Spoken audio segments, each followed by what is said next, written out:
The Adventures of Sherlock Holmes. By Arthur Conan Doyle. Presented by Atlas Audiobooks. Chapter 1. A Scandal in Bohemia. To Sherlock Holmes she is always the woman. I have seldom heard him mention her under any other name. In his eyes she eclipses and predominates the whole of her sex. It was not that he felt any emotion akin to love for Irene Adler.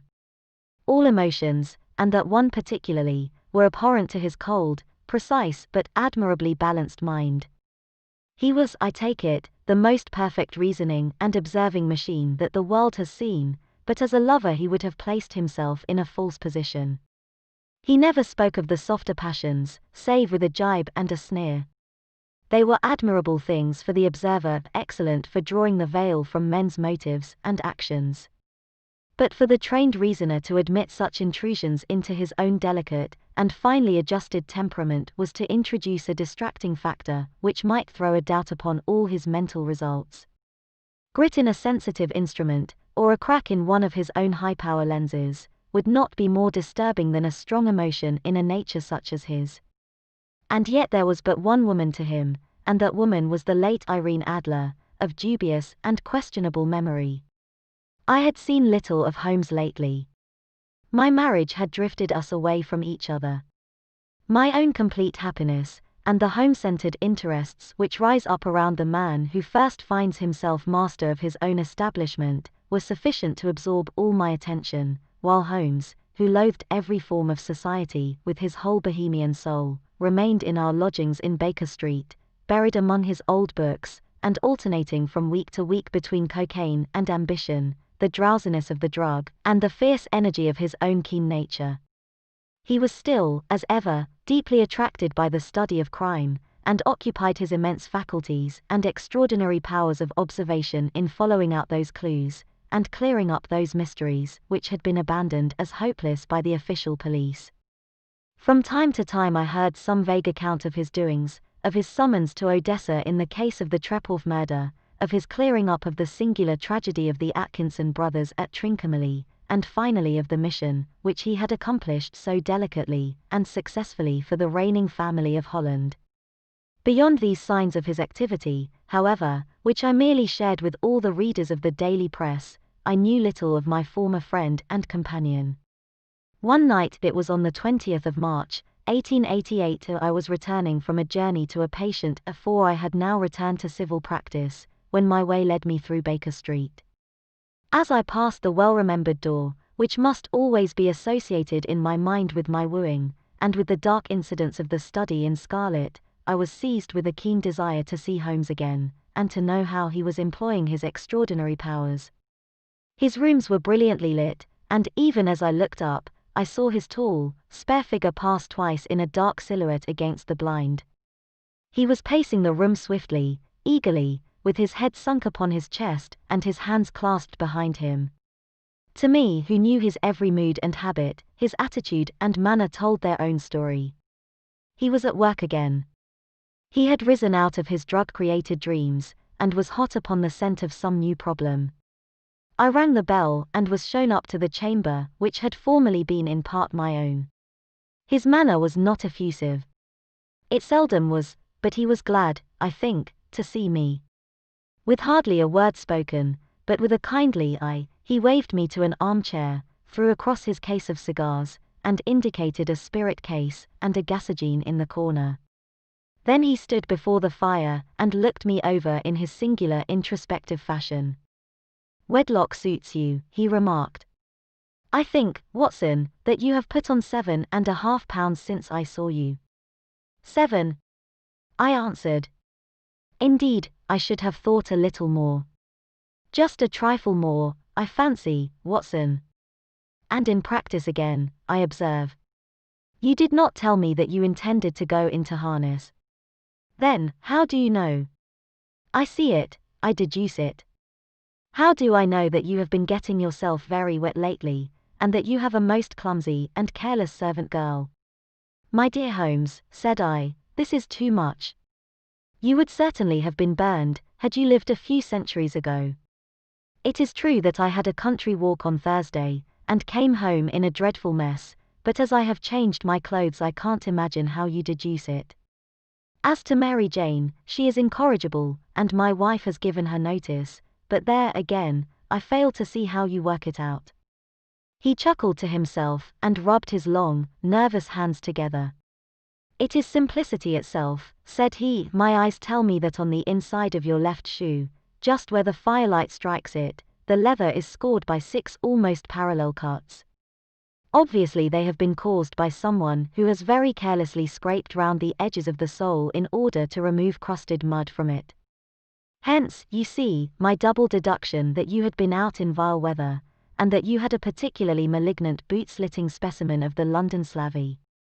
As to your practice, if a gentleman walks into my room smelling of iodoform, with a black mark of nitrate of silver upon his right forefinger, and a bulge on the right side of his top hat to show where he has secreted his stethoscope, I must be dull, indeed, if I do not pronounce him to be an active member of the medical profession." I could not help laughing at the ease with which he explained his process of deduction. "When I hear you give your reasons," I remarked, "the thing always appears to me to be so ridiculously simple that I could easily do it myself, though at each successive instance of your reasoning I am baffled until you explain your process. And yet I believe that my eyes are as good as yours." "Quite so," he answered, lighting a cigarette, and throwing himself down into an armchair. "You see, but you do not observe. The distinction is clear. For example, you have frequently seen the steps which lead up from the hall to this room." "Frequently." "How often?" "Well, some hundreds of times." "Then how many are there?" "How many?" "I don't know." "Quite so. You have not observed. And yet you have seen." "That is just my point. Now I know that there are 17 steps, because I have both seen and observed. By the way, since you are interested in these little problems, and since you are good enough to chronicle 1 or 2 of my trifling experiences, you may be interested in this." He threw over a sheet of thick, pink-tinted notepaper which had been lying open upon the table. "It came by the last post," said he. Read it aloud. The note was undated, and without either signature or address. "There will call upon you tonight, at 7:45, it said, "a gentleman who desires to consult you upon a matter of the very deepest moment.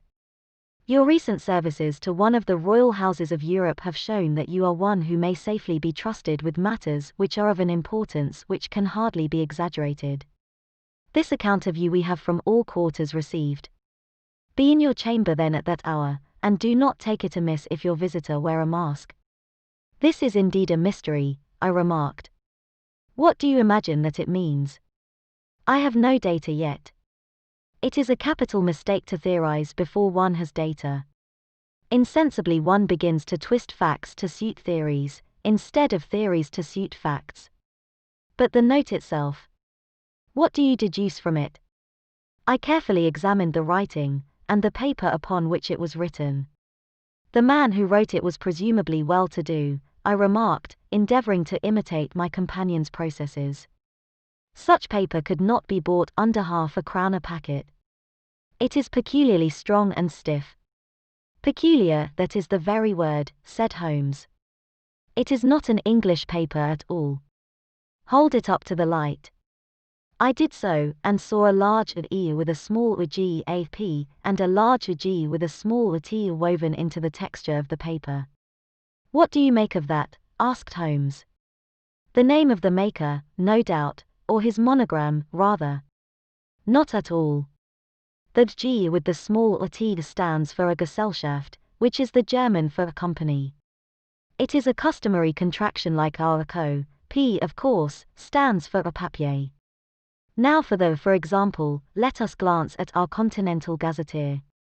He took down a heavy brown volume from his shelves. "Eglo, Eglinitz, here we are, Egria. It is in a German-speaking country, in Bohemia, not far from Carlsbad. Remarkable as being the scene of the death of Wallenstein, and for its numerous glass factories and paper mills. Ha ha, my boy, what do you make of that?" His eyes sparkled, and he sent up a great blue triumphant cloud from his cigarette. The paper was made in Bohemia, I said. Precisely. And the man who wrote the note is a German. Do you note the peculiar construction of the sentence, this account of you we have from all quarters received? A Frenchman or Russian could not have written that. It is the German who is so uncourteous to his verbs. It only remains, therefore, to discover what is wanted by this German who writes upon Bohemian paper, and prefers wearing a mask to showing his face.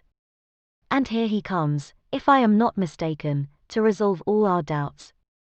As he spoke there was the sharp sound of horses' hoofs and grating wheels against the curb, followed by a sharp pull at the bell.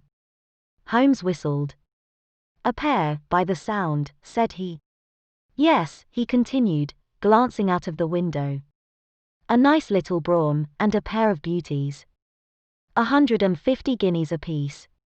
There's money in this case, Watson, if there is nothing else. I think that I had better go, Holmes. Not a bit, Doctor. Stay where you are. I am lost without my Boswell. And this promises to be interesting. It would be a pity to miss it. But your client? Never mind him. I may want your help, and so may he. Here he comes. Sit down in that armchair, Doctor, and give us your best attention. A slow and heavy step, which had been heard upon the stairs, and in the passage, paused immediately outside the door. Then there was a loud and authoritative tap. Come in, said Holmes. A man entered who could hardly have been less than 6 feet 6 inches in height, with the chest and limbs of a Hercules. His dress was rich with a richness which would, in England, be looked upon as akin to bad taste. Heavy bands of astrakhan were slashed across the sleeves and fronts of his double-breasted coat, while the deep blue cloak which was thrown over his shoulders was lined with flame-colored silk, and secured at the neck with a brooch which consisted of a single flaming beryl. Boots which extended halfway up his calves, and which were trimmed at the tops with rich brown fur, completed the impression of barbaric opulence which was suggested by his whole appearance. He carried a broad-brimmed hat in his hand, while he wore across the upper part of his face, extending down past the cheekbones, a black visored mask, which he had apparently adjusted that very moment, for his hand was still raised to it as he entered. From the lower part of the face he appeared to be a man of strong character, with a thick, hanging lip, and a long, straight chin suggestive of resolution pushed to the length of obstinacy. You had my note? He asked with a deep harsh voice, and a strongly marked German accent. I told you that I would call. He looked from one to the other of us, as if uncertain which to address. Pray take a seat, said Holmes. This is my friend and colleague, Dr. Watson, who is occasionally good enough to help me in my cases. Whom have I the honor to address? You may address me as the Count von Kram, a Bohemian nobleman. I understand that this gentleman, your friend, is a man of honor and discretion, whom I may trust with a matter of the most extreme importance. If not, I should much prefer to communicate with you alone. I rose to go, but Holmes caught me by the wrist and pushed me back into my chair. It is both, or none, said he. You may say before this gentleman anything which you may say to me. The Count shrugged his broad shoulders. Then I must begin, said he, by binding you both to absolute secrecy for 2 years. At the end of that time the matter will be of no importance. At present it is not too much to say that it is of such weight it may have an influence upon European history. I promise, said Holmes. And I. You will excuse this mask, continued our strange visitor. The august person who employs me wishes his agent to be unknown to you, and I may confess at once that the title by which I have just called myself is not exactly my own. I was aware of it, said Holmes dryly. The circumstances are of great delicacy, and every precaution has to be taken to quench what might grow to be an immense scandal, and seriously compromise one of the reigning families of Europe. To speak plainly, the matter implicates the great house of Ormstein, hereditary kings of Bohemia. I was also aware of that, murmured Holmes, settling himself down in his armchair, and closing his eyes. Our visitor glanced with some apparent surprise at the languid, lounging figure of the man who had been no doubt depicted to him as the most incisive reasoner and most energetic agent in Europe. Holmes slowly reopened his eyes and looked impatiently at his gigantic client. "If your Majesty would condescend to state your case," he remarked, "I should be better able to advise you." The man sprang from his chair and paced up and down the room in uncontrollable agitation. Then, with a gesture of desperation, he tore the mask from his face and hurled it upon the ground. "You are right," he cried, "I am the king. Why should I attempt to conceal it?" "Why, indeed," murmured Holmes.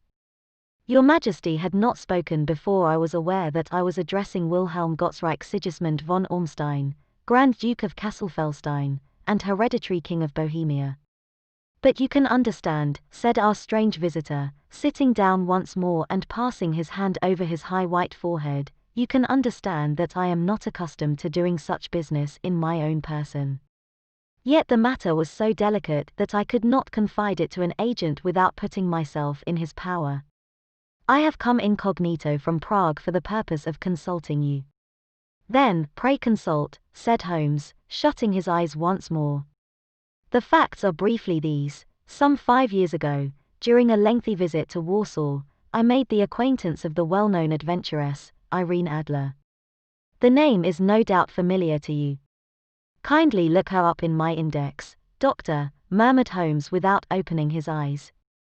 For many years he had adopted a system of docketing all paragraphs concerning men and things, so that it was difficult to name a subject or a person on which he could not at once furnish information. In this case I found her biography sandwiched in between that of a Hebrew rabbi and that of a staff commander who had written a monograph upon the deep-sea fishes. "Let me see," said Holmes. Born in New Jersey in the year 1858. Contralto, La Scala, Prima donna Imperial Opera of Warsaw, yes. Retired from operatic stage, Living in London, quite so. Your Majesty, as I understand, became entangled with this young person, wrote her some compromising letters, and is now desirous of getting those letters back." "Precisely so. But how? Was there a secret marriage?" "None." "No legal papers or certificates?" "None." "Then I fail to follow your Majesty. If this young person should produce her letters for blackmailing or other purposes, how is she to prove their authenticity?" "There is the writing." Pooh. "Forgery." "My private notepaper." "Stolen." "My own seal." "Imitated." "My photograph." "Bought." "We were both in the photograph." "Oh, dear. That is very bad. Your Majesty has indeed committed an indiscretion." "I was mad, insane." "You have compromised yourself seriously." "I was only Crown Prince then. I was young. I am but 30 now. It must be recovered. We have tried and failed. Your Majesty must pay.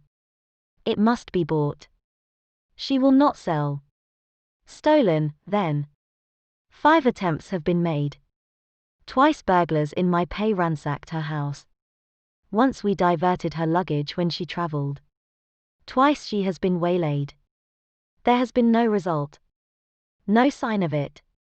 Absolutely none. Holmes laughed. "It is quite a pretty little problem," said he. "But a very serious one to me," returned the king reproachfully. "Very, indeed. And what does she propose to do with the photograph?" "To ruin me." "But how?" "I am about to be married." "So I have heard." "To Clotilde Lothman von Saxe-Meiningen, second daughter of the King of Scandinavia. You may know the strict principles of her family. She is herself the very soul of delicacy. A shadow of a doubt as to my conduct would bring the matter to an end. And Irene Adler threatens to send them the photograph. And she will do it. I know that she will do it. You do not know her, but she has a soul of steel. She has the face of the most beautiful of women, and the mind of the most resolute of men. Rather than I should marry another woman, there are no lengths to which she would not go, none. You are sure that she has not sent it yet? I am sure. And why?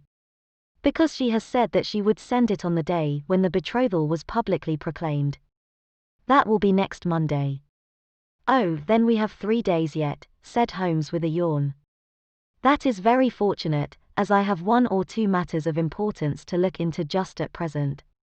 Your Majesty will, of course, stay in London for the present. Certainly. You will find me at the Langham under the name of the Count von Cram. Then I shall drop you a line to let you know how we progress. Pray do so. I shall be all anxiety. Then, as to money. You have carte blanche. Absolutely.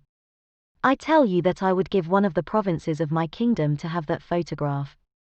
And for present expenses. The king took a heavy chamois leather bag from under his cloak, and laid it on the table. There are £300 in gold and 700 in notes, he said. Holmes scribbled a receipt upon a sheet of his notebook, and handed it to him. And Mademoiselle's address, he asked. Is Briony Lodge, Serpentine Avenue, Street John's Wood. Holmes took a note of it. One other question, said he. Was the photograph a cabinet? It was. Then, good night, Your Majesty, and I trust that we shall soon have some good news for you. And good night, Watson, he added, as the wheels of the royal brougham rolled down the street. If you will be good enough to call tomorrow afternoon at 3 o'clock, I should like to chat this little matter over with you. Chapter 2. At 3 o'clock precisely I was at Baker Street, but Holmes had not yet returned. The landlady informed me that he had left the house shortly after 8 o'clock in the morning. I sat down beside the fire, however, with the intention of awaiting him, however long he might be. I was already deeply interested in his inquiry, for, though it was surrounded by none of the grim and strange features which were associated with the 2 crimes which I have already recorded, still, the nature of the case, and the exalted station of his client gave it a character of its own.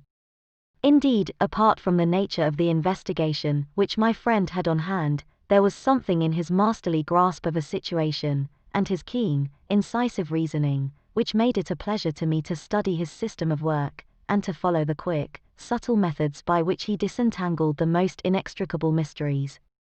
So accustomed was I to his invariable success that the very possibility of his failing had ceased to enter into my head. It was close upon 4 before the door opened, and a drunken-looking groom, ill-kempt and side-whiskered, with an inflamed face and disreputable clothes, walked into the room. Accustomed as I was to my friend's amazing powers in the use of disguises, I had to look 3 times before I was certain that it was indeed he. With a nod he vanished into the bedroom, whence he emerged in 5 minutes tweed-suited and respectable, as of old. Putting his hands into his pockets, he stretched out his legs in front of the fire, and laughed heartily for some minutes. Well, really, he cried, and then he choked and laughed again until he was obliged to lie back, limp and helpless, in the chair. What is it? It's quite too funny. I am sure you could never guess how I employed my morning, or what I ended by doing. I can't imagine. I suppose that you have been watching the habits, and perhaps the house, of Miss Irene Adler. Quite so, but the sequel was rather unusual. I will tell you, however. I left the house a little after 8 o'clock this morning in the character of a groom out of work. There is a wonderful sympathy and freemasonry among horsey men. Be one of them, and you will know all that there is to know. I soon found Briony Lodge. It is a bijou villa, with a garden at the back, but built out in front right up to the road, 2 stories. Chubb lock to the door. Large sitting room on the right side, well furnished, with long windows almost to the floor, and those preposterous English window fasteners which a child could open. Behind there was nothing remarkable, save that the passage window could be reached from the top of the coach house. I walked round it and examined it closely from every point of view, but without noting anything else of interest. I then lounged down the street and found, as I expected, that there was a mews in a lane which runs down by one wall of the garden. I lent the ostlers a hand in rubbing down their horses, and received in exchange twopence, a glass of half and half, 2 fills of shag tobacco, and as much information as I could desire about Miss Adler, to say nothing of half a dozen other people in the neighborhood in whom I was not in the least interested, but whose biographies I was compelled to listen to. "And what of Irene Adler?" I asked. "Oh, she has turned all the men's heads down in that part. She is the daintiest thing under a bonnet on this planet. So say the Serpentine Mews, to a man. She lives quietly, sings at concerts, drives out at 5 every day, and returns at 7 sharp for dinner. Seldom goes out at other times, except when she sings. Has only one male visitor, but a good deal of him. He is dark, handsome, and dashing, never calls less than once a day, and often twice. He is a Mr. Godfrey Norton, of the Inner Temple. See the advantages of a cabman as a confidant. They had driven him home a dozen times from Serpentine Mews, and knew all about him. When I had listened to all they had to tell, I began to walk up and down near Briony Lodge once more, and to think over my plan of campaign. This Godfrey Norton was evidently an important factor in the matter. He was a lawyer. That sounded ominous. What was the relation between them, and what the object of his repeated visits? Was she his client, his friend, or his mistress? If the former, she had probably transferred the photograph to his keeping. If the latter, it was less likely. On the issue of this question depended whether I should continue my work at Briony Lodge, or turn my attention to the gentlemen's chambers in the Temple. It was a delicate point, and it widened the field of my inquiry. I fear that I bore you with these details, but I have to let you see my little difficulties, if you are to understand the situation. "I am following you closely," I answered. I was still balancing the matter in my mind when a hansom cab drove up to Briony Lodge, and a gentleman sprang out. He was a remarkably handsome man, dark, aquiline, and mustached, evidently the man of whom I had heard. He appeared to be in a great hurry, shouted to the cabman to wait, and brushed past the maid who opened the door with the air of a man who was thoroughly at home.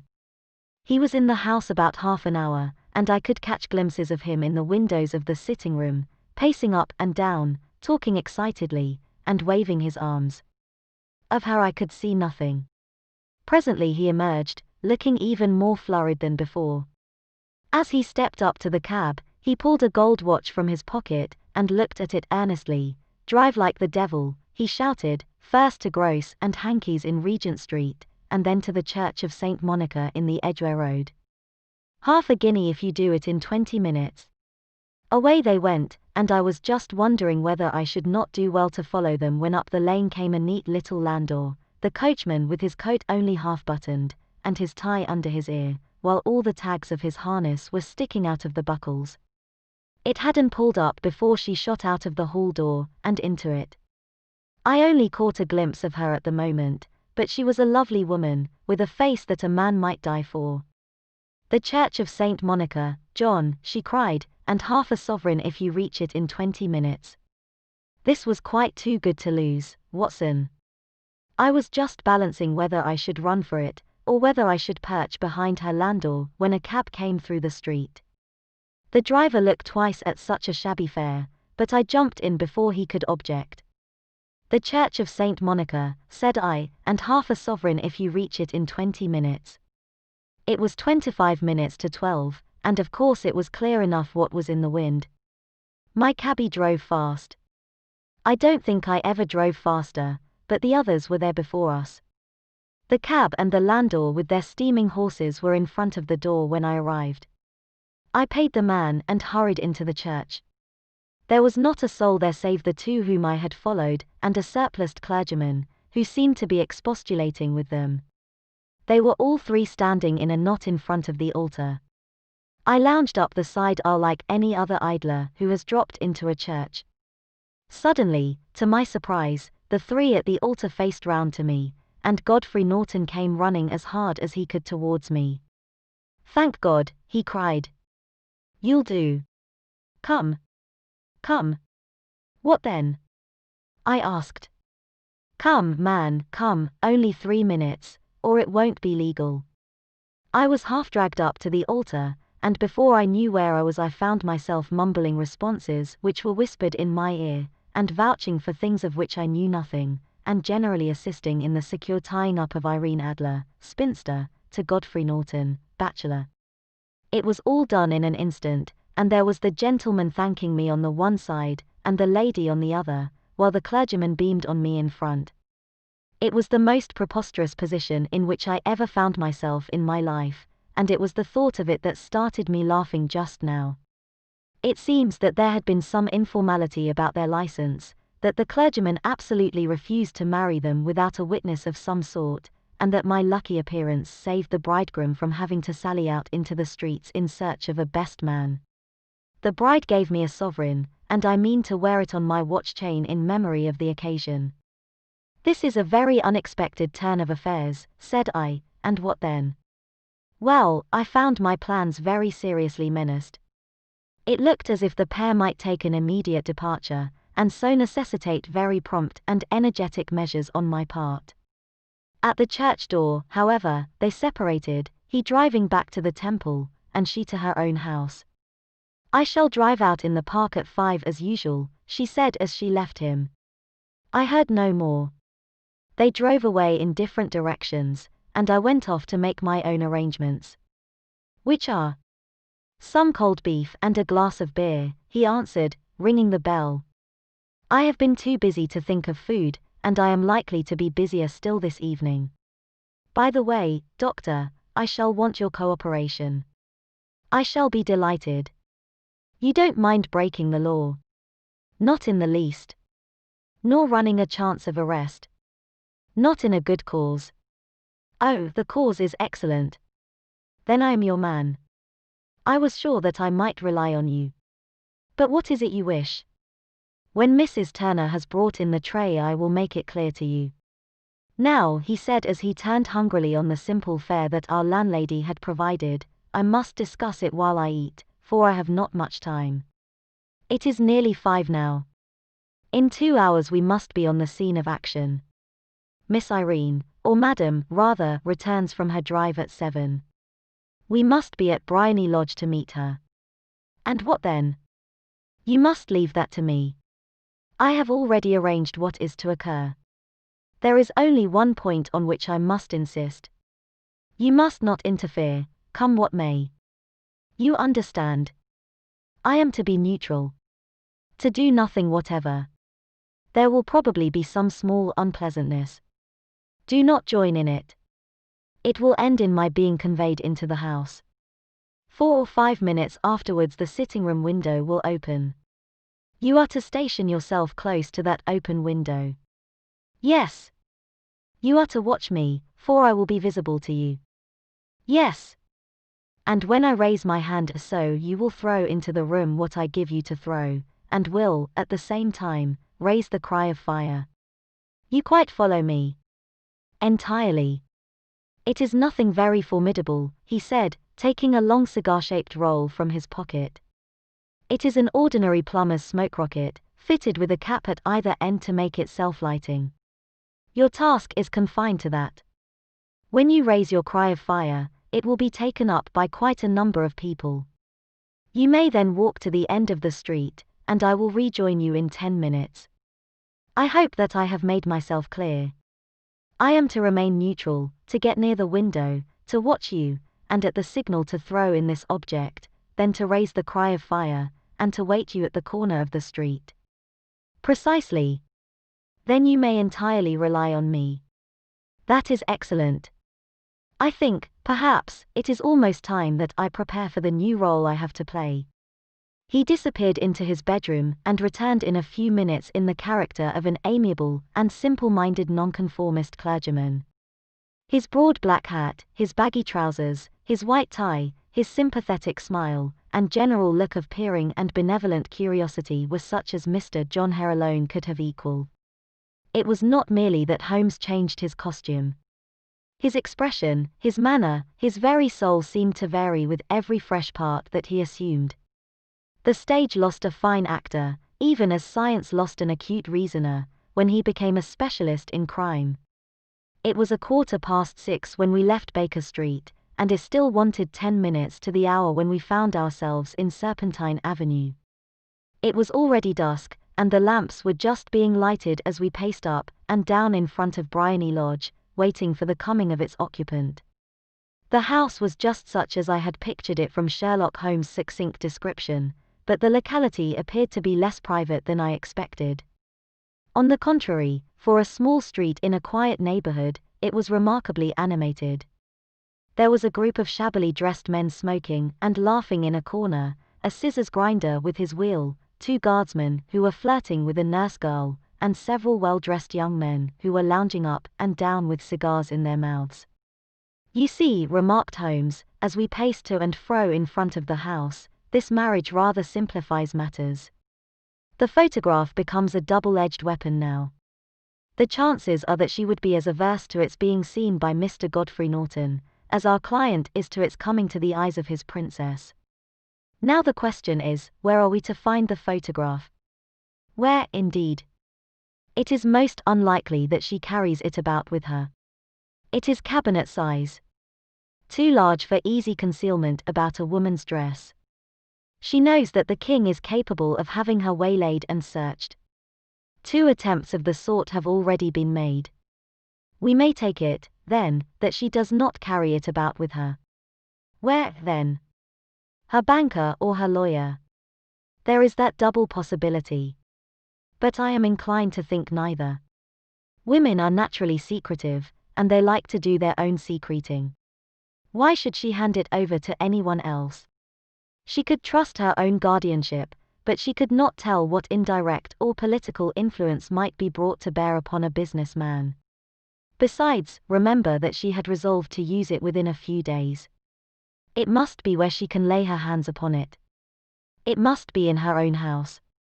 But it has twice been burgled. Pshaw! They did not know how to look. But how will you look? I will not look. What then?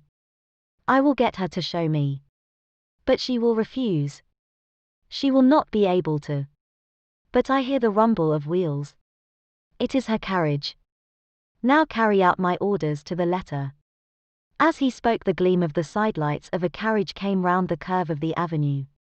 It was a smart little landau which rattled up to the door of Bryony Lodge. As it pulled up, one of the loafing men at the corner dashed forward to open the door in the hope of earning a copper, but was elbowed away by another loafer, who had rushed up with the same intention. A fierce quarrel broke out, which was increased by the 2 guardsmen, who took sides with one of the loungers, and by the scissors grinder, who was equally hot upon the other side. A blow was struck, and in an instant the lady, who had stepped from her carriage, was the center of a little knot of flushed and struggling men, who struck savagely at each other with their fists and sticks. Holmes dashed into the crowd to protect the lady, but, just as he reached her, he gave a cry and dropped to the ground, with the blood running freely down his face. At his fall the guardsmen took to their heels in one direction, and the loungers in the other, while a number of better-dressed people, who had watched the scuffle without taking part in it, crowded in to help the lady and to attend to the injured man. Irene Adler, as I will still call her, had hurried up the steps, but she stood at the top with her superb figure outlined against the lights of the hall, looking back into the street. "Is the poor gentleman much hurt?" she asked. "He is dead," cried several voices. "No, no, there's life in him," shouted another. "But he'll be gone before you can get him to hospital." "He's a brave fellow," said a woman. "They would have had the lady's purse, and watch if it hadn't been for him. They were a gang, and a rough one, too. Ah, he's breathing now. He can't lie in the street. May we bring him in, ma'am?" "Surely. Bring him into the sitting room. There is a comfortable sofa. This way, please." Slowly and solemnly he was borne into Bryony Lodge, and laid out in the principal room, while I still observed the proceedings from my post by the window. The lamps had been lit, but the blinds had not been drawn, so that I could see Holmes as he lay upon the couch. I do not know whether he was seized with compunction at that moment for the part he was playing, but I know that I never felt more heartily ashamed of myself in my life than when I saw the beautiful creature against whom I was conspiring, all the grace and kindliness with which she waited upon the injured man. And yet it would be the blackest treachery to Holmes to draw back now from the part which he had entrusted to me. I hardened my heart, and took the smoke rocket from under my ulster. After all, I thought, we are not injuring her. We are but preventing her from injuring another. Holmes had sat up upon the couch, and I saw him motion like a man who is in need of air. A maid rushed across and threw open the window. At the same instant I saw him raise his hand, and at the signal I tossed my rocket into the room with a cry of a fire. The word was no sooner out of my mouth than the whole crowd of spectators, well-dressed and ill gentlemen, ostlers, and servant maids, joined in a general shriek of a fire. Thick clouds of smoke curled through the room, and out at the open window. I caught a glimpse of rushing figures, and a moment later the voice of Holmes from within assuring them that it was a false alarm. Slipping through the shouting crowd I made my way to the corner of the street, and in 10 minutes was rejoiced to find my friend's arm in mine, and to get away from the scene of uproar. He walked swiftly and in silence for some few minutes until we had turned down one of the quiet streets which lead towards the Edgware Road. "You did it very nicely, Doctor," he remarked. "Nothing could have been better. It is all right. You have the photograph. I know where it is. And how did you find out?" "She showed me, as I told you she would. I am still in the dark." "I do not wish to make a mystery," said he, laughing. "The matter was perfectly simple. You, of course, saw that everyone in the street was an accomplice. They were all engaged for the evening. I guessed as much. Then, when the row broke out, I had a little moist red paint in the palm of my hand. I rushed forward, fell down, clapped my hand to my face, and became a piteous spectacle. It is an old trick. That also I could fathom. Then they carried me in. She was bound to have me in. What else could she do? And into her sitting room, which was the very room which I suspected. It lay between that and her bedroom, and I was determined to see which. They laid me on a couch, I motioned for air, they were compelled to open the window, and you had your chance. How did that help you? It was all important. When a woman thinks that her house is on fire, her instinct is at once to rush to the thing which she values most. It is a perfectly overpowering impulse, and I have more than once taken advantage of it. In the case of the Darlington substitution scandal it was of use to me, and also in the Arnsworth Castle business. A married woman grabs at her baby, an unmarried one reaches for her jewel box. Now it was clear to me that Our Lady of today had nothing in the house more precious to her than what we are in quest of. She would rush to secure it. The alarm of fire was admirably done. The smoke and shouting were enough to shake nerves of steel. She responded beautifully. The photograph is in a recess behind a sliding panel just above the right bell pull. She was there in an instant, and I caught a glimpse of it as she half drew it out. When I cried out that it was a false alarm, she replaced it, glanced at the rocket, rushed from the room, and I have not seen her since. I rose, and making my excuses, escaped from the house. I hesitated whether to attempt to secure the photograph at once, but the coachman had come in, and as he was watching me narrowly, it seemed safer to wait. A little over-precipitance may ruin all. "And now?" I asked. "Our quest is practically finished. I shall call with the king tomorrow, and with you, if you care to come with us. We will be shown into the sitting room to wait for the lady, but it is probable that when she comes she may find neither us nor the photograph. It might be a satisfaction to His Majesty to regain it with his own hands." "And when will you call?" "At 8 in the morning. She will not be up, so that we shall have a clear field. Besides, we must be prompt, for this marriage may mean a complete change in her life and habits. I must wire to the king without delay." We had reached Baker Street, and had stopped at the door. He was searching his pockets for the key when someone passing said, "Good night, Mr. Sherlock Holmes." There were several people on the pavement at the time, but the greeting appeared to come from a slim youth in an ulster who had hurried by. I've heard that voice before, said Holmes, staring down the dimly lit street. Now I wonder who the deuce that could have been. Chapter 3. I slept at Baker Street that night, and we were engaged upon our toast and coffee in the morning when the King of Bohemia rushed into the room. "You have really got it," he cried, grasping Sherlock Holmes by either shoulder and looking eagerly into his face. "Not yet. But you have hopes." "I have hopes." "Then, come. I am all impatience to be gone." "We must have a cab." "No, my brougham is waiting." "Then that will simplify matters." We descended and started off once more for Briony Lodge. "Irene Adler is married," remarked Holmes. "Married? When?" "Yesterday." "But to whom?" "To an English lawyer named Norton." "But she could not love him." "I am in hopes that she does." "And why in hopes?" "Because it would spare your Majesty all fear of future annoyance."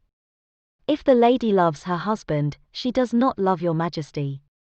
"If she does not love your Majesty, there is no reason why she should interfere with your Majesty's plan." "It is true." "And yet—" "Well, I wish she had been of my own station. What a queen she would have made." He relapsed into a moody silence, which was not broken until we drew up in Serpentine Avenue. The door of Briony Lodge was open, and an elderly woman stood upon the steps. She watched us with a sardonic eye as we stepped from the brougham. "Mr. Sherlock Holmes, I believe," said she. "I am Mr. Holmes," answered my companion, looking at her with a questioning and rather startled gaze. "Indeed. My mistress told me that you were likely to call.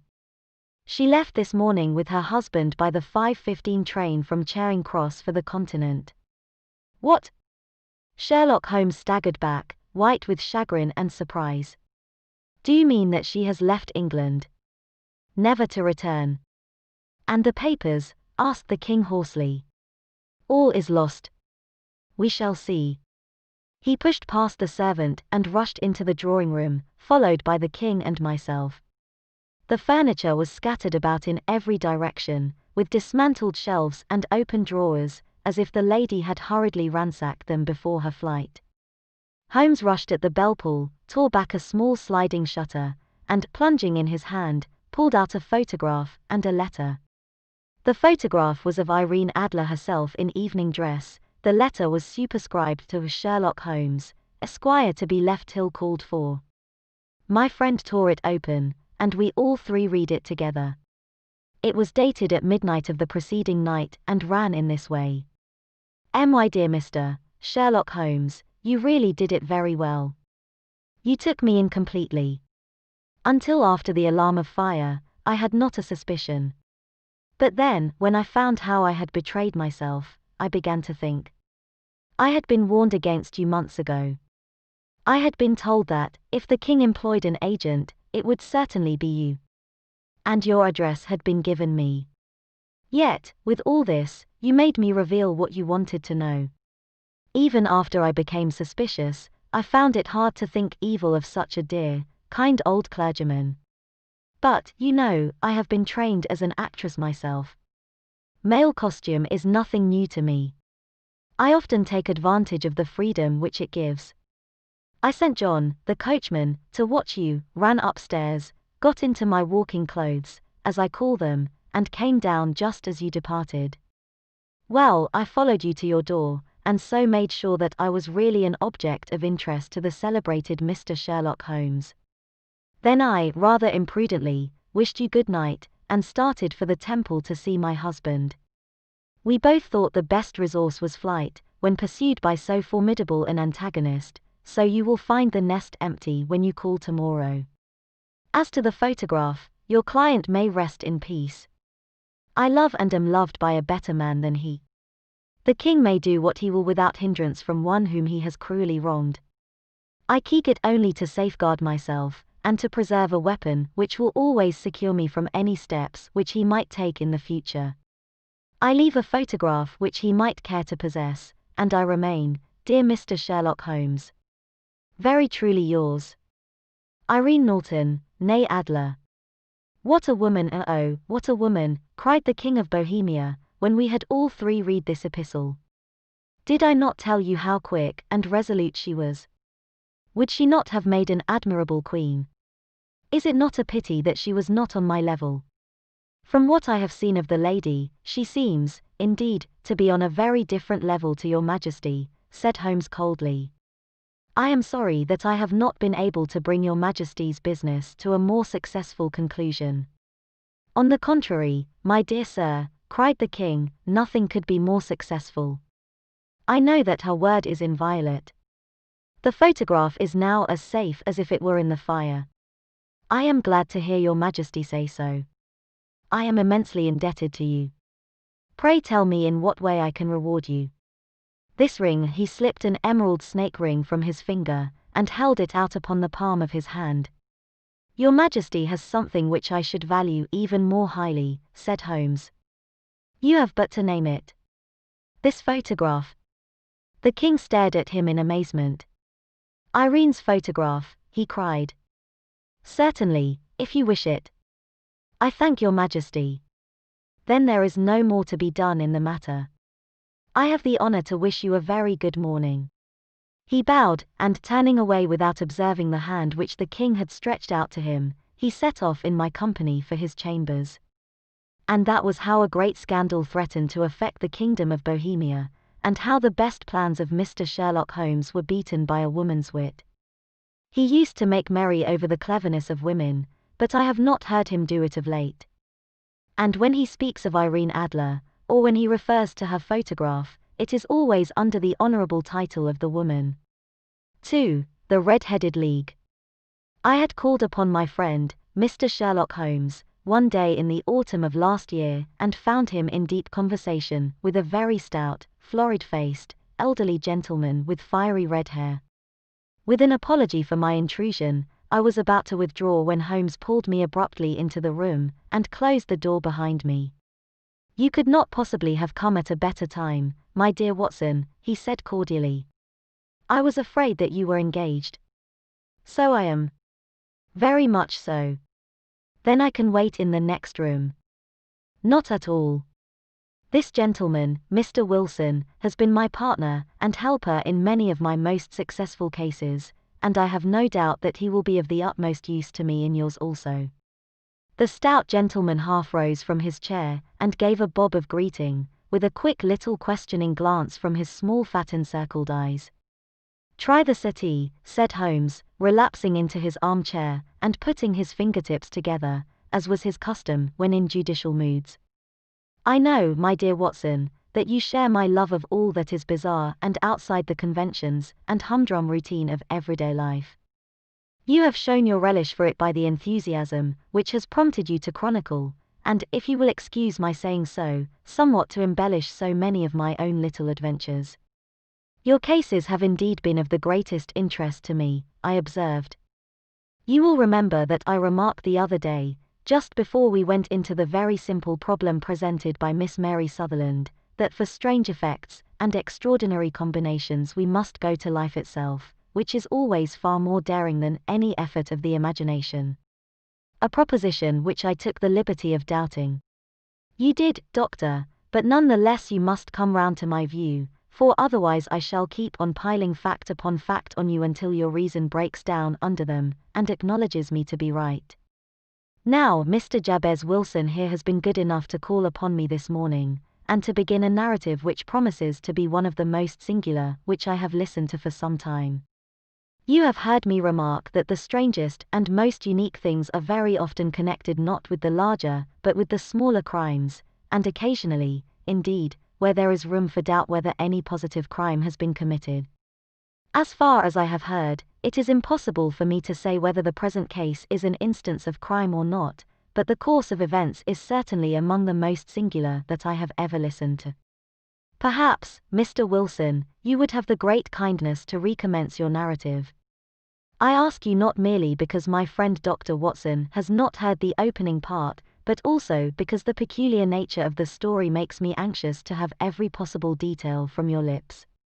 As a rule, when I have heard some slight indication of the course of events, I am able to guide myself by the thousands of other similar cases which occur to my memory. In the present instance, I am forced to admit that the facts are, to the best of my belief, unique. The portly client puffed out his chest with an appearance of some little pride and pulled a dirty and wrinkled newspaper from the inside pocket of his greatcoat. As he glanced down the advertisement column, with his head thrust forward and the paper flattened out upon his knee, I took a good look at the man and endeavored, after the fashion of my companion, to read the indications which might be presented by his dress or appearance. I did not gain very much, however, by my inspection. Our visitor bore every mark of being an average commonplace British tradesman, obese, pompous, and slow. He wore rather baggy grey shepherd's check trousers, a not overclean black frock coat, unbuttoned in the front, and a drab waistcoat with a heavy brassy Albert chain, and a square pierced bit of metal dangling down as an ornament. A frayed top hat and a faded brown overcoat with a wrinkled velvet collar lay upon a chair beside him. Altogether, look as I would, there was nothing remarkable about the man save his blazing red head, and the expression of extreme chagrin and discontent upon his features. Sherlock Holmes' quick eye took in my occupation, and he shook his head with a smile as he noticed my questioning glances. Beyond the obvious facts that he has at some time done manual labor, that he takes snuff, that he is a Freemason, that he has been in China, and that he has done a considerable amount of writing lately, I can deduce nothing else. Mr. Jabez Wilson started up in his chair, with his forefinger upon the paper, but his eyes upon my companion. "How, in the name of good fortune, did you know all that, Mr. Holmes?" he asked. "How did you know, for example, that I did manual labor?" "It's as true as gospel, for I began as a ship's carpenter." "Your hands, my dear sir. Your right hand is quite a size larger than your left. You have worked with it, and the muscles are more developed." "Well, the snuff, then, and the Freemasonry. I won't insult your intelligence by telling you how I read that, especially as, rather against the strict rules of your order, you use an arc and compass breastpin." "Ah, of course, I forgot that. But the writing? What else can be indicated by that right cuff so very shiny for 5 inches, and the left one with the smooth patch near the elbow where you rest it upon the desk?" "Well, but China. The fish that you have tattooed immediately above your right wrist could only have been done in China. I have made a small study of tattoo marks, and have even contributed to the literature of the subject. That trick of staining the fish's scales of a delicate pink is quite peculiar to China. When, in addition, I see a Chinese coin hanging from your watch chain, the matter becomes even more simple." Mr. Jabez Wilson laughed heavily. "Well, I never," said he. "I thought at first that you had done something clever, but I see that there was nothing in it after all." "I begin to think, Watson," said Holmes, "that I make a mistake in explaining. Omnignotum pro magnifico, you know, and my poor little reputation, such as it is, will suffer shipwreck if I am so candid. Can you not find the advertisement, Mr. Wilson?" "Yes, I have got it now," he answered with his thick red finger planted halfway down the column. "Here it is. This is what began it all. You just read it for yourself, sir." I took the paper from him and read as follows. "To Teachy Red-Headed League, on account of the bequest of the late Ezekiah Hopkins, of Lebanon, Pennsylvania, USA, there is now another vacancy open which entitles a member of the League to a salary of £4 a week for purely nominal services. All red-headed men who are sound in body and mind and above the age of 21 years, are eligible. Apply in person on Monday, at 11 o'clock, to Duncan Ross, at the offices of the League, 7 Pope's Court, Fleet Street." What on earth does this mean? I ejaculated after I had twice read over the extraordinary announcement. Holmes chuckled and wriggled in his chair, as was his habit when in high spirits. "It is a little off the beaten track, isn't it?" said he. "And now, Mr. Wilson, off you go at scratch and tell us all about yourself, your household, and the effect which this advertisement had upon your fortunes. You will first make a note, Doctor, of the paper and the date." It is the Morning Chronicle of April 27, 1890. Just 2 months ago. Very good. Now, Mr. Wilson. Well, it is just as I have been telling you, Mr. Sherlock Holmes, said Jabez Wilson, mopping his forehead. I have a small pawnbroker's business at Coburg Square, near the city. It's not a very large affair, and of late years it has not done more than just give me a living. I used to be able to keep 2 assistants, but now I only keep 1, and I would have a job to pay him, but that he is willing to come for half wages so as to learn the business. What is the name of this obliging youth? Asked Sherlock Holmes. His name is Vincent Spaulding, and he's not such a youth, either. It's hard to say his age. I should not wish a smarter assistant, Mr. Holmes, and I know very well that he could better himself, and earn twice what I am able to give him. But, after all, if he is satisfied, why should I put ideas in his head? Why, indeed? You seem most fortunate in having an employee who comes under the full market price. It is not a common experience among employers in this age. I don't know that your assistant is not as remarkable as your advertisement. Oh, he has his faults, too, said Mr. Wilson. Never was such a fellow for photography. Snapping away with a camera when he ought to be improving his mind, and then diving down into the cellar like a rabbit into its hole to develop his pictures. That is his main fault, but on the whole he's a good worker. There's no vice in him. He is still with you, I presume? Yes, sir. He and a girl of 14, who does a bit of simple cooking and keeps the place clean. That's all I have in the house, for I am a widower and never had any family. We live very quietly, sir, the 3 of us, and we keep a roof over our heads and pay our debts, if we do nothing more. The first thing that put us out was that advertisement. Spaulding, he came down into the office just this day 8 weeks, with this very paper in his hand, and he says, I wish to the Lord, Mr. Wilson, that I was a red-headed man. Why that? I asks. Why, says he, here's another vacancy on the League of the Red-Headed Men. It's worth quite a little fortune to any man who gets it, and I understand that there are more vacancies than there are men, so that the trustees are at their wits' end what to do with the money. If my hair would only change color, here's a nice little crib all ready for me to step into. Why, what is it, then? I asked. You see, Mr. Holmes, I am a very stay-at-home man, and as my business came to me instead of my having to go to it, I was often weeks on end without putting my foot over the doormat. In that way I didn't know much of what was going on outside, and I was always glad of a bit of news. Have you never heard of the League of the Red-Headed Men? He asked with his eyes open. Never. Why, I wonder at that, for you are eligible yourself for one of the vacancies. And what are they worth? I asked. Oh, merely a couple of hundred a year, but the work is slight, and it need not interfere very much with one's other occupations. Well, you can easily think that made me prick up my ears, for the business has not been over good for some years, and an extra couple of hundred would have been very handy. Tell me all about it, said I. Well, said he, showing me the advertisement, you can see for yourself that the League has a vacancy, and there is the address where you should apply for particulars. As far as I can make out, the League was founded by an American millionaire, Ezekiah Hopkins, who was very peculiar in his ways. He was himself red-headed, and he had a great sympathy for all red-headed men, so, when he died, it was found that he had left his enormous fortune in the hands of trustees, with instructions to apply the interest to the providing of easy berths to men whose hair is of that color. From all I hear it is splendid pay, and very little to do. But, said I, there would be millions of red-headed men who would apply. Not so many as you might think, he answered. You see, it is really confined to Londoners, and to grown men. This American had started from London when he was young, and he wanted to do the old town a good turn.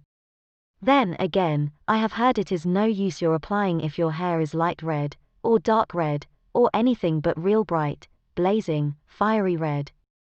Now, if you cared to apply, Mr. Wilson, you would just walk in, but perhaps it would hardly be worth your while to put yourself out of the way for the sake of a few £100. Now it is a fact, gentlemen, as you may see for yourselves, that my hair is of a very full and rich tint, so that it seemed to me that if there was to be any competition in the matter I stood as good a chance as any man that I had ever met. Vincent Spaulding seemed to know so much about it that I thought he might prove useful, so I just ordered him to put up the shutters for the day, and to come right away with me. He was very willing to have a holiday, so we shut the business up and started off for the address that was given us in the advertisement. I never hope to see such a sight as that again, Mr. Holmes. From north, south, east, and west every man who had a shade of red in his hair had tramped into the city to answer the advertisement. Fleet Street was choked with red-headed folk, and Pope's Court looked like a coster's orange barrow. I should not have thought there were so many in the whole country as were brought together by that single advertisement. Every shade of colour they were: straw, lemon, orange, brick, Irish setter, liver, clay, but, as Spaulding said, there were not many who had the real vivid flame-coloured tint. When I saw how many were waiting, I would have given it up in despair, but Spaulding would not hear of it. How he did it I could not imagine, but he pushed and pulled and butted until he got me through the crowd, and right up to the steps which led to the office. There was a double stream upon the stair, some going up in hope, and some coming back dejected, but we wedged in as well as we could and soon found ourselves in the office. "Your experience has been a most entertaining one," remarked Holmes as his client paused and refreshed his memory with a huge pinch of snuff. "Pray continue your very interesting statement."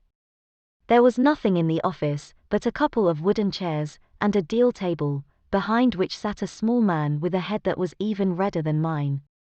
He said a few words to each candidate as he came up, and then he always managed to find some fault in them which would disqualify them. Getting a vacancy did not seem to be such a very easy matter, after all. However, when our turn came, the little man was much more favorable to me than to any of the others, and he closed the door as we entered, so that he might have a private word with us. "This is Mr. Jabez Wilson," said my assistant, "and he is willing to fill a vacancy in the League." "And he is admirably suited for it," the other answered. "He has every requirement. I cannot recall when I have seen anything so fine." He took a step backward, cocked his head on one side, and gazed at my hair until I felt quite bashful. Then suddenly he plunged forward, wrung my hand, and congratulated me warmly on my success. "It would be injustice to hesitate," said he.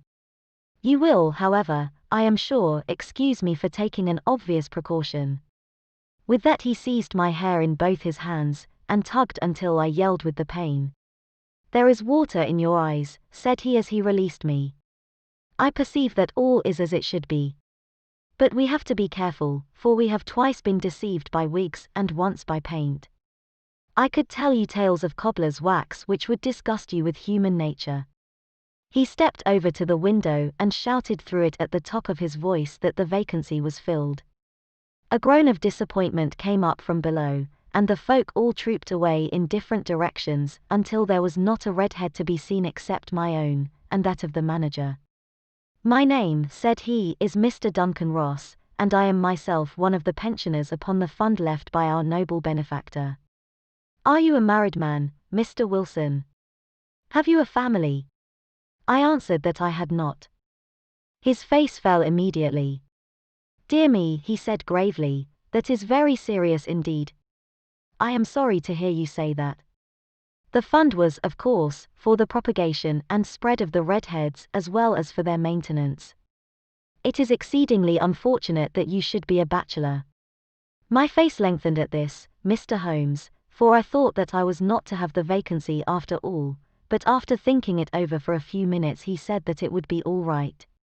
"In the case of another," said he, "the objection might be fatal, but we must stretch a point in favor of a man with such a head of hair as yours. When shall you be able to enter upon your new duties?" "Well, it is a little awkward, for I have a business already," said I. "Oh, never mind about that, Mr. Wilson," said Vincent Spaulding. "I should be able to look after that for you." "What would be the hours?" I asked. 10 to 2. Now a pawnbroker's business is mostly done of an evening, Mr. Holmes, especially Thursday and Friday evening, which is just before payday, so it would suit me very well to earn a little in the mornings. Besides, I knew that my assistant was a good man, and that he would see to anything that turned up. That would suit me very well, said I, and the pay is £4 a week. And the work is purely nominal. What do you call purely nominal? Well, you have to be in the office, or at least in the building, the whole time.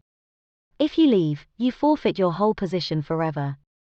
The will is very clear upon that point. You don't comply with the conditions if you budge from the office during that time. It's only 4 hours a day, and I should not think of leaving, said I. No excuse will avail, said Mr. Duncan Ross, neither sickness nor business nor anything else. There you must stay, or you lose your billet. And the work is to copy out the Encyclopaedia Britannica. There is the first volume of it in that press. You must find your own ink, pens, and blotting paper, but we provide this table and chair. Will you be ready tomorrow? Certainly, I answered. Then, goodbye, Mr. Jabez Wilson, and let me congratulate you once more on the important position, which you have been fortunate enough to gain. He bowed me out of the room, and I went home with my assistant, hardly knowing what to say or do. I was so pleased at my own good fortune. Well, I thought over the matter all day, and by evening I was in low spirits again, for I had quite persuaded myself that the whole affair must be some great hoax or fraud, though what its object might be I could not imagine. It seemed altogether past belief that anyone could make such a will, or that they would pay such a sum for doing anything so simple as copying out the Encyclopaedia Britannica. Vincent Spaulding did what he could to cheer me up, but by bedtime I had reasoned myself out of the whole thing. However, in the morning I determined to have a look at it anyhow, so I bought a penny bottle of ink, and with a quill pen, and 7 sheets of foolscap paper, I started off for Pope's Court. Well, to my surprise and delight, everything was as right as possible. The table was set out ready for me, and Mr. Duncan Ross was there to see that I got fairly to work.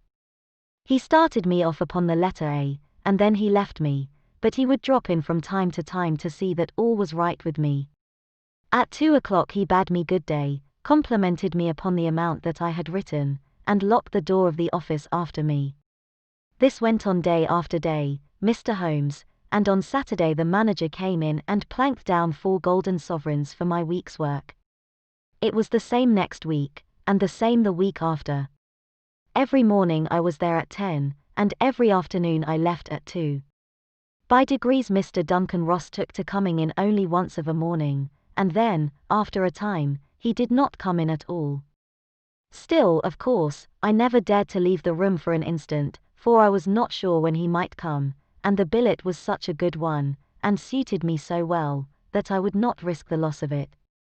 8 weeks passed away like this, and I had written about abbots and archery, and armor and architecture and Attica, and hoped with diligence that I might get onto the BS before very long. It cost me something in foolscap, and I had pretty nearly filled a shelf with my writings. And then suddenly the whole business came to an end. To an end? Yes, sir. And no later than this morning. I went to my work as usual at 10 o'clock, but the door was shut and locked, with a little square of cardboard hammered onto the middle of the panel with a tack.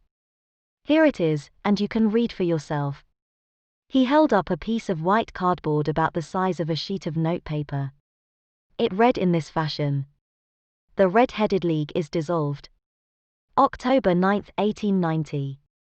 Sherlock Holmes and I surveyed this curt announcement, and the rueful face behind it, until the comical side of the affair so completely overtopped every other consideration that we both burst out into a roar of laughter. I cannot see that there is anything very funny, cried our client, flushing up to the roots of his flaming head. If you can do nothing better than laugh at me, I can go elsewhere. No, no, cried Holmes, shoving him back into the chair from which he had half risen. I really wouldn't miss your case for the world. It is most refreshingly unusual. But there is, if you will excuse my saying so, something just a little funny about it.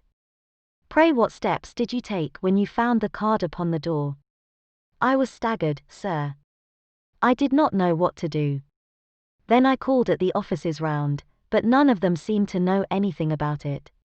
Finally, I went to the landlord, who is an accountant living on the ground floor, and I asked him if he could tell me what had become of the Red-Headed League. He said that he had never heard of any such body. Then I asked him who Mr. Duncan Ross was. He answered that the name was new to him. Well, said I, the gentleman at number 4. What, the red-headed man? Yes. Oh, said he, his name was William Morris. He was a solicitor, and was using my room as a temporary convenience until his new premises were ready. He moved out yesterday. Where could I find him? Oh, at his new offices. He did tell me the address. Yes, 17 King Edward Street, near St. Paul's. I started off, Mr. Holmes, but when I got to that address it was a manufactory of artificial kneecaps, and no one in it had ever heard of either Mr. William Morris or Mr. Duncan Ross. And what did you do then? Asked Holmes. I went home to Saxe-Coburg Square, and I took the advice of my assistant. But he could not help me in any way. He could only say that if I waited I should hear by post. But that was not quite good enough, Mr. Holmes. I did not wish to lose such a place without a struggle, so, as I had heard that you were good enough to give advice to poor folk who were in need of it, I came right away to you. And you did very wisely, said Holmes. Your case is an exceedingly remarkable one, and I shall be happy to look into it. From what you have told me I think that it is possible that graver issues hang from it than might at first sight appear. Grave enough, said Mr. Jabez Wilson. Why, I have lost £4 a week.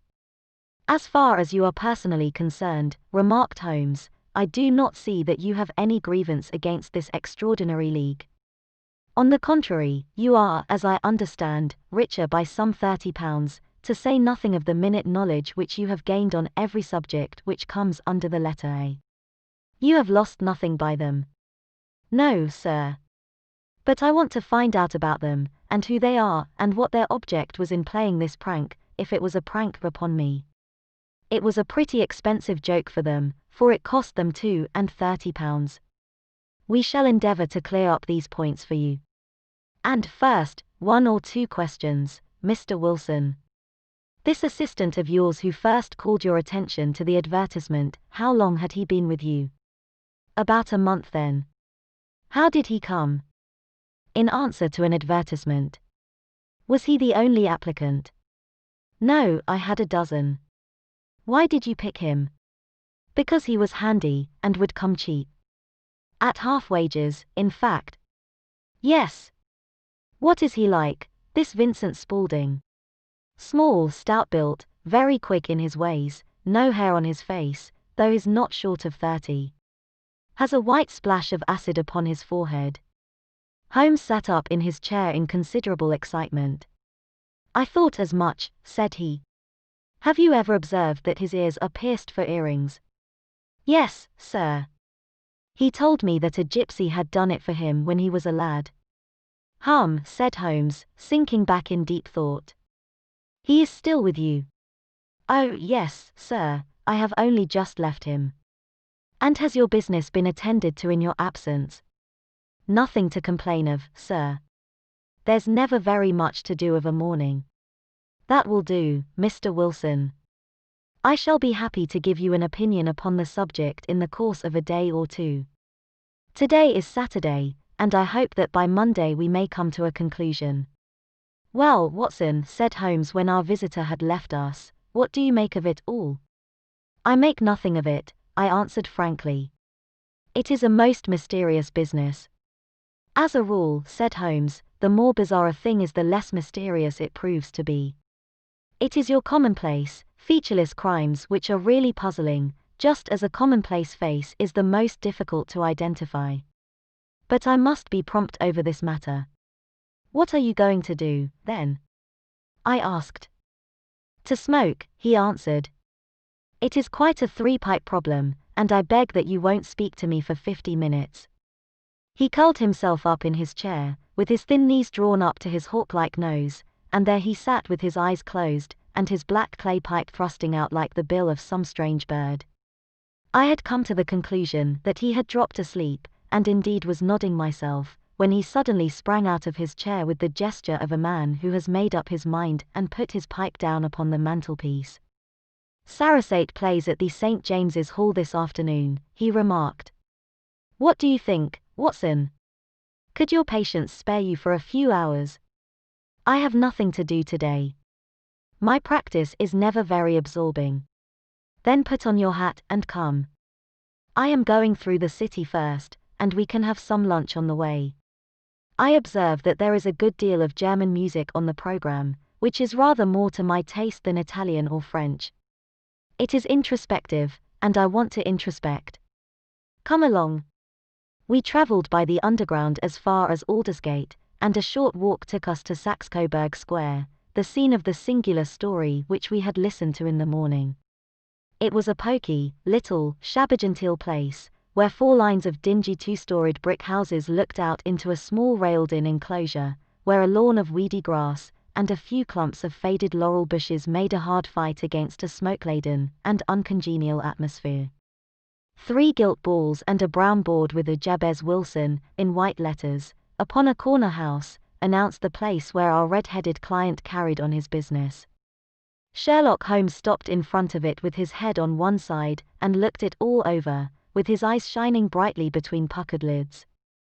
Then he walked slowly up the street, and then down again to the corner, still looking keenly at the houses. Finally he returned to the pawnbroker's, and, having thumped vigorously upon the pavement with his stick 2 or 3 times, he went up to the door and knocked. It was instantly opened by a bright-looking, clean-shaven young fellow, who asked him to step in. "Thank you," said Holmes, "I only wished to ask you how you would go from here to the Strand." "3rd right, 4th left," answered the assistant promptly, closing the door. "Smart fellow, that," observed Holmes as we walked away. "He is, in my judgment, the 4th smartest man in London, and for daring I am not sure that he has not a claim to be 3rd. I have known something of him before." "Evidently," said I, "Mr. Wilson's assistant counts for a good deal in this mystery of the Red-Headed League. I am sure that you inquired your way merely in order that you might see him." "Not him." "What then?" "The knees of his trousers." "And what did you see?" "What I expected to see." "Why did you beat the pavement?" "My dear doctor, this is a time for observation, not for talk. We are spies in an enemy's country. We know something of Saxe-Coburg Square. Let us now explore the parts which lie behind it." The road in which we found ourselves as we turned round the corner from the retired Saxe-Coburg Square presented as great a contrast to it as the front of a picture does to the back. It was one of the main arteries which conveyed the traffic of the city to the north and west. The roadway was blocked with the immense stream of commerce flowing in a double tide inward and outward, while the footpaths were black with the hurrying swarm of pedestrians. It was difficult to realize as we looked at the line of fine shops and stately business premises that they really abutted on the other side upon the faded and stagnant square which we had just quitted. "Let me see," said Holmes, standing at the corner and glancing along the line, "I should like just to remember the order of the houses here. It is a hobby of mine to have an exact knowledge of London. There is Mortimer's, the tobacconist, the little newspaper shop, the Coburg branch of the City and Suburban Bank, the vegetarian restaurant, and McFarlane's carriage building depot. That carries us right onto the other block. And now, doctor, we've done our work, so it's time we had some play. A sandwich and a cup of coffee, and then off to Violin Land, where all is sweetness and delicacy and harmony, and there are no red-headed clients to vex us with their conundrums." My friend was an enthusiastic musician, being himself not only a very capable performer, but a composer of no ordinary merit. All the afternoon he sat in the stalls wrapped in the most perfect happiness, gently waving his long, thin fingers in time to the music, while his gently smiling face, and his languid, dreamy eyes were as unlike those of Holmes the sleuth-hound, Holmes the relentless, keen-witted, ready-handed criminal agent, as it was possible to conceive.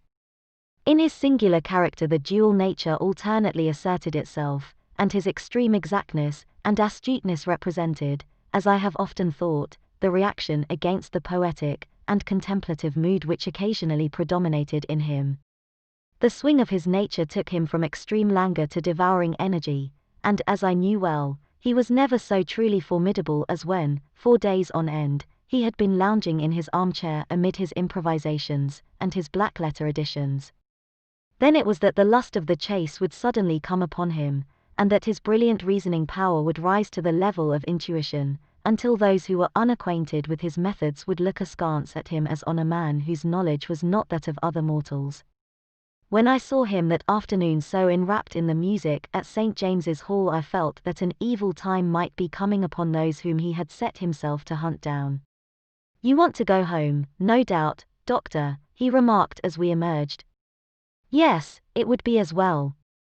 And I have some business to do which will take some hours." "This business at Coburg Square is serious." "Why serious?" "A considerable crime is in contemplation. I have every reason to believe that we shall be in time to stop it. But today being Saturday rather complicates matters. I shall want your help tonight." "At what time?" 10 will be early enough. "I shall be at Baker Street at 10. "Very well. And, I say, Doctor, there may be some little danger, so kindly put your army revolver in your pocket."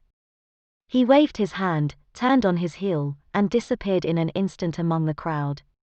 I trust that I am not more dense than my neighbors, but I was always oppressed with a sense of my own stupidity in my dealings with Sherlock Holmes. Here I had heard what he had heard, I had seen what he had seen, and yet from his words it was evident that he saw clearly not only what had happened, but what was about to happen, while to me the whole business was still confused and grotesque.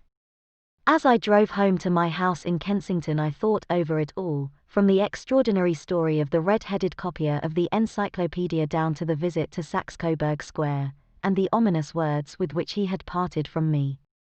What was this nocturnal expedition, and why should I go armed?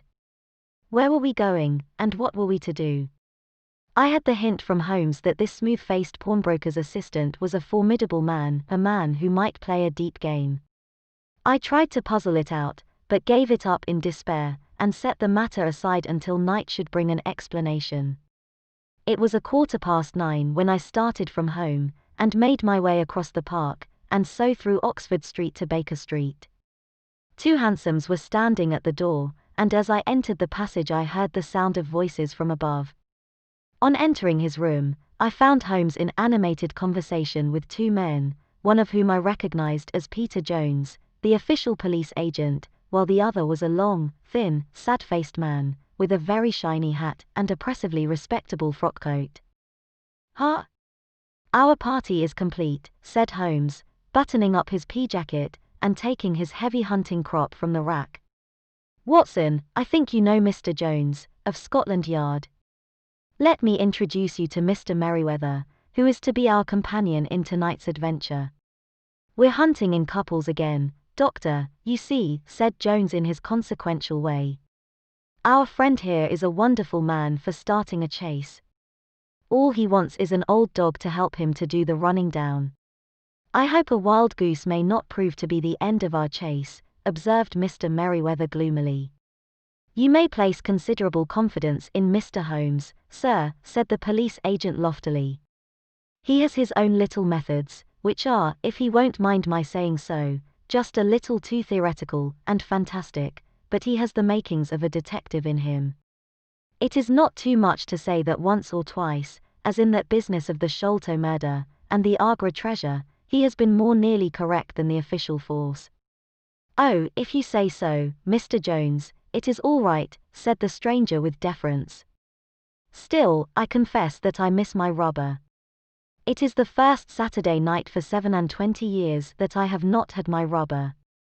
"I think you will find," said Sherlock Holmes, "that you will play for a higher stake tonight than you have ever done yet, and that the play will be more exciting. For you, Mr. Merriweather, the stake will be some £30,000, and for you, Jones, it will be the man upon whom you wish to lay your hands. John Clay, the murderer, thief, smasher, and forger. He's a young man, Mr. Merriweather, but he is at the head of his profession, and I would rather have my bracelets on him than on any criminal in London. He's a remarkable man, is young John Clay. His grandfather was a royal duke, and he himself has been to Eton and Oxford. His brain is as cunning as his fingers, and though we meet signs of him at every turn, we never know where to find the man himself. He'll crack a crib in Scotland one week, and be raising money to build an orphanage in Cornwall the next. I've been on his track for years, and have never set eyes on him yet. I hope that I may have the pleasure of introducing you tonight.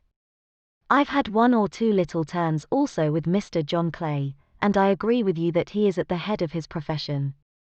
It is past 10, however, and quite time that we started. If you two will take the first hansom, Watson, and I will follow in the second. Sherlock Holmes was not very communicative during the long drive, and lay back in the cab humming the tunes which he had heard in the afternoon. We rattled through an endless labyrinth of gaslit streets until we emerged into Farrington Street. "We are close there now," my friend remarked. "This fellow Merriweather is a bank director, and personally interested in the matter. I thought it as well to have Jones with us also. He is not a bad fellow, though an absolute imbecile in his profession. He has one positive virtue. He is as brave as a bulldog, and as tenacious as a lobster if he gets his claws upon anyone.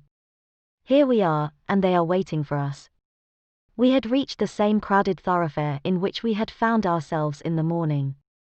Our cabs were dismissed, and, following the guidance of Mr. Merriweather, we passed down a narrow passage and through a side door, which he opened for us. Within there was a small corridor, which ended in a very massive iron gate. This also was opened, and led down a flight of winding stone steps, which terminated at another formidable gate. Mr. Merriweather stopped to light a lantern, and then conducted us down a dark, earth-smelling passage, and so, after opening a third door, into a huge vault or cellar, which was piled all round with crates and massive boxes. "You are not very vulnerable from above," Holmes remarked as he held up the lantern and gazed about him. "Nor from below," said Mr. Merriweather, striking his stick upon the flags which lined the floor. "Why, dear me, it sounds quite hollow," he remarked, looking up in surprise. "I must really ask you to be a little more quiet," said Holmes severely. "You have already imperiled the whole success of our expedition. Might I beg that you would have the goodness to sit down upon one of those boxes, and not to interfere?" The solemn Mr. Merriweather perched himself upon a crate, with a very injured expression upon his face, while Holmes fell upon his knees upon the floor, and, with the lantern and a magnifying lens, began to examine minutely the cracks between the stones. A few seconds sufficed to satisfy him, for he sprang to his feet again, and put his glass in his pocket. "We have at least an hour before us," he remarked, "for they can hardly take any steps until the good pawnbroker is safely in bed. Then they will not lose a minute, for the sooner they do their work the longer time they will have for their escape. We are at present, Doctor, as no doubt you have divined, in the cellar of the City branch of one of the principal London banks. Mr. Merriweather is the chairman of directors, and he will explain to you that there are reasons why the more daring criminals of London should take a considerable interest in this cellar at present." "It is our French gold," whispered the director. "We have had several warnings that an attempt might be made upon it." "Your French gold?" "Yes. We had occasion some months ago to strengthen our resources, and borrowed for that purpose 30,000 Napoleons from the Bank of France. It has become known that we have never had occasion to unpack the money, and that it is still lying in our cellar. The crate upon which I sit contains 2,000 Napoleons packed between layers of lead foil. Our reserve of bullion is much larger at present than is usually kept in a single branch office, and the directors have had misgivings upon the subject."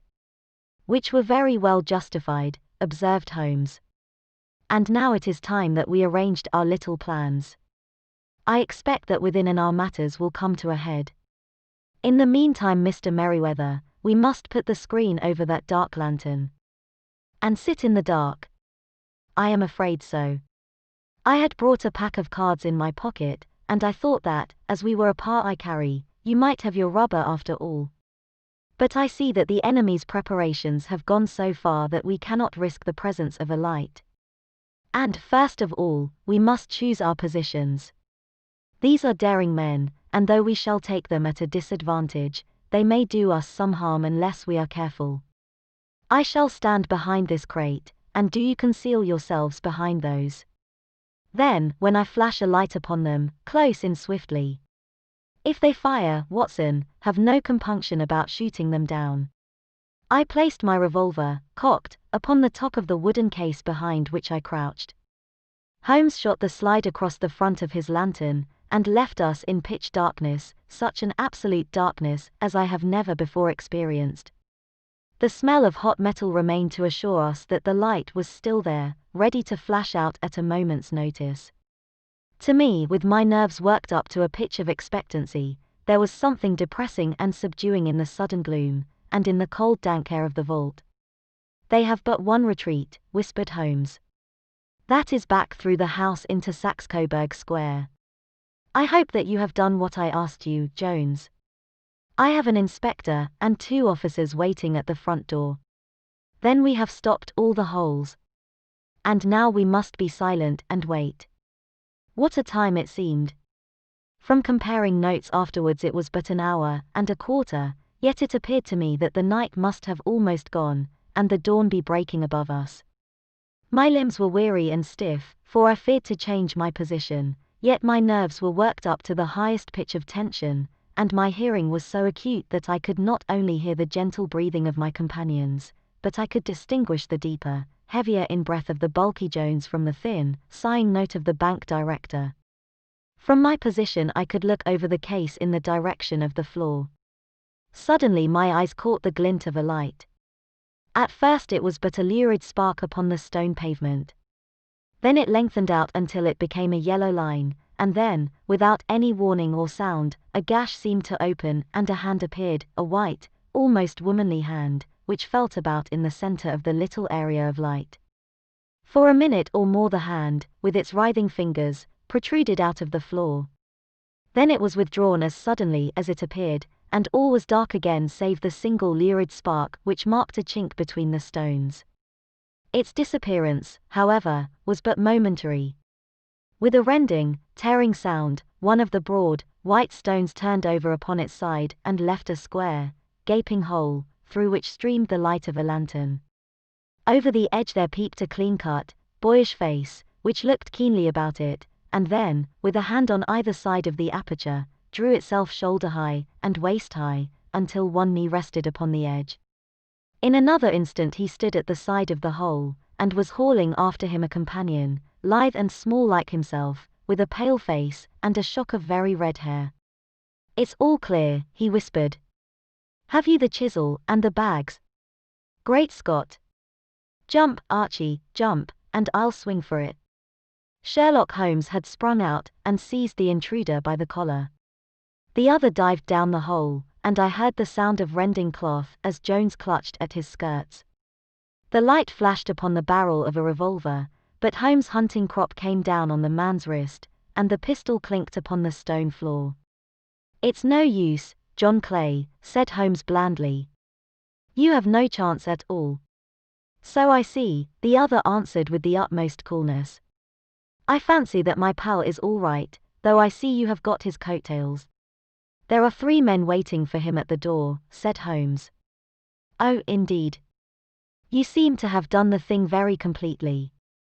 I must compliment you." "And I you," Holmes answered. "Your red-headed idea was very new and effective." "You'll see your pal again presently," said Jones. "He's quicker at climbing down holes than I am. Just hold out while I fix the derbies." "I beg that you will not touch me with your filthy hands," remarked our prisoner as the handcuffs clattered upon his wrists. "You may not be aware that I have royal blood in my veins. Have the goodness, also, when you address me always to say sir and please." "All right," said Jones with a stare and a snigger. "Well, would you please, sir, march upstairs, where we can get a cab to carry your highness to the police station." "That is better," said John Clay serenely. He made a sweeping bow to the three of us, and walked quietly off in the custody of the detective. "Really, Mr. Holmes," said Mr. Merriweather as we followed them from the cellar, "I do not know how the bank can thank you or repay you. There is no doubt that you have detected and defeated in the most complete manner one of the most determined attempts at bank robbery that have ever come within my experience.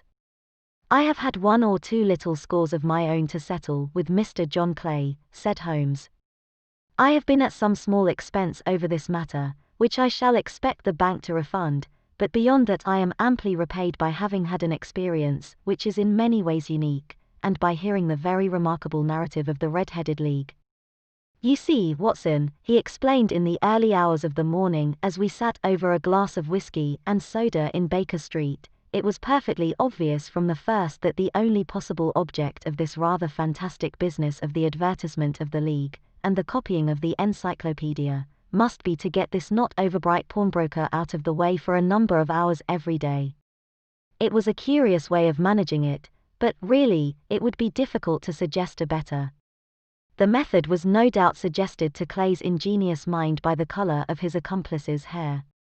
The £4 a week was a law which must draw him, and what was it to them, who were playing for thousands?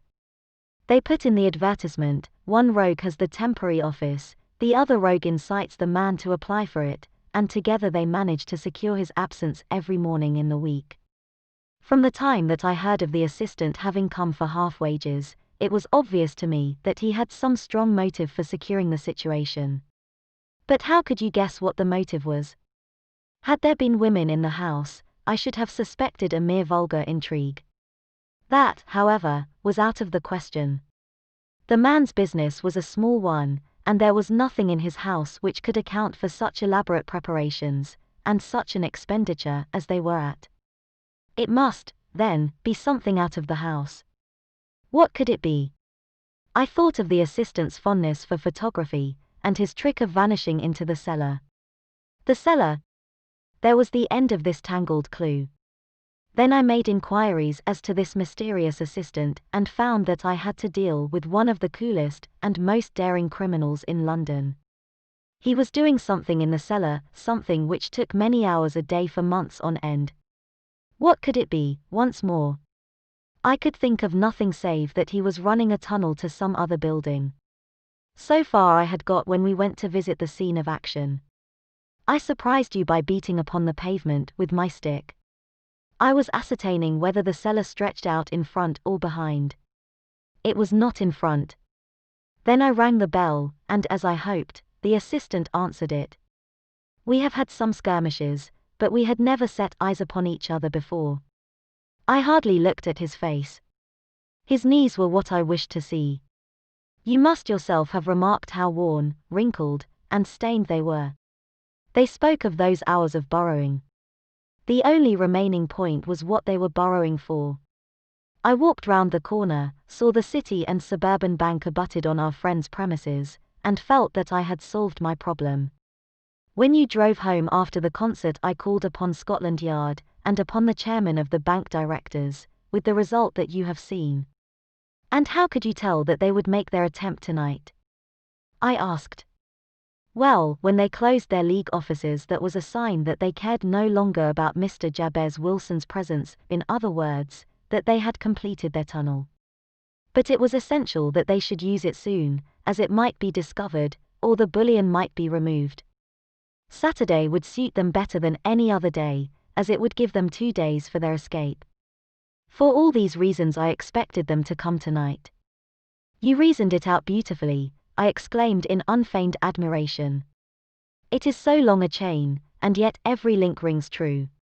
It saved me from ennui, he answered, yawning. Alas! I already feel it closing in upon me.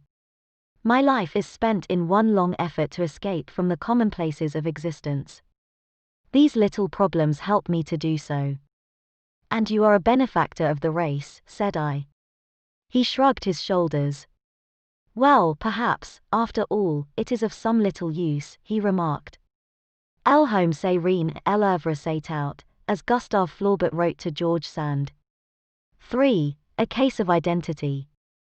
My dear fellow, said Sherlock Holmes as we sat on either side of the fire in his lodgings at Baker Street, life is infinitely stranger than anything which the mind of man could invent. We would not dare to conceive the things which are really mere commonplaces of existence. If we could fly out of that window hand in hand, hover over this great city, gently remove the roofs, and peek in at the queer things which are going on, the strange coincidences, the plannings, the cross-purposes, the wonderful chains of events, working through generations, and leading to the most outré results, it would make all fiction with its conventionalities and foreseeing conclusions most stale and unprofitable. And yet I am not convinced of it, I answered. The cases which come to light in the papers are, as a rule, bald enough, and vulgar enough. We have in our police reports realism pushed to its extreme limits, and yet the result is, it must be confessed, neither fascinating nor artistic. A certain selection and discretion must be used in producing a realistic effect, remarked Holmes. This is wanting in the police report, where more stress is laid, perhaps, upon the platitudes of the magistrate than upon the details, which to an observer contain the vital essence of the whole matter. Depend upon it, there is nothing so unnatural as the commonplace. I smiled and shook my head. I can quite understand your thinking so, I said. Of course, in your position of unofficial advisor and helper to everybody who is absolutely puzzled, throughout 3 continents, you are brought in contact with all that is strange and bizarre. But here I picked up the morning paper from the ground, let us put it to a practical test. Here is the first heading upon which I come. A husband's cruelty to his wife. There is half a column of print, but I know without reading it that it is all perfectly familiar to me. There is, of course, the other woman, the drink, the push, the blow, the bruise, the sympathetic sister or landlady. The crudest of writers could invent nothing more crude. Indeed, your example is an unfortunate one for your argument, said Holmes, taking the paper and glancing his eye down it. This is the Dundas separation case, and as it happens, I was engaged in clearing up some small points in connection with it. The husband was a teetotaler, there was no other woman, and the conduct complained of was that he had drifted into the habit of winding up every meal by taking out his false teeth and hurling them at his wife, which, you will allow, is not an action likely to occur to the imagination of the average storyteller. Take a pinch of snuff, doctor, and acknowledge that I have scored over you in your example. He held out his snuff-box of old gold, with a great amethyst in the center of the lid. Its splendor was in such contrast to his homely ways and simple life that I could not help commenting upon it. Ah, said he, I forgot that I had not seen you for some weeks. It is a little souvenir from the King of Bohemia in return for my assistance in the case of the Irene Adler papers. And the ring?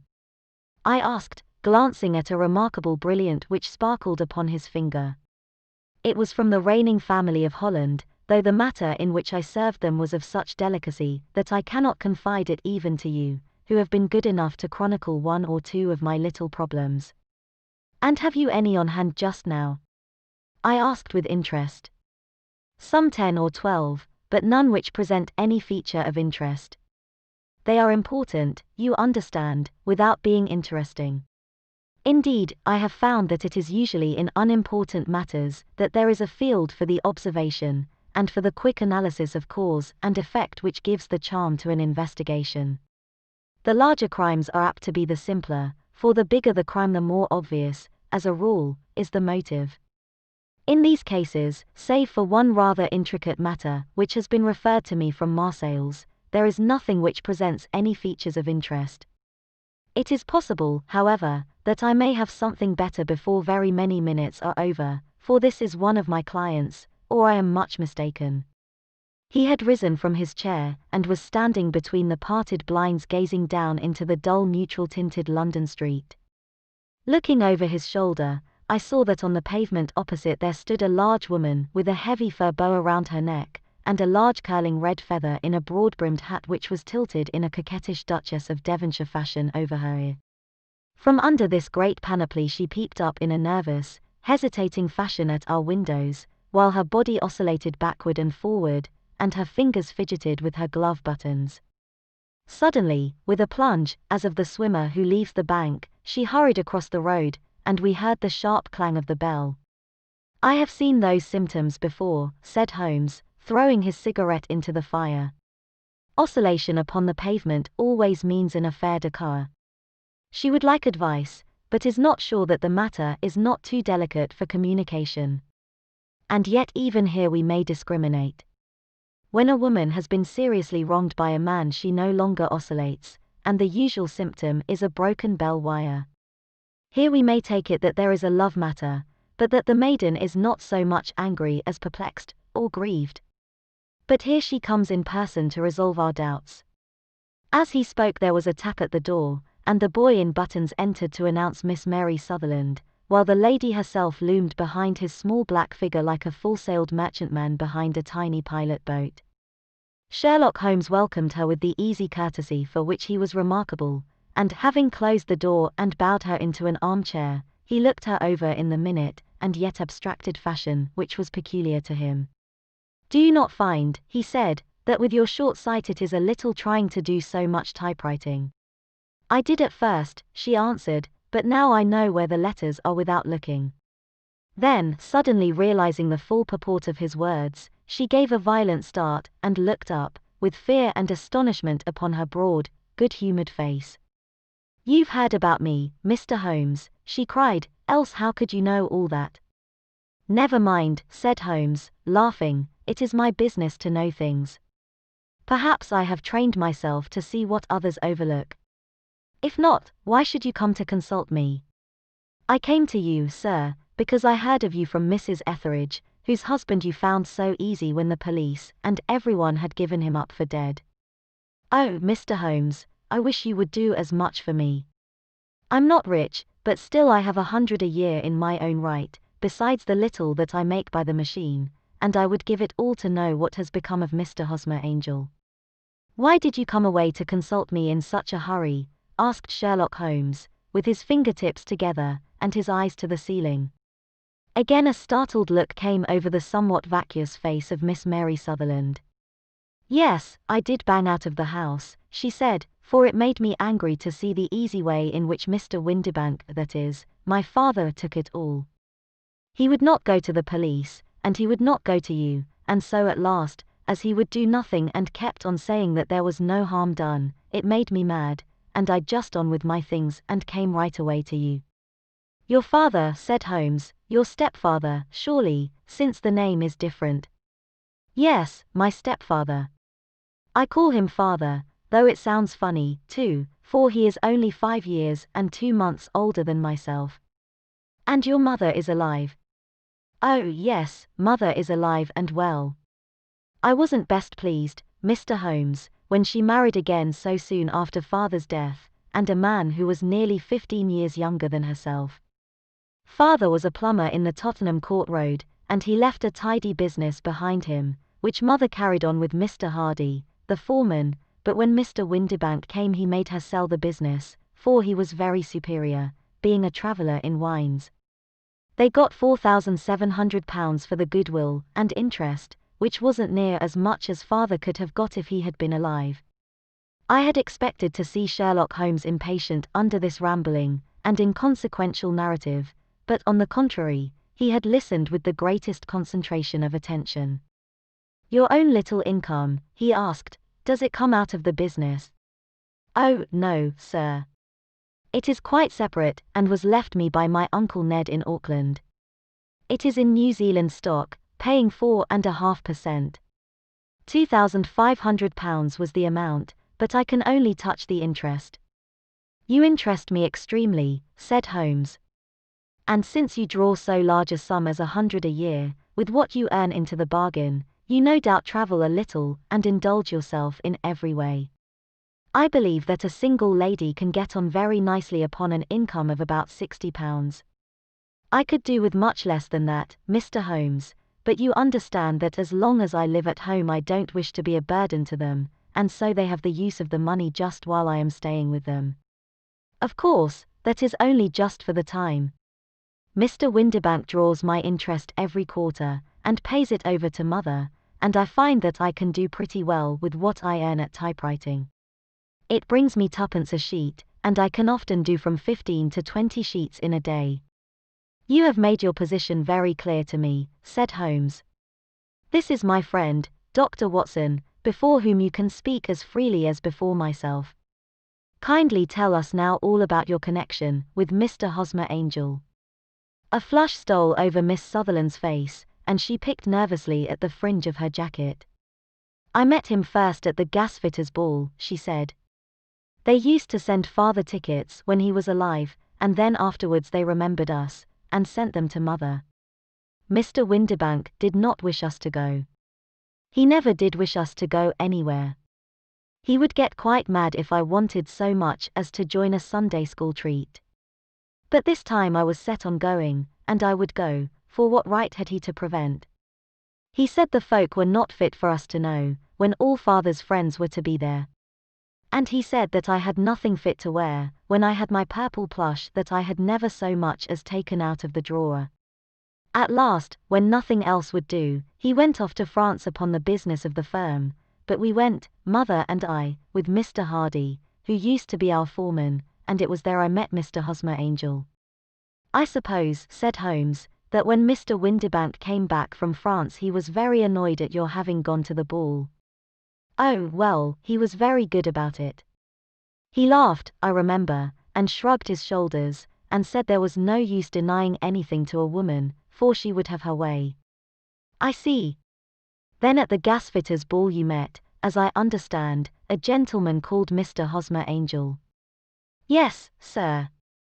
I met him that night, and he called next day to ask if we had got home all safe, and after that we met him, that is to say, Mr. Holmes. I met him twice for walks, but after that father came back again, and Mr. Hosmer Angel could not come to the house any more. No. Well, you know father didn't like anything of the sort. He wouldn't have any visitors if he could help it, and he used to say that a woman should be happy in her own family circle. But then, as I used to say to mother, a woman wants her own circle to begin with, and I had not got mine yet. But how about Mr. Hosmer Angel? Did he make no attempt to see you? Well, father was going off to France again in a week, and Hosmer wrote and said that it would be safer and better not to see each other until he had gone. We could write in the meantime, and he used to write every day. I took the letters in the morning, so there was no need for father to know. Were you engaged to the gentleman at this time? Oh, yes, Mr. Holmes. We were engaged after the first walk that we took. Hosmer Mr. Angel was a cashier in an office in Leadenhall Street, and What office? That's the worst of it, Mr. Holmes, I don't know. Where did he live, then? He slept on the premises. And you don't know his address? No, except that it was Leadenhall Street. Where did you address your letters, then? To the Leadenhall Street post office, to be left till called for. He said that if they were sent to the office he would be chaffed by all the other clerks about having letters from a lady, so I offered to typewrite them, like he did his, but he wouldn't have that, for he said that when I wrote them they seemed to come from me, but when they were typewritten he always felt that the machine had come between us. That will just show you how fond he was of me, Mr. Holmes, and the little things that he would think of. It was most suggestive, said Holmes. It has long been an axiom of mine that the little things are infinitely the most important. Can you remember any other little things about Mr. Hosmer Angel? He was a very shy man, Mr. Holmes. He would rather walk with me in the evening than in the daylight, for he said that he hated to be conspicuous. Very retiring and gentlemanly he was. Even his voice was gentle. He'd had the quinsy and swollen glands when he was young, he told me, and it had left him with a weak throat, and a hesitating, whispering fashion of speech. He was always well dressed, very neat and plain, but his eyes were weak, just as mine are, and he wore tinted glasses against the glare. Well, and what happened when Mr. Windibank, your stepfather, returned to France? Mr. Hosmer Angel came to the house again, and proposed that we should marry before father came back. He was in dreadful earnest, and made me swear, with my hands on the testament, that whatever happened I would always be true to him. Mother said he was quite right to make me swear, and that it was a sign of his passion. Mother was all in his favor from the first, and was even fonder of him than I was. Then, when they talked of marrying within the week, I began to ask about father, but they both said never to mind about father, but just to tell him afterwards, and mother said she would make it all right with him. I didn't quite like that, Mr. Holmes. It seemed funny that I should ask his leave, as he was only a few years older than me, but I didn't want to do anything on the sly, so I wrote to father at Bordeaux, where the company has its French offices, but the letter came back to me on the very morning of the wedding. It missed him, then. Yes, sir, for he had started to England just before it arrived. Huh? That was unfortunate. Your wedding was arranged, then, for the Friday. Was it to be in church? Yes, sir, but very quietly. It was to be at St. Saviour's, near King's Cross, and we were to have breakfast afterwards at the St. Pancras Hotel. Hosmer came for us in a hansom, but as there were two of us he put us both into it and stepped himself into a four-wheeler, which happened to be the only other cab in the street. We got to the church first, and when the four-wheeler drove up we waited for him to step out, but he never did, and when the cabman got down from the box and looked there was no one there. The cabman said that he could not imagine what had become of him, for he had seen him get in with his own eyes. That was last Friday, Mr. Holmes, and I have never seen or heard anything since then to throw any light upon what became of him. It seems to me that you have been very shamefully treated, said Holmes. Oh, no, sir. He was too good and kind to leave me so.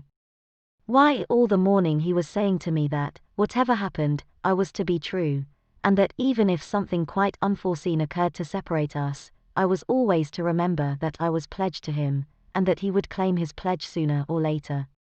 It seemed strange talk for a wedding morning, but what has happened since gives a meaning to it. Most certainly it does. Your own opinion is, then, that some unforeseen catastrophe has occurred to him. Yes, sir. I believe that he foresaw some danger, or else he would not have talked so. And then I think that what he foresaw happened. But you have no notion as to what it could have been. None. One more question. How did your mother take the matter? She was angry, and said that I was never to speak of the matter again. And your father? Did you tell him? Yes, and he seemed to think, with me, that something had happened, and that I should hear of Hosmer again. As he said, what interest could anyone have in bringing me to the doors of the church, and then leaving me? Now, if he had borrowed my money, or if he had married me, and got my money settled on him, there might be some reason, but Hosmer was very independent about money and never would look at a shilling of mine. And yet, what could have happened? And why could he not write? Oh, it drives me half mad to think of it, and I can't sleep a wink at night. She pulled a little handkerchief out of her muff and began to sob heavily into it.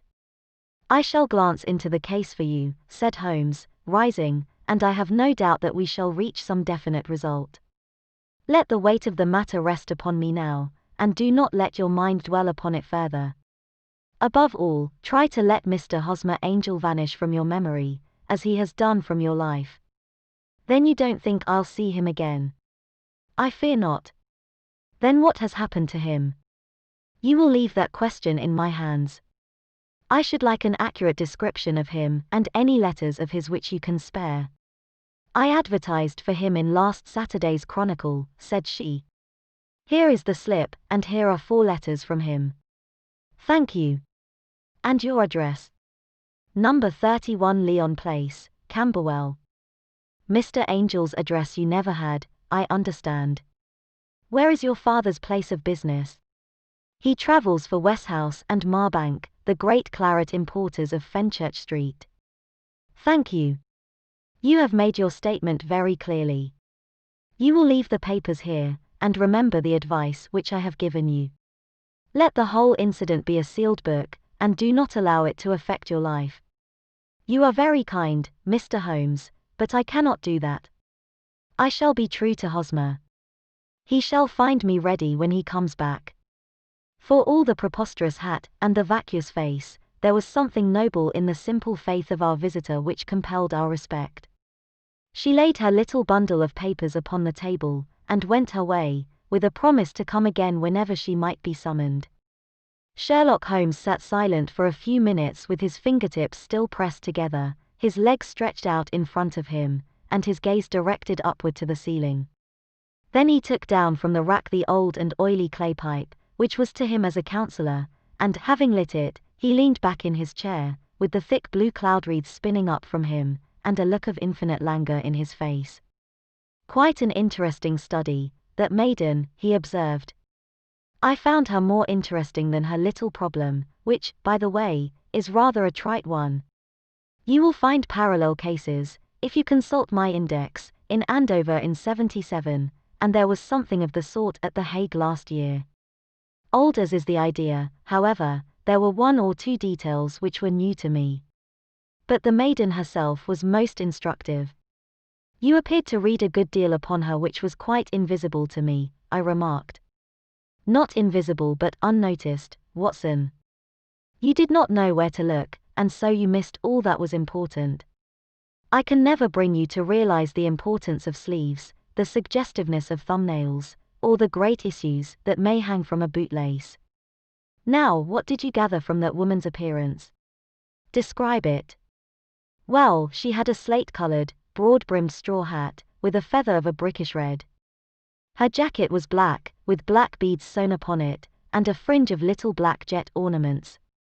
Her dress was brown, rather darker than coffee color, with a little purple plush at the neck and sleeves. Her gloves were grayish, and were worn through at the right forefinger. Her boots I didn't observe. She had small round, hanging gold earrings, and a general air of being fairly well-to-do in a vulgar, comfortable, easygoing way. Sherlock Holmes clapped his hands softly together and chuckled. "'Pon my word, Watson, you are coming along wonderfully. You have really done very well indeed. It is true that you have missed everything of importance, but you have hit upon the method, and you have a quick eye for color. Never trust to general impressions, my boy, but concentrate yourself upon details. My first glance is always at a woman's sleeve.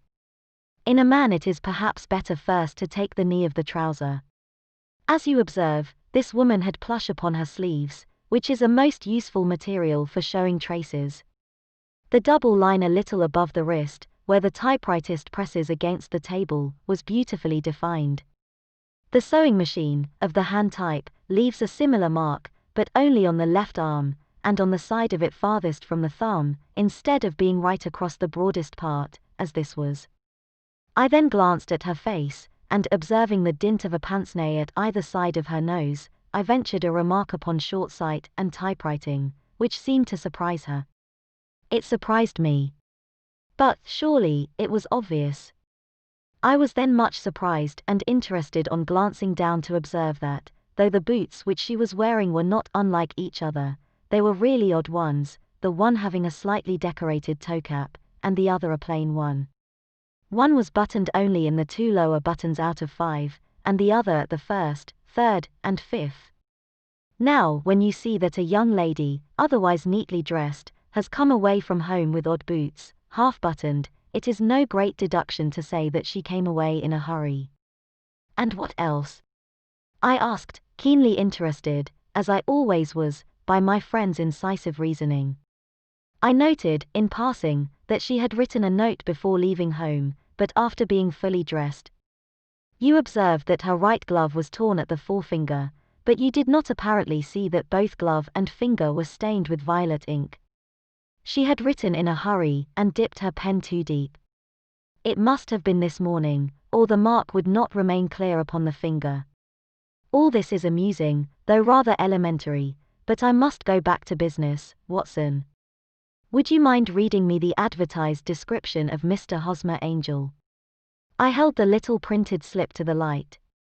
Missing, it said, on the morning of the 14th, a gentleman named Hosmer Angel.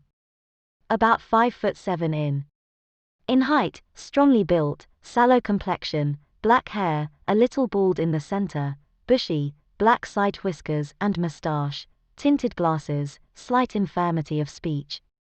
Was dressed, when last seen, in black frock coat faced with silk, black waistcoat, gold Albert chain, and grey Harris tweed trousers, with brown gaiters over elastic-sided boots. Known to have been employed in an office in Leadenhall Street. Anybody bringing, and see. That will do, said Holmes. As to the letters, he continued, glancing over them, they are very commonplace. Absolutely no clue in them to Mr. Angel, save that he quotes Balzac once. There is one remarkable point, however, which will no doubt strike you. They are typewritten, I remarked. Not only that, but the signature is typewritten. Look at the neat little Hosmer Angel at the bottom. There is a date, you see, but no superscription except Leadenhall Street, which is rather vague. The point about the signature is very suggestive, or in fact, we may call it conclusive. Of what? My dear fellow, is it possible you do not see how strongly it bears upon the case? I cannot say that I do, unless it were that he wished to be able to deny his signature if an action for breach of promise were instituted. No, that was not the point. However, I shall write 2 letters, which should settle the matter. One is to a firm in the city, the other is to the young lady's stepfather, Mr. Windibank, asking him whether he could meet us here at 6 o'clock tomorrow evening. It is just as well that we should do business with the male relatives. And now, Doctor, we can do nothing until the answers to those letters come, so we may put our little problem upon the shelf for the interim.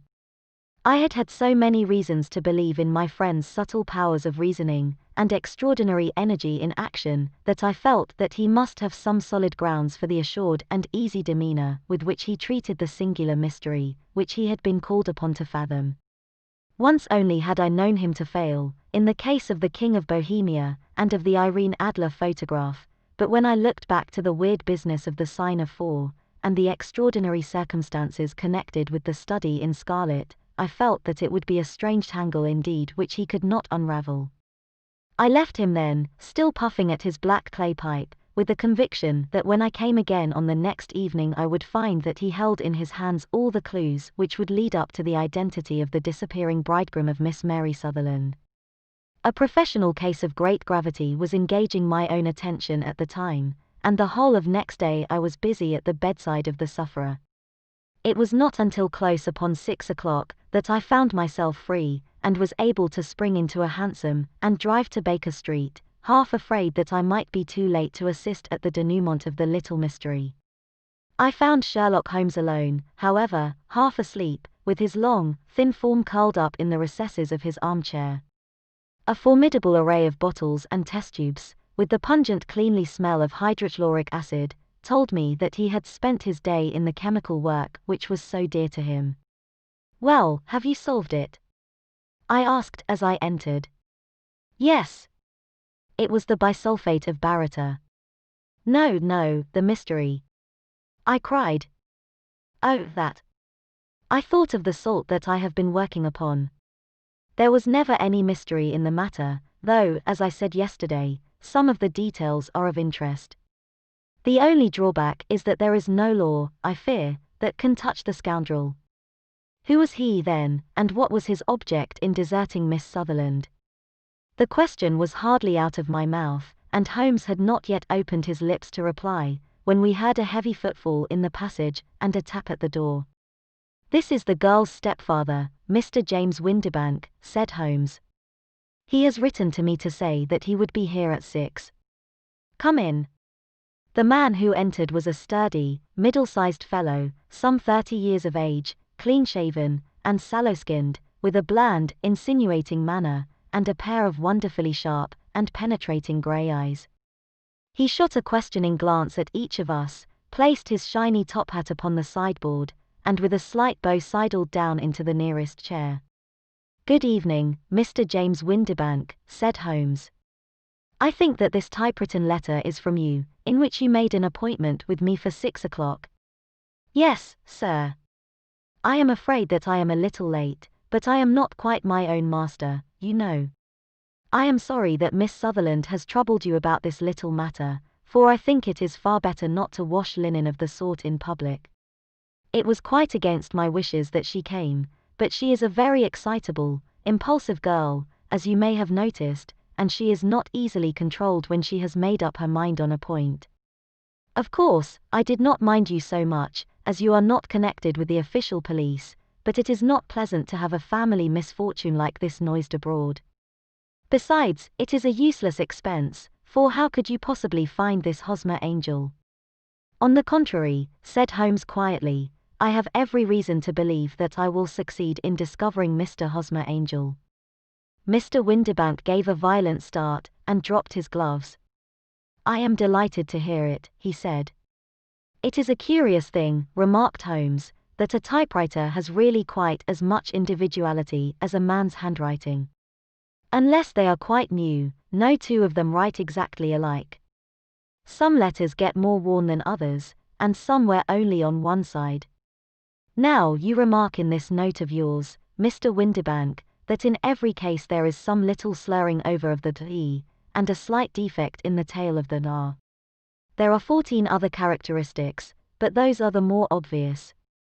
We do all our correspondence with this machine at the office, and no doubt it is a little worn, our visitor answered, glancing keenly at Holmes with his bright little eyes. And now I will show you what is really a very interesting study, Mr. Windibank, Holmes continued. I think of writing another little monograph some of these days on the typewriter, and its relation to crime. It is a subject to which I have devoted some little attention.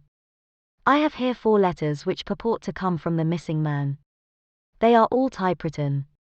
In each case, not only are the e's slurred, and the r's tailless, but you will observe, if you care to use my magnifying lens, that the 14 other characteristics to which I have alluded are there as well. Mr. Windibank sprang out of his chair, and picked up his hat. I cannot waste time over this sort of fantastic talk, Mr. Holmes, he said. If you can catch the man, catch him, and let me know when you have done it. Certainly, said Holmes, stepping over and turning the key in the door. I let you know, then, that I have caught him. What? Where? Shouted Mr. Windibank, turning white to his lips and glancing about him like a rat in a trap. Oh, it won't do, really it won't, said Holmes suavely. There is no possible getting out of it, Mr. Windibank. It is quite too transparent, and it was a very bad compliment when you said that it was impossible for me to solve so simple a question. That's right. Sit down and let us talk it over. Our visitor collapsed into a chair, with a ghastly face, and a glitter of moisture on his brow. It's not actionable, he stammered. I am very much afraid that it is not. But between ourselves, Windibank, it was as cruel and selfish and heartless a trick in a petty way as ever came before me. Now let me just run over the course of events, and you will contradict me if I go wrong. The man sat huddled up in his chair, with his head sunk upon his breast, like one who is utterly crushed. Holmes stuck his feet up on the corner of the mantelpiece, and leaning back with his hands in his pockets, began talking, rather to himself, as it seemed, than to us. The man married a woman very much older than himself for her money, said he, and he enjoyed the use of the money of the daughter as long as she lived with them. It was a considerable sum, for people in their position, and the loss of it would have made a serious difference. It was worth an effort to preserve it. The daughter was of a good, amiable disposition, but affectionate and warm-hearted in her ways, so that it was evident that with her fair personal advantages, and her little income, she would not be allowed to remain single long. Now her marriage would mean, of course, the loss of 100 a year, so what does her stepfather do to prevent it? He takes the obvious course of keeping her at home, and forbidding her to seek the company of people of her own age. But soon he found that that would not answer forever. She became restive, insisted upon her rights, and finally announced her positive intention of going to a certain ball. What does her clever stepfather do then? He conceives an idea more creditable to his head than to his heart. With the connivance and assistance of his wife he disguised himself, covered those keen eyes with tinted glasses, masked the face with a moustache and a pair of bushy whiskers, sunk that clear voice into an insinuating whisper, and doubly secure on account of the girl's short sight, he appears as Mr. Hosmer Angel, and keeps off other lovers by making love himself. It was only a joke at first, groaned our visitor. We never thought that she would have been so carried away. Very likely not.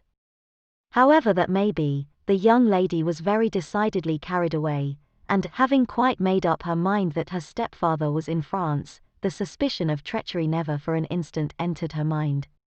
She was flattered by the gentleman's attentions, and the effect was increased by the loudly expressed admiration of her mother.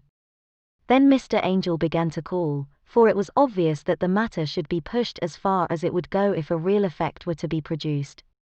There were meetings, and an engagement, which would finally secure the girl's affections from turning towards anyone else. But the deception could not be kept up forever. These pretended journeys to France were rather cumbrous. The thing to do was clearly to bring the business to an end in such a dramatic manner that it would leave a permanent impression upon the young lady's mind and prevent her from looking upon any other suitor for some time to come.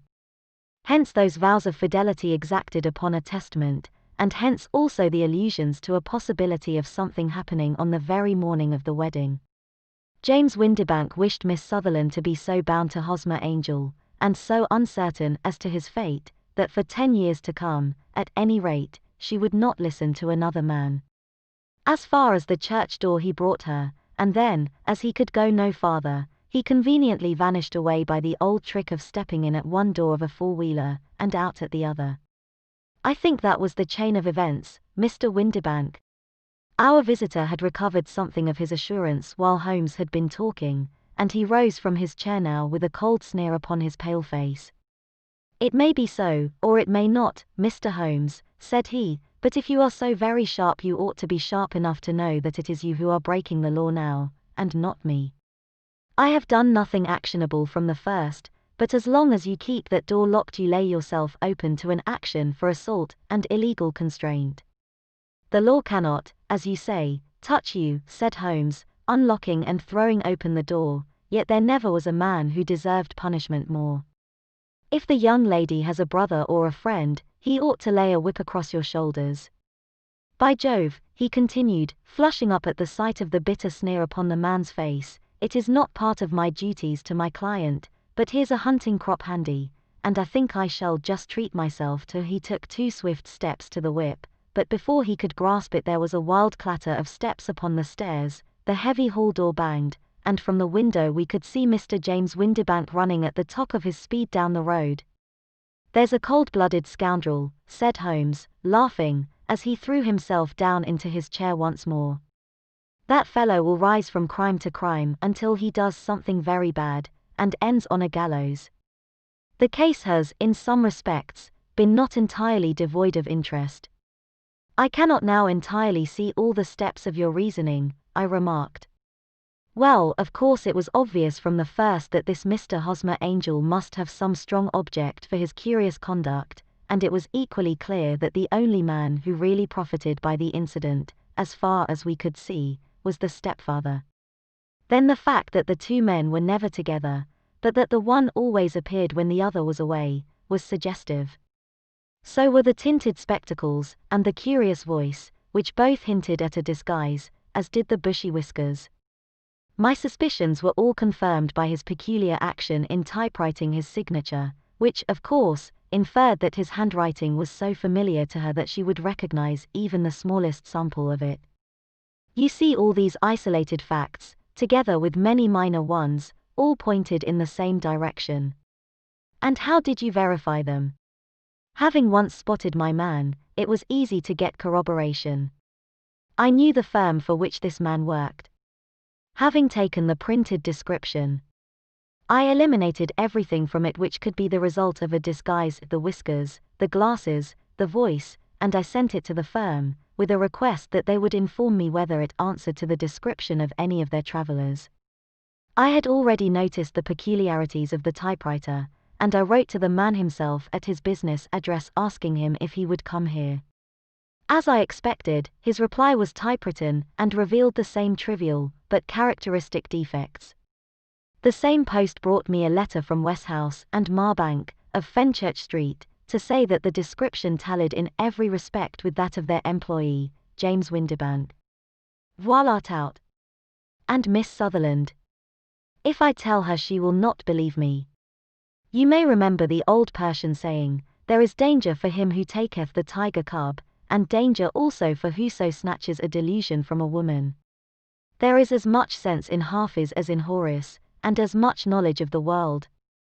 Chapter 4. The Boscombe Valley Mystery. We were seated at breakfast one morning, my wife and I, when the maid brought in a telegram. It was from Sherlock Holmes and ran in this way. Have you a couple of days to spare? Have just been wired for from the west of England in connection with Boscombe Valley tragedy. Shall be glad if you will come with me.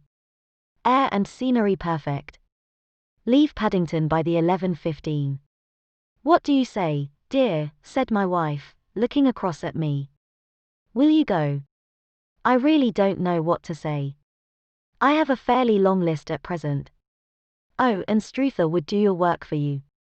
You have been looking a little pale lately. I think that the change would do you good, and you are always so interested in Mr. Sherlock Holmes' cases. I should be ungrateful if I were not, seeing what I gained through one of them, I answered. But if I am to go, I must pack at once, for I have only half an hour. My experience of camp life in Afghanistan had at least had the effect of making me a prompt and ready traveler. My wants were few and simple, so that in less than the time stated I was in a cab with my valise, rattling away to Paddington Station. Sherlock Holmes was pacing up and down the platform, his tall, gaunt figure made even gaunter and taller by his long grey travelling cloak and close-fitting cloth cap. It is really very good of you to come, Watson, said he. It makes a considerable difference to me, having someone with me on whom I can thoroughly rely. Local aid is always either worthless or else biased. If you will keep the 2 corner seats, I shall get the tickets. We had the carriage to ourselves save for an immense litter of papers which Holmes had brought with him. Among these he rummaged and read, with intervals of note-taking and of meditation, until we were past reading. Then he suddenly rolled them all into a gigantic ball, and tossed them up onto the rack. Have you heard anything of the case? He asked. Not a word. I have not seen a paper for some days. The London press has not had very full accounts. I have just been looking through all the recent papers in order to master the particulars. It seems, from what I gather, to be one of those simple cases which are so extremely difficult. That sounds a little paradoxical. But it is profoundly true. Singularity is almost invariably a clue. The more featureless and commonplace a crime is, the more difficult it is to bring it home. In this case, however, they have established a very serious case against the son of the murdered man. It is a murder, then? Well, it is conjectured to be so. I shall take nothing for granted until I have the opportunity of looking personally into it. I will explain the state of things to you, as far as I have been able to understand it, in a very few words. Boscombe Valley is a country district not very far from Ross, in Herefordshire. The largest landed proprietor in that part is a Mr. John Turner, who made his money in Australia, and returned some years ago to the old country. One of the farms which he held, that of Hatherley, was let to Mr. Charles McCarthy, who was also an ex-Australian. The men had known each other in the colonies, so that it was not unnatural that when they came to settle down they should do so as near each other as possible. Turner was apparently the richer man, so McCarthy became his tenant, but still remained, it seems, upon terms of perfect equality, as they were frequently together. McCarthy had one son, a lad of 18, and Turner had an only daughter of the same age, but neither of them had wives living. They appear to have avoided the society of the neighbouring English families, and to have led retired lives, though both the McCarthys were fond of sport, and were frequently seen at the race meetings of the neighbourhood. McCarthy kept 2 servants, a man and a girl. Turner had a considerable household, some half-dozen at the least. That is as much as I have been able to gather about the families. Now for the facts. On June 3rd, that is, on Monday last, McCarthy left his house at Hatherley about 3 in the afternoon, and walked down to the Boscombe Pool, which is a small lake formed by the spreading out of the stream which runs down the Boscombe Valley. He had been out with his serving man in the morning at Ross, and he had told the man that he must hurry, as he had an appointment of importance to keep at 3. From that appointment he never came back alive. From Hatherley farmhouse to the Boscombe Pool is a quarter of a mile, and 2 people saw him as he passed over this ground. One was an old woman, whose name is not mentioned, and the other was William Crowder, a gamekeeper in the employ of Mr. Turner. Both these witnesses depose that Mr. McCarthy was walking alone. The gamekeeper adds that within a few minutes of his seeing Mr. McCarthy pass, he had seen his son, Mr. James McCarthy, going the same way with a gun under his arm. To the best of his belief, the father was actually in sight at the time, and the son was following him. He thought no more of the matter until he heard in the evening of the tragedy that had occurred. The 2 McCarthys were seen after the time when William Crowder, the gamekeeper, lost sight of them. The Boscombe Pool is thickly wooded round, with just a fringe of grass and of reeds round the edge. A girl of 14, Patience Moran, who is the daughter of the lodgekeeper of the Boscombe Valley estate, was in one of the woods picking flowers. She states that while she was there she saw, at the border of the wood and close by the lake, Mr. McCarthy and his son, and that they appeared to be having a violent quarrel. She heard Mr. McCarthy the elder using very strong language to his son, and she saw the latter raise up his hand as if to strike his father.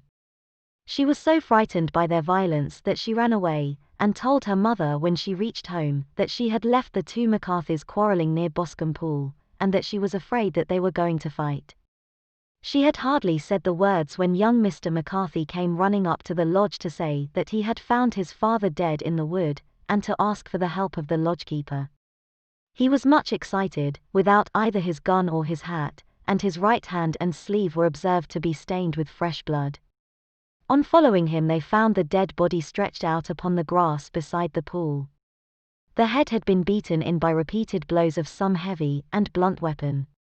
The injuries were such as might very well have been inflicted by the butt end of his son's gun, which was found lying on the grass within a few paces of the body. Under these circumstances the young man was instantly arrested, and a verdict of a willful murder having been returned at the inquest on Tuesday, he was on Wednesday brought before the magistrates at Ross, who have referred the case to the next assizes. Those are the main facts of the case as they came out before the coroner and the police court.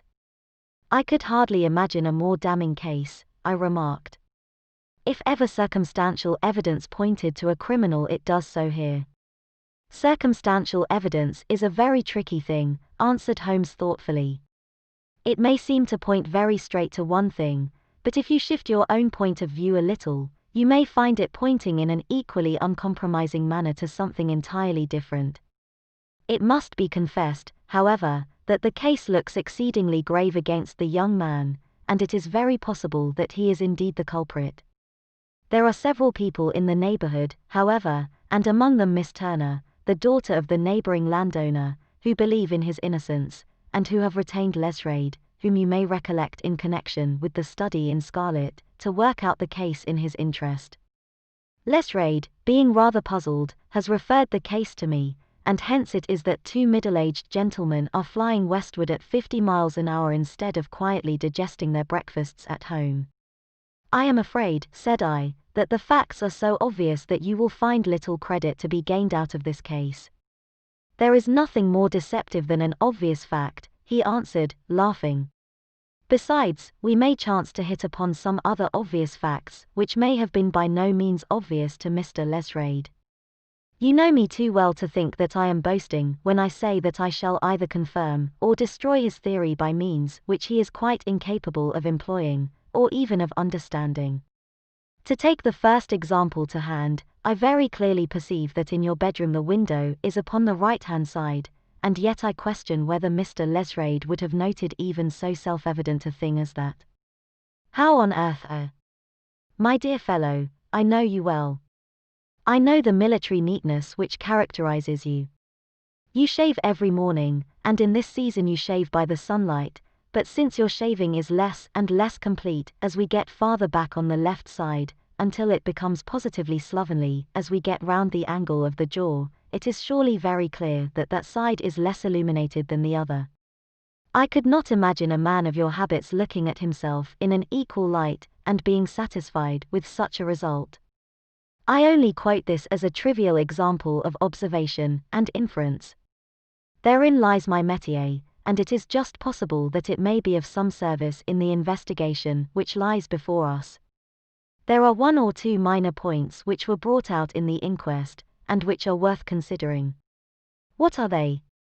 It appears that his arrest did not take place at once, but after the return to Hatherley Farm.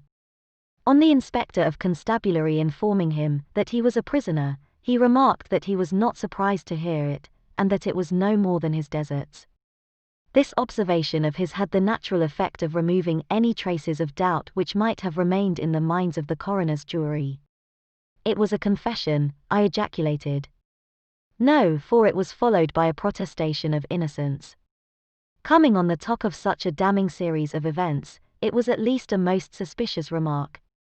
On the contrary, said Holmes, it is the brightest rift which I can at present see in the clouds. However innocent he might be, he could not be such an absolute imbecile as not to see that the circumstances were very black against him. Had he appeared surprised at his own arrest, or feigned indignation at it, I should have looked upon it as highly suspicious, because such surprise or anger would not be natural under the circumstances, and yet might appear to be the best policy to a scheming man. His frank acceptance of the situation marks him as either an innocent man, or else as a man of considerable self-restraint and firmness. As to his remark about his deserts, it was also not unnatural if you consider that he stood beside the dead body of his father, and that there is no doubt that he had that very day so far forgotten his filial duty as to bandy words with him, and even, according to the little girl whose evidence is so important, to raise his hand as if to strike him. The self-reproach and contrition which are displayed in his remark appear to me to be the signs of a healthy mind rather than of a guilty one. I shook my head. Many men have been hanged on far slighter evidence, I remarked. So they have. And many men have been wrongfully hanged. What is the young man's own account of the matter? It is, I am afraid, not very encouraging to his supporters, though there are one or two points in it which are suggestive. You will find it here, and may read it for yourself. He picked out from his bundle a copy of the local Herefordshire paper, and having turned down the sheet he pointed out the paragraph in which the unfortunate young man had given his own statement of what had occurred. I settled myself down in the corner of the carriage and read it very carefully. It ran in this way. Mr. James McCarthy, the only son of the deceased, was then called and gave evidence as follows. I had been away from home for 3 days at Bristol, and had only just returned upon the morning of last Monday, the 3rd. My father was absent from home at the time of my arrival, and I was informed by the maid that he had driven over to Ross with John Cobb, the groom. Shortly after my return I heard the wheels of his trap in the yard, and looking out of my window, I saw him get out and walk rapidly out of the yard, though I was not aware in which direction he was going. I then took my gun and strolled out in the direction of the Boscombe Pool, with the intention of visiting the rabbit warren which is upon the other side. On my way I saw William Crowder, the gamekeeper, as he had stated in his evidence, but he is mistaken in thinking that I was following my father. I had no idea that he was in front of me. When about 100 yards from the pool I heard a cry of a cooey, which was a usual signal between my father and myself. I then hurried forward, and found him standing by the pool. He appeared to be much surprised at seeing me and asked me rather roughly what I was doing there. A conversation ensued which led to high words and almost to blows, for my father was a man of a very violent temper. Seeing that his passion was becoming ungovernable, I left him and returned towards Hatherley Farm. I had not gone more than 150 yards, however, when I heard a hideous outcry behind me, which caused me to run back again. I found my father expiring upon the ground, with his head terribly injured. I dropped my gun and held him in my arms, but he almost instantly expired. I knelt beside him for some minutes, and then made my way to Mr. Turner's lodgekeeper, his house being the nearest, to ask for assistance. I saw no one near my father when I returned, and I have no idea how he came by his injuries. He was not a popular man, being somewhat cold and forbidding in his manners, but he had, as far as I know, no active enemies. I know nothing further of the matter. The coroner: did your father make any statement to you before he died? Witness: he mumbled a few words, but I could only catch some allusion to a rat. The coroner: what did you understand by that? Witness: it conveyed no meaning to me. I thought that he was delirious. The coroner: what was the point upon which you and your father had this final quarrel? Witness: I should prefer not to answer. The coroner: I am afraid that I must press it. Witness: it is really impossible for me to tell you. I can assure you that it has nothing to do with the sad tragedy which followed. The coroner: that is for the court to decide. I need not point out to you that your refusal to answer will prejudice your case considerably in any future proceedings which may arise. Witness: I must still refuse. The coroner: I understand that the cry of the cooey was a common signal between you and your father. Witness: it was. The coroner: how was it, then, that he uttered it before he saw you, and before he even knew that you had returned from Bristol? Witness with considerable confusion: I do not know. A juryman: did you see nothing which aroused your suspicions when you returned on hearing the cry and found your father fatally injured? Witness: nothing definite. The coroner: what do you mean? Witness: I was so disturbed and excited as I rushed out into the open, that I could think of nothing except of my father. Yet I have a vague impression that as I ran forward something lay upon the ground to the left of me. It seemed to me to be something grey in colour, a coat of some sort, or a plaid perhaps. When I rose from my father I looked round for it, but it was gone. Do you mean that it disappeared before you went for help? Yes, it was gone. You cannot say what it was? No, I had a feeling something was there. How far from the body? A dozen yards or so. And how far from the edge of the wood? About the same. Then if it was removed it was while you were within a dozen yards of it? Yes, but with my back towards it. This concluded the examination of the witness. I see, said I as I glanced down the column, that the coroner in his concluding remarks was rather severe upon young McCarthy.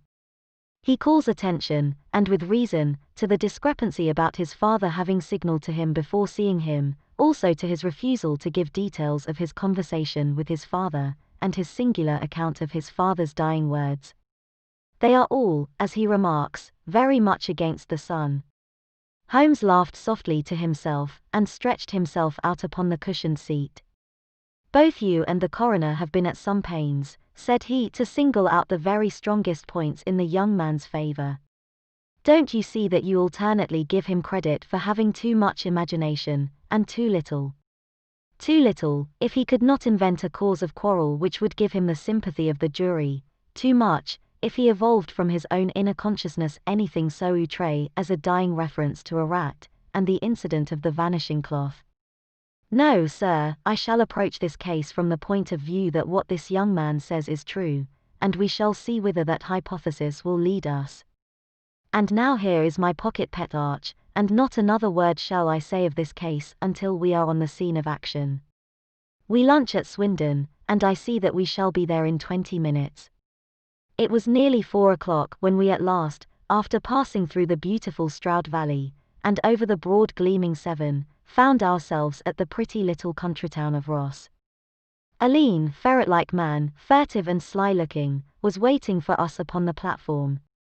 In spite of the light brown dustcoat and leather leggings which he wore in deference to his rustic surroundings, I had no difficulty in recognizing Lesraide, of Scotland Yard. With him we drove to the Hereford Arms where a room had already been engaged for us. I have ordered a carriage, said Lesraide as we sat over a cup of tea. I knew your energetic nature, and that you would not be happy until you had been on the scene of the crime. It was very nice and complimentary of you, Holmes answered. It is entirely a question of barometric pressure. Lestrade looked startled. I do not quite follow, he said. How is the glass? 29, I see. No wind, and not a cloud in the sky. I have a caseful of cigarettes here which need smoking, and the sofa is very much superior to the usual country hotel abomination. I do not think that it is probable that I shall use the carriage tonight. Lestrade laughed indulgently. You have, no doubt, already formed your conclusions from the newspapers, he said. The case is as plain as a pikestaff, and the more one goes into it the plainer it becomes. Still, of course, one can't refuse a lady, and such a very positive one, too. She has heard of you, and would have your opinion, though I repeatedly told her that there was nothing which you could do which I had not already done. Why, bless my soul. Here is her carriage at the door. He had hardly spoken before there rushed into the room one of the most lovely young women that I have ever seen in my life. Her violet eyes shining, her lips parted, a pink flush upon her cheeks, all thought of her natural reserve lost in her overpowering excitement and concern. Oh, Mr. Sherlock Holmes, she cried, glancing from one to the other of us, and finally, with a woman's quick intuition, fastening upon my companion, I am so glad that you have come. I have driven down to tell you so. I know that James didn't do it. I know it, and I want you to start upon your work knowing it, too. Never let yourself doubt upon that point. We have known each other since we were little children, and I know his faults as no one else does, but he is too tender-hearted to hurt a fly. Such a charge is absurd to anyone who really knows him. I hope we may clear him, Miss Turner, said Sherlock Holmes. You may rely upon my doing all that I can. But you have read the evidence. You have formed some conclusion. Do you not see some loophole, some flaw? Do you not yourself think that he is innocent? I think that it is very probable. There now, she cried, throwing back her head and looking defiantly at Lestrade. You hear? He gives me hopes. Lestrade shrugged his shoulders. I am afraid that my colleague has been a little quick in forming his conclusions, he said. But he is right. Oh, I know that he is right. James never did it. And about his quarrel with his father, I am sure that the reason why he would not speak about it to the coroner was because I was concerned in it. In what way? Asked Holmes. It is no time for me to hide anything. James and his father had many disagreements about me. Mr. McCarthy was very anxious that there should be a marriage between us. James and I have always loved each other as brother and sister, but of course he is young and has seen very little of life yet, and well, he naturally did not wish to do anything like that yet. So there were quarrels, and this, I am sure, was one of them. And your father? Asked Holmes. Was he in favor of such a union? No, he was averse to it also. No one but Mr. McCarthy was in favor of it. A quick blush passed over her fresh young face as Holmes shot one of his keen, questioning glances at her. Thank you for this information, said he. May I see your father if I call tomorrow? I am afraid the doctor won't allow it. The doctor? Yes, have you not heard? Poor father has never been strong for years back, but this has broken him down completely. He has taken to his bed, and Dr. Willows says that he is a wreck, and that his nervous system is shattered. Mr. McCarthy was the only man alive who had known Dad in the old days in Victoria. Huh? In Victoria? That is important. Yes, at the mines. Quite so, at the gold mines, where, as I understand, Mr. Turner made his money. Yes, certainly. Thank you, Miss Turner. You have been of material assistance to me. You will tell me if you have any news tomorrow. No doubt you will go to the prison to see James. Oh, if you do, Mr. Holmes, do tell him that I know him to be innocent. I will, Miss Turner. I must go home now, for Dad is very ill, and he misses me so if I leave him. Goodbye, and God help you in your undertaking. She hurried from the room as impulsively as she had entered, and we heard the wheels of her carriage rattle off down the street. "I am ashamed of you, Holmes," said Lestrade with dignity after a few minutes' silence. "Why should you raise up hopes which you are bound to disappoint? I am not overtender of heart, but I call it cruel." "I think that I see my way to clearing James McCarthy," said Holmes. "Have you an order to see him in prison?" "Yes, but only for you and me." "Then I shall reconsider my resolution about going out. We have still time to take a train to Hereford and see him tonight." "Ample. Then let us do so. Watson, I fear that you will find it very slow, but I shall only be away a couple of hours." I walked down to the station with them, and then wandered through the streets of the little town, finally returning to the hotel, where I lay upon the sofa, and tried to interest myself in a yellowback novel. The puny plot of the story was so thin, however, when compared to the deep mystery through which we were groping, and I found my attention wander so continually from the action to the fact, that I at last flung it across the room, and gave myself up entirely to a consideration of the events of the day. Supposing that this unhappy young man's story were absolutely true, then what hellish thing, what absolutely unforeseen and extraordinary calamity could have occurred between the time when he parted from his father, and the moment when, drawn back by his screams, he rushed into the glade? It was something terrible and deadly. What could it be? Might not the nature of the injuries reveal something to my medical instincts? I rang the bell and called for the weekly county paper, which contained a verbatim account of the inquest. In the surgeon's deposition it was stated that the posterior third of the left parietal bone, and the left half of the occipital bone had been shattered by a heavy blow from a blunt weapon. I marked the spot upon my own head. Clearly such a blow must have been struck from behind. That was to some extent in favor of the accused, as when seen quarreling he was face to face with his father.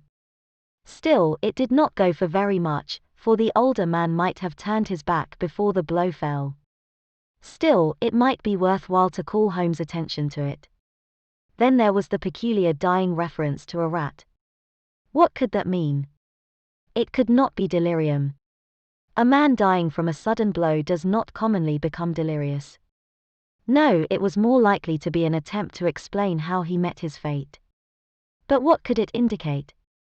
I cudgelled my brains to find some possible explanation. And then the incident of the grey cloth seen by young McCarthy. If that were true, the murderer must have dropped some part of his dress, presumably his overcoat, in his flight, and must have had the hardihood to return, and to carry it away, at the instant when the son was kneeling with his back turned not a dozen paces off. What a tissue of mysteries and improbabilities the whole thing was. I did not wonder at Lestrade's opinion, and yet I had so much faith in Sherlock Holmes' insight that I could not lose hope as long as every fresh fact seemed to strengthen his conviction of young McCarthy's innocence. It was late before Sherlock Holmes returned. He came back alone, for Lestrade was staying in lodgings in the town. "The glass still keeps very high," he remarked as he sat down. "It is of importance that it should not rain before we are able to go over the ground. On the other hand, a man should be at his very best and keenest for such nice work as that, and I did not wish to do it when fagged by a long journey. I have seen young McCarthy." "And what did you learn from him?" "Nothing." "Could he throw no light?" "None at all. I was inclined to think at one time that he knew who had done it, and was screening him or her, but I am convinced now that he is as puzzled as everyone else. He is not a very quick-witted youth, though comely to look at, and, I should think, sound at heart.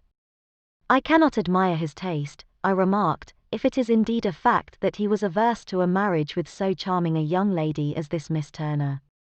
Ah, thereby hangs a rather painful tale. This fellow is madly, insanely, in love with her, but some 2 years ago, when he was only a lad, and before he really knew her, for she had been away 5 years at a boarding school, what does the idiot do but get into the clutches of a barmaid in Bristol, and marry her at a registry office?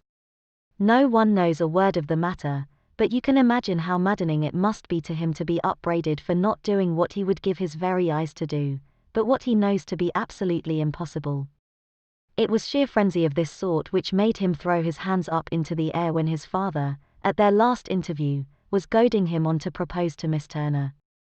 On the other hand, he had no means of supporting himself, and his father, who was by all accounts a very hard man, would have thrown him over utterly had he known the truth. It was with his barmaid wife that he had spent the last 3 days in Bristol, and his father did not know where he was. Mark that point. It is of importance. Good has come out of evil, however, for the barmaid, finding from the papers that he is in serious trouble and likely to be hanged, has thrown him over utterly, and has written to him to say that she has a husband already in the Bermuda dockyard, so that there is really no tie between them. I think that that bit of news has consoled young McCarthy for all that he has suffered. But if he is innocent, who has done it? Who? I would call your attention very particularly to 2 points. One is that the murdered man had an appointment with someone at the pool, and that the someone could not have been his son, for his son was away, and he did not know when he would return. The second is that the murdered man was heard to cry a cooey before he knew that his son had returned. Those are the crucial points upon which the case depends. And now let us talk about George Meredith, if you please, and we shall leave all minor matters until tomorrow. There was no rain, as Holmes had foretold, and the morning broke bright and cloudless. At 9 o'clock Lesraid called for us with the carriage, and we set off for Hatherley Farm, and the Boscombe Pool. There is serious news this morning, Lesraid observed. It is said that Mr. Turner, of the Hall, is so ill that his life is despaired of. An elderly man, I presume, said Holmes. About 60, but his constitution has been shattered by his life abroad, and he has been in failing health for some time. This business has had a very bad effect upon him.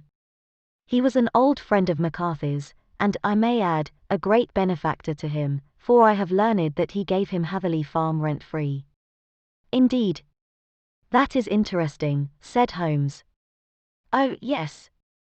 In 100 other ways he has helped him. Everybody about here speaks of his kindness to him. Really? Does it not strike you as a little singular that this McCarthy, who appears to have had little of his own, and to have been under such obligations to Turner, should still talk of marrying his son to Turner's daughter, who is, presumably, heiress to the estate, and that in such a very cocksure manner, as if it were merely a case of a proposal, and all else would follow? It is the more strange, since we know that Turner himself was averse to the idea. The daughter told us as much. Do you not deduce something from that? We have got to the deductions, and the inferences, said Lesraid, winking at me. I find it hard enough to tackle facts, Holmes, without flying away after theories and fancies. You are right, said Holmes demurely, you do find it very hard to tackle the facts. Anyhow, I have grasped one fact which you seem to find it difficult to get hold of, replied Lesraid with some warmth.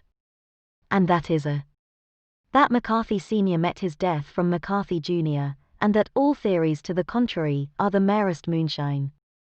Well, moonshine is a brighter thing than fog, said Holmes, laughing. But I am very much mistaken if this is not Hatherley Farm upon the left. Yes, that is it. It was a widespread, comfortable-looking building, 2-storied, slate-roofed, with great yellow blotches of lichen upon the grey walls. The drawn blinds and the smokeless chimneys, however, gave it a stricken look, as though the weight of this horror still lay heavy upon it. We called at the door, when the maid, at Holmes' request, showed us the boots which her master wore at the time of his death, and also a pair of the son's, though not the pair which he had then had. Having measured these very carefully from 7 or 8 different points, Holmes desired to be led to the courtyard, from which we all followed the winding track which led to Boscombe Pool. Sherlock Holmes was transformed when he was hot upon such a scent as this. Men who had only known the quiet thinker and logician of Baker Street would have failed to recognize him. His face flushed and darkened. His brows were drawn into 2 hard black lines, while his eyes shone out from beneath them with a steely glitter. His face was bent downward, his shoulders bowed, his lips compressed, and the veins stood out like whipcord in his long, sinewy neck. His nostrils seemed to dilate with a purely animal lust for the chase, and his mind was so absolutely concentrated upon the matter before him that a question or remark fell unheeded upon his ears, or, at the most, only provoked a quick, impatient snarl in reply. Swiftly and silently he made his way along the track which ran through the meadows, and so by way of the woods to the Boscombe Pool. It was damp, marshy ground, as is all that district, and there were marks of many feet, both upon the path, and amid the short grass which bounded it on either side. Sometimes Holmes would hurry on, sometimes stop dead, and once he made quite a little detour into the meadow. Lestrade and I walked behind him, the detective indifferent and contemptuous, while I watched my friend with the interest which sprang from the conviction that every one of his actions was directed towards a definite end. The Boscombe Pool, which is a little reed-girt sheet of water some 50 yards across, is situated at the boundary between the Hatherley farm and the private park of the wealthy Mr. Turner. Above the woods which lined it upon the farther side we could see the red, jutting pinnacles which marked the site of the rich landowner's dwelling.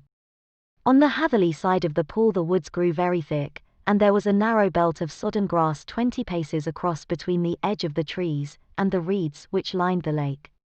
Lestrade showed us the exact spot at which the body had been found, and indeed, so moist was the ground, that I could plainly see the traces which had been left by the fall of the stricken man. To Holmes, as I could see by his eager face and peering eyes, very many other things were to be read upon the trampled grass. He ran round, like a dog who is picking up a scent, and then turned upon my companion. "What did you go into the pool for?" he asked. "I fished about with a rake. I thought there might be some weapon or other trace." "But how on earth Oh, tut, tut. I have no time. That left foot of yours with its inward twist is all over the place. A mole could trace it, and there it vanishes among the reeds. Oh, how simple it would all have been had I been here before they came like a herd of buffalo, and wallowed all over it. Here is where the party with the lodgekeeper came, and they have covered all tracks for 6 or 8 feet round the body. But here are 3 separate tracks of the same feet." He drew out a lens and lay down upon his waterproof to have a better view, talking all the time rather to himself than to us. "These are young MacArthur's feet.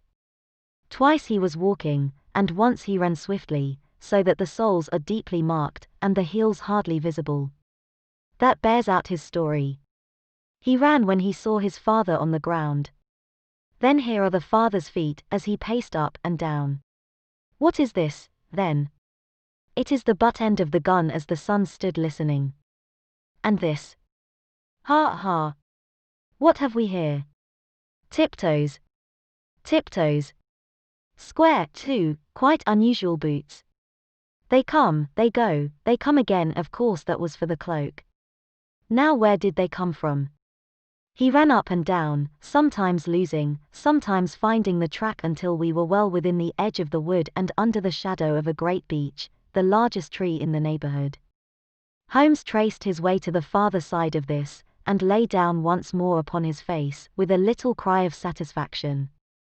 For a long time he remained there, turning over the leaves and dried sticks, gathering up what seemed to me to be dust into an envelope, and examining with his lens not only the ground, but even the bark of the tree as far as he could reach. A jagged stone was lying among the moss, and this also he carefully examined and retained. Then he followed a pathway through the wood until he came to the highroad, where all traces were lost. "It has been a case of considerable interest," he remarked, returning to his natural manner. "I fancy that this grey house on the right must be the lodge. I think that I will go in and have a word with Moran, and perhaps write a little note. Having done that, we may drive back to our luncheon. You may walk to the cab, and I shall be with you presently." It was about 10 minutes before we regained our cab and drove back into Ross, Holmes still carrying with him the stone, which he had picked up in the wood. "This may interest you, Lestrade," he remarked, holding it out. "The murder was done with it. I see no marks." "There are none." "How do you know, then?" "The grass was growing under it. It had only lain there a few days. There was no sign of a place whence it had been taken. It corresponds with the injuries." There is no sign of any other weapon. And the murderer is a tall man, left-handed, limps with the right leg, wears thick-soled shooting boots and a grey cloak, smokes Indian cigars, uses a cigar holder, and carries a blunt penknife in his pocket. There are several other indications, but these may be enough to aid us in our search. Lestrade laughed. I am afraid that I am still a skeptic, he said. Theories are all very well, but we have to deal with a hard-headed British jury. Nous verrons, answered Holmes calmly. You work your own method, and I shall work mine. I shall be busy this afternoon, and shall probably return to London by the evening train. And leave your case unfinished? No, finished. But the mystery? It is solved. Who was the criminal, then? The gentleman I describe. But who is he? Surely it would not be difficult to find out. This is not such a populous neighborhood. Lestrade shrugged his shoulders. I am a practical man, he said, and I really cannot undertake to go about the country looking for a left-handed gentleman with a game leg. I should become the laughingstock of Scotland Yard. All right, said Holmes quietly. I have given you the chance. Here are your lodgings. Goodbye. I shall drop you a line before I leave. Having left Lestrade at his rooms, we drove to our hotel, where we found lunch upon the table. Holmes was silent and buried in thought with a pained expression upon his face, as one who finds himself in a perplexing position. Look here, Watson, he said when the cloth was cleared, just sit down in this chair, and let me preach to you for a little. I don't know quite what to do, and I should value your advice. Light a cigar and let me expound. Pray do so. Well, now, in considering this case, there are 2 points about young McCarthy's narrative which struck us both instantly, although they impressed me in his favor, and you against him. One was the fact that his father should, according to his account, cry a cooey before seeing him. The other was his singular dying reference to a rat. He mumbled several words, you understand, but that was all that caught the son's ear. Now from this double point our research must commence, and we will begin it by presuming that what the lad says is absolutely true. What of this cooey, then? Well, obviously it could not have been meant for the son. The son, as far as he knew, was in Bristol. It was mere chance that he was within earshot. The cooey was meant to attract the attention of whoever it was that he had the appointment with. But a cooey is a distinctly Australian cry, and one which is used between Australians. There is a strong presumption that the person whom McCarthy expected to meet him at Boscombe Pool was someone who had been in Australia. What of the rat, then? Sherlock Holmes took a folded paper from his pocket and flattened it out on the table. This is a map of the colony of Victoria, he said. I wired to Bristol for it last night. He put his hand over part of the map. What do you read? Arrot, I read. And now? He raised his hand. Ballarat. Quite so. That was the word the man uttered, and of which his son only caught the last 2 syllables. He was trying to utter the name of his murderer. So and so, of Ballarat. It is wonderful, I exclaimed. It is obvious. And now, you see, I had narrowed the field down considerably. The possession of a grey garment was a third point which, granting the son's statement to be correct, was a certainty. We have come now out of mere vagueness to the definite conception of an Australian from Ballarat with a grey cloak. Certainly. And one who was at home in the district, for the pool can only be approached by the farm or by the estate, where strangers could hardly wander. Quite so. Then comes our expedition of today. By an examination of the ground I gained the trifling details which I gave to that imbecile Lestrade, as to the personality of the criminal. But how did you gain them? You know my method. It is founded upon the observation of trifles. His height I know that you might roughly judge from the length of his stride. His boots, too, might be told from their traces. Yes, they were peculiar boots. But his lameness. The impression of his right foot was always less distinct than his left. He put less weight upon it. Why? Because he limped, he was lame. But his left-handedness. You were yourself struck by the nature of the injury, as recorded by the surgeon at the inquest. The blow was struck from immediately behind, and yet was upon the left side. Now, how can that be unless it were by a left-handed man? He had stood behind that tree during the interview between the father and son. He had even smoked there. I found the ash of a cigar, which my special knowledge of tobacco ashes enables me to pronounce as an Indian cigar. I have, as you know, devoted some attention to this, and written a little monograph on the ashes of 140 different varieties of pipe, cigar, and cigarette tobacco. Having found the ash, I then looked round and discovered the stump among the moss where he had tossed it. It was an Indian cigar, of the variety which are rolled in Rotterdam. And the cigar holder. I could see that the end had not been in his mouth. Therefore he used a holder. The tip had been cut off, not bitten off, but the cut was not a clean one, so I deduced a blunt penknife. Holmes, I said, you have drawn a net round this man from which he cannot escape, and you have saved an innocent human life as truly as if you had cut the cord which was hanging him. I see the direction in which all this points. The culprit is a Mr. John Turner, cried the hotel waiter, opening the door of our sitting room, and ushering in a visitor. The man who entered was a strange and impressive figure. His slow, limping step and bowed shoulders gave the appearance of decrepitude, and yet his hard, deep-lined, craggy features, and his enormous limbs showed that he was possessed of unusual strength of body and of character. His tangled beard, grizzled hair, and outstanding, drooping eyebrows combined to give an air of dignity and power to his appearance, but his face was of an ashen white, while his lips and the corners of his nostrils were tinged with a shade of blue. It was clear to me at a glance that he was in the grip of some deadly and chronic disease. Pray sit down on the sofa, said Holmes gently. You had my note? Yes, the lodgekeeper brought it up. You said that you wished to see me here to avoid scandal. I thought people would talk if I went to the hall. And why did you wish to see me?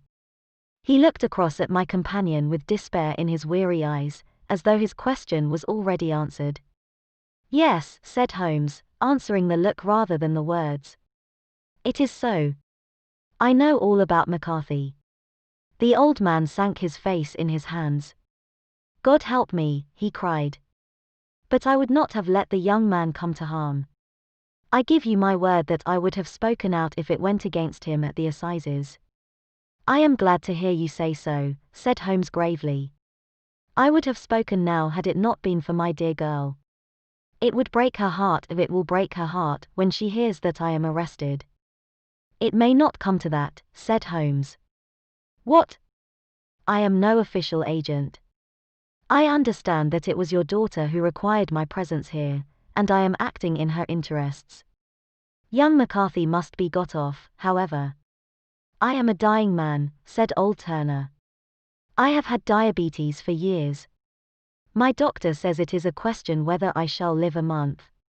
Yet I would rather die under my own roof than in a gale. Holmes rose and sat down at the table with his pen in his hand and a bundle of paper before him. Just tell us the truth, he said. I shall jot down the facts. You will sign it, and Watson here can witness it. Then I could produce your confession at the last extremity to save young McCarthy. I promise you that I shall not use it unless it is absolutely needed. It's as well, said the old man, it's a question whether I shall live to the assizes, so it matters little to me, but I should wish to spare Alice the shock. And now I will make the thing clear to you, it has been a long time in the acting, but will not take me long to tell. You didn't know this dead man, McCarthy. He was a devil incarnate. I tell you that. God keep you out of the clutches of such a man as he. His grip has been upon me these 20 years, and he has blasted my life. I'll tell you first how I came to be in his power. It was in the earlier 60s at the diggings. I was a young chap then, hot-blooded and reckless, ready to turn my hand at anything. I got among bad companions, took to drink, had no luck with my claim, took to the bush, and in a word became what you would call over here a highway robber. There were 6 of us, and we had a wild, free life of it, sticking up a station from time to time, or stopping the wagons on the road to the diggings. Black Jack of Ballarat was the name I went under, and our party is still remembered in the colony as the Ballarat Gang. One day a gold convoy came down from Ballarat to Melbourne, and we lay in wait for it and attacked it. There were 6 troopers and 6 of us, so it was a close thing, but we emptied 4 of their saddles at the first volley. 3 of our boys were killed, however, before we got the swag. I put my pistol to the head of the wagon driver, who was this very man McCarthy. I wish to the Lord that I had shot him then, but I spared him, though I saw his wicked little eyes fixed on my face, as though to remember every feature. We got away with the gold, became wealthy men, and made our way over to England without being suspected. There I parted from my old pals and determined to settle down to a quiet and respectable life. I bought this estate, which chanced to be in the market, and I set myself to do a little good with my money, to make up for the way in which I had earned it. I married, too, and though my wife died young she left me my dear little Alice. Even when she was just a baby her wee hand seemed to lead me down the right path as nothing else had ever done. In a word, I turned over a new leaf and did my best to make up for the past. All was going well when McCarthy laid his grip upon me. I had gone up to town about an investment, and I met him in Regent Street with hardly a coat to his back or a boot to his foot. "Here we are, Jack," says he, touching me on the arm, "we'll be as good as a family to you. There's 2 of us, me and my son, and you can have the keeping of us. If you don't, it's a fine, law-abiding country is England, and there's always a policeman within hail." Well, down they came to the West Country, there was no shaking them off, and there they have lived rent-free on my best land ever since. There was no rest for me, no peace, no forgetfulness, turn where I would, there was his cunning, grinning face at my elbow. It grew worse as Alice grew up, for he soon saw I was more afraid of her knowing my past than of the police. Whatever he wanted he must have, and whatever it was I gave him without question, land, money, houses, until at last he asked a thing which I could not give. He asked for Alice. His son, you see, had grown up, and so had my girl, and as I was known to be in weak health, it seemed a fine stroke to him that his lad should step into the whole property. But there I was firm. I would not have his cursed stock mixed with mine, not that I had any dislike to the lad, but his blood was in him, and that was enough. I stood firm. McCarthy threatened. I braved him to do his worst. We were to meet at the pool midway between our houses to talk it over. When I went down there I found him talking with his son, so I smoked a cigar, and waited behind a tree until he should be alone.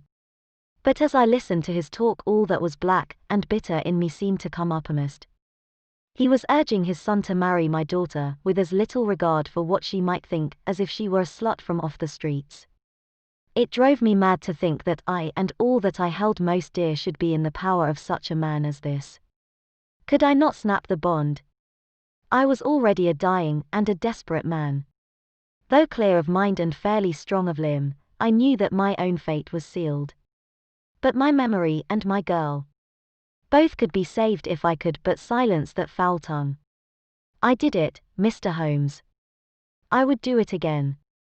Deeply as I have sinned, I have led a life of martyrdom to atone for it. But that my girl should be entangled in the same meshes which held me was more than I could suffer. I struck him down with no more compunction than if he had been some foul and venomous beast. His cry brought back his son, but I had gained the cover of the wood, though I was forced to go back to fetch the cloak which I had dropped in my flight. That is the true story, gentlemen, of all that occurred. Well, it is not for me to judge you, said Holmes as the old man signed the statement which had been drawn out. I pray that we may never be exposed to such a temptation. I pray not, sir. And what do you intend to do? In view of your health, nothing. You are yourself aware that you will soon have to answer for your deed at a higher court than the assizes. I will keep your confession, and if McCarthy is condemned I shall be forced to use it. If not, it shall never be seen by mortal eye, and your secret, whether you be alive or dead, shall be safe with us.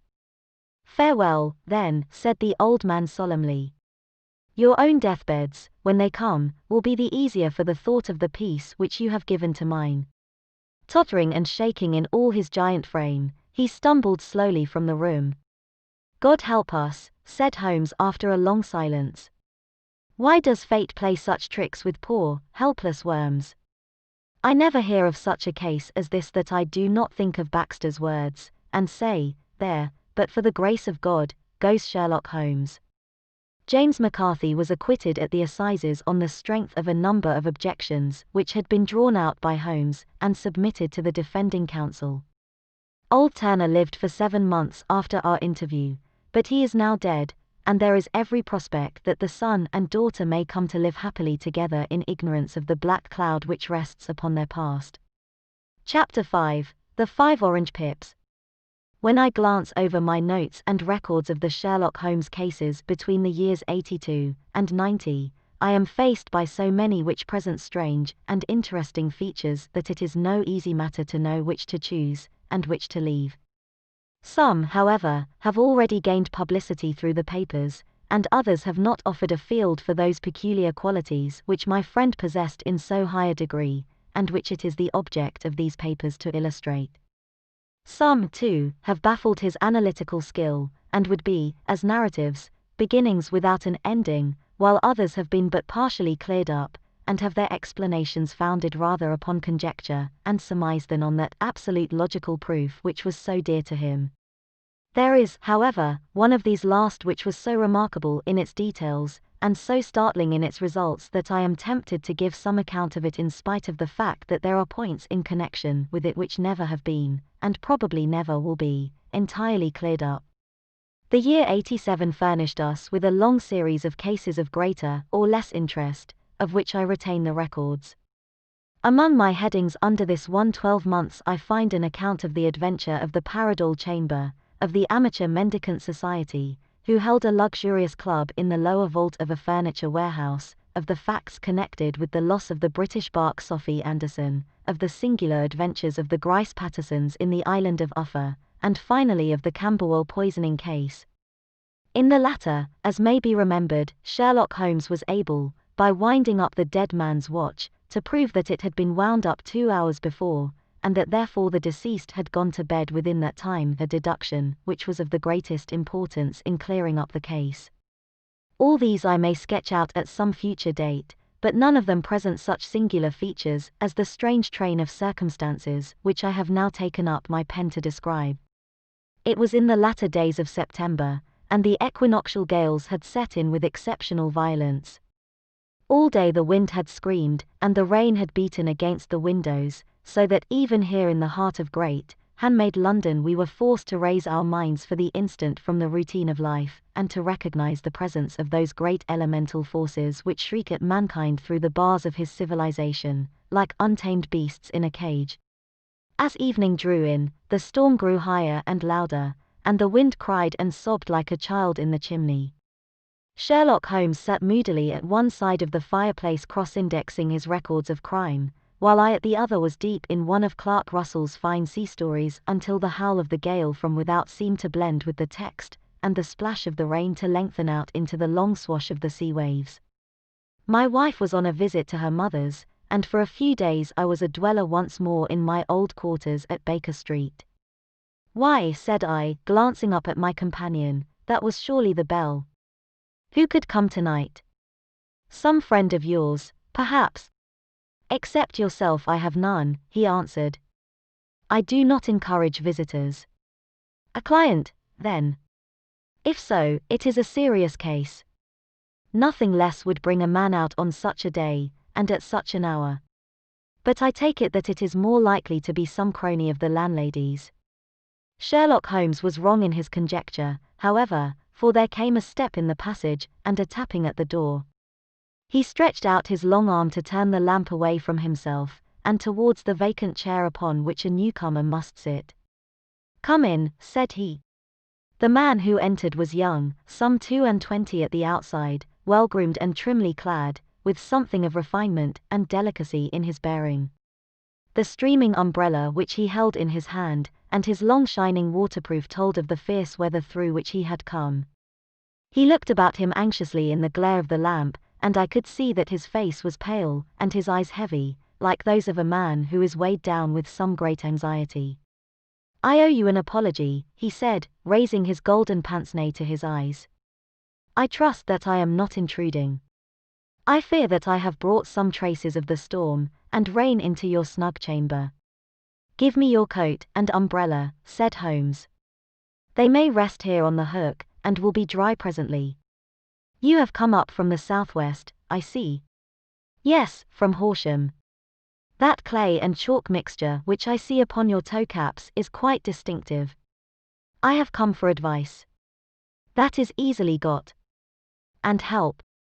"That is not always so easy." "I have heard of you, Mr. Holmes. I heard from Major Prendergast how you saved him in the Tankerville Club scandal." "Ah, of course. He was wrongfully accused of cheating at cards. He said that you could solve anything. He said too much. That you are never beaten." "I have been beaten 4 times, 3 times by men, and once by a woman. But what is that compared with the number of your successes? It is true that I have been generally successful. Then you may be so with me. I beg that you will draw your chair up to the fire, and favor me with some details as to your case. It is no ordinary one. None of those which come to me are. I am the last court of appeal. And yet I question, sir, whether, in all your experience, you have ever listened to a more mysterious and inexplicable chain of events than those which have happened in my own family." "You fill me with interest," said Holmes. "Pray give us the essential facts from the commencement, and I can afterwards question you as to those details which seem to me to be most important." The young man pulled his chair up, and pushed his wet feet out towards the blaze. "My name," said he, "is John Openshaw, but my own affairs have, as far as I can understand, little to do with this awful business. It is a hereditary matter, so in order to give you an idea of the facts, I must go back to the commencement of the affair. You must know that my grandfather had 2 sons, my uncle Elias, and my father Joseph. My father had a small factory at Coventry, which he enlarged at the time of the invention of bicycling. He was a patentee of the Openshaw unbreakable tire, and his business met with such success that he was able to sell it and to retire upon a handsome competence. My uncle Elias emigrated to America when he was a young man, and became a planter in Florida, where he was reported to have done very well. At the time of the war he fought in Jackson's army, and afterwards under Hood, where he rose to be a colonel. When Lee laid down his arms my uncle returned to his plantation, where he remained for 3 or 4 years. About 1869 or 1870 he came back to Europe, and took a small estate in Sussex, near Horsham. He had made a very considerable fortune in the States, and his reason for leaving them was his aversion to the Negroes, and his dislike of the Republican policy in extending the franchise to them. He was a singular man, fierce and quick-tempered, very foul-mouthed when he was angry, and of a most retiring disposition. During all the years that he lived at Horsham, I doubt if ever he set foot in the town. He had a garden and 2 or 3 fields round his house, and there he would take his exercise, though very often for weeks on end he would never leave his room. He drank a great deal of brandy and smoked very heavily, but he would see no society, and did not want any friends, not even his own brother. He didn't mind me, in fact, he took a fancy to me, for at the time when he saw me first I was a youngster of 12 or so.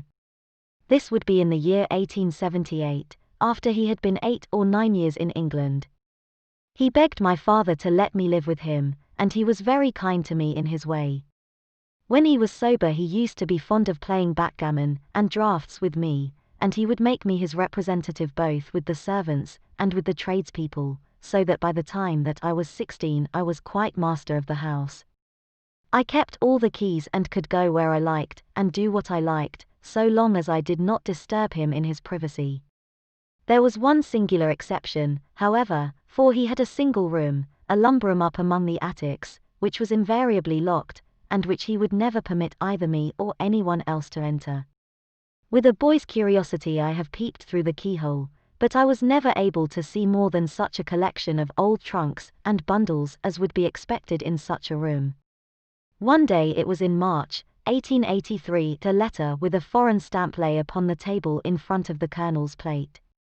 It was not a common thing for him to receive letters, for his bills were all paid in ready money, and he had no friends of any sort. "From India," said he as he took it up, Pondicherry postmark. "What can this be?" Opening it hurriedly, out there jumped 5 little dried orange pips, which pattered down upon his plate. I began to laugh at this, but the laugh was struck from my lips at the sight of his face. His lip had fallen, his eyes were protruding, his skin the color of putty, and he glared at the envelope which he still held in his trembling hand. K, he shrieked, and then, my God, my sins have overtaken me." "What is it, uncle?" I cried.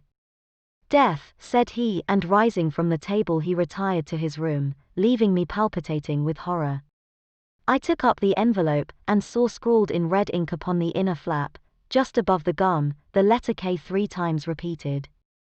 There was nothing else save the 5 dried pips.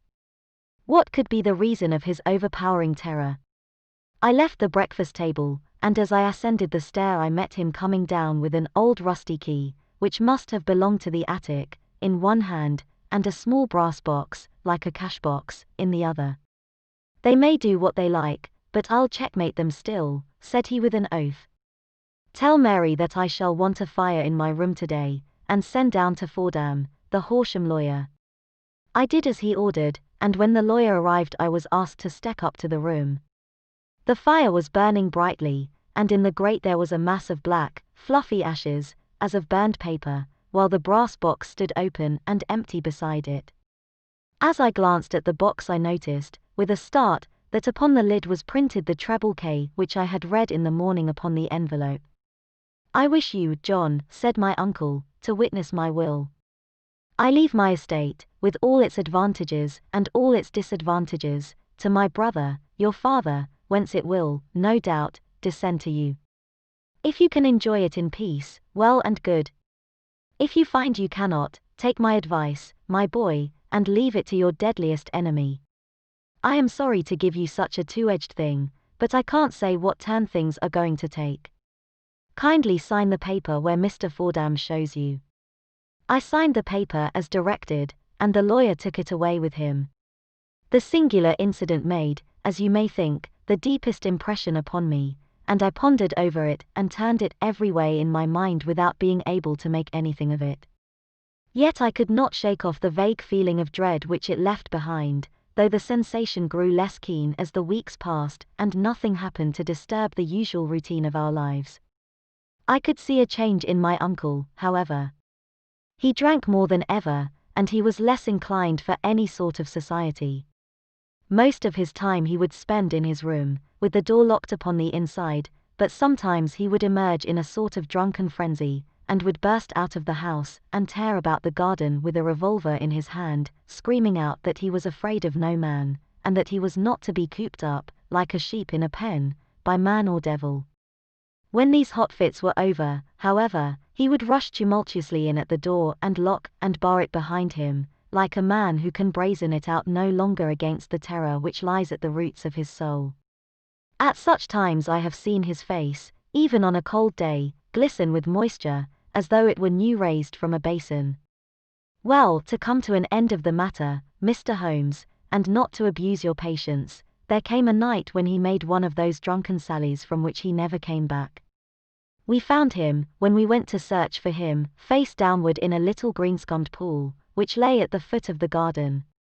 There was no sign of any violence, and the water was but 2 feet deep, so that the jury, having regard to his known eccentricity, brought in a verdict of a suicide. But I, who knew how he winced from the very thought of death, had much ado to persuade myself that he had gone out of his way to meet it. The matter passed, however, and my father entered into possession of the estate, and of some £14,000, which lay to his credit at the bank. "One moment," Holmes interposed, "your statement is, I foresee, one of the most remarkable to which I have ever listened. Let me have the date of the reception by your uncle of the letter, and the date of his supposed suicide. The letter arrived on March 10, 1883. His death was 7 weeks later, upon the night of May 2. Thank you. Pray proceed. When my father took over the Horsham property, he, at my request, made a careful examination of the attic, which had been always locked up. We found the brass box there, although its contents had been destroyed. On the inside of the cover was a paper label, with the initials of K, repeated upon it, and a letters, memoranda, receipts, and a register written beneath. These, we presume, indicated the nature of the papers which had been destroyed by Colonel Openshaw. For the rest, there was nothing of much importance in the attic save a great many scattered papers, and notebooks bearing upon my uncle's life in America. Some of them were of the war time and showed that he had done his duty well, and had borne the repute of a brave soldier. Others were of a date during the reconstruction of the Southern states, and were mostly concerned with politics, for he had evidently taken a strong part in opposing the carpetbag politicians who had been sent down from the north. Well, it was the beginning of '84 when my father came to live at Horsham, and all went as well as possible with us until the January of '85. On the 4th day after the New Year I heard my father give a sharp cry of surprise as we sat together at the breakfast table. There he was, sitting with a newly opened envelope in one hand and 5 dried orange pips in the outstretched palm of the other one. He had always laughed at what he called my cock and bull story about the colonel, but he looked very scared and puzzled now that the same thing had come upon himself. "Why, what on earth does this mean, John?" he stammered. My heart had turned to lead. "It is K, said I.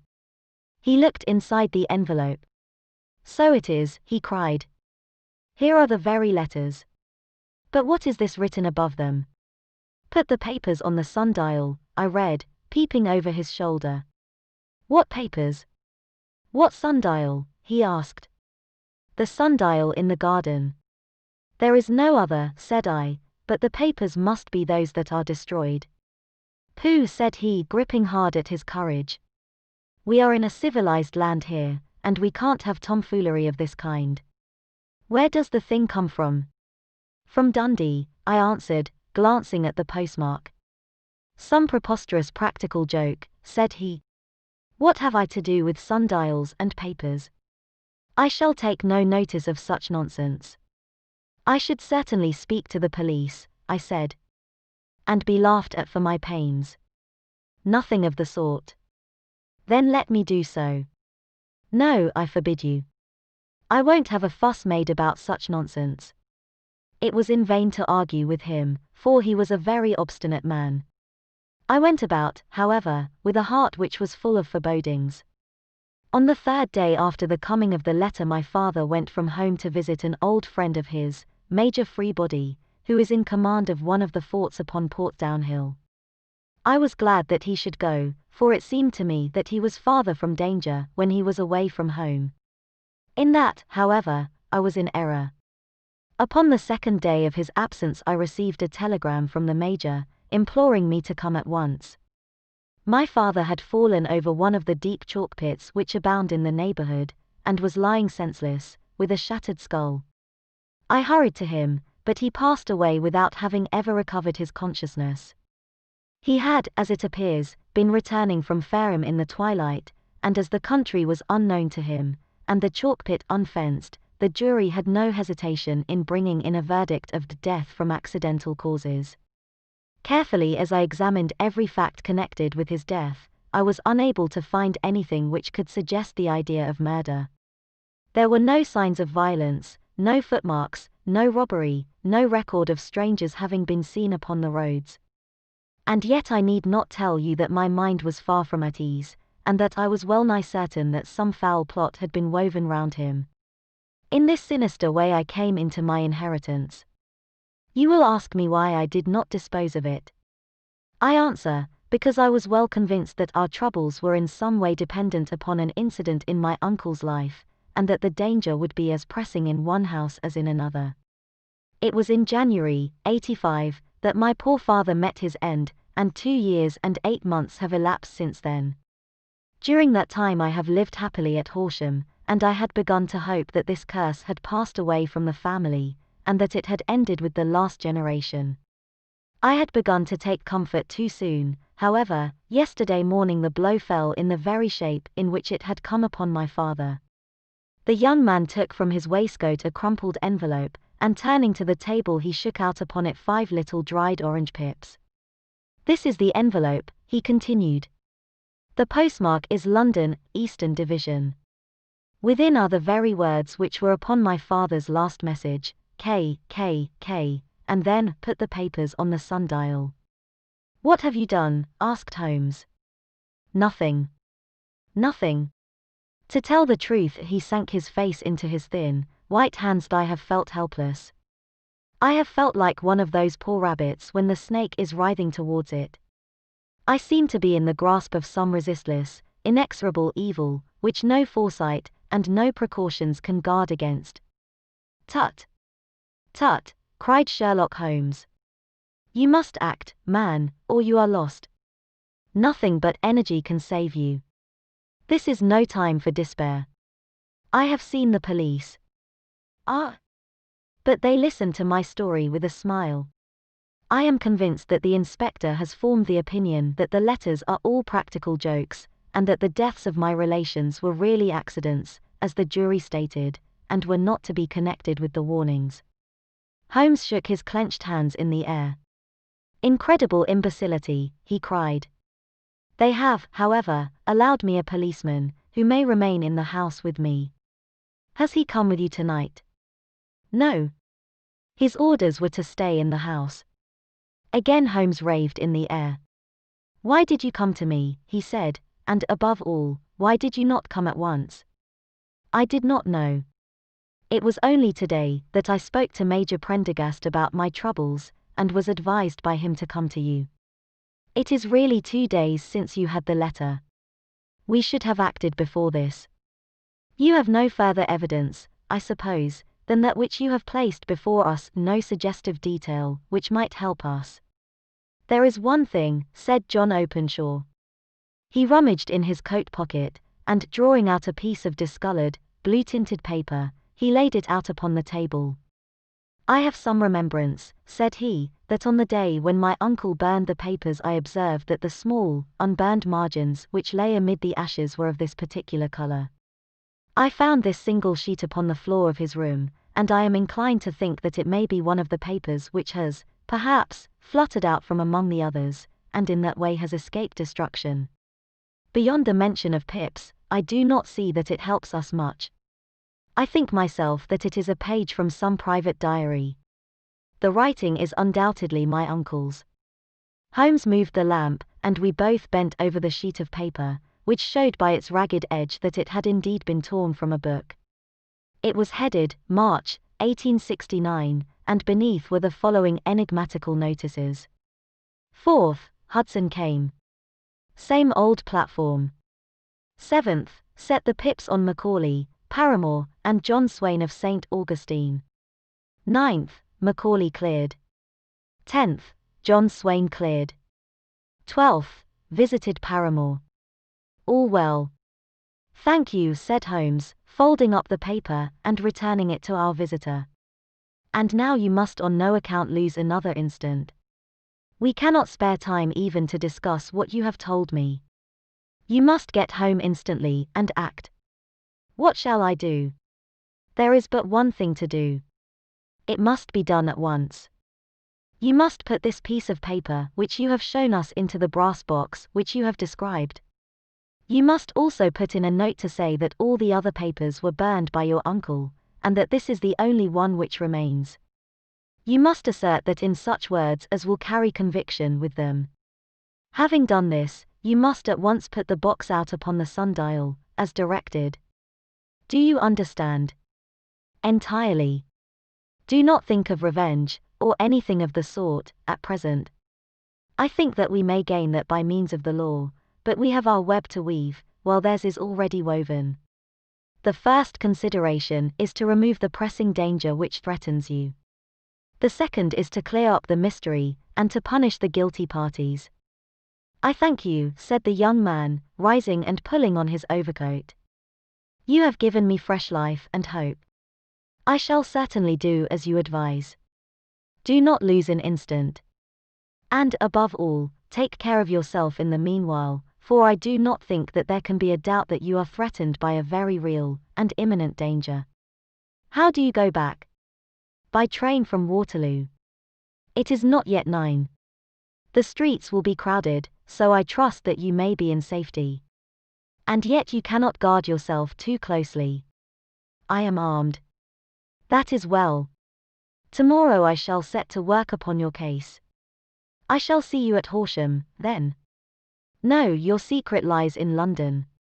It is there that I shall seek it. Then I shall call upon you in a day, or in 2 days, with news as to the box and the papers. I shall take your advice in every particular. He shook hands with us and took his leave. Outside the wind still screamed, and the rain splashed and pattered against the windows. This strange, wild story seemed to have come to us from amid the mad elements, blown in upon us like a sheet of seaweed in a gale, and now to have been reabsorbed by them once more. Sherlock Holmes sat for some time in silence, with his head sunk forward and his eyes bent upon the red glow of the fire. Then he lit his pipe, and leaning back in his chair he watched the blue smoke rings, as they chased each other up to the ceiling. I think, Watson, he remarked at last, that of all our cases we have had none more fantastic than this. Save, perhaps, the sign of 4. Well, yes. Save, perhaps, that. And yet this John Openshaw seems to me to be walking amid even greater perils than did the Sholtos. But have you, I asked, formed any definite conception as to what these perils are? There can be no question as to their nature, he answered. Then what are they? Who is this K, and why does he pursue this unhappy family? Sherlock Holmes closed his eyes and placed his elbows upon the arms of his chair, with his fingertips together. The ideal reasoner, he remarked, would, when he had once been shown a single fact in all its bearings, deduce from it not only all the chain of events which led up to it, but also all the results which would follow from it. As Cuvier could correctly describe a whole animal by the contemplation of a single bone, so the observer who has thoroughly understood one link in a series of incidents should be able to accurately state all the other ones, both before and after. We have not yet grasped the results which the reason alone can attain to. Problems may be solved in the study which have baffled all those who have sought a solution by the aid of their senses. To carry the art, however, to its highest pitch, it is necessary that the reasoner should be able to utilize all the facts which have come to his knowledge, and this in itself implies, as you will readily see, a possession of all knowledge, which, even in these days of free education and encyclopedias, is a somewhat rare accomplishment. It is not so impossible, however, that a man should possess all knowledge which is likely to be useful to him in his work, and this I have endeavored in my case to do. If I remember rightly, you on one occasion, in the early days of our friendship, defined my limits in a very precise fashion. Yes, I answered, laughing. It was a singular document. Philosophy, astronomy, and politics were marked at 0, I remember. Botany variable, geology profound as regards the mud stains from any region within 50 miles of town, chemistry eccentric, anatomy unsystematic, sensational literature, and crime records unique, violin player, boxer, swordsman, lawyer, and self-poisoner by cocaine and tobacco. Those, I think, were the main points of my analysis. Holmes grinned at the last item. Well, he said, I say now, as I said then, that a man should keep his little brain attic stocked with all the furniture that he is likely to use, and the rest he can put away in the lumber room of his library, where he can get it if he wants it. Now, for such a case as the one which has been submitted to us tonight, we need certainly to muster all our resources. Kindly hand me down the letter K of the American Encyclopedia, which stands upon the shelf beside you. Thank you. Now let us consider the situation, and see what may be deduced from it. In the first place, we may start with a strong presumption that Colonel Openshaw had some very strong reason for leaving America. Men at his time of life do not change all their habits, and exchange willingly the charming climate of Florida for the lonely life of an English provincial town. His extreme love of solitude in England suggests the idea that he was in fear of someone or something, so we may assume as a working hypothesis that it was fear of someone or something which drove him from America. As to what it was he feared, we can only deduce that by considering the formidable letters which were received by himself and his successors. Did you remark the postmarks of those letters? The first was from Pondicherry, the second from Dundee, and the third from London. From East London. What do you deduce from that? They are all seaports. That the writer was on board of a ship. Excellent. We have already a clue. There can be no doubt that the strong probability, is that the writer was on board of a ship. And now let us consider another point. In the case of Pondicherry, 7 weeks elapsed between the threat and its fulfillment. In Dundee it was only some 3 or 4 days. Does that suggest anything? A greater distance to travel. But the letter had also a greater distance to come. Then I do not see the point. There is at least a presumption that the vessel in which the man or men are is a sailing ship. It looks as if they always send their singular warning or token before them when starting upon their mission. You see how quickly the deed followed the sign when it came from Dundee. If they had come from Pondicherry in a steamer they would have arrived almost as soon as their letter. But, as a matter of fact, 7 weeks elapsed. I think that those 7 weeks represented the difference between the mailboat which brought the letter and the sailing vessel which brought the writer. It is possible. More than that. It is probable. And now you see the deadly urgency of this new case, and why I urged young Openshaw to caution. The blow has always fallen at the end of the time which it would take the senders to travel the distance. But this one comes from London, and therefore we cannot count upon delay. Good God! I cried. What can it mean, this relentless persecution? The papers which Openshaw carried are obviously of vital importance to the person or persons in the sailing ship. I think that it is quite clear that there must be more than one of them. A single man could not have carried out 2 deaths in such a way as to deceive a coroner's jury. There must have been several in it, and they must have been men of resource and determination. Their papers they mean to have, be the holder of them who it may. In this way you see K ceases to be the initials of an individual, and becomes the badge of a society. But of what society? Have you never, said Sherlock Holmes, bending forward and sinking his voice, have you never heard of the Ku Klux Klan? I never have. Holmes turned over the leaves of the book upon his knee. Here it is, said he presently. Ku Klux Klan. A name derived from the fanciful resemblance to the sound produced by cocking a rifle. This terrible secret society was formed by some ex-Confederate soldiers in the southern states after the Civil War, and it rapidly formed local branches in different parts of the country, notably in Tennessee, Louisiana, the Carolinas, Georgia, and Florida. Its power was used for political purposes, principally for the terrorizing of the Negro voters, and the murdering and driving from the country of those who were opposed to its views. Its outrages were usually preceded by a warning sent to the marked man in some fantastic, but generally recognized shape, the sprig of oak leaves in some parts, melon seeds or orange pips in others. On receiving this the victim might either openly abjure his former ways, or might fly from the country. If he braved the matter out, death would unfailingly come upon him, and usually in some strange and unforeseen manner.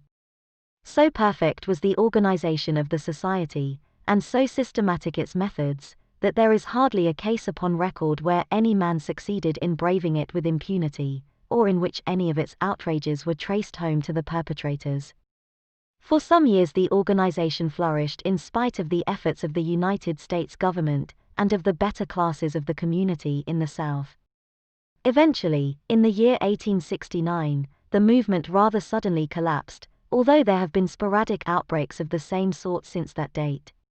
You will observe, said Holmes, laying down the volume, that the sudden breaking up of the society was coincident with the disappearance of Openshaw from America with their papers. It may well have been cause and effect. It is no wonder that he and his family have some of the more implacable spirits upon their track. You can understand that this register and diary may implicate some of the first men in the South, and that there may be many who will not sleep easy at night until it is recovered. Then the page we have seen is such as we might expect. It ran, if I remember right, sent the pips to A, B, and C, that is, sent the society's warning to them. Then there are successive entries that A and B cleared, or left the country, and finally that C was visited, with, I fear, a sinister result for C. Well, I think, Doctor, that we may let some light into this dark place, and I believe that the only chance young Openshaw has in the meantime is to do what I have told him. There is nothing more to be said or to be done tonight, so hand me over my violin, and let us try to forget for half an hour the miserable weather, and the still more miserable ways of our fellow men. It had cleared in the morning, and the sun was shining with a subdued brightness through the dim veil which hangs over the great city. Sherlock Holmes was already at breakfast when I came down. You will excuse me for not waiting for you, said he. I foresee, a very busy day before me in looking into this case of young Openshaw's. What steps will you take? I asked. It will very much depend upon the results of my first inquiries. I may have to go down to Horsham, after all. You will not go there first? No, I shall commence with the city. Just ring the bell, and the maid will bring up your coffee. As I waited, I lifted the unopened newspaper from the table, and glanced my eye over it. It rested upon a heading which sent a chill to my heart. Holmes, I cried, you are too late. Ah, said he, laying down his cup, I feared as much. How was it done? He spoke calmly, but I could see that he was deeply moved. My eye caught the name of Openshaw, and the heading, Tragedy near Waterloo Bridge. Here is the account. Between 9 and 10 last night, Police Constable Cook, of the H Division, on duty near Waterloo Bridge, heard a cry for help, and a splash in the water. The night, however, was extremely dark and stormy, so that, in spite of the help of several passers-by, it was quite impossible to effect a rescue. The alarm, however, was given, and, by the aid of the water police, the body was eventually recovered. It proved to be that of a young gentleman whose name, as it appears from an envelope which was found in his pocket, was John Openshaw, and whose residence is near Horsham. It is conjectured that he may have been hurrying down to catch the last train from Waterloo Station, and that in his haste, and the extreme darkness, he missed his path, and walked over the edge of one of the small landing places for river steamboats. The body exhibited no traces of violence, and there can be no doubt that the deceased had been the victim of an unfortunate accident, which should have the effect of calling the attention of the authorities to the condition of the riverside landing stages. We sat in silence for some minutes, Holmes more depressed and shaken than I had ever seen him. That hurts my pride, Watson, he said at last. It is a petty feeling, no doubt, but it hurts my pride. It becomes a personal matter with me now, and if God sends me health, I shall set my hand upon this gang. That he should come to me for help, and that I should send him away to his death. He sprang from his chair and paced about the room in uncontrollable agitation, with a flush upon his sallow cheeks, and a nervous clasping and unclasping of his long thin hands. They must be cunning devils, he exclaimed at last. How could they have decoyed him down there? The embankment is not on the direct line to the station. The bridge, no doubt, was too crowded, even on such a night, for their purpose. Well, Watson, we shall see who will win in the long run. I am going out now. To the police? No, I shall be my own police. When I have spun the web they may take the flies, but not before. All day I was engaged in my professional work, and it was late in the evening before I returned to Baker Street. Sherlock Holmes had not come back yet. It was nearly 10 o'clock before he entered, looking pale and worn. He walked up to the sideboard, and tearing a piece from the loaf he devoured it voraciously, washing it down with a long draught of water. "You are hungry," I remarked. "Starving." It had escaped my memory. "I have had nothing since breakfast." "Nothing?" "Not a bite." I had no time to think of it. "And how have you succeeded?" "Well, you have a clue." "I have them in the hollow of my hand. Young Openshaw shall not long remain unavenged." "Why, Watson, let us put their own devilish trademark upon them." "It is well thought of." "What do you mean?" He took an orange from the cupboard, and tearing it to pieces he squeezed out the pips upon the table. Of these he took 5 and thrust them into an envelope. On the inside of the flap he wrote S.H. 4J.O. Then he sealed it and addressed it to a Captain James Calhoun, Bark Lone Star, Savannah, Georgia. "That will await him when he enters port," said he, chuckling. "It may give him a sleepless night. He will find it as sure a precursor of his fate as Openshaw did before him." "And who is this Captain Calhoun?" "The leader of the gang." "I shall have the others, but he first." "How did you trace it, then?" He took a large sheet of paper from his pocket, all covered with dates and names. "I have spent the whole day," said he, "over Lloyd's registers and files of the old papers, following the future career of every vessel which touched at Pondicherry in January and February in '83. There were 36 ships of fair tonnage which were reported there during those months.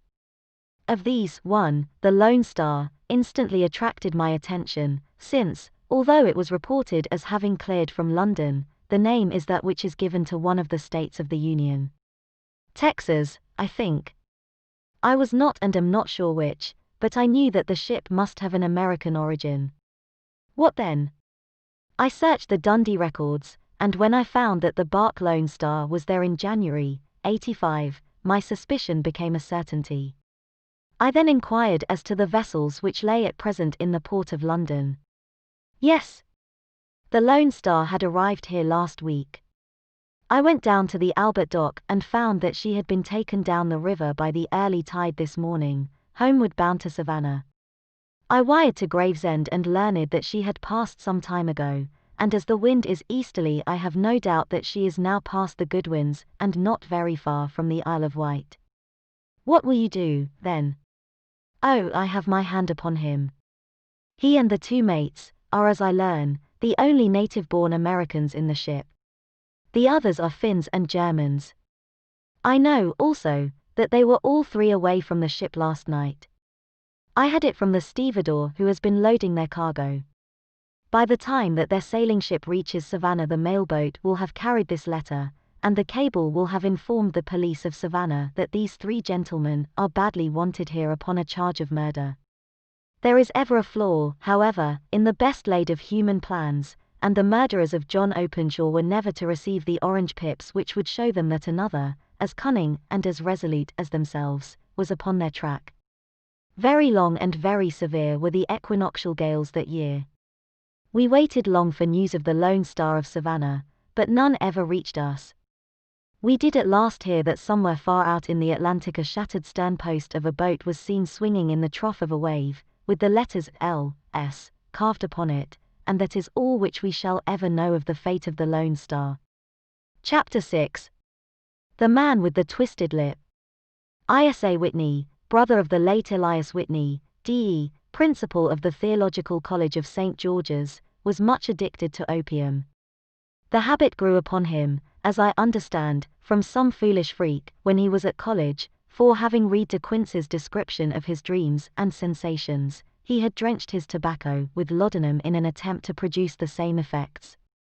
He found, as so many more have done, that the practice is easier to attain than to get rid of, and for many years he continued to be a slave to the drug, an object of mingled horror and pity to his friends and relatives. I can see him now, with yellow, pasty face, drooping lids, and pinpoint pupils, all huddled in a chair, the wreck and ruin of a noble man. One night, it was in June, '89, there came a ring to my bell, about the hour when a man gives his first yawn, and glances at the clock. I sat up in my chair, and my wife laid her needlework down in her lap, and made a little face of disappointment. "A patient," said she. "You'll have to go out." I groaned, for I was newly come back from a weary day. We heard the door open, a few hurried words, and then quick steps upon the linoleum. Our own door flew open, and a lady, clad in some dark-colored stuff, with a black veil, entered the room. "You will excuse my calling so late," she began, and then, suddenly losing her self-control, she ran forward, threw her arms about my wife's neck, and sobbed upon her shoulder. "Oh, I'm in such trouble," she cried. "I do so want a little help." "Why," said my wife, pulling up her veil, "it is Kate Whitney." "How you startled me, Kate. I had not an idea who you were when you came in. I didn't know what to do, so I came straight to you." That was always the way. Folk who were in grief came to my wife like birds to a lighthouse. "It was very sweet of you to come. Now you must have some wine and water, and sit here comfortably, and tell us all about it. Or should you rather that I sent James off to bed?" "Oh, no, no. I want the doctor's advice, and help, too. It's about Isa. He has not been home for 2 days. I am so frightened about him." It was not the first time that she had spoken to us of her husband's trouble, to me as a doctor, to my wife as an old friend and school companion. We soothed and comforted her by such words as we could find. Did she know where her husband was? Was it possible that we could bring him back to her? It seems that it was. She had the surest information that of late he had, when the fit was on him, made use of an opium den in the farthest east of the city. Hitherto his orgies had always been confined to one day, and he had come back, twitching and shattered, in the evening. But now the spell had been upon him 48 hours, and he lay there, doubtless among the dregs of the docks, breathing in the poison or sleeping off the effects.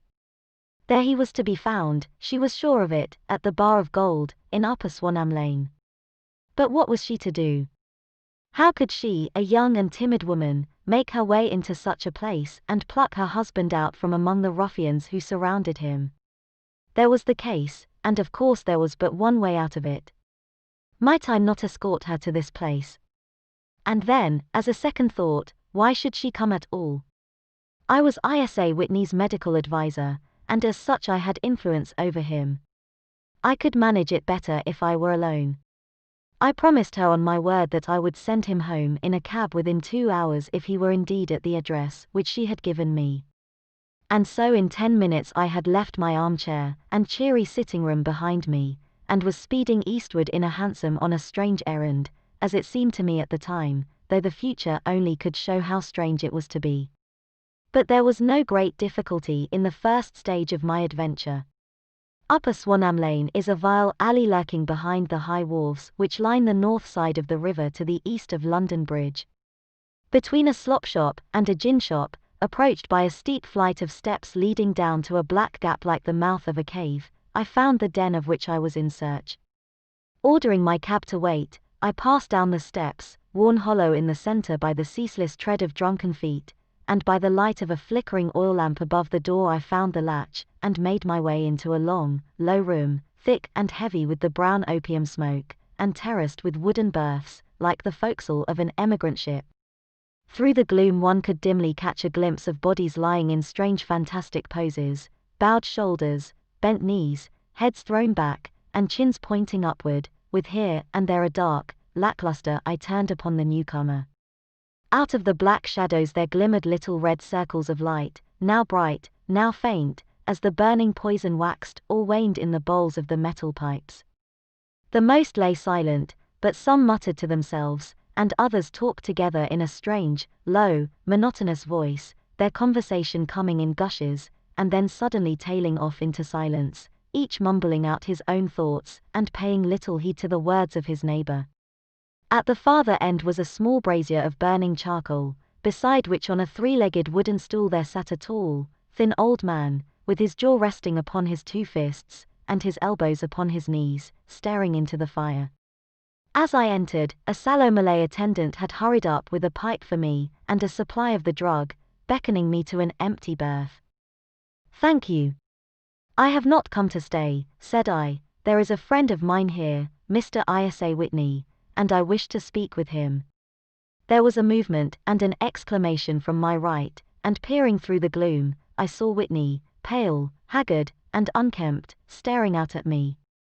My God! It's Watson, said he. He was in a pitiable state of reaction, with every nerve in a twitter. I say, Watson, what o'clock is it?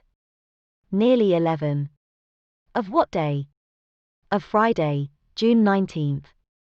Good heavens! I thought it was Wednesday. It is Wednesday. What do you want to frighten a chap for? He sank his face onto his arms and began to sob in a high treble key. I tell you that it is Friday, man. Your wife has been waiting this 2 days for you. You should be ashamed of yourself. So I am. But you've got mixed, Watson, for I have only been here a few hours, 3 pipes, 4 pipes, I forget how many. But I'll go home with you. I wouldn't frighten Kate, poor little Kate. Give me your hand. Have you a cab? Yes, I have one waiting. Then I shall go in it. But I must owe something. Find what I owe, Watson. I am all off color. I can do nothing for myself. I walk down the narrow passage between the double row of sleepers, holding my breath to keep out the vile, stupefying fumes of the drug, and looking about for the manager. As I passed the tall man who sat by the brazier, I felt a sudden pluck at my skirt, and a low voice whispered, "Walk past me, and then look back at me." The words fell quite distinctly upon my ear. I glanced down. They could only have come from the old man at my side, and yet he sat now as absorbed as ever, very thin, very wrinkled, bent with age, an opium pipe dangling down from between his knees, as though it had dropped in sheer lassitude from his fingers. I took 2 steps forward and looked back. It took all my self-control to prevent me from breaking out into a cry of astonishment. He had turned his back so that none could see him but I. His form had filled out, his wrinkles were gone, the dull eyes had regained their fire, and there, sitting by the fire and grinning at my surprise, was none other than Sherlock Holmes. He made a slight motion to me to approach him, and instantly, as he turned his face half round to the company once more, subsided into a doddering, loose-lipped senility. "Holmes," I whispered, "what on earth are you doing in this den?" "As low as you can," he answered, "I have excellent ears. If you would have the great kindness to get rid of that sottish friend of yours, I should be exceedingly glad to have a little talk with you. I have a cab outside." "Then pray send him home in it.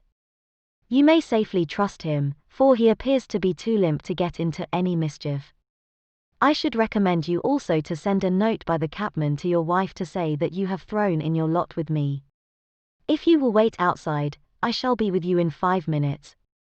It was difficult to refuse any of Sherlock Holmes' requests, for they were always so exceedingly definite, and put forward with such a quiet air of mastery.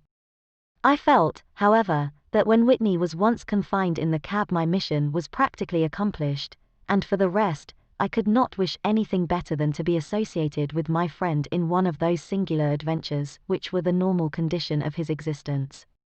In a few minutes I had written my note, paid Whitney's bill, led him out to the cab, and seen him driven through the darkness.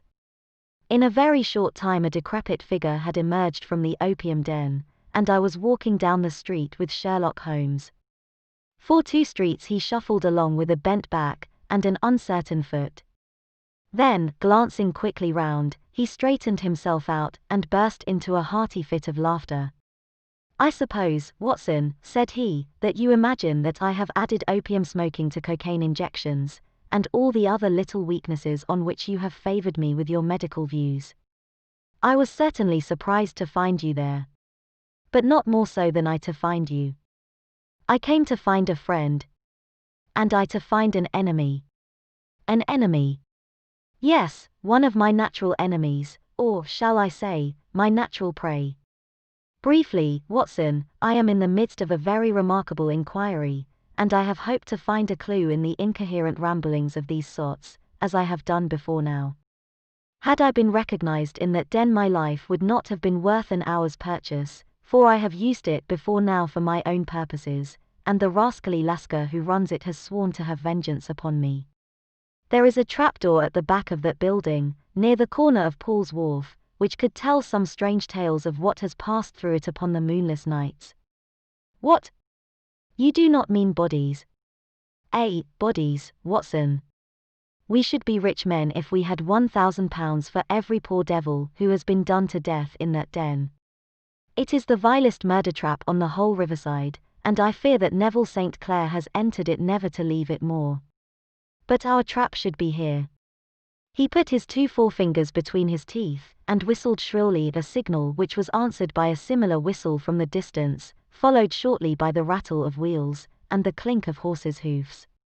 Now, Watson, said Holmes, as a tall dogcart dashed up through the gloom, throwing out 2 golden tunnels of yellow light from its side lanterns. You'll come with me, won't you? If I can be of use. Oh, a trusty comrade is always of use, and a chronicler still more so. My room at the Cedars is a double-bedded one. The Cedars? Yes, that is Mr. St. Clair's house. I am staying there while I conduct the inquiry. Where is it, then? Near Lee, in Kent. We have a 7-mile drive before us. But I am all in the dark. Of course you are.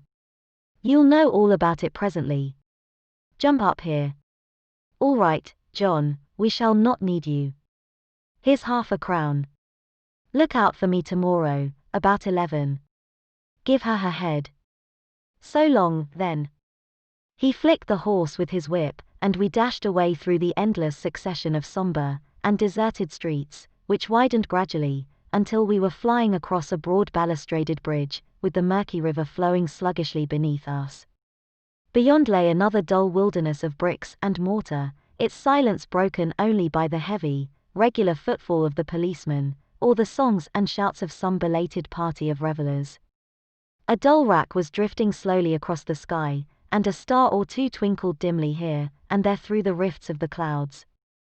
Holmes drove in silence, with his head sunk upon his breast, and the air of a man who is lost in thought, while I sat beside him, curious to learn what this new quest might be which seemed to tax his powers so sorely, and yet afraid to break in upon the current of his thoughts. We had driven several miles, and were beginning to get to the fringe of the belt of suburban villas, when he shook himself, shrugged his shoulders, and lit up his pipe with the air of a man who has satisfied himself that he is acting for the best. You have a grand gift of silence, Watson, said he. It makes you quite invaluable as a companion. 'Pon my word, it is a great thing for me to have someone to talk to, for my own thoughts are not over-pleasant. I was wondering what I should say to this dear little woman tonight when she meets me at the door. You forget that I know nothing about it. I shall just have time to tell you the facts of the case before we get to Lee. It seems absurdly simple, and yet, somehow I can get nothing to go upon. There's plenty of thread, no doubt, but I can't get the end of it into my hand. Now I'll state the case clearly and concisely to you, Watson, and maybe you can see a spark where all is dark to me. Proceed, then. Some years ago, to be definite, in May 1884 there came to Lee a gentleman, Neville St. Clair by name, who appeared to have plenty of money. He took a large villa, laid out the grounds very nicely, and lived generally in good style. By degrees he made friends in the neighborhood, and in 1887 he married the daughter of a local brewer, by whom he now has 2 children. He had no occupation, but was interested in several companies, and went into town as a rule in the morning, returning by the 5:14 from Cannon Street every night. Mr. St. Clair is now 37 years of age, is a man of temperate habits, a good husband, a very affectionate father, and a man who is popular with all who know him. I may add that his whole debts at the present moment, as far as we have been able to ascertain, amount to £88 while he has £220 standing to his credit in the Capital and Counties Bank. There is no reason, therefore, to think that money troubles have been weighing upon his mind.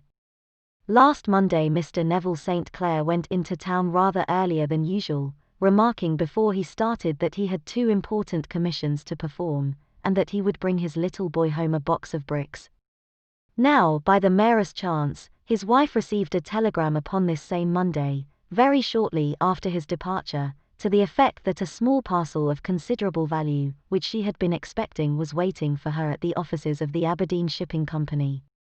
Now, if you are well up in your London, you will know that the office of the company is in Fresno Street, which branches out of Upper Swanham Lane, where you found me tonight. Mrs. St. Clair had her lunch, started for the city, did some shopping, proceeded to the company's office, got her packet, and found herself at exactly 4:35 walking through Swanham Lane on her way back to the station. Have you followed me so far? It is very clear. If you remember, Monday was an exceedingly hot day, and Mrs. St. Clair walked slowly, glancing about in the hope of seeing a cab, as she did not like the neighborhood in which she found herself.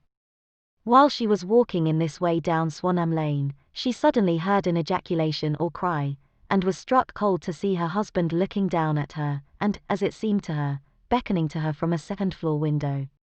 The window was open, and she distinctly saw his face, which she describes as being terribly agitated. He waved his hands frantically to her, and then vanished from the window so suddenly that it seemed to her that he had been plucked back by some irresistible force from behind. One singular point which struck her quick feminine eye was that although he wore some dark coat, such as he had started to town in, he had on neither collar nor necktie. Convinced that something was amiss with him, she rushed down the steps, for the house was none other than the opium den in which you found me tonight, and running through the front room she attempted to ascend the stairs which led to the first floor. At the foot of the stairs, however, she met this Lascar scoundrel of whom I have spoken, who thrust her back, and aided by a Dane, who acts as assistant there, pushed her out into the street. Filled with the most maddening doubts and fears, she rushed down the lane, and, by rare good fortune, met in Fresno Street a number of constables with an inspector, all on their way to their beat. The inspector and 2 men accompanied her back, and in spite of the continued resistance of the proprietor, they made their way to the room in which Mr. St. Clair had last been seen. There was no sign of him there. In fact, in the whole of that floor there was no one to be found save a crippled wretch of hideous aspect, who, it seems, made his home there. Both he and the Lascar stoutly swore that no one else had been in the front room during the afternoon. So determined was their denial that the inspector was staggered, and had almost come to believe that Mrs. St. Clair had been deluded when, with a cry, she sprang at a small deal box which lay upon the table, and tore the lid from it. Out there fell a cascade of children's bricks. It was the toy which he had promised to bring home. This discovery, and the evident confusion which the cripple showed, made the inspector realize that the matter was serious. The rooms were carefully examined, and results all pointed to an abominable crime. The front room was plainly furnished as a sitting room, and led into a small bedroom, which looked out upon the back of one of the wharves. Between the wharf and the bedroom window is a narrow strip, which is dry at low tide, but is covered at high tide with at least 4.5 feet of water. The bedroom window was a broad one, and opened from below. On examination traces of blood were to be seen upon the windowsill, and several scattered drops were visible upon the wooden floor of the bedroom. Thrust away behind a curtain in the front room were all the clothes of Mr. Neville St. Clair, with the exception of his coat. His boots, his socks, his hat, and his watch all were there. There were no signs of violence upon any of these garments, and there were no other traces of Mr. Neville St. Clair. Out of the window he must apparently have gone, for no other exit could be discovered, and the ominous bloodstains upon the sill gave little promise that he could save himself by swimming, for the tide was at its very highest at the moment of the tragedy. And now as to the villains who seemed to be immediately implicated in the matter. The Lascar was known to be a man of the vilest antecedents, but as, by Mrs. St. Clair's story, he was known to have been at the foot of the stair within a very few seconds of her husband's appearance at the window, he could hardly have been more than an accessory to the crime. His defense was one of absolute ignorance, and he protested that he had no knowledge as to the doings of Hugh Boone, his lodger, and that he could not account in any way for the presence of the missing gentleman's clothes. So much for the Lascar manager. Now for the sinister cripple who lives upon the second floor of the opium den, and who was certainly the last human being whose eyes rested upon Neville St. Clair. His name is Hugh Boone, and his hideous face is one which is familiar to every man who goes much to the city. He is a professional beggar, though in order to avoid the police regulations he pretends to a small trade in wax vesters. Some little distance down Threadneedle Street, upon the left-hand side, there is, as you may have remarked, a small angle in the wall. Here it is that this creature takes his daily seat, cross-legged with his tiny stock of matches on his lap, and as he is a piteous spectacle a small rain of charity descends into the greasy leather cap which lies upon the pavement beside him. I have watched the fellow more than once before ever I thought of making his professional acquaintance, and I have been surprised at the harvest which he has reaped in a short time. His appearance, you see, is so remarkable that no one can pass him without observing him.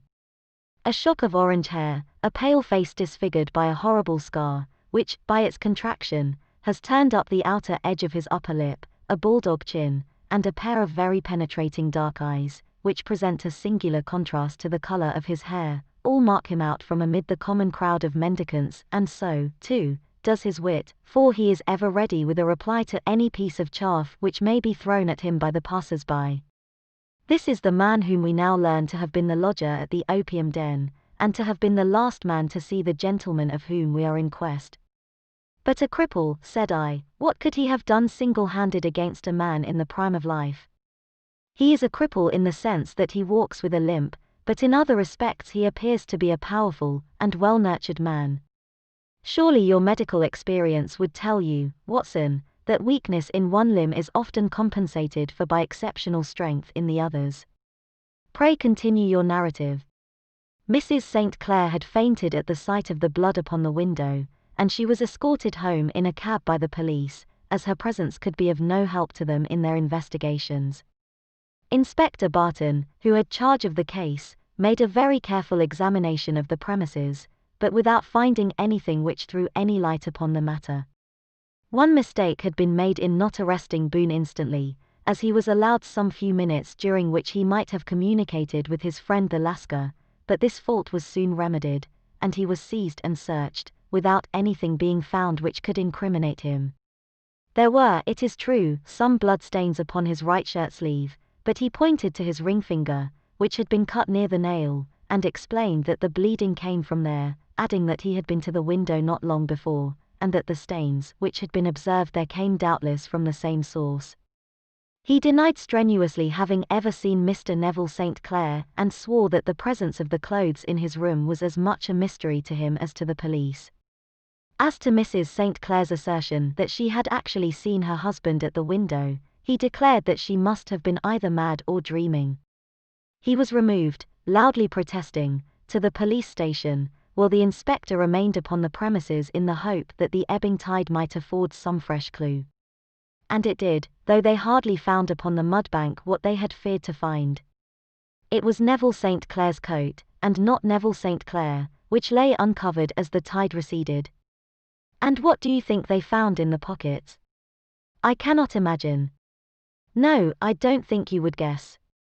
Every pocket stuffed with pennies and halfpennies, 421 pennies, and 270 halfpennies. It was no wonder that it had not been swept away by the tide. But a human body is a different matter. There is a fierce eddy between the wharf and the house. It seemed likely enough that the weighted coat had remained when the stripped body had been sucked away into the river. But I understand that all the other clothes were found in the room. Would the body be dressed in a coat alone? No, sir, but the facts might be met speciously enough. Suppose that this man Boone had thrust Neville St. Clair through the window, there is no human eye which could have seen the deed. What would he do then? It would of course instantly strike him that he must get rid of the telltale garments. He would seize the coat, then, and be in the act of throwing it out, when it would occur to him that it would swim and not sink. He has little time, for he has heard the scuffle downstairs when the wife tried to force her way up, and perhaps he has already heard from his Lascar confederate that the police are hurrying up the street. There is not an instant to be lost. He rushes to some secret hoard, where he has accumulated the fruits of his beggary, and he stuffs all the coins upon which he can lay his hands into the pockets to make sure of the coat's sinking. He throws it out, and would have done the same with the other garments had not he heard the rush of steps below, and only just had time to close the window when the police appeared. It certainly sounds feasible. Well, we will take it as a working hypothesis for want of a better. Boone, as I have told you, was arrested and taken to the station, but it could not be shown that there had ever before been anything against him. He had for years been known as a professional beggar, but his life appeared to have been a very quiet and innocent one. There the matter stands at present, and the questions which have to be solved: what Neville St. Clair was doing in the opium den, what happened to him when there, where is he now, and what Hugh Boone had to do with his disappearance, are all as far from a solution as ever. I confess that I cannot recall any case within my experience which looked at the first glance so simple, and yet which presented such difficulties. While Sherlock Holmes had been detailing this singular series of events, we had been whirling through the outskirts of the great town until the last straggling houses had been left behind, and we rattled along with a country hedge upon either side of us. Just as he finished, however, we drove through 2 scattered villages, where a few lights still glimmered in the windows. "We are on the outskirts of Lee," said my companion. "We have touched on 3 English counties in our short drive, starting in Middlesex, passing over an angle of Surrey, and ending in Kent. See that light among the trees? That is the Cedars, and beside that lamp sits a woman whose anxious ears have already, I have little doubt, caught the clink of our horses' feet. But why are you not conducting the case from Baker Street?" I asked. "Because there are many inquiries which must be made out here. Mrs. St. Clair has most kindly put 2 rooms at my disposal, and you may rest assured that she will have nothing but a welcome for my friend and colleague. I hate to meet her, Watson, when I have no news of her husband. Here we are." Whoa there, whoa. We had pulled up in front of a large villa which stood within its own grounds. A stable boy had run out to the horse's head, and springing down, I followed Holmes up the small, winding gravel drive which led to the house. As we approached, the door flew open, and a little blonde woman stood in the opening, clad in some sort of light mousseline de soie, with a touch of fluffy pink chiffon at her neck and wrists. She stood with her figure outlined against the flood of light, one hand upon the door, one half raised in her eagerness, her body slightly bent, her head and face protruded, with eager eyes and parted lips, a standing question. "Well," she cried, "well." And then, seeing that there were 2 of us, she gave a cry of hope which sank into a groan as she saw that my companion shook his head and shrugged his shoulders. "No good news?" "None." "No bad?" "No." "Thank God for that. But come in. You must be weary, for you have had a long day. This is my friend, Dr. Watson. He has been of most vital use to me in several of my cases, and a lucky chance has made it possible for me to bring him out and associate him with this investigation." "I am delighted to see you," said she, pressing my hand warmly. "You will, I am sure, forgive anything that may be wanting in our arrangements, when you consider the blow which has come so suddenly upon us." "My dear madam," said I am an old campaigner, and if I were not I can very well see that no apology is needed. If I can be of any assistance, either to you or to my friend here, I shall be indeed happy." "Now, Mr. Sherlock Holmes," said the lady as we entered a well-lit dining room, upon the table of which a cold supper had been laid out, "I should very much like to ask you 1 or 2 plain questions, to which I beg that you will give a plain answer." "Certainly, madam. Do not trouble about my feelings. I am not hysterical, nor given to fainting. I simply wish to hear your real opinion." "Upon what point?" "In your heart of hearts, do you think that Neville is alive?" Sherlock Holmes seemed to be embarrassed by the question. "Frankly, now," she repeated, standing upon the rug and looking keenly down at him as he leaned back in a basket chair. "Frankly, then, madam, I do not." "You think that he is dead?" "I do." "Murdered?" "I don't say that." "Perhaps." "And on what day did he meet his death?" "On Monday." Then perhaps, Mr. Holmes, you will be good enough to explain how it is that I have received a letter from him today." Sherlock Holmes sprang out of his chair as if he had been galvanized. "What?" he roared. "Yes, today." She stood smiling, holding up a little slip of paper in the air. "May I see it?" "Certainly." He snatched it from her in his eagerness, and smoothing it out upon the table he drew over the lamp, and examined it intently. I had left my chair, and was gazing at it over his shoulder. The envelope was a very coarse one, and was stamped with the Gravesend postmark, and with the date of that very day, or rather of the day before, for it was considerably after midnight. "Coarse writing," murmured Holmes. "Surely this is not your husband's writing, madam?" "No, but the enclosure is." "I perceive also that whoever addressed the envelope had to go and inquire as to the address." "How can you tell that?" "The name, you see, is in perfectly black ink, which has dried itself. The rest is of the greyish color, which shows that blotting paper has been used. If it had been written straight off, and then blotted, none would be of a deep black shade. This man has written the name, and there has then been a pause before he wrote the address, which can only mean that he was not familiar with it. It is, of course, a trifle, but there is nothing so important as trifles. Let us now see the letter." "Huh? There has been an enclosure here." "Yes, there was a ring. His signet ring." "And you are sure that this is your husband's hand?" "One of his hands." "One? His hand when he wrote hurriedly.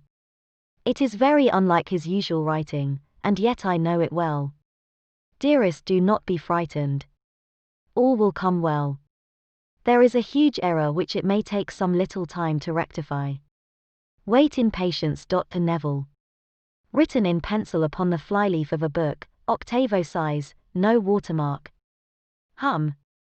Posted today in Gravesend by a man with a dirty thumb. Huh? And the flap has been gummed, if I am not very much in error, by a person who had been chewing tobacco. And you have no doubt that it is your husband's hand, madam? None. Neville wrote those words. And they were posted today at Gravesend. Well, Mrs. St. Clair, the clouds lighten, though I should not venture to say that the danger is over. But he must be alive, Mr. Holmes. Unless this is a clever forgery to put us on the wrong scent. The ring, after all, proves nothing. It may have been taken from him. No, it is his very own writing. Very well. It may, however, have been written on Monday, and only posted today. That is possible. If so, much may have happened between. Oh, you must not discourage me, Mr. Holmes. I know that all is well with him. There is so keen a sympathy between us that I should know if evil came upon him. On the very day that I saw him last he cut himself in the bedroom, and yet I in the dining room rushed upstairs instantly with the utmost certainty that something had happened. Do you think that I would respond to such a trifle, and yet be ignorant of his death? I have seen too much not to know that the impression of a woman may be more valuable than the conclusion of an analytical reasoner. And in this letter you certainly have a very strong piece of evidence to corroborate your view. But if your husband is alive and able to write letters, why should he remain away from you? I cannot imagine. It is unthinkable. And on Monday he made no remarks before leaving you? No. And you were surprised to see him in Swanham Lane? Very much so. Was the window open? Yes. Then he might have called to you. He might. He only, as I understand, gave an inarticulate cry. Yes. A call for help, you thought? Yes. He waved his hands. But it might have been a cry of surprise. Astonishment at the unexpected sight of you might cause him to throw up his hands. It is possible. And you thought he was pulled back? He disappeared so suddenly. He might have leaped back. You did not see anyone else in the room? No, but this horrible man confessed to having been there, and the Lascar was at the foot of the stairs. Quite so. Your husband, as far as you could see, had his ordinary clothes on, but without his collar or tie. I distinctly saw his bare throat. Had he ever spoken of Swanham Lane? Never. Had he ever showed any signs of having taken opium? Never. Thank you, Mrs. St. Clair. Those are the principal points about which I wish to be absolutely clear. We shall now have a little supper, and then retire, for we may have a very busy day tomorrow. A large and comfortable double-bedded room had been placed at our disposal, and I was quickly between the sheets, for I was weary after my night of adventure. Sherlock Holmes was a man, however, who, when he had an unsolved problem upon his mind, would go for days, and even for a week, without rest, turning it over, rearranging his facts, looking at it from every point of view until he had either fathomed it or convinced himself that his data were insufficient. It was soon evident to me that he was now preparing for an all-night sitting.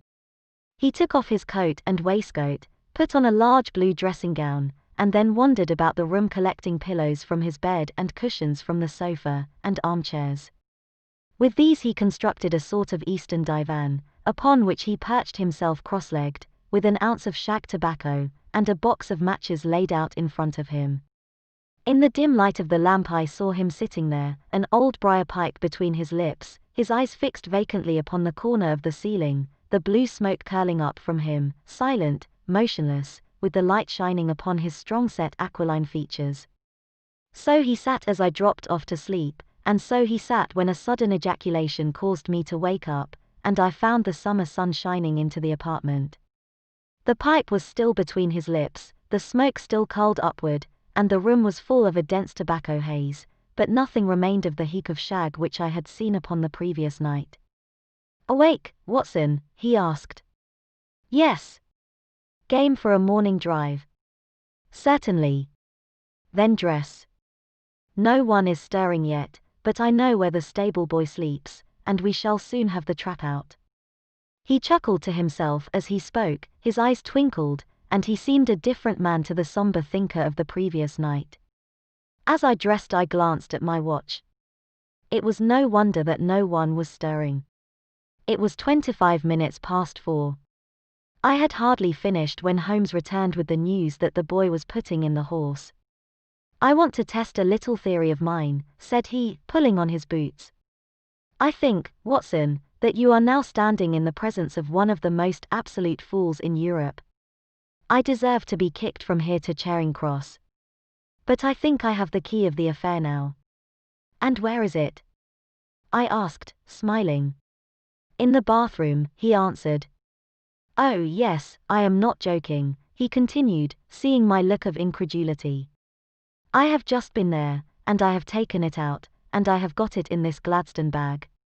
Come on, my boy, and we shall see whether it will not fit the lock." We made our way downstairs as quietly as possible, and out into the bright morning sunshine. In the road stood our horse and trap, with the half-clad stable boy waiting at the head. We both sprang in, and away we dashed down the London road.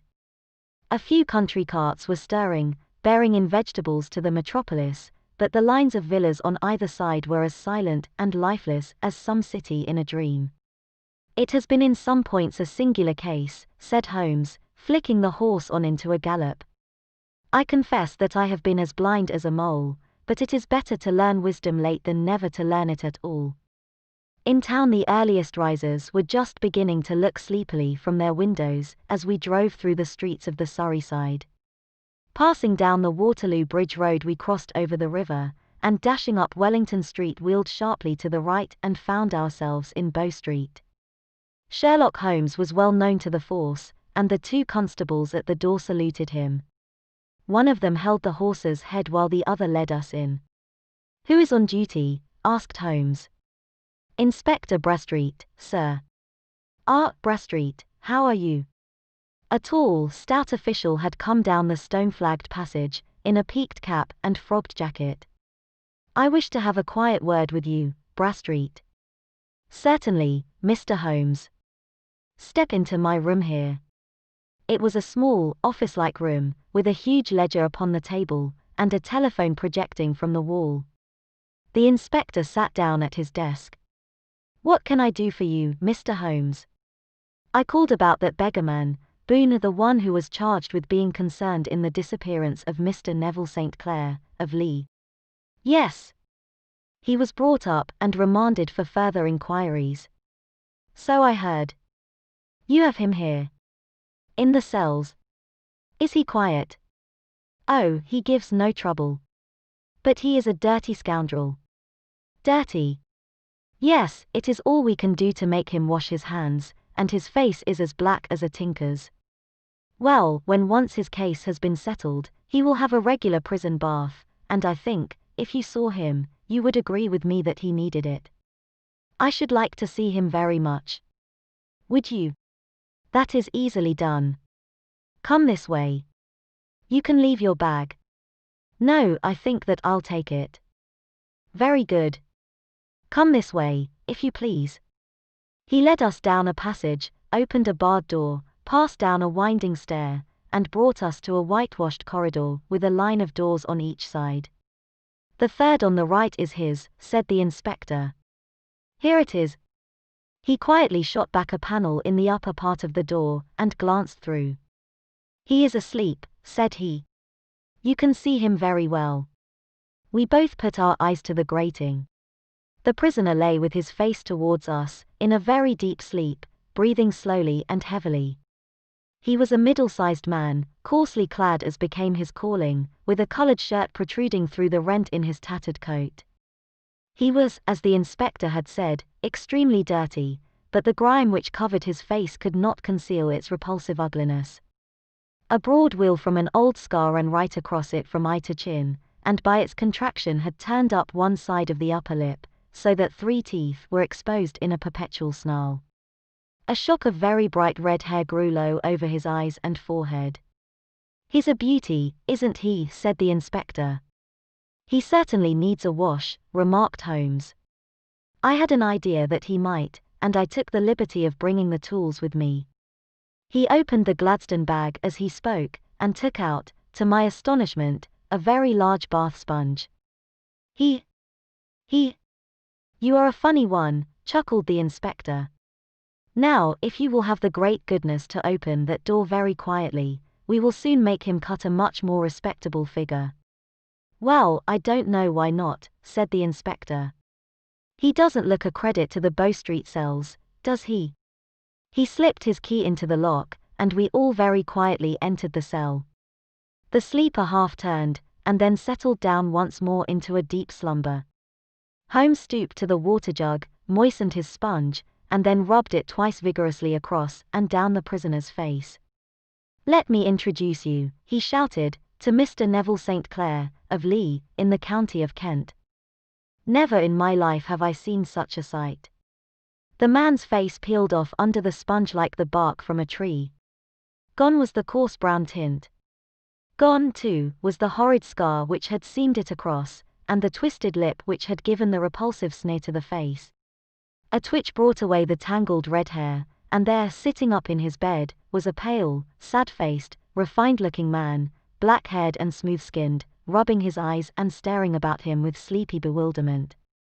Then suddenly realizing the exposure, he broke into a scream and threw himself down with his face to the pillow. "Great heavens," cried the inspector, "it is, indeed, the missing man. I know him from the photograph." The prisoner turned with the reckless air of a man who abandons himself to his destiny. "Be it so," said he. "And pray what am I charged with?" "With making away with Mr. Neville Street." "Oh, come, you can't be charged with that unless they make a case of attempted suicide of it," said the inspector with a grin. "Well, I have been 27 years in the force, but this really takes the cake.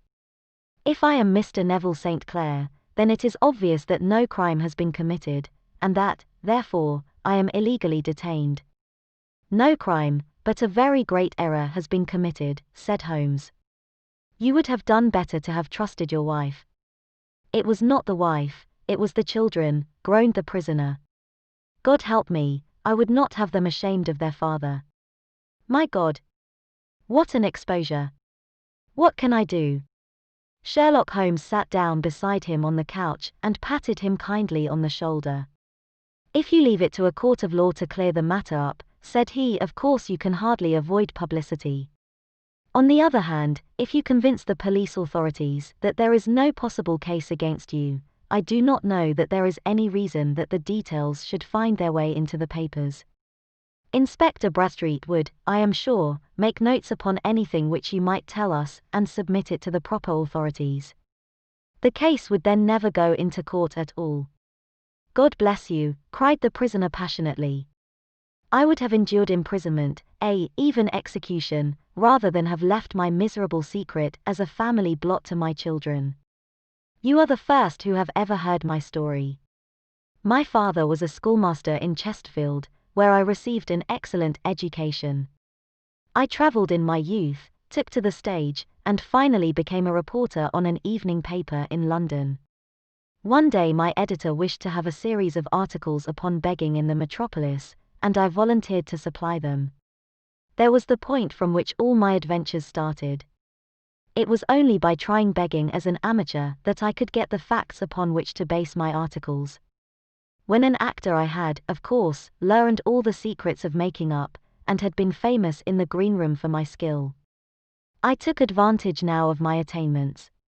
I painted my face, and to make myself as pitiable as possible I made a good scar and fixed one side of my lip in a twist by the aid of a small slip of flesh-colored plaster. Then with a red head of hair, and an appropriate dress, I took my station in the business part of the city, ostensibly as a match-seller, but really as a beggar. For 7 hours I plied my trade, and when I returned home in the evening I found to my surprise that I had received no less than 26.4d. I wrote my articles and thought little more of the matter until, some time later, I backed a bill for a friend and had a writ served upon me for £25. I was at my wits' end where to get the money, but a sudden idea came to me. I begged a fortnight's grace from the creditor, asked for a holiday from my employers, and spent the time in begging in the city under my disguise. In 10 days I had the money and had paid the debt. Well, you can imagine how hard it was to settle down to arduous work at £2 a week when I knew that I could earn as much in a day by smearing my face with a little paint, laying my cap on the ground, and sitting still.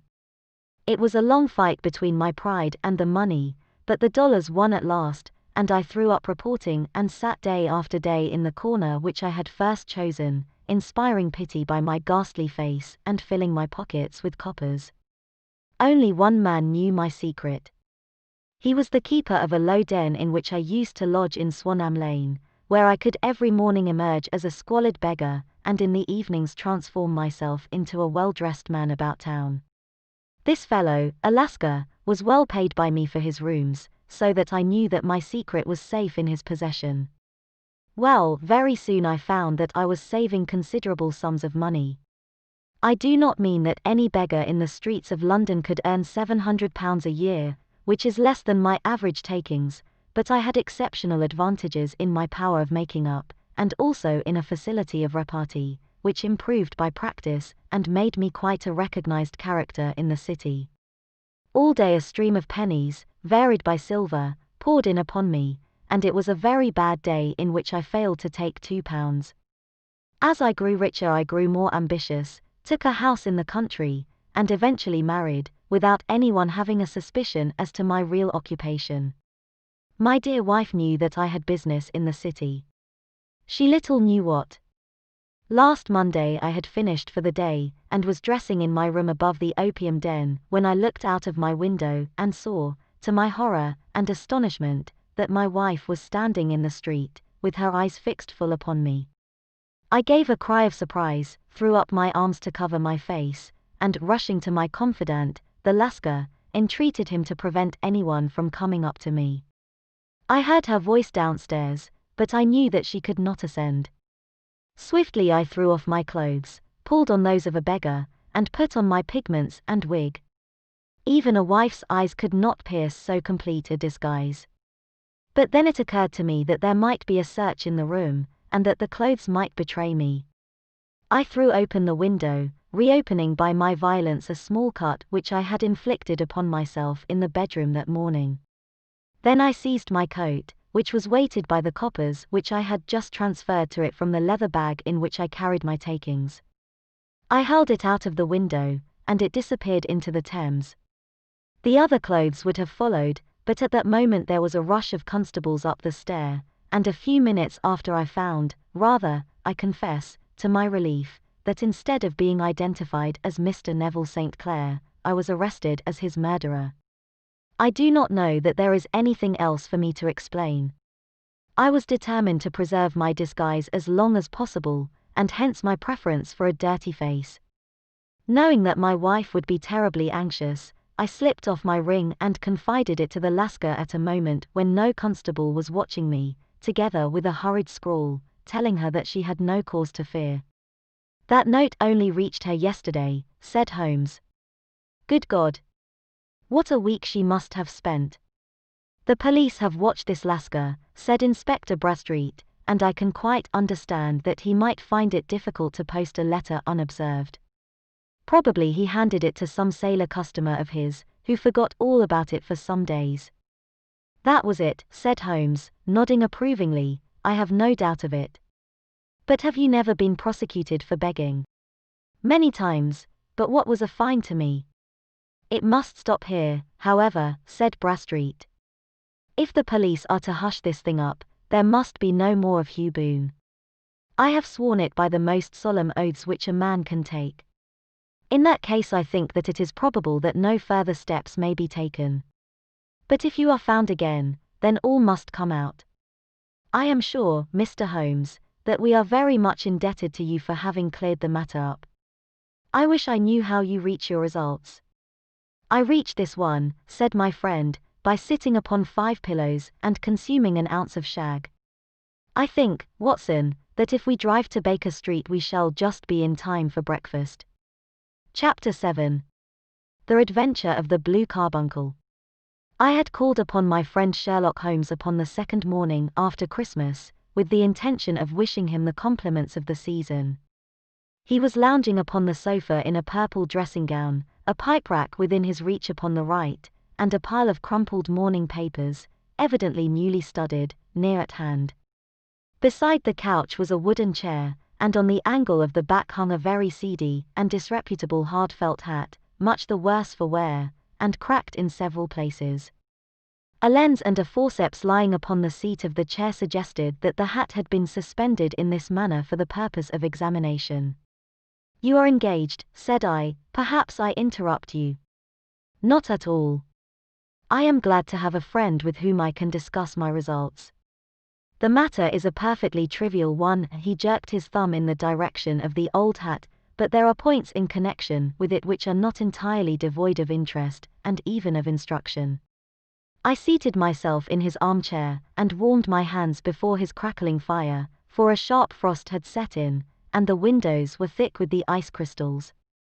I suppose, I remarked, that, homely as it looks, this thing has some deadly story linked onto it, that it is the clue which will guide you in the solution of some mystery, and the punishment of some crime. No, no. No crime, said Sherlock Holmes, laughing. Only one of those whimsical little incidents which will happen when you have 4 million human beings all jostling each other within the space of a few square miles. Amid the action and reaction of so dense a swarm of humanity, every possible combination of events may be expected to take place, and many a little problem will be presented which may be striking and bizarre without being criminal. We have already had experience of such. So much so, I remarked, that of the last 6 cases which I have added to my notes, 3 have been entirely free of any legal crime. Precisely.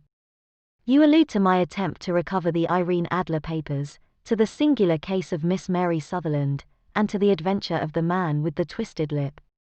Well, I have no doubt that this small matter will fall into the same innocent category. You know Peterson, the commissionaire? Yes. It is to him that this trophy belongs. It is his hat. No, no, he found it. Its owner is unknown.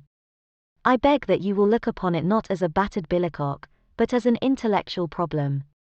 And first, as to how it came here. It arrived upon Christmas morning, in company with a good fat goose, which is, I have no doubt, roasting at this moment in front of Peterson's fire.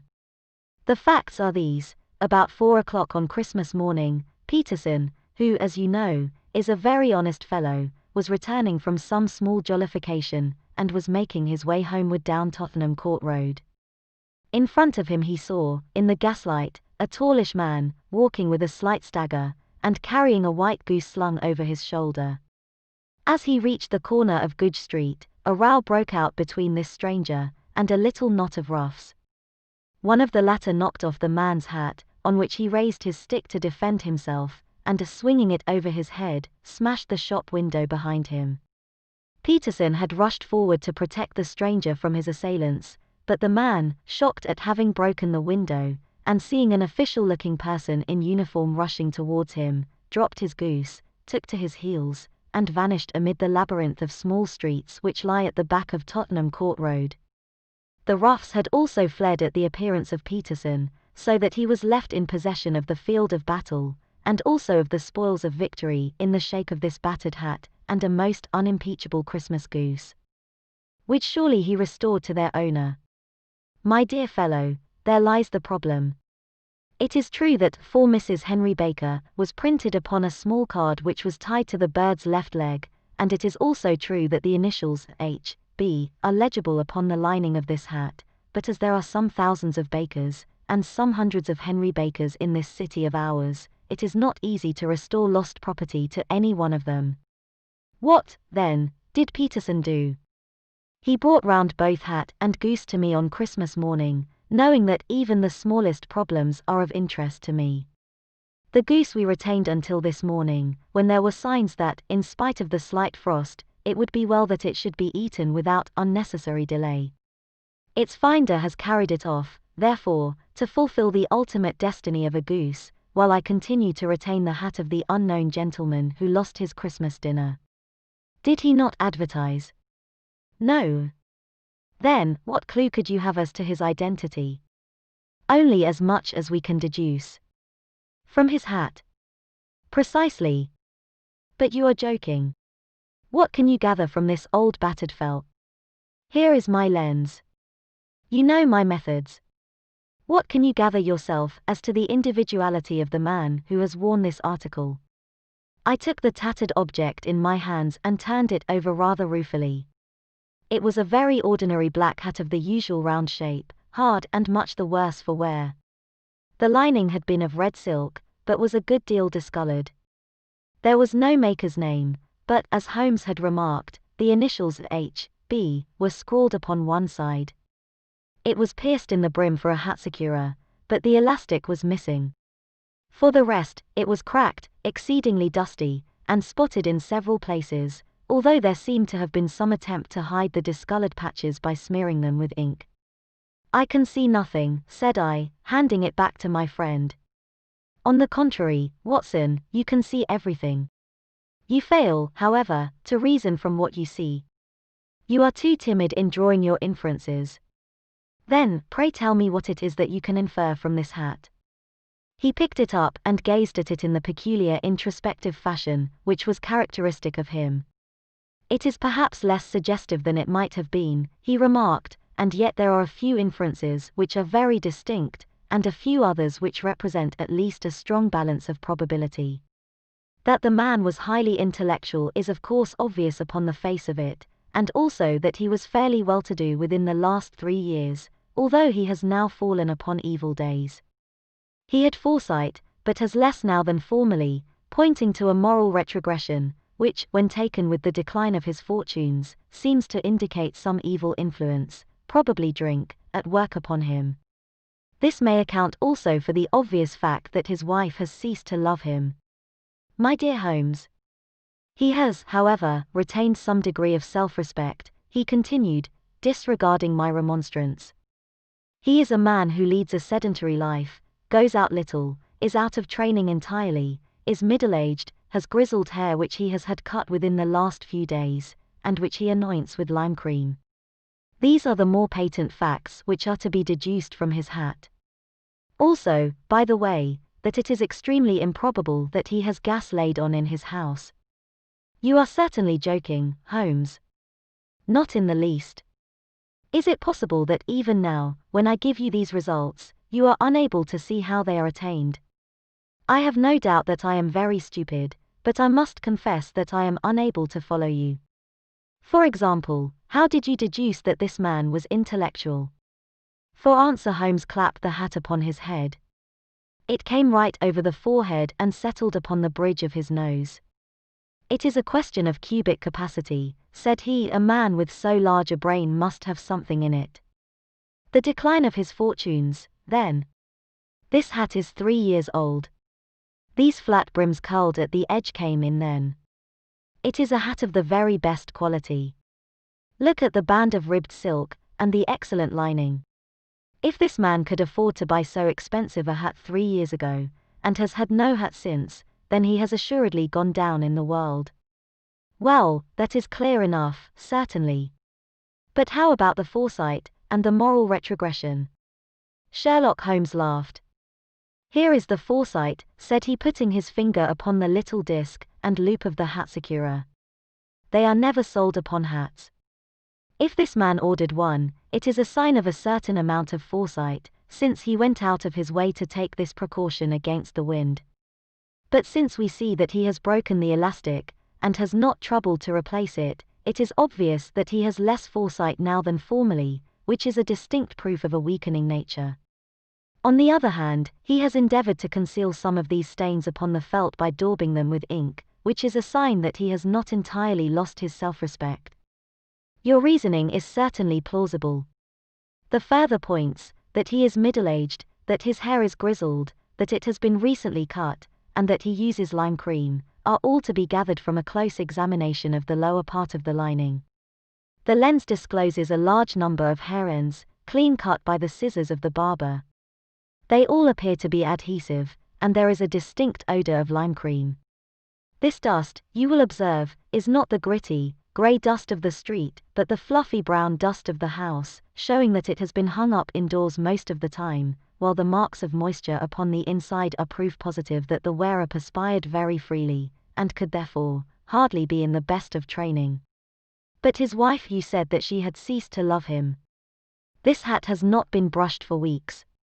When I see you, my dear Watson, with a week's accumulation of dust upon your hat, and when your wife allows you to go out in such a state, I shall fear that you also have been unfortunate enough to lose your wife's affection. But he might be a bachelor. Nay, he was bringing home the goose as a peace offering to his wife. Remember the card upon the bird's leg. You have an answer to everything. But how on earth do you deduce that the gas is not laid on in his house? 1 tallow stain, or even 2, might come by chance, but when I see no less than 5, I think that there can be little doubt that the individual must be brought into frequent contact with burning tallow, walks upstairs at night probably with his hat in one hand and a guttering candle in the other. Anyhow, he never got tallow stains from a gas jet. Are you satisfied?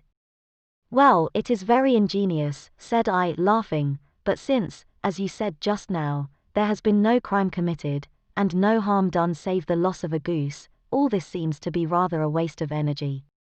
Sherlock Holmes had opened his mouth to reply, when the door flew open, and Peterson, the commissionaire, rushed into the apartment with flushed cheeks and the face of a man who is dazed with astonishment. The goose, Mr. Holmes. The goose, sir, he gasped. Eh? What of it, then? Has it returned to life and flapped off through the kitchen window? Holmes twisted himself round upon the sofa to get a fairer view of the man's excited face. See here, sir. See what my wife found in its crop. He held out his hand and displayed upon the center of the palm a brilliantly scintillating blue stone, rather smaller than a bean in size, but of such purity and radiance that it twinkled like an electric point in the dark hollow of his hand. Sherlock Holmes sat up with a whistle. By Jove, Peterson, said he, this is treasure trove indeed. I suppose you know what you have got. A diamond, sir. A precious stone. It cuts into glass as though it were putty. It's more than a precious stone. It is the precious stone. Not the Countess of Morcar's blue carbuncle, I ejaculated. Precisely so. I ought to know its size and shape, seeing that I have read the advertisement about it in the Times every day lately. It is absolutely unique, and its value can only be conjectured, but the reward offered of £1,000 is certainly not within a 20th part of the market price. £1,000? Great Lord of mercy! The commissionaire plumped down into a chair and stared from one to the other of us. That is the reward, and I have reason to know that there are sentimental considerations in the background which would induce the Countess to part with half her fortune if she could but recover the gem. It was lost, if I remember aright, at the Hotel Cosmopolitan, I remarked. Precisely so, on December 22nd, just 5 days ago. John Horner, a plumber, was accused of having abstracted it from the lady's jewel case. The evidence against him was so strong that the case has been referred to the assizes. I have some account of the matter here, I believe. He rummaged amid his newspapers, glancing over the dates, until at last he smoothed one out, doubled it over, and read the following paragraph. Hotel Cosmopolitan jewel robbery. John Horner, 26, plumber, was brought up upon the charge of having upon the 22nd inst. Abstracted from the jewel case of the Countess of More other valuable gem known as the Blue Carbuncle. James Ryder, up attendant at the hotel, gave his evidence to the effect that he had shown Horner up to the dressing room of the Countess of Morcar upon the day of the robbery in order that he might solder the second bar of the grate, which was loose. He had remained with Horner some little time, but had finally been called away.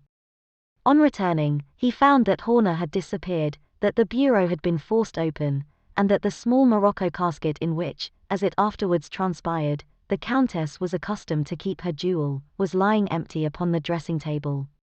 Ryder instantly gave the alarm, and Horner was arrested the same evening, but the stone could not be found either upon his person or in his rooms. Catherine Cusack, maid to the Countess, deposed to having heard Ryder's cry of dismay on discovering the robbery, and to having rushed into the room, where she found matters as described by the last witness. Inspector Bradstreet, B Division, gave evidence as to the arrest of Horner, who struggled frantically, and protested his innocence in the strongest terms. Evidence of a previous conviction for robbery having been given against the prisoner, the magistrate refused to deal summarily with the offence, but referred it to the assizes. Horner, who had shown signs of intense emotion during the proceedings, fainted away at the conclusion, and was carried out of court. So much for the police court, said Holmes thoughtfully, tossing aside the paper. The question for us now to solve is the sequence of events leading from a rifled jewel case at one end to the crop of a goose in Tottenham Court Road at the other. You see, Watson, our little deductions have suddenly assumed a much more important and less innocent aspect. Here is the stone came from the goose, and the goose came from Mr. Henry Baker, the gentleman with the bad hat and all the other characteristics with which I have bored you. So now we must set ourselves very seriously to finding this gentleman and ascertaining what part he has played in this little mystery. To do this, we must try the simplest means first, and these lie undoubtedly in an advertisement in all the evening papers. If this fail, I shall have recourse to other methods. What will you say? Give me a pencil, and that slick of paper. Now then, found at the corner of Goodge Street, a goose, and a black felt hat. Mr. Henry Baker can have the same by applying at 6:30 this evening at 221 B Baker Street. That is clear and concise. Very. But will he see it? Well, he is sure to keep an eye on the papers, since, to a poor man, the loss was a heavy one. He was clearly so scared by his mischance in breaking the window, and by the approach of Peterson, that he thought of nothing but flight, but since then he must have bitterly regretted the impulse which caused him to drop his bird. Then, again, the introduction of his name will cause him to see it, for everyone who knows him will direct his attention to it. Here you are, Peterson, run down to the advertising agency, and have this put in the evening papers. In which, sir? Oh, in the Globe, Star, Pall Mall, St. James's Gazette, Evening News, Standard, Echo, and any others that occur to you. Very well, sir. And this stone? Ah, yes, I shall keep the stone. Thank you. And I say, Peterson, just buy a goose on your way back, and leave it here with me, for we must have one to give to this gentleman in place of the one which your family is now devouring. When the commissionaire had gone, Holmes took up the stone, and held it against the light. It's a bonny thing, said he. Just see how it glints and sparkles. Of course it is a nucleus and focus of crime. Every good stone is. They are the devil's pet baits. In the larger and older jewels every facet may stand for a bloody deed. This stone is not yet 20 years old. It was found in the banks of the Amoy River in southern China, and is remarkable in having every characteristic of the carbuncle, save that it is blue in shade instead of ruby red. In spite of its youth, it has already a sinister history. There have been 2 murders, a vitriol throwing, a suicide, and several robberies brought about for the sake of this 40 grain weight of crystallized charcoal. Who would think that so pretty a toy would be a purveyor to the gallows and the prison? I'll lock it up in my strong box now and drop a line to the Countess to say that we have it. Do you think that this man Horner is innocent? I cannot tell. Well, then, do you imagine that this other one, Henry Baker, had anything to do with the matter? It is, I think, much more likely that Henry Baker is an absolutely innocent man, who had no idea that the bird which he was carrying was of considerably more value than if it were made of solid gold. That, however, I shall determine by a very simple test if we have an answer to our advertisement. And you can do nothing until then? Nothing. In that case I shall continue my professional round. But I shall come back in the evening at the hour you have mentioned, for I should like to see the solution of so tangled a business. Very glad to see you. I dine at 7. There is a woodcock, I believe. By the way, in view of recent occurrences, perhaps I ought to ask Mrs. Hudson to examine its crop. I had been delayed at a case, and it was a little after 6:30 when I found myself in Baker Street once more. As I approached the house I saw a tall man in a Scotch bonnet with a coat which was buttoned up to his chin waiting outside in the bright semicircle which was thrown from the fanlight. Just as I arrived the door was opened, and we were shown up together to Holmes' room. Mr. Henry Baker, I believe, said he, rising from his armchair, and greeting his visitor with the easy air of geniality, which he could so readily assume. Pray take this chair by the fire, Mr. Baker. It is a cold night, and I observe that your circulation is more adapted for summer than for winter.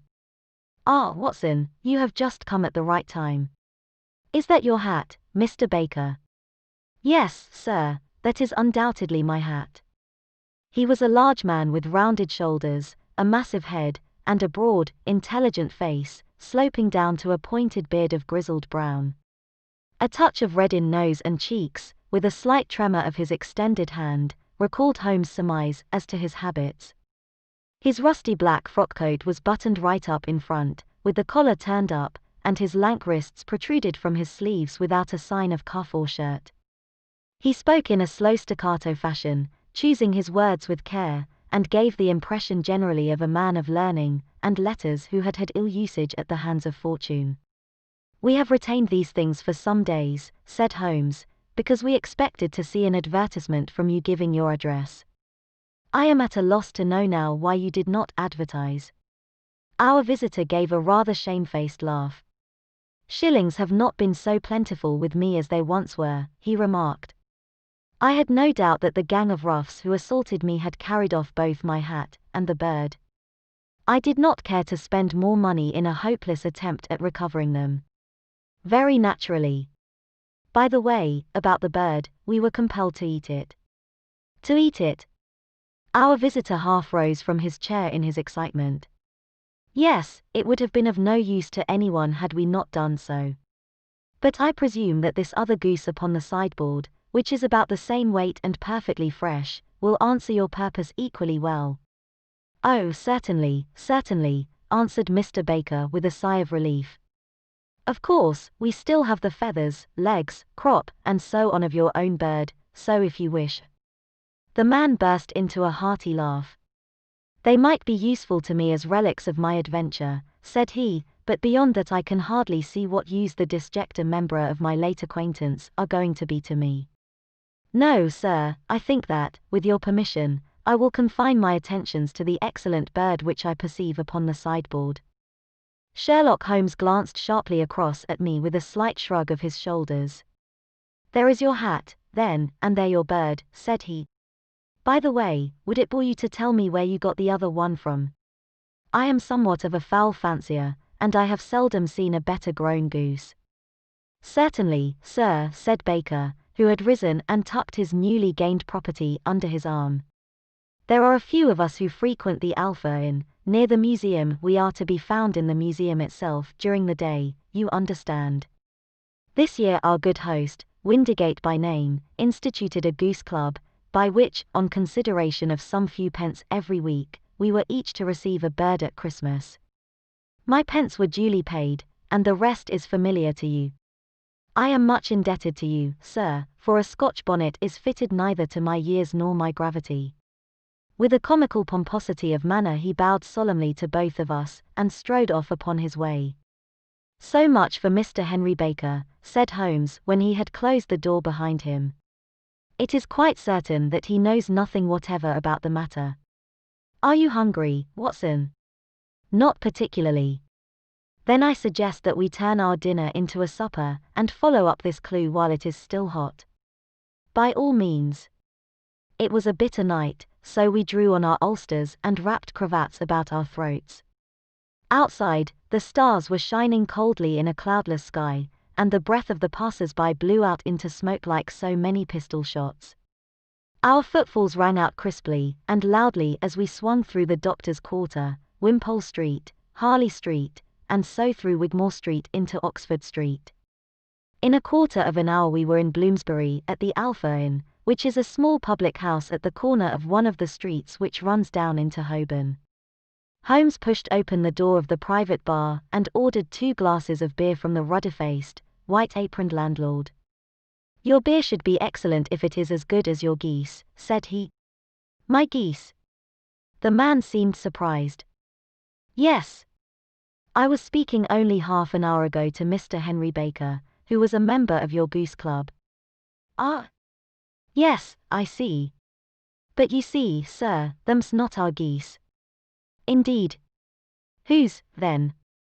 Well, I got the 2 dozen from a salesman in Covent Garden. Indeed. I know some of them. Which was it? Breckinridge is his name. Ah. I don't know him. Well, here's your good health, landlord, and prosperity to your house. Good night. Now for Mr. Breckinridge, he continued, buttoning up his coat as we came out into the frosty air.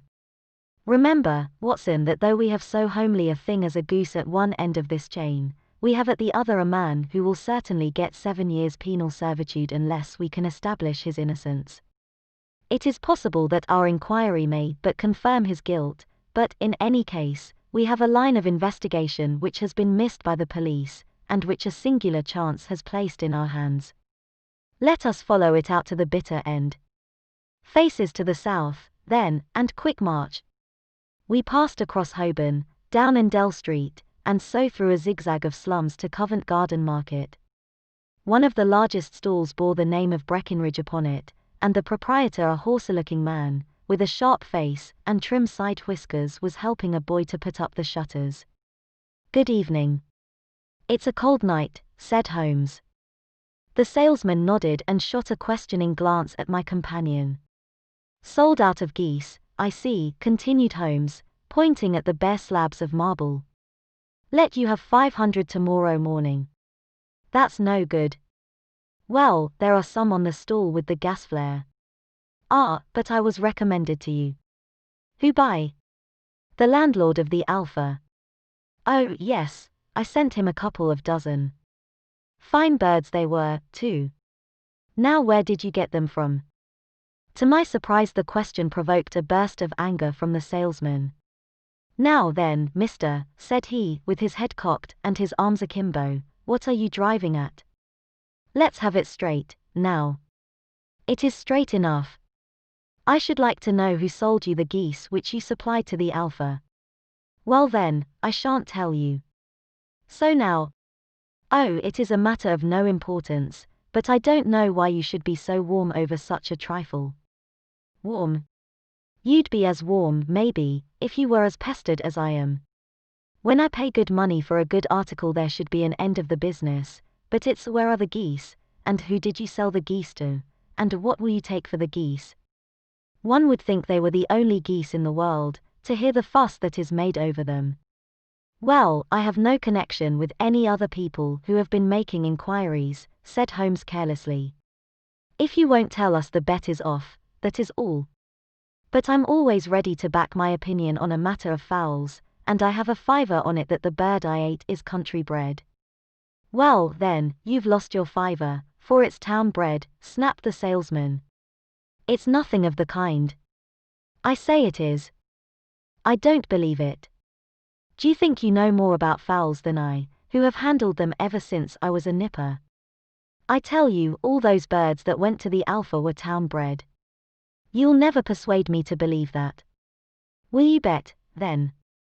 It's merely taking your money, for I know that I am right. But I'll have a sovereign on with you, just to teach you not to be obstinate. The salesman chuckled grimly. Bring me the books, Bill, said he. The small boy brought round a small thin volume, and a great greaser-backed one, laying them out together beneath the hanging lamp. Now then, Mr. Cockshaw, said the salesman, I thought that I was out of geese, but before I finish you'll find that there is still one left in my shop. You see this little book? Well, that's the list of the folk from whom I buy. D'you see? Well, then, here on this page are the country folk, and the numbers after their names are where their accounts are in the big ledger. Now then. You see this other page in red ink? Well, that is a list of my town suppliers. Now, look at that third name. Just read it out to me. Mrs. Oakshott, 117 Brixton Road, 249, read Holmes. Quite so. Now turn that up in the ledger. Holmes turned to the page indicated. Here you are, Mrs. Oakshott, 117 Brixton Road, egg and poultry supplier. Now then, what's the last entry? December 22nd. 24 geese at Sevens. 60. Quite so. There you are. And underneath. Sold to Mr. Windigate of the Alpha, at 12s. What have you to say now? Sherlock Holmes looked deeply chagrined. He drew a sovereign from his pocket and threw it down upon the slab, turning away with the air of a man whose disgust is too deep for words. A few yards off he stopped under a lamp-post and laughed in the hearty, noiseless fashion which was peculiar to him. When you see a man with whiskers of that cut, and the pink UN protruding out of his pocket, you can always draw him by a bet, said he. I dare say that if I had put £100 down in front of him, that man would not have given me such complete information as was drawn from him by the idea that he was doing me on a wager. Well, Watson, we are, I fancy, nearing the end of our quest, and the only point which remains to be determined is whether we should go on to this Mrs. Oakshott tonight, or whether we should reserve it for tomorrow. It is clear from what that surly fellow said that there are others besides ourselves who are anxious about the matter, and I should. His remarks were suddenly cut short by a loud hubbub which broke out from the stall which we had just left. Turning round we saw a little rat-faced fellow standing in the centre of the circle of yellow light which was thrown by the swinging lamp, while Breckinridge, the salesman, framed in the door of his stall, was shaking his fists fiercely at the cringing figure. I've had enough of you and your geese, he shouted. I wish you were all at the devil together. If you come pestering me any more with your silly talk I'll set the dog at you. You bring Mrs. Oakshott here and I'll answer her, but what have you to do with it? Did I buy the geese off you? No, but one of them was mine all the same, whined the little man. Well, then, ask Mrs. Oakshott for it. She told me to ask you. Well, you can ask the King of Prussia, for all I care. I've had enough of it. Get out of this. He rushed fiercely forward, and the inquirer flitted away into the darkness. Huh? This may save us a visit to Brixton Road, whispered Holmes. Come with me, and we will see what is to be made of this fellow. Striding through the scattered knots of people who lounged round the flaring stalls, my companion speedily overtook the little man, and touched him upon the shoulder. He sprang round, and I could see in the gaslight that every vestige of colour had been driven from his face. Who are you, then? What do you want? He asked in a quavering voice. You will excuse me, said Holmes blandly, but I could not help overhearing the questions which you put to the salesman just now. I think that I could be of assistance to you. You? Who are you? How could you know anything of the matter? My name is Sherlock Holmes. It is my business to know what other people don't know. But you can know nothing of this. Excuse me, I know everything of it. You are endeavouring to trace some geese which were sold by Mrs. Oakshott, of Brixton Road, to a salesman named Breckenridge, by him in turn to Mr. Windigate, of the Alpha, and by him to his club, of which Mr. Henry Baker is a member. Oh, sir, you are the very man whom I have longed to meet, cried the little fellow with outstretched hands and quivering fingers. I can hardly explain to you how interested I am in this matter. Sherlock Holmes hailed a four-wheeler which was passing. In that case we had better discuss it in a cosy room rather than in this wind-swept marketplace, said he. But pray tell me, before we go farther, who it is that I have the pleasure of assisting. The man hesitated for an instant. My name is John Robinson, he answered with a sidelong glance. No, no, the real name, said Holmes sweetly. It is always awkward doing business with an alias. A flush sprang to the white cheeks of the stranger. Well then, said he, my real name is James Ryder. Precisely so. Head attendant at the Hotel Cosmopolitan. Pray step into the cab, and I shall soon be able to tell you everything which you would wish to know. The little man stood glancing from one to the other of us with half-frightened, half-hopeful eyes, as one who is not sure whether he is on the verge of a windfall or of a catastrophe. Then he stepped into the cab, and in half an hour we were back in the sitting-room at Baker Street. Nothing had been said during our drive, but the high, thin breathing of our new companion, and the claspings and unclaspings of his hands, spoke of the nervous tension within him. Here we are, said Holmes cheerily as we filed into the room. The fire looks very seasonable in this weather. You look cold, Mr. Ryder.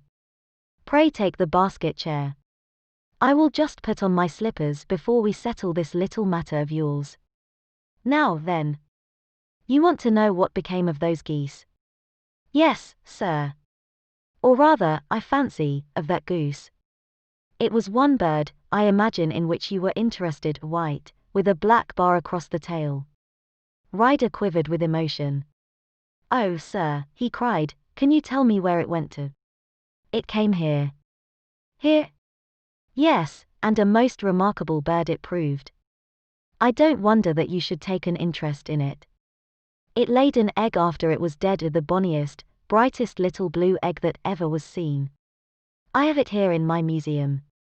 Our visitor staggered to his feet and clutched the mantelpiece with his right hand. Holmes unlocked his strongbox and held up the blue carbuncle, which shone out like a star, with a cold, brilliant, men-appointed radiance. Ryder stood glaring with a drawn face, uncertain whether to claim or to disown it. The game's up, Ryder, said Holmes quietly. Hold up, man, or you'll be into the fire. Give him an arm back into his chair, Watson. He's not got blood enough to go in for felony with impunity.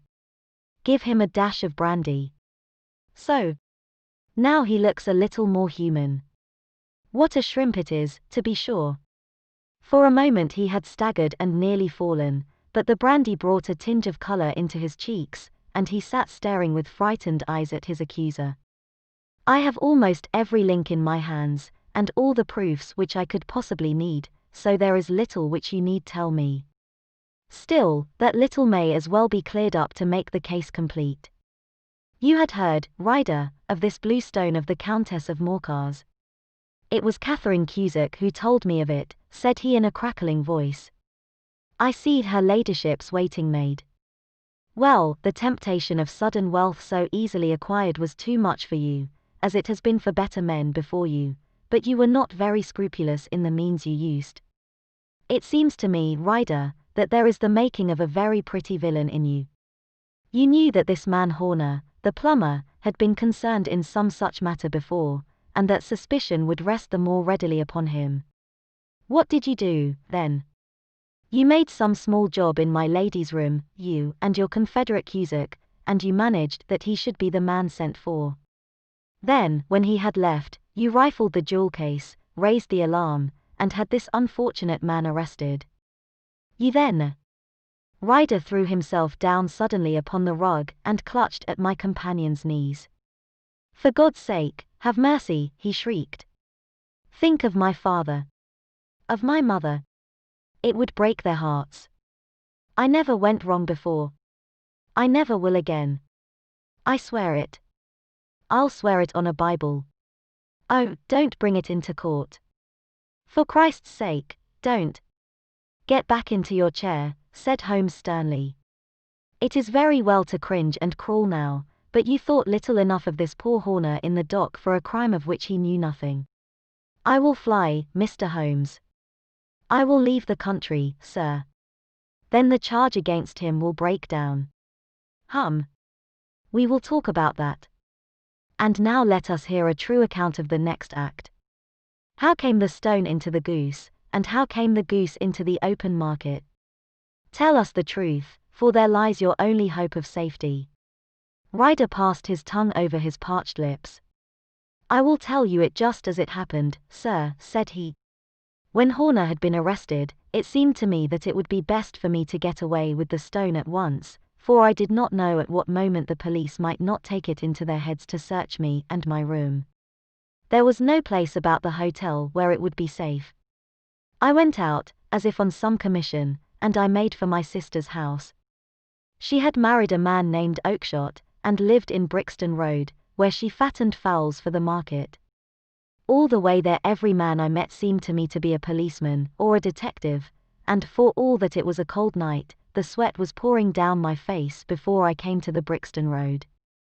My sister asked me what was the matter, and why I was so pale, but I told her that I had been upset by the jewel robbery at the hotel. Then I went into the backyard and smoked a pipe, and wondered what it would be best to do. I had a friend once called Maudsley, who went to the bad, and has just been serving his time in Pentonville. One day he had met me, and fell into talk about the ways of thieves, and how they could get rid of what they stole.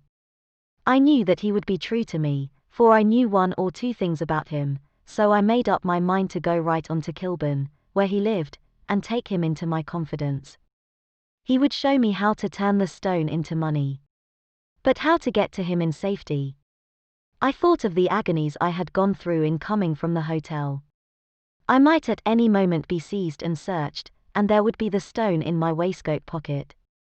I was leaning against the wall at the time, and looking at the geese which were waddling about round my feet, and suddenly an idea came into my head which showed me how I could beat the best detective that ever lived. My sister had told me some weeks before that I might have the pick of her geese for a Christmas present, and I knew that she was always as good as her word. I would take my goose now, and in it I would carry my stone to Kilburn. There was a little shed in the yard, and behind this I drove one of the birds of a fine big one, white, with a barred tail. I caught it, and prying its bill open, I thrust the stone down its throat as far as my finger could reach. The bird gave a gulp, and I felt the stone pass along its gullet and down into its crop. But the creature flapped and struggled, and out came my sister to know what was the matter. As I turned to speak to her, the brute broke loose and fluttered off among the others. "Whatever were you doing with that bird, Jem?" says she. "Well," said I, "you said you'd give me one for Christmas, and I was feeling which was the fattest." "Oh," says she, "we've set yours aside for you, Jem's bird, we call it. It's the big white one over yonder. There's 26 of them, which makes one for you, and one for us, and 2 dozen for the market." "Thank you, Maggie," says I, "but if it is all the same to you, I'd rather have that one I was handling just now." "The other is a good 3 pound heavier," said she, "and we fattened it expressly for you." "Never mind. I'll have the other, and I'll take it now," said I. "Oh, just as you like," said she, a little huffed. "Which is it you want, then?" "That white one with the barred tail, right in the middle of the flock." "Oh, very well. Kill it and take it with you." Well, I did what she said, Mr. Holmes, and I carried the bird all the way to Kilburn. I told my pal what I had done, for he was a man that it was easy to tell a thing like that to. He laughed until he choked, and we got a knife and opened the goose. My heart turned to water, for there was no sign of the stone, and I knew that some terrible mistake had occurred. I left the bird, rushed back to my sister's, and hurried into the backyard. There was not a bird to be seen there. "Where are they all, Maggie?" I cried. "Gone to the dealers, Jem." "Which dealers?"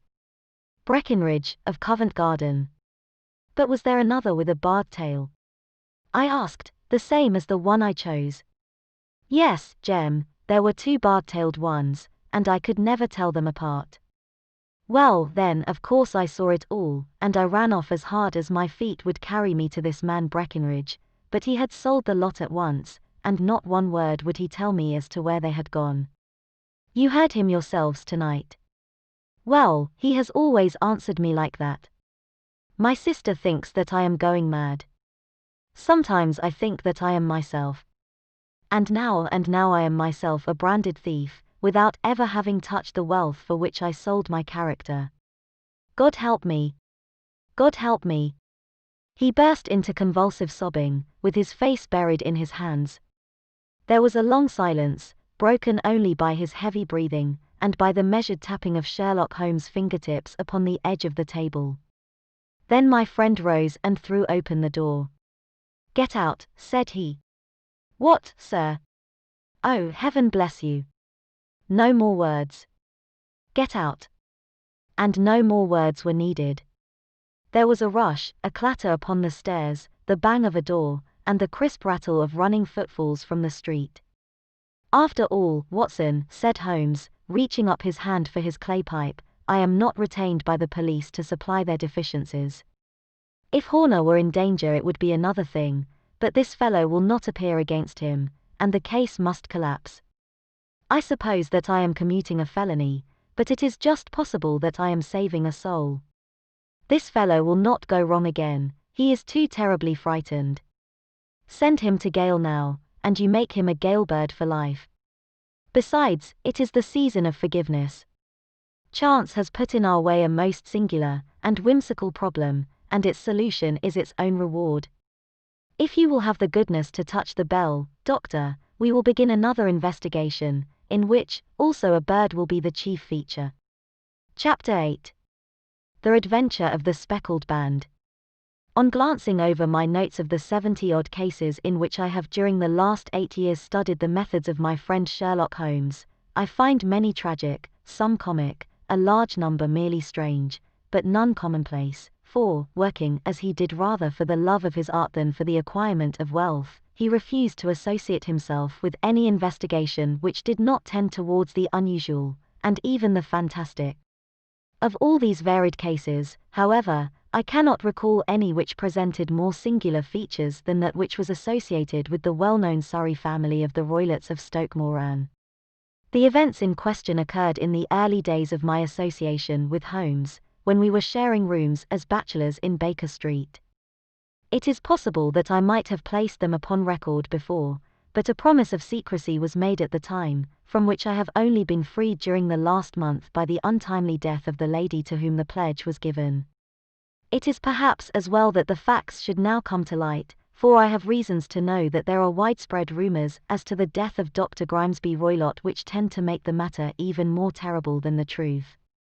It was early in April in the year 83 that I woke one morning to find Sherlock Holmes standing, fully dressed, by the side of my bed.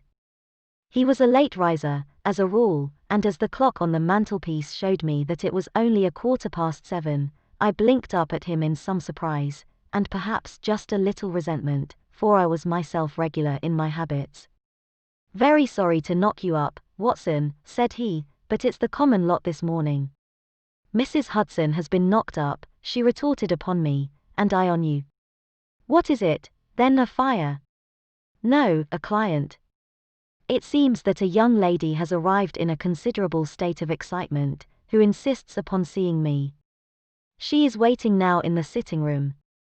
Now, when young ladies wander about the metropolis at this hour of the morning, and knock sleepy people up out of their beds, I presume that it is something very pressing which they have to communicate. Should it prove to be an interesting case, you would, I am sure, wish to follow it from the outset. I thought, at any rate, that I should call you and give you the chance. My dear fellow, I would not miss it for anything. I had no keener pleasure than in following Holmes in his professional investigations, and in admiring the rapid deductions, as swift as intuitions, and yet always founded on a logical basis with which he unraveled the problems which were submitted to him. I rapidly threw on my clothes, and was ready in a few minutes to accompany my friend down to the sitting room. A lady dressed in black and heavily veiled, who had been sitting in the window, rose as we entered. "Good morning, madam," said Holmes cheerily. "My name is Sherlock Holmes. This is my intimate friend and associate, Dr. Watson, before whom you can speak as freely as before myself." "Huh? I am glad to see that Mrs. Hudson has had the good sense to light the fire. Pray draw up to it, and I shall order you a cup of hot coffee, for I observe that you are shivering." "It is not cold which makes me shiver," said the woman in a low voice, changing her seat as requested. "What, then?" "It is fear, Mr. Holmes. It is terror." She raised her veil as she spoke, and we could see that she was indeed in a pitiable state of agitation, her face all drawn and grey, with restless frightened eyes, like those of some hunted animal. Her features and figure were those of a woman of 30, but her hair was shot with premature grey, and her expression was weary and haggard. Sherlock Holmes ran her over with one of his quick, all-comprehensive glances. "You must not fear," said he soothingly, bending forward and patting her forearm. "We shall soon set matters right, I have no doubt. You have come in by train this morning, I see. You know me, then?" "No, but I observed the second half of a return ticket in the palm of your left glove. You must have started early, and yet you had a good drive in a dog-cart, along heavy roads, before you reached the station." The lady gave a violent start, and stared in bewilderment at my companion. "There is no mystery, my dear madam," said he, smiling. "The left arm of your jacket is spattered with mud in no less than 7 places. The marks are perfectly fresh. There is no vehicle save a dog-cart which throws up mud in that way, and then only when you sit on the left-hand side of the driver. Whatever your reasons may be, you are perfectly correct," said she. "I started from home before 6, reached Leatherhead at 20 past, and came in by the first train to Waterloo. Sir, I can stand this strain no longer, I shall go mad if it continues. I have no one to turn to, none, save only one, who cares for me, and he, poor fellow, can be of little aid. I have heard of you, Mr. Holmes, I have heard of you from Mrs. Farintosh, whom you helped in the hour of her sore need. It was from her that I had your address. Oh, sir, do you not think that you could help me, too, and at least throw a little light through the dense darkness which surrounds me? At present it is out of my power to reward you for your services, but in a month or 6 weeks I shall be married, with the control of my own income, and then at least you shall not find me ungrateful." Holmes turned to his desk, and unlocking it, drew out a small case-book, which he consulted. "Farintosh," said he. "Ah yes, I recall the case, it was concerned with an opal tiara. I think it was before your time, Watson. I can only say, madam, that I shall be happy to devote the same care to your case as I did to that of your friend. As to reward, my profession is its own reward, but you are at liberty to defray whatever expenses I may be put to, at the time which suits you best. And now I beg that you will lay before us everything that may help us in forming an opinion upon the matter." "Alas," replied our visitor, The very horror of my situation lies in the fact that my fears are so vague, and my suspicions depend so entirely upon small points, which might seem trivial to another, that even he to whom of all others I have a right to look for help and advice looks upon all that I tell him about it as the fancies of a nervous woman. He does not say so, but I can read it from his soothing answers and averted eyes. But I have heard, Mr. Holmes, that you can see deeply into the manifold wickedness of the human heart. You may advise me how to walk amid the dangers which encompass me. I am all attention, madam. My name is Helen Stoner, and I am living with my stepfather, who is the last survivor of one of the oldest Saxon families in England, the Roylotts of Stoke Moran, on the western border of Surrey. Holmes nodded his head. The name is familiar to me, said he. The family was at one time among the richest in England, and the estates extended over the borders into Berkshire in the north, and Hampshire in the west.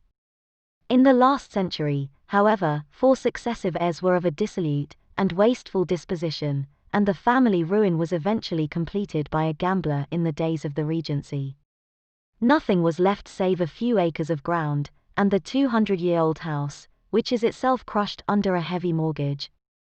The last squire dragged out his existence there, living the horrible life of an aristocratic pauper, but his only son, my stepfather, seeing that he must adapt himself to the new conditions, obtained an advance from a relative, which enabled him to take a medical degree, and went out to Calcutta, where, by his professional skill and his force of character, he established a large practice. In a fit of anger, however, caused by some robberies which had been perpetrated in the house, he beat his native butler to death and narrowly escaped a capital sentence. As it was, he suffered a long term of imprisonment, and afterwards returned to England a morose and disappointed man. When Dr. Roylott was in India he married my mother, Mrs. Stoner, the young widow of Major General Stoner, of the Bengal Artillery. My sister Julia and I were twins, and we were only 2 years old at the time of my mother's remarriage. She had a considerable sum of money, not less than £1,000 a year, and this she bequeathed to Dr. Roylott entirely while we resided with him, with a provision that a certain annual sum should be allowed to each of us in the event of our marriage. Shortly after our return to England my mother died. She was killed 8 years ago, in a railway accident near Crewe. Dr. Roylott then abandoned his attempts to establish himself in practice in London, and took us to live with him in the old ancestral house at Stoke Moran. The money which my mother had left was enough for all our wants, and there seemed to be no obstacle to our happiness. But a terrible change came over our stepfather about this time. Instead of making friends and exchanging visits with our neighbours, who had at first been overjoyed to see a Roylott of Stoke Moran back in the old family seat, he shut himself up in his house, and seldom came out save to indulge in ferocious quarrels with whoever might cross his path. Violence of temper approaching to mania has been hereditary in the men of the family, and in my stepfather's case it had, I believe, been intensified by his long residence in the tropics. A series of disgraceful brawls took place, 2 of which ended in the police court, until at last he became the terror of the village, and the folks would fly at his approach, for he is a man of immense strength, and absolutely uncontrollable in his anger. Last week he hurled the local blacksmith over a parapet into a stream, and it was only by paying over all the money which I could gather together that I was able to avert another public exposure. He had no friends at all save the wandering gypsies, and he would give these vagabonds leave to encamp upon the few acres of bramble-covered land which represent the family estate, and would accept in return the hospitality of their tents, wandering away with them sometimes for weeks on end. He has a passion also for Indian animals, which are sent over to him by a correspondent, and he has at this moment a cheetah and a baboon, which wander freely over his grounds and are feared by the villagers almost as much as their master. You can imagine from what I say that my poor sister Julia and I had no great pleasure in our lives. No servant would stay with us, and for a long time we did all the work of the house. She was but 30 at the time of her death, and yet her hair had already begun to whiten, even as mine has. Your sister is dead, then? She died just 2 years ago, and it is of her death that I wish to speak to you. You can understand that, living the life which I have described, we were little likely to see anyone of our own age and position. We had, however, an aunt, my mother's maiden sister, Miss Honoria Westphale, who lives near Harrow, and we were occasionally allowed to pay short visits at this lady's house. Julia went there at Christmas 2 years ago, and met there a half-pay major of Marines, to whom she became engaged. My stepfather learned of the engagement when my sister returned and offered no objection to the marriage, but within a fortnight of the day which had been fixed for the wedding, the terrible event occurred which has deprived me of my only companion. Sherlock Holmes had been leaning back in his chair with his eyes closed, and his head sunk in a cushion, but he half opened his lids now and glanced across at his visitor.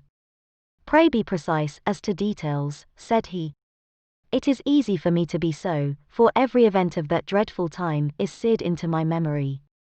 The manor house is, as I have already said, very old, and only one wing is now inhabited. The bedrooms in this wing are on the ground floor, the sitting rooms being in the central block of the buildings. Of these bedrooms the first is Dr. Roylott's, the second my sister's, and the third my own. There is no communication between them, but they all open out into the same corridor.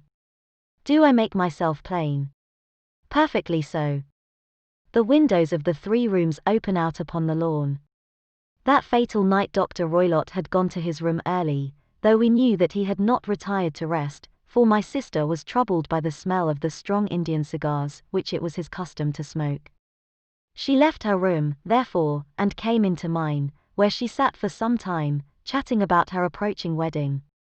At 11 o'clock she rose to leave me, but she paused at the door and looked back.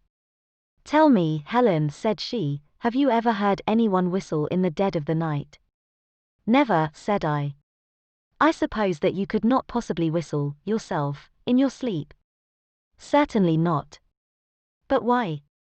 "Because during the last few nights I have always, about 3 in the morning, heard a low, clear whistle.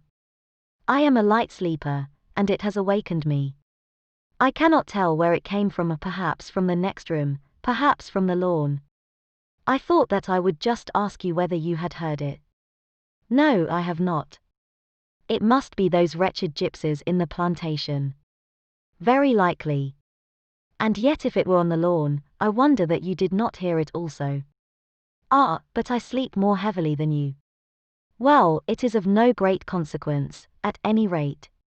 She smiled back at me, closed my door, and a few moments later I heard her key turn in the lock. "Indeed," said Holmes. "Was it your custom always to lock yourselves in at night?" "Always." "And why?" "I think that I mentioned to you that the doctor kept a cheetah and a baboon. We had no feeling of security unless our doors were locked." "Quite so. Pray proceed with your statement." "I could not sleep that night. A vague feeling of impending misfortune impressed me. My sister and I, you will recollect, were twins, and you know how subtle are the links which bind 2 souls which are so closely allied. It was a wild night. The wind was howling outside, and the rain was beating and splashing against the windows. Suddenly, amid all the hubbub of the gale, there burst forth the wild scream of a terrified woman. I knew that it was my sister's voice. I sprang from my bed, wrapped a shawl round me, and rushed into the corridor. As I opened my door I seemed to hear a low whistle, such as my sister described, and a few moments later a clanging sound, as if a mass of metal had fallen. As I ran down the passage, my sister's door was unlocked, and revolved slowly upon its hinges. I stared at it horror-stricken, not knowing what was about to issue from it. By the light of the corridor lamp I saw my sister appear at the opening, her face blanched with terror, her hands groping for help, her whole figure swaying to and fro like that of a drunkard. I ran to her and threw my arms round her, but at that moment her knees seemed to give way, and she fell to the ground. She writhed as one who is in terrible pain, and her limbs were dreadfully convulsed. At first I thought that she had not recognized me, but as I bent over her she suddenly shrieked out in a voice which I shall never forget, "Oh my God! Helen!" It was the band. The speckled band. There was something else which she would fain have said, and she stabbed with her finger into the air in the direction of the doctor's room, but a fresh convulsion seized her and choked her words. I rushed out, calling loudly for my stepfather, and I met him hastening from his room in his dressing gown. When he reached my sister's side, she was unconscious, and though he poured brandy down her throat and sent for medical aid from the village, all efforts were in vain, for she slowly sank and died without having recovered her consciousness. Such was the dreadful end of my beloved sister. "One moment," said Holmes. "Are you sure about this whistle and metallic sound? Could you swear to it?" That was what the county coroner asked me at the inquiry. It is my strong impression that I heard it, and yet, among the crash of the gale and the creaking of an old house, I may possibly have been deceived. Was your sister dressed? No, she was in her nightdress. In her right hand was found the charred stump of a match, and in her left a matchbox, showing that she had struck a light and looked about her when the alarm took place. That is important. And what conclusions did the coroner come to? He investigated the case with great care, for Dr. Roylott's conduct had long been notorious in the county, but he was unable to find any satisfactory cause of death. My evidence showed that the door had been fastened upon the inner side, and the windows were blocked by old-fashioned shutters with broad iron bars, which were secured every night.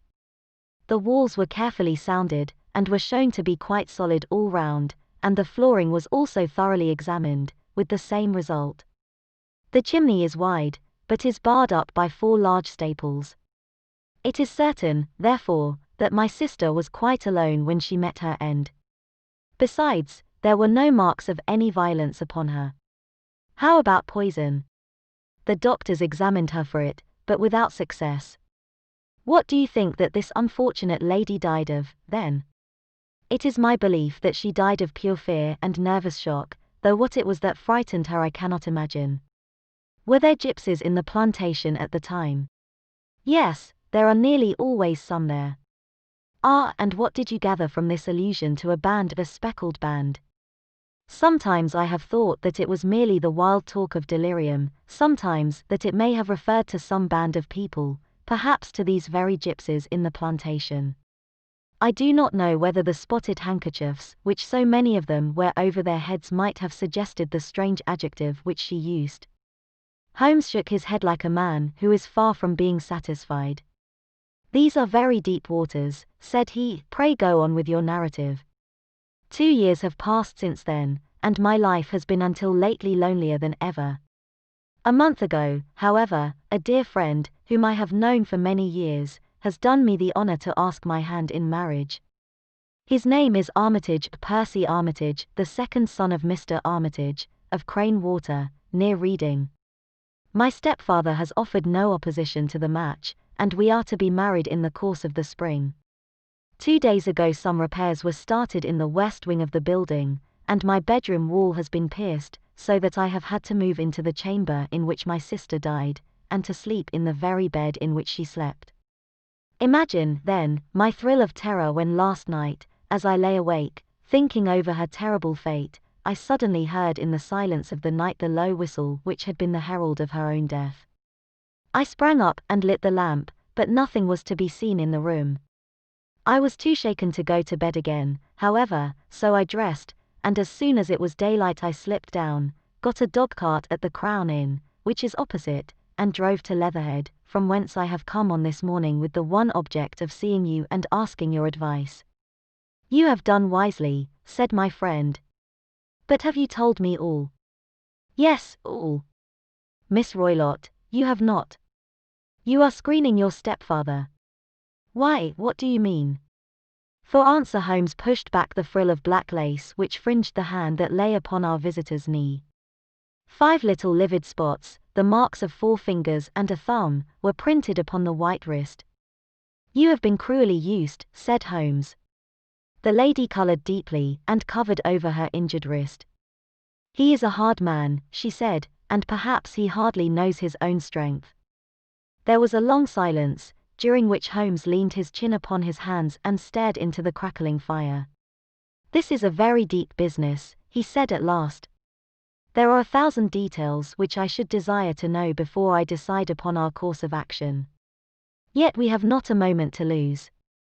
If we were to come to Stoke Moran today, would it be possible for us to see over these rooms without the knowledge of your stepfather? As it happens, he spoke of coming into town today upon some most important business. It is probable that he will be away all day, and that there would be nothing to disturb you. We have a housekeeper now, but she is old and foolish, and I could easily get her out of the way. Excellent. You are not averse to this trip, Watson? By no means. Then we shall both come. What are you going to do yourself? I have 1 or 2 things which I would wish to do now that I am in town. But I shall return by the 12 o'clock train, so as to be there in time for your coming. And you may expect us early in the afternoon. I have myself some small business matters to attend to. Will you not wait and breakfast? No, I must go. My heart is lightened already since I have confided my trouble to you. I shall look forward to seeing you again this afternoon. She dropped her thick black veil over her face and glided from the room. And what do you think of it all, Watson? Asked Sherlock Holmes, leaning back in his chair. It seems to me to be a most dark and sinister business. Dark enough and sinister enough. Yet if the lady is correct in saying that the flooring and walls are sound, and that the door, window, and chimney are impassable, then her sister must have been undoubtedly alone when she met her mysterious end. What becomes, then, of these nocturnal whistles, and what of the very peculiar words of the dying woman? I cannot think. When you combine the ideas of whistles at night, the presence of a band of gypsies who are on intimate terms with this old doctor, the fact that we have every reason to believe that the doctor has an interest in preventing his stepdaughter's marriage, the dying allusion to a band, and finally, the fact that Miss Helen Stoner heard a metallic clang, which might have been caused by one of those metal bars that secured the shutters falling back into its place, I think that there is good ground to think that the mystery may be cleared along those lines. But what, then, did the gypsies do? I cannot imagine. I see many objections to any such theory. And so do I. It is precisely for that reason that we are going to Stoke Moran this day. I want to see whether the objections are fatal, or if they may be explained away. But what in the name of the devil? The ejaculation had been drawn from my companion by the fact that our door had been suddenly dashed open, and that a huge man had framed himself in the aperture. His costume was a peculiar mixture of the professional and of the agricultural, having a black top hat, a long frock coat, and a pair of high gaiters, with a hunting crop swinging in his hand. So tall was he that his hat actually brushed the crossbar of the doorway, and his breadth seemed to span it across from side to side. A large face, seared with 1,000 wrinkles, burned yellow with the sun, and marked with every evil passion, was turned from one to the other of us, while his deep-set, bile-shot eyes, and his high, thin, fleshless nose, gave him somewhat the resemblance to a fierce old bird of prey. Which of you is Holmes? Asked this apparition. My name, sir, but you have the advantage of me, said my companion quietly. I am Dr. Grimesby Roylott, of Stoke Moran. Indeed, doctor, said Holmes blandly. Pray take a seat. I will do nothing of the kind. My stepdaughter has been here. I have traced her. What has she been saying to you? It is a little cold for the time of the year, said Holmes. What has she been saying to you? Screamed the old man furiously. But I have heard that the crocuses promise well, continued my companion imperturbably. Ha! You put me off, do you? Said our new visitor, taking a step forward and shaking his hunting crop. I know you, you scoundrel. I have heard of you before. You are Holmes, the meddler. My friend smiled. Holmes, the busybody. His smile broadened. Holmes, the Scotland Yard jack-in-office. Holmes chuckled heartily. Your conversation is most entertaining, said he. When you go out, close the door, for there is a decided draught. I will go when I have had my say. Don't you dare to meddle with my affairs. I know that Miss Stoner has been here. I traced her. I am a dangerous man to fall foul of. See here. He stepped swiftly forward, seized the poker, and bent it into a curve with his huge brown hands. See that you keep yourself out of my grip, he snarled, and hurling the twisted poker into the fireplace he strode out of the room. He seems a very amiable person, said Holmes, laughing. I am not quite so bulky, but if he had remained I might have shown him that my grip was not much more feeble than his own. As he spoke he picked up the steel poker, and, with a sudden effort, straightened it out again. Fancy his having the insolence to confound me with the official detective force. This incident gives zest to our investigation, however, and I only trust that our little friend will not suffer from her imprudence in allowing this brute to trace her.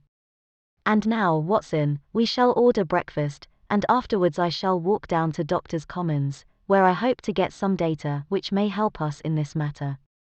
It was nearly 1 o'clock when Sherlock Holmes returned from his excursion. He held in his hand a sheet of blue paper, scrawled over with notes and figures. I have seen the will of the deceased wife, said he.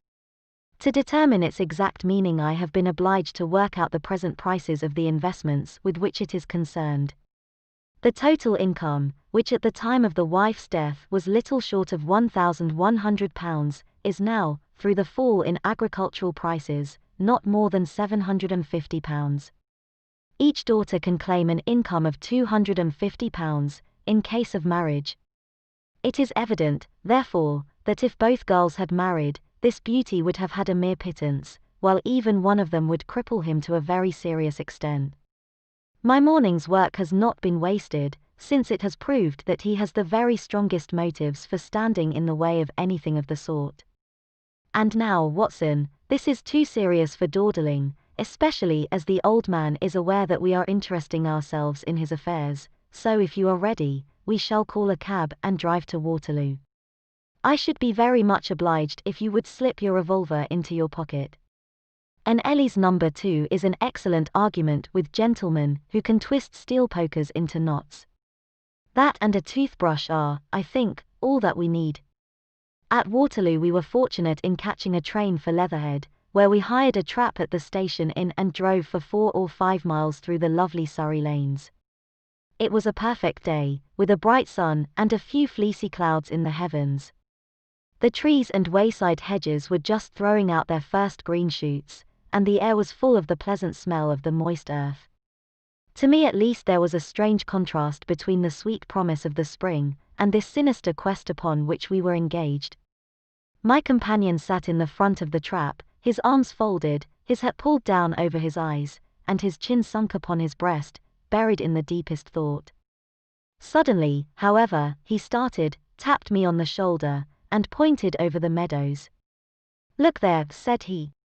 A heavily timbered park stretched up in a gentle slope, thickening into a grove at the highest point. From amid the branches there jutted out the grey gables and high roof-tree of a very old mansion. Stoke Moran, said he. Yes, sir, that be the house of Dr. Grimesby Roylott, remarked the driver. There is some building going on there, said Holmes. That is where we are going. There's the village, said the driver, pointing to a cluster of roofs some distance to the left, but if you want to get to the house, you'll find it shorter to get over this stile, and so by the footpath over the fields. There it is, where the lady is walking. And the lady, I fancy, is Miss Stoner, observed Holmes, shading his eyes. Yes, I think we had better do as you suggest. We got off, paid our fare, and the trap rattled back on its way to Leatherhead. I thought it as well, said Holmes as we climbed the stile, that this fellow should think we had come here as architects, or on some definite business. It may stop his gossip. Good afternoon, Miss Stoner. You see that we have been as good as our word. Our client of the morning had hurried forward to meet us with a face which spoke her joy.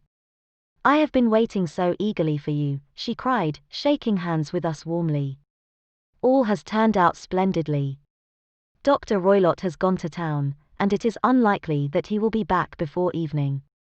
We have had the pleasure of making the doctor's acquaintance, said Holmes, and in a few words he sketched out what had occurred. Miss Stoner turned white to the lips as she listened. Good heavens, she cried, he has followed me, then. So it appears. He is so cunning that I never know when I am safe from him. What will he say when he returns? He must guard himself, for he may find that there is someone more cunning than himself upon his track. You must lock yourself up from him tonight. If he is violent, we shall take you away to your aunt's at Harrow. Now we must make the best use of our time, so kindly take us at once to the rooms which we are to examine. The building was of grey, lichen-blotched stone, with a high central portion and 2 curving wings, like the claws of a crab, thrown out on each side. In one of these wings the windows were broken and blocked with wooden boards, while the roof was partly caved in, a picture of ruin. The central portion was in little better repair, but the right-hand block was comparatively modern, and the blinds in the windows, with the blue smoke curling up from the chimneys, showed that this was where the family resided. Some scaffolding had been erected against the end wall, and the stonework had been broken into, but there were no signs of any workmen at the moment of our visit. Holmes walked slowly up and down the ill-trimmed lawn, and examined with deep attention the outsides of the windows.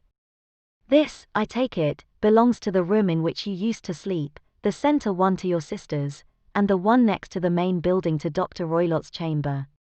Exactly so. But I am now sleeping in the middle one. Pending the alterations, as I understand. By the way, there does not seem to be any very pressing need for repairs at that end wall. There were none.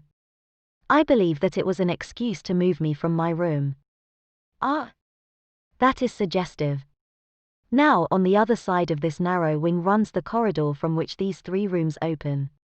There are windows in it, of course. Yes, but very small ones.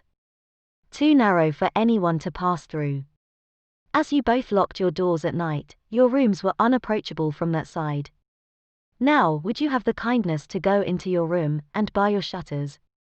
Miss Stoner did so, and Holmes, after a careful examination through the open window, endeavored in every way to force the shutter open, but without success. There was no slit through which a knife could be passed to raise the bar. Then with his lens he tested the hinges, but they were of solid iron, built firmly into the massive masonry. Said he, scratching his chin in some perplexity, my theory certainly presents some difficulties. No one could pass these shutters if they were bolted. Well, we shall see if the inside throws any light upon the matter. A small side door led into the whitewashed corridor from which the 3 bedrooms opened. Holmes refused to examine the 3rd chamber, so we passed at once to the 2nd, that in which Miss Stoner was now sleeping, and in which her sister had met with her fate. It was a homely little room, with a low ceiling and a gaping fireplace, after the fashion of old country houses. A brown chest of drawers stood in one corner, a narrow white counterpaned bed in another, and a dressing table on the left-hand side of the window. These articles, with 2 small wickerwork chairs, made up all the furniture in the room save for a square of Wilton carpet in the centre. The boards round and the panelling of the walls were of brown, worm-eaten oak, so old and discoloured that it may have dated from the original building of the house. Holmes drew one of the chairs into a corner and sat silent, while his eyes travelled round and up and down, taking in every detail of the apartment. Where does that bell communicate with? He asked at last, pointing to a thick bell rope which hung down beside the bed, the tassel actually lying upon the pillow. It goes to the housekeeper's room. It looks newer than the other things. Yes, it was only put there a couple of years ago. Your sister asked for it, I suppose. No, I never heard of her using it. We used always to get what we wanted for ourselves. Indeed, it seemed unnecessary to put so nice a bell pull there. You will excuse me for a few minutes while I satisfy myself as to this floor. He threw himself down upon his face with his lens in his hand and crawled swiftly backward and forward, examining minutely the cracks between the boards. Then he did the same with the woodwork with which the chamber was panelled. Finally he walked over to the bed and spent some time in staring at it, and in running his eye up and down the wall. Finally he took the bell rope in his hand and gave it a brisk tug. "Why, it's a dummy," said he. Won't it ring? No, it is not even attached to a wire. This is very interesting. You can see now that it is fastened to a hook just above where the little opening for the ventilator is. How very absurd. I never noticed that before. Very strange, muttered Holmes, pulling at the rope. There are one or two very singular points about this room. For example, what a fool a builder must be to open a ventilator into another room, when, with the same trouble, he might have communicated with the outside air. That is also quite modern, said the lady. Done about the same time as the bell rope, remarked Holmes. Yes, there were several little changes carried out about that time. They seem to have been of a most interesting character, dummy bell ropes, and ventilators which do not ventilate. With your permission, Miss Stoner, we shall now carry our researches into the inner apartment. Dr. Grimesby Roylott's chamber was larger than that of his stepdaughter, but was as plainly furnished. A camp bed, a small wooden shelf full of books, mostly of a technical character, an armchair beside the bed, a plain wooden chair against the wall, a round table, and a large iron safe were the principal things which met the eye. Holmes walked slowly round and examined each, and all of them with the keenest interest. What's in here? He asked, tapping the safe. My stepfather's business papers. Oh. You have seen inside, then? Only once, some years ago. I remember that it was full of papers. There isn't a cat in it, for example. No. What a strange idea. Well, look at this. He took up a small saucer of milk which stood on the top of it. No, we don't keep a cat. But there is a cheetah and a baboon. Ah, yes, of course. Well, a cheetah is just a big cat, and yet a saucer of milk does not go very far in satisfying its wants, I dare say. There is one point which I should wish to determine. He squatted down in front of the wooden chair and examined the seat of it with the greatest attention. Thank you.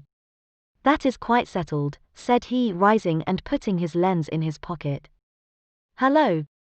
Here is something interesting. The object which had caught his eye was a small dog lash hung on one corner of the bed. The lash, however, was curled upon itself and tied so as to make a loop of whipcord. What do you make of that, Watson? It's a common enough lash. But I don't know why it should be tied. That is not quite so common, is it? Ah, me. It's a wicked world, and when a clever man turns his brains to crime it is the worst of all. I think that I have seen enough now, Miss Stoner, and with your permission we shall walk out upon the lawn. I had never seen my friend's face so grim, or his brow so dark, as it was when we turned from the scene of this investigation. We had walked several times up and down the lawn, neither Miss Stoner nor myself liking to break in upon his thoughts before he roused himself from his reverie. It is very essential, Miss Stoner, said he, that you should absolutely follow my advice in every respect. I shall most certainly do so. The matter is too serious for any hesitation. Your life may depend upon your compliance. I assure you that I am in your hands. In the first place, both my friend and I must spend the night in your room. Both Miss Stoner and I gazed at him in astonishment. Yes, it must be so. Let me explain. I believe that is the village inn over there. Yes, that is the Crown. Very good. Your windows would be visible from there. Certainly.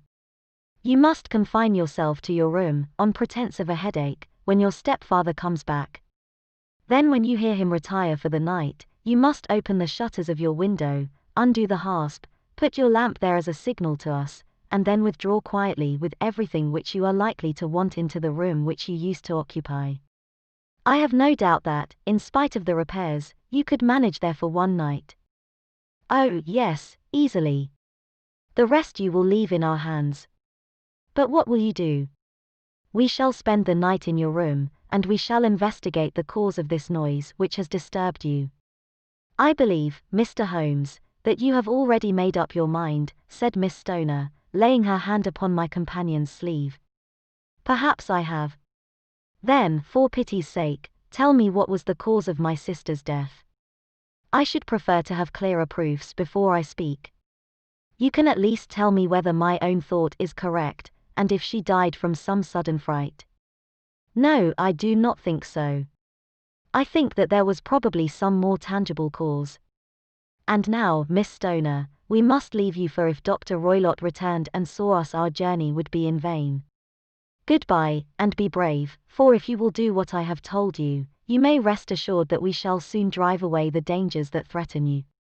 Sherlock Holmes and I had no difficulty in engaging a bedroom and sitting room at the Crown Inn.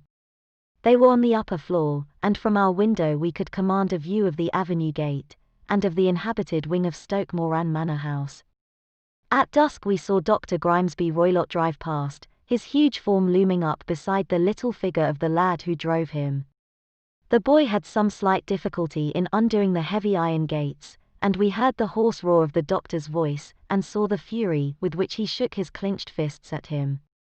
The trap drove on, and a few minutes later we saw a sudden light spring up among the trees as the lamp was lit in one of the sitting rooms.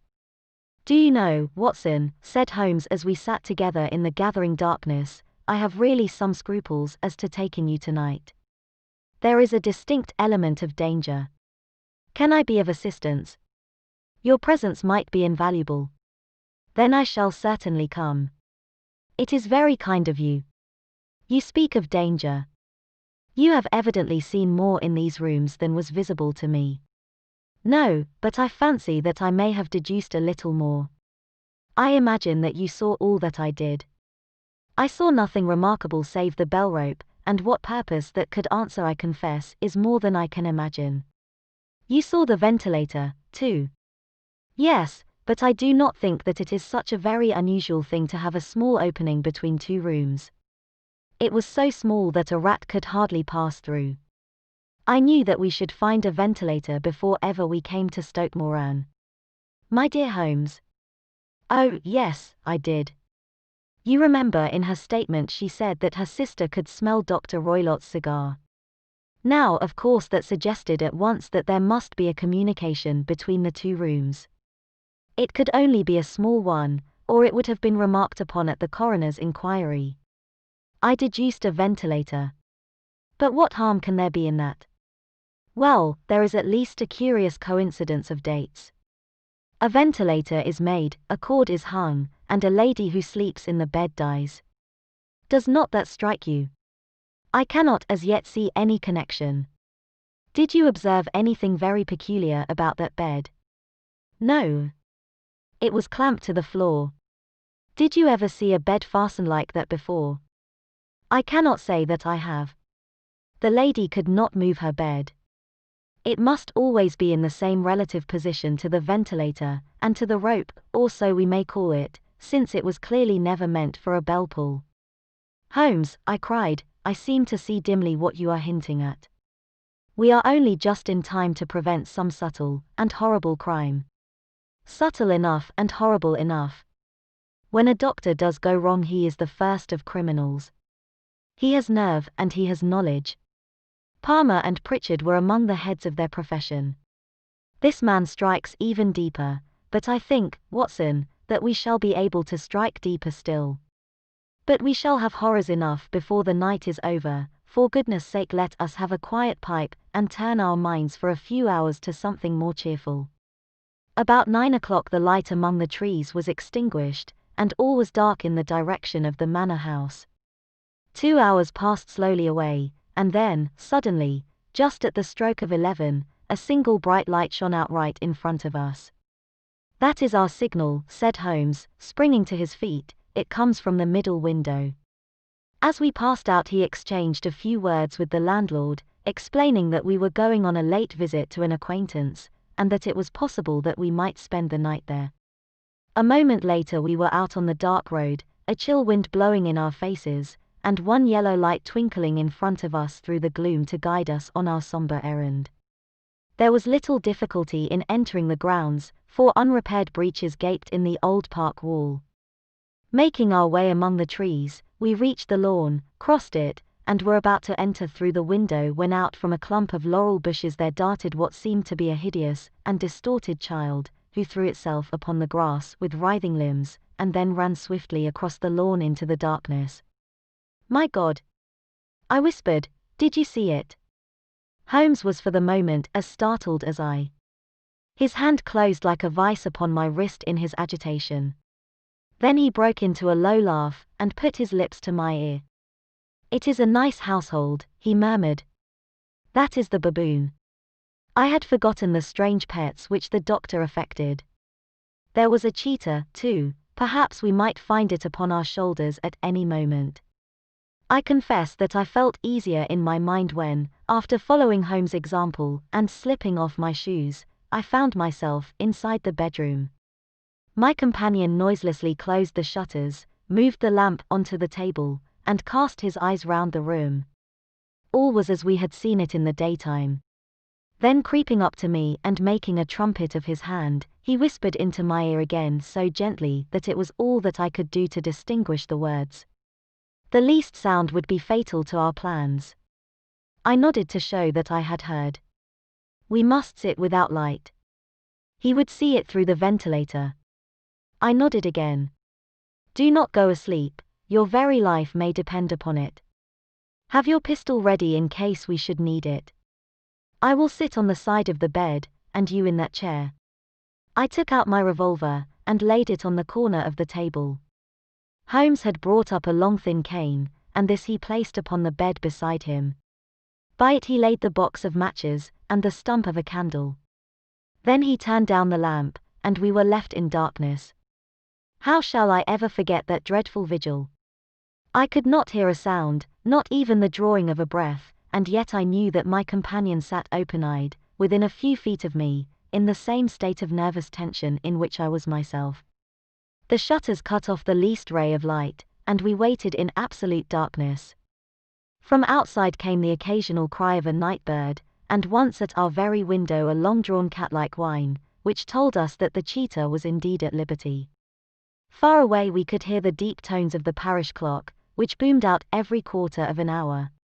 How long they seemed, those quarters! 12 struck, and 1 and 2 and 3, and still we sat waiting silently for whatever might befall. Suddenly there was the momentary gleam of a light up in the direction of the ventilator, which vanished immediately, but was succeeded by a strong smell of burning oil and heated metal. Someone in the next room had lit a dark lantern. I heard a gentle sound of movement, and then all was silent once more, though the smell grew stronger. For half an hour I sat with straining ears. Then suddenly another sound became audible, a very gentle, soothing sound, like that of a small jet of steam escaping continually from a kettle. The instant that we heard it, Holmes sprang from the bed, struck a match, and lashed furiously with his cane at the bell pull. "You see it, Watson," he yelled. "You see it." But I saw nothing. At the moment when Holmes struck the light I heard a low, clear whistle, but the sudden glare flashing into my weary eyes made it impossible for me to tell what it was at which my friend lashed so savagely. I could, however, see that his face was deadly pale, and filled with horror and loathing. He had ceased to strike, and was gazing up at the ventilator, when suddenly there broke from the silence of the night the most horrible cry to which I have ever listened. It swelled up louder and louder, a hoarse yell of pain and fear and anger all mingled in the one dreadful shriek. They say that away down in the village, and even in the distant parsonage, that cry raised the sleepers from their beds. It struck cold to our hearts, and I stood gazing at Holmes, and he at me, until the last echoes of it had died away into the silence from which it rose. "What can it mean?" I gasped. "It means that it is all over," Holmes answered. "And perhaps, after all, it is for the best.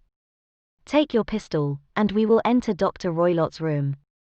With a grave face he lit the lamp, and led the way down the corridor. Twice he struck at the chamber door without any reply from within. Then he turned the handle and entered, I at his heels, with the cocked pistol in my hand. It was a singular sight which met our eyes. On the table stood a dark lantern with the shutter half open, throwing a brilliant beam of light upon the iron safe, the door of which was ajar. Beside this table, on the wooden chair, sat Dr. Grimesby Roylott clad in a long grey dressing gown, his bare ankles protruding beneath, and his feet thrust into red heelless Turkish slippers. Across his lap lay the short stock with the long lash which we had noticed during the day. His chin was cocked upward and his eyes were fixed in a dreadful, rigid stare at the corner of the ceiling. Round his brow he had a peculiar yellow band, with brownish speckles, which seemed to be bound tightly round his head. As we entered he made neither sound nor motion. "The band! The speckled band," whispered Holmes. I took a step forward. In an instant his strange headgear began to move, and there reared itself from among his hair the squat diamond-shaped head and puffed neck of a loathsome serpent. "It is a swamp adder," cried Holmes, "the deadliest snake in India. He has died within 10 seconds of being bitten. Violence does, in truth, recoil upon the violent, and the schemer falls into the pit which he digs for another. Let us thrust this creature back into its den, and we can then remove Miss Stoner to some place of shelter, and let the county police know what has happened." As he spoke he drew the dog whip swiftly from the dead man's lap, and throwing the noose round the reptile's neck he drew it from its horrid perch, and, carrying it at arm's length, threw it into the iron safe, which he closed upon it. Such are the true facts of the death of Dr. Grimesby Roylott, of Stoke Moran. It is not necessary that I should prolong a narrative which has already run to too great a length by telling how we broke the sad news to the terrified girl, how we conveyed her by the morning train to the care of her good aunt at Harrow, of how the slow process of official inquiry came to the conclusion that the doctor met his fate while indiscreetly playing with a dangerous pet. The little which I had yet to learn of the case was told me by Sherlock Holmes as we travelled back next day. "I had," said he, "come to an entirely erroneous conclusion which shows, my dear Watson, how dangerous it always is to reason from insufficient data. The presence of the gypsies, and the use of the word band, which was used by the poor girl, no doubt, to explain the appearance which she had caught a hurried glimpse of by the light of her match, were sufficient to put me upon an entirely wrong scent. I can only claim the merit that I instantly reconsidered my position when, however, it became clear to me that whatever danger threatened an occupant of the room could not come either from the window or the door. My attention was speedily drawn, as I have already remarked to you, to this ventilator, and to the bell rope which hung down to the bed. The discovery that this was a dummy, and that the bed was clamped to the floor, instantly gave rise to the suspicion that the rope was there as a bridge for something passing through the hole, and coming to the bed. The idea of a snake instantly occurred to me, and when I coupled it with my knowledge that the doctor was furnished with a supply of creatures from India, I felt that I was probably on the right track. The idea of using a form of poison which could not possibly be discovered by any chemical test was just such a one as would occur to a clever and ruthless man who had had an Eastern training. The rapidity with which such a poison would take effect would also, from his point of view, be an advantage. It would be a sharp-eyed coroner, indeed, who could distinguish the two little dark punctures which would show where the poison fangs had done their work. Then I thought of the whistle. Of course he must recall the snake before the morning light revealed it to the victim. He had trained it, probably by the use of the milk which we saw, to return to him when summoned. He would put it through this ventilator at the hour that he thought best, with the certainty that it would crawl down the rope and land on the bed. It might or might not bite the occupant, perhaps she might escape every night for a week, but sooner or later she must fall a victim. I had come to these conclusions before ever I had entered his room. An inspection of his chair showed me that he had been in the habit of standing on it, which of course would be necessary in order that he should reach the ventilator. The sight of the safe, the saucer of milk, and the loop of whipcord were enough to finally dispel any doubts which may have remained. The metallic clang heard by Miss Stoner was obviously caused by her stepfather hastily closing the door of his safe upon its terrible occupant. Having once made up my mind, you know the steps which I took in order to put the matter to the proof. I heard the creature hiss as I have no doubt that you did also, and I instantly lit the light and attacked it. With the result of driving it through the ventilator. And also with the result of causing it to turn upon its master at the other side. Some of the blows of my cane came home, and roused its snakish temper, so that it flew upon the first person it saw. In this way I am no doubt indirectly responsible for Dr. Grimesby Roylott's death, and I cannot say that it is likely to weigh very heavily upon my conscience. Chapter 9. The Adventure of the Engineer's Thumb. Of all the problems which have been submitted to my friend, Mr. Sherlock Holmes, for solution during the years of our intimacy, there were only two which I was the means of introducing to his notice, that of Mr. Hatherley's thumb, and that of Colonel Warburton's madness. Of these the latter may have afforded a finer field for an acute and original observer, but the other was so strange in its inception, and so dramatic in its details, that it may be the more worthy of being placed upon record, even if it gave my friend fewer openings for those deductive methods of reasoning by which he achieved such remarkable results.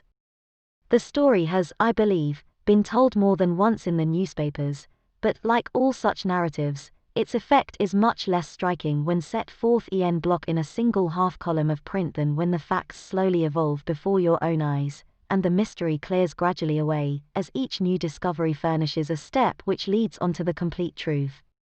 At the time the circumstances made a deep impression upon me, and the lapse of 2 years has hardly served to weaken the effect.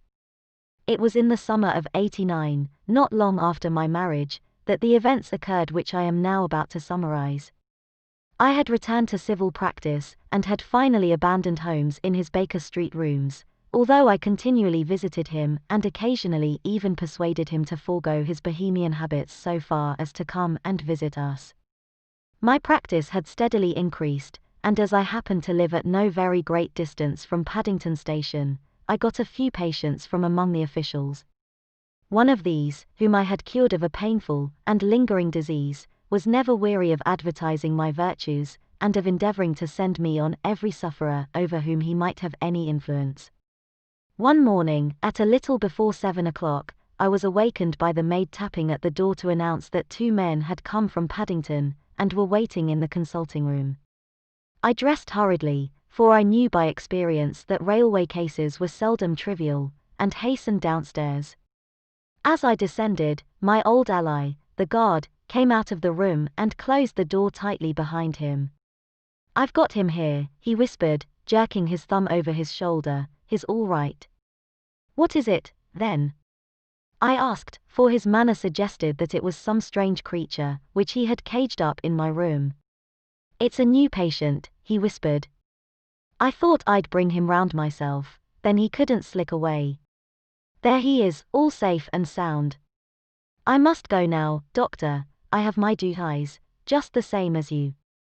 And off he went, this trusty tout, without even giving me time to thank him.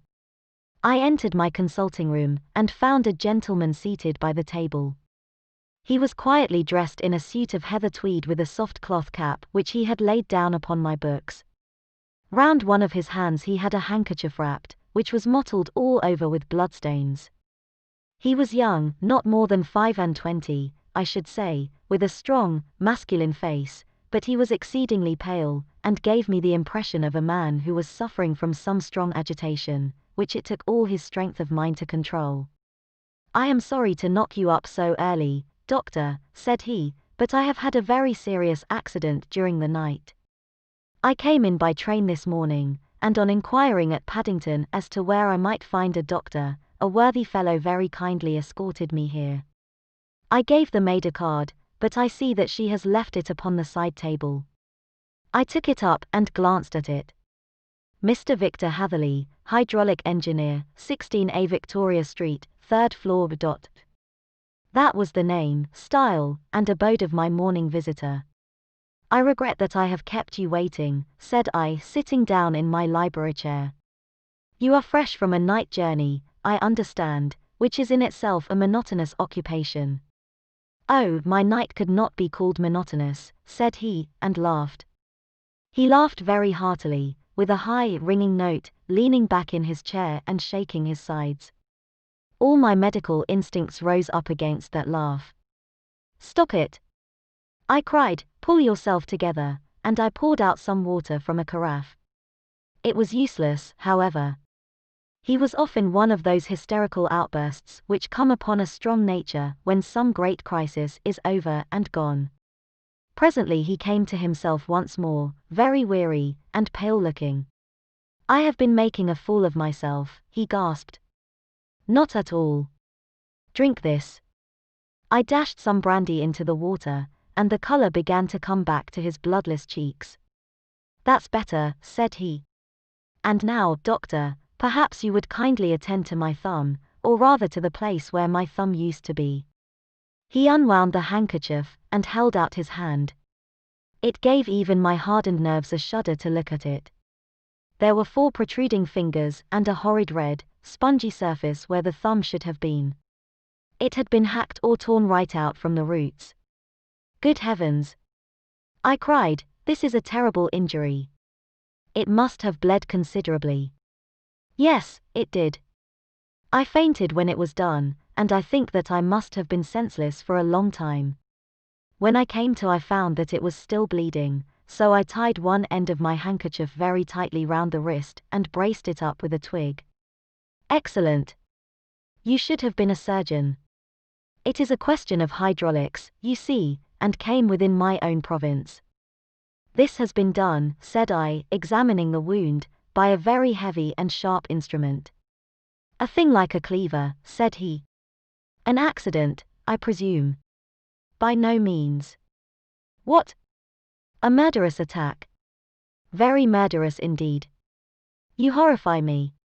I sponged the wound, cleaned it, dressed it, and finally covered it over with cotton wadding and carbolized bandages.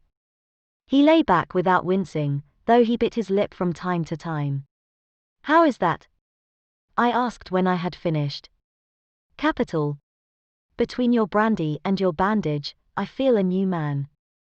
I was very weak, but I have had a good deal to go through. Perhaps you had better not speak of the matter. It is evidently trying to your nerves. Oh, no, not now. I shall have to tell my tale to the police, but, between ourselves, if it were not for the convincing evidence of this wound of mine, I should be surprised if they believed my statement, for it is a very extraordinary one, and I have not much in the way of proof with which to back it up, and even if they believe me, the clues which I can give them are so vague that it is a question whether justice will be done. Ha! cried I, if it is anything in the nature of a problem which you desire to see solved, I should strongly recommend you to come to my friend, Mr. Sherlock Holmes, before you go to the official police. Oh, I have heard of that fellow, answered my visitor, and I should be very glad if he would take the matter up, though of course I must use the official police as well. Would you give me an introduction to him? I'll do better. I'll take you round to him myself. I should be immensely obliged to you. We'll call a cab and go together. We shall just be in time to have a little breakfast with him. Do you feel equal to it? Yes, I shall not feel easy until I have told my story. Then my servant will call a cab, and I shall be with you in an instant. I rushed upstairs, explained the matter shortly to my wife, and in 5 minutes was inside a hansom, driving with my new acquaintance to Baker Street. Sherlock Holmes was, as I expected, lounging about his sitting room in his dressing gown, reading the agony column of the Times and smoking his before-breakfast pipe, which was composed of all the plugs and dottles left from his smokes of the day before, all carefully dried and collected on the corner of the mantelpiece. He received us in his quietly genial fashion, ordered fresh rashers and eggs, and joined us in a hearty meal. When it was concluded, he settled our new acquaintance upon the sofa, placed a pillow beneath his head, and laid a glass of brandy and water within his reach. It is easy to see that your experience has been no common one, Mr. Hatherley, said he. Pray, lie down there and make yourself absolutely at home. Tell us what you can, but stop when you are tired and keep up your strength with a little stimulant. Thank you, said my patient, but I have felt another man since the doctor bandaged me, and I think that your breakfast has completed the cure. I shall take up as little of your valuable time as possible, so I shall start at once upon my peculiar experiences. Holmes sat in his big armchair with the weary, heavy-lidded expression which veiled his keen and eager nature, while I sat opposite to him, and we listened in silence to the strange story which our visitor detailed to us. You must know, said he, that I am an orphan and a bachelor, residing alone in lodgings in London. By profession I am a hydraulic engineer, and I have had considerable experience of my work during the 7 years that I was apprenticed to Venner and Matheson, the well-known firm, of Greenwich. 2 years ago, having served my time, and having also come into a fair sum of money through my poor father's death, I determined to start in business for myself, and took professional chambers in Victoria Street. I suppose that everyone finds his first independent start in business a dreary experience. To me it has been exceptionally so. During 2 years I have had 3 consultations, and 1 small job, and that is absolutely all that my profession has brought me. My gross takings amount to £27.10. Every day, from 9 in the morning until 4 in the afternoon, I waited in my little den, until at last my heart began to sink, and I came to believe that I should never have any practice at all. Yesterday, however, just as I was thinking of leaving the office, my clerk entered to say there was a gentleman waiting who wished to see me upon business. He brought up a card, too, with the name of a Colonel Lysander Stark engraved upon it. Close at his heels came the Colonel himself, a man rather over the middle size, but of an exceeding thinness. I do not think that I have ever seen so thin a man. His whole face sharpened away into nose and chin, and the skin of his cheeks was drawn quite tense over his outstanding bones. Yet this emaciation seemed to be his natural habit, and due to no disease, for his eye was bright, his step brisk, and his bearing assured. He was plainly but neatly dressed, and his age, I should judge, would be nearer 40 than 30. "Mr. Hatherley," said he, with something of a German accent. "You have been recommended to me, Mr. Hatherley, as being a man who is not only proficient in his profession, but is also discreet and capable of preserving a secret." I bowed, feeling as flattered as any young man would at such an address. "May I ask who it was who gave me so good a character?" "Well, perhaps it is better that I should not tell you that just at this moment. I have it from the same source that you are both an orphan and a bachelor, and are residing alone in London." "That is quite correct," I answered, "but you will excuse me if I say that I cannot see how all this bears upon my professional qualifications. I understand that it was on a professional matter that you wished to speak to me." "Undoubtedly so. But you will find that all I say is really to the point. I have a professional commission for you, but absolute secrecy is quite essential. Absolute secrecy, you understand, and of course we may expect that more from a man who is alone than from one who lives in the bosom of his family." "If I promise to keep a secret," said I, "you may absolutely depend upon my doing so." He looked very hard at me as I spoke, and it seemed to me that I had never seen so suspicious and questioning an eye. "Do you promise, then?" said he at last. "Yes, I promise." Absolute and complete silence before, during, and after.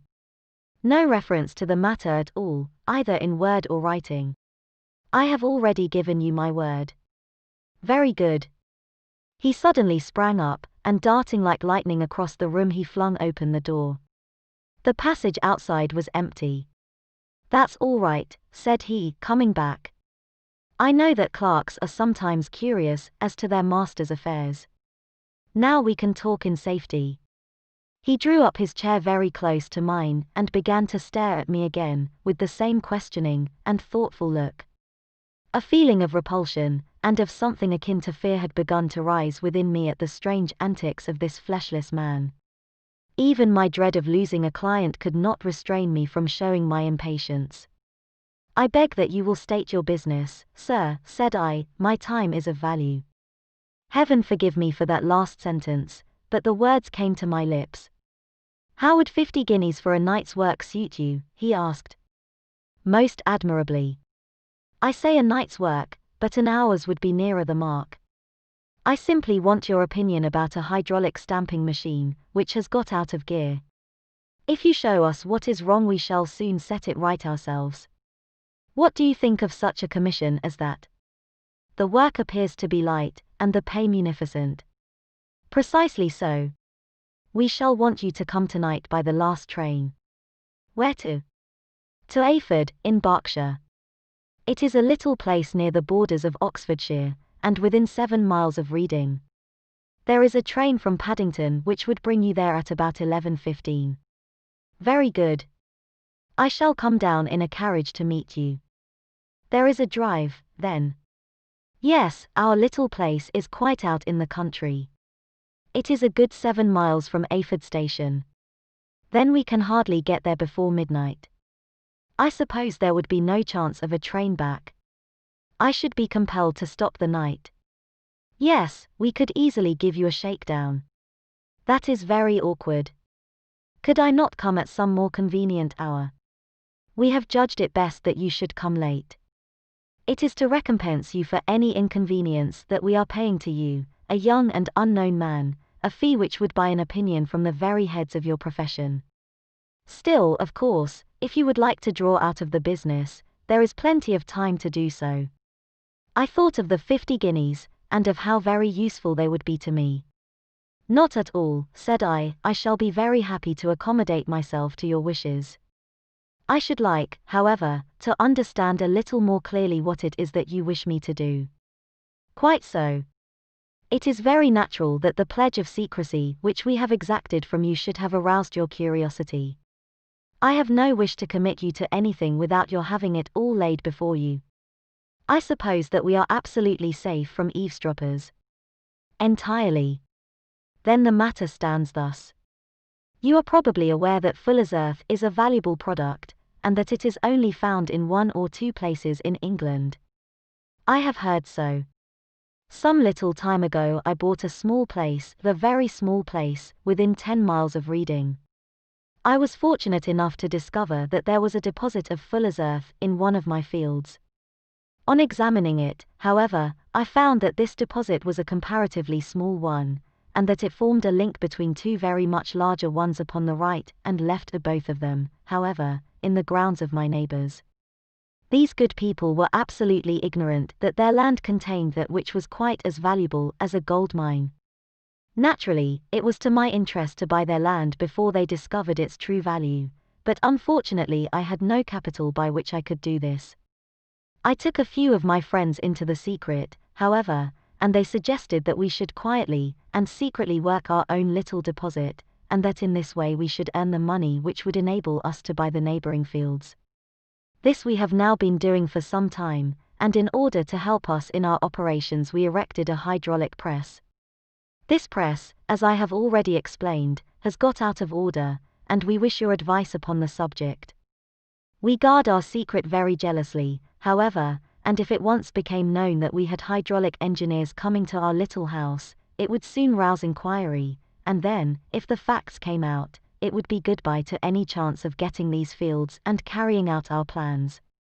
That is why I have made you promise me that you will not tell a human being that you are going to Ayford tonight. I hope that I make it all plain. I quite follow you, said I. The only point which I could not quite understand was what use you could make of a hydraulic press in excavating Fuller's Earth, which, as I understand, is dug out like gravel from a pit. Ah, said he carelessly, we have our own process. We compress the earth into bricks, so as to remove them without revealing what they are. But that is a mere detail. I have taken you fully into my confidence now, Mr. Hatherley, and I have shown you how I trust you. He rose as he spoke. I shall expect you, then, at Ayford at 11:15. I shall certainly be there. And not a word to a soul. He looked at me with a last long, questioning gaze, and then, pressing my hand in a cold, dank grasp, he hurried from the room. Well, when I came to think it all over in cool blood I was very much astonished, as you may both think, at this sudden commission which had been entrusted to me. On the one hand, of course, I was glad, for the fee was at least tenfold what I should have asked had I set a price upon my own services, and it was possible that this order might lead to other ones. On the other hand, the face and manner of my patron had made an unpleasant impression upon me, and I could not think that his explanation of the Fuller's Earth was sufficient to explain the necessity for my coming at midnight, and his extreme anxiety lest I should tell anyone of my errand. However, I threw all fears to the winds, ate a hearty supper, drove to Paddington, and started off, having obeyed to the letter the injunction as to holding my tongue. At Reading I had to change not only my carriage, but my station. However, I was in time for the last train to Ayford, and I reached the little dimlit station after 11 o'clock. I was the only passenger who got out there, and there was no one upon the platform save a single sleepy porter with a lantern. As I passed out through the wicket gate, however, I found my acquaintance of the morning waiting in the shadow upon the other side. Without a word he grasped my arm, and hurried me into a carriage, the door of which was standing open. He drew up the windows on either side, tapped on the woodwork, and away we went as fast as the horse could go. "One horse," interjected Holmes. "Yes, only one." "Did you observe the color?" "Yes, I saw it by the sidelights when I was stepping into the carriage." "It was a chestnut." "Tired looking or fresh?" "Oh, fresh and glossy." "Thank you. I am sorry to have interrupted you. Pray continue your most interesting statement." Away we went then, and we drove for at least an hour. Colonel Lysander Stark had said that it was only 7 miles, but I should think, from the rate that we seemed to go, and from the time that we took, that it must have been nearer 12. He sat at my side in silence all the time, and I was aware, more than once when I glanced in his direction, that he was looking at me with great intensity. The country roads seemed to be not very good in that part of the world, for we lurched and jolted terribly. I tried to look out of the windows to see something of where we were, but they were made of frosted glass, and I could make out nothing save the occasional bright blur of a passing light. Now and then I hazarded some remark to break the monotony of the journey, but the colonel answered only in monosyllables, and the conversation soon flagged. At last, however, the bumping of the road was exchanged for the crisp smoothness of a gravel drive, and the carriage came to a stand. Colonel Lysander Stark sprang out, and as I followed after him, pulled me swiftly into a porch which gaped in front of us. We stepped, as it were, right out of the carriage and into the hall, so that I failed to catch the most fleeting glance of the front of the house. The instant that I had crossed the threshold the door slammed heavily behind us, and I heard faintly the rattle of the wheels as the carriage drove away. It was pitch dark inside the house, and the colonel fumbled about looking for matches and muttering under his breath. Suddenly a door opened at the other end of the passage, and a long, golden bar of light shot out in our direction. It grew broader, and a woman appeared with a lamp in her hand, which she held above her head, pushing her face forward and peering at us. I could see that she was pretty, and from the gloss with which the light shone upon her dark dress I knew that it was a rich material. She spoke a few words in a foreign tongue in a tone as though asking a question, and when my companion answered in a gruff monosyllable she gave such a start that the lamp nearly fell from her hand. Colonel Stark went up to her, whispered something in her ear, and then, pushing her back into the room from whence she had come, he walked towards me again with the lamp in his hand. "Perhaps you will have the kindness to wait in this room for a few minutes," said he, throwing open another door. It was a quiet, little, plainly furnished room, with a round table in the center, on which several German books were scattered. Colonel Stark laid down the lamp on the top of a harmonium beside the door. "I shall not keep you waiting an instant," said he, and vanished into the darkness. I glanced at the books upon the table, and in spite of my ignorance of German I could see that 2 of them were treatises on science, the others being volumes of poetry.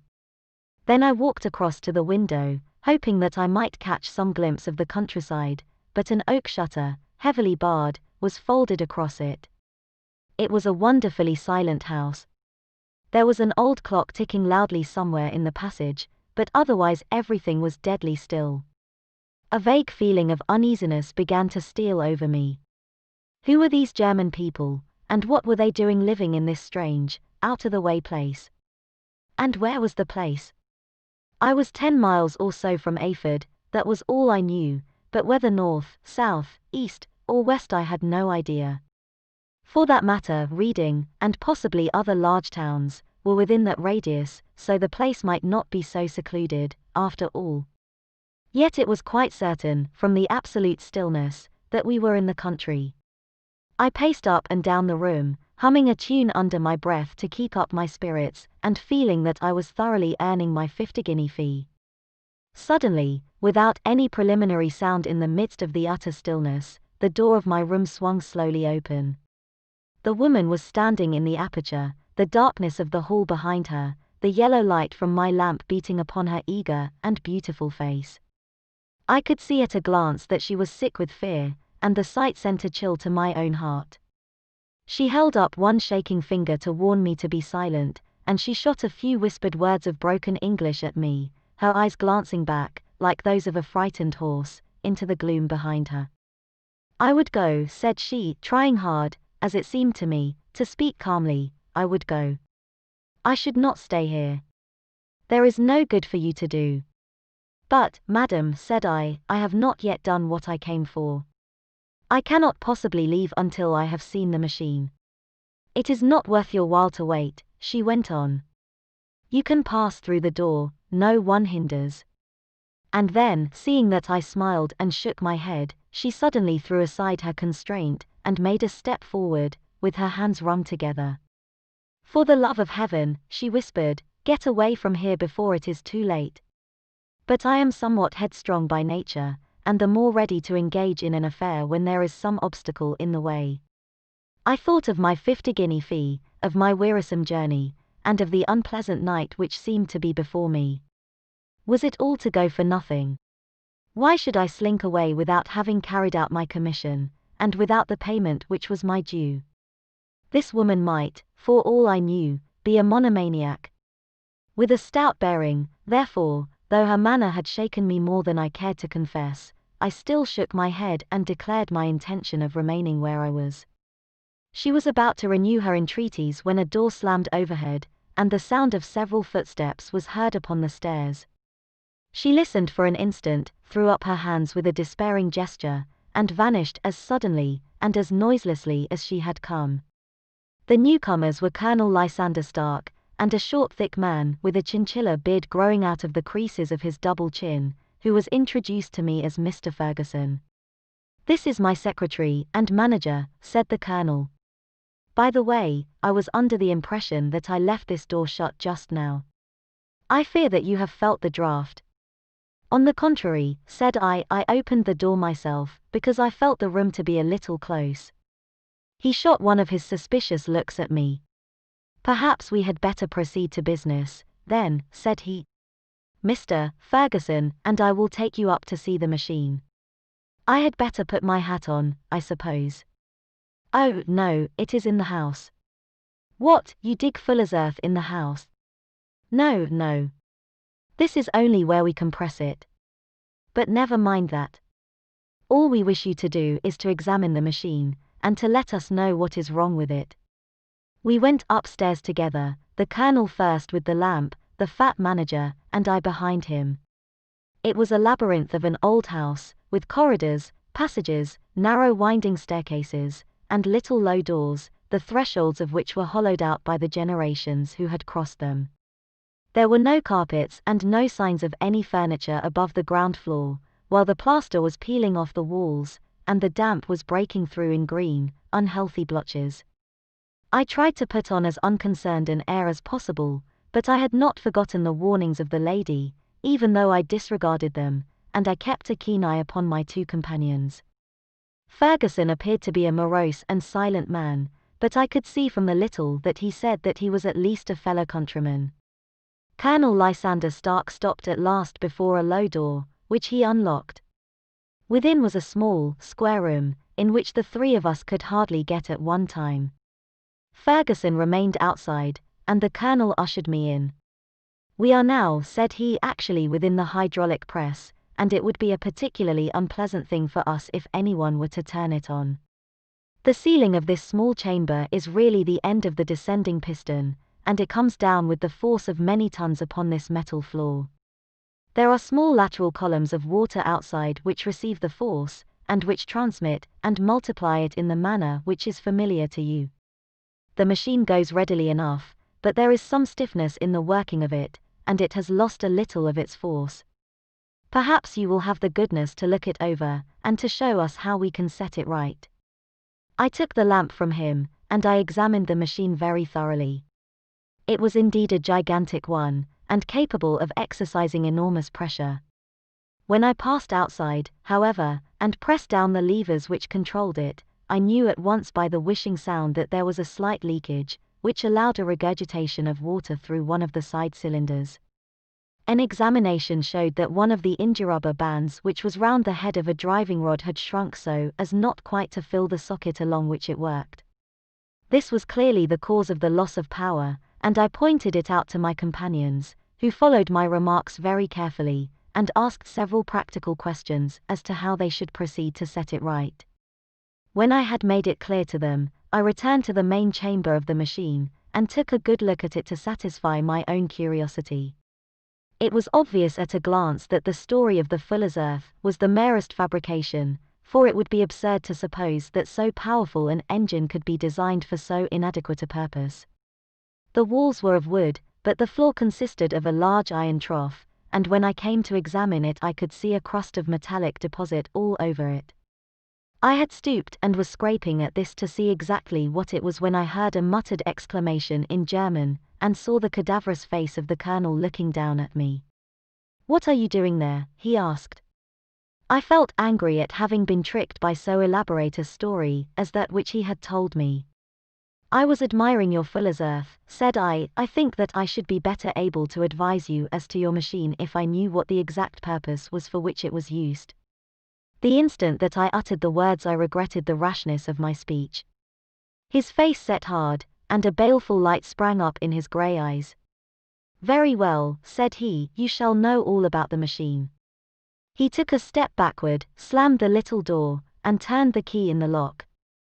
I rushed towards it and pulled at the handle, but it was quite secure, and did not give in the least to my kicks and shoves. "Hello!" I yelled. "Hello! Colonel!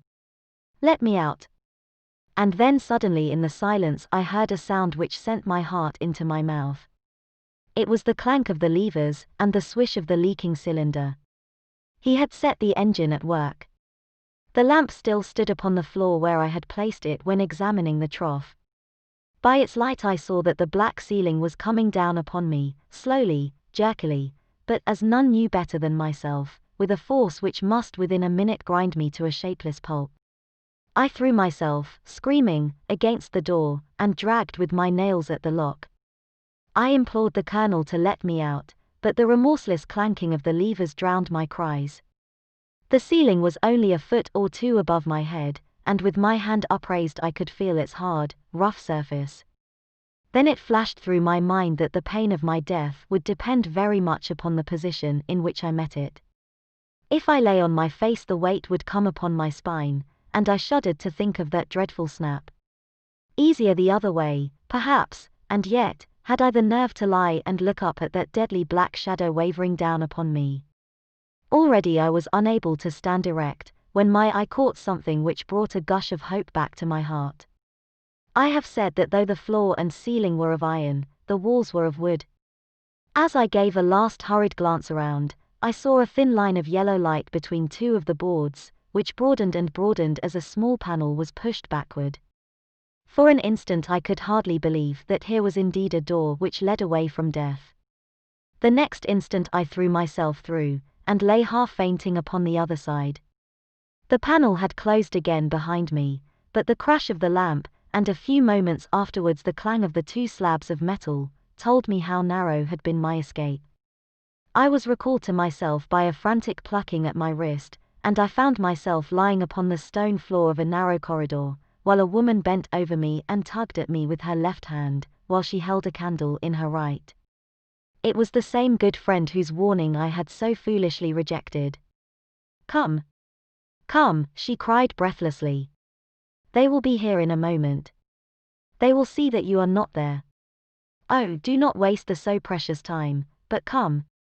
This time, at least, I did not scorn her advice.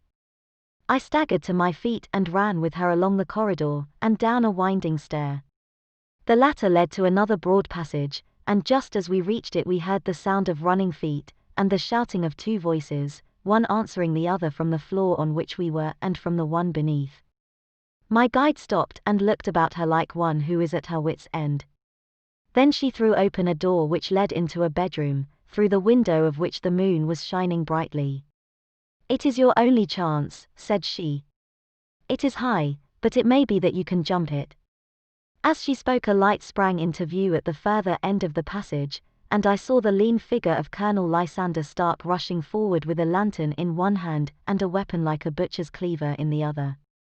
I rushed across the bedroom, flung open the window, and looked out. How quiet and sweet and wholesome the garden looked in the moonlight, and it could not be more than 30 feet down. I clambered out upon the sill, but I hesitated to jump until I should have heard what passed between my saviour and the ruffian who pursued me.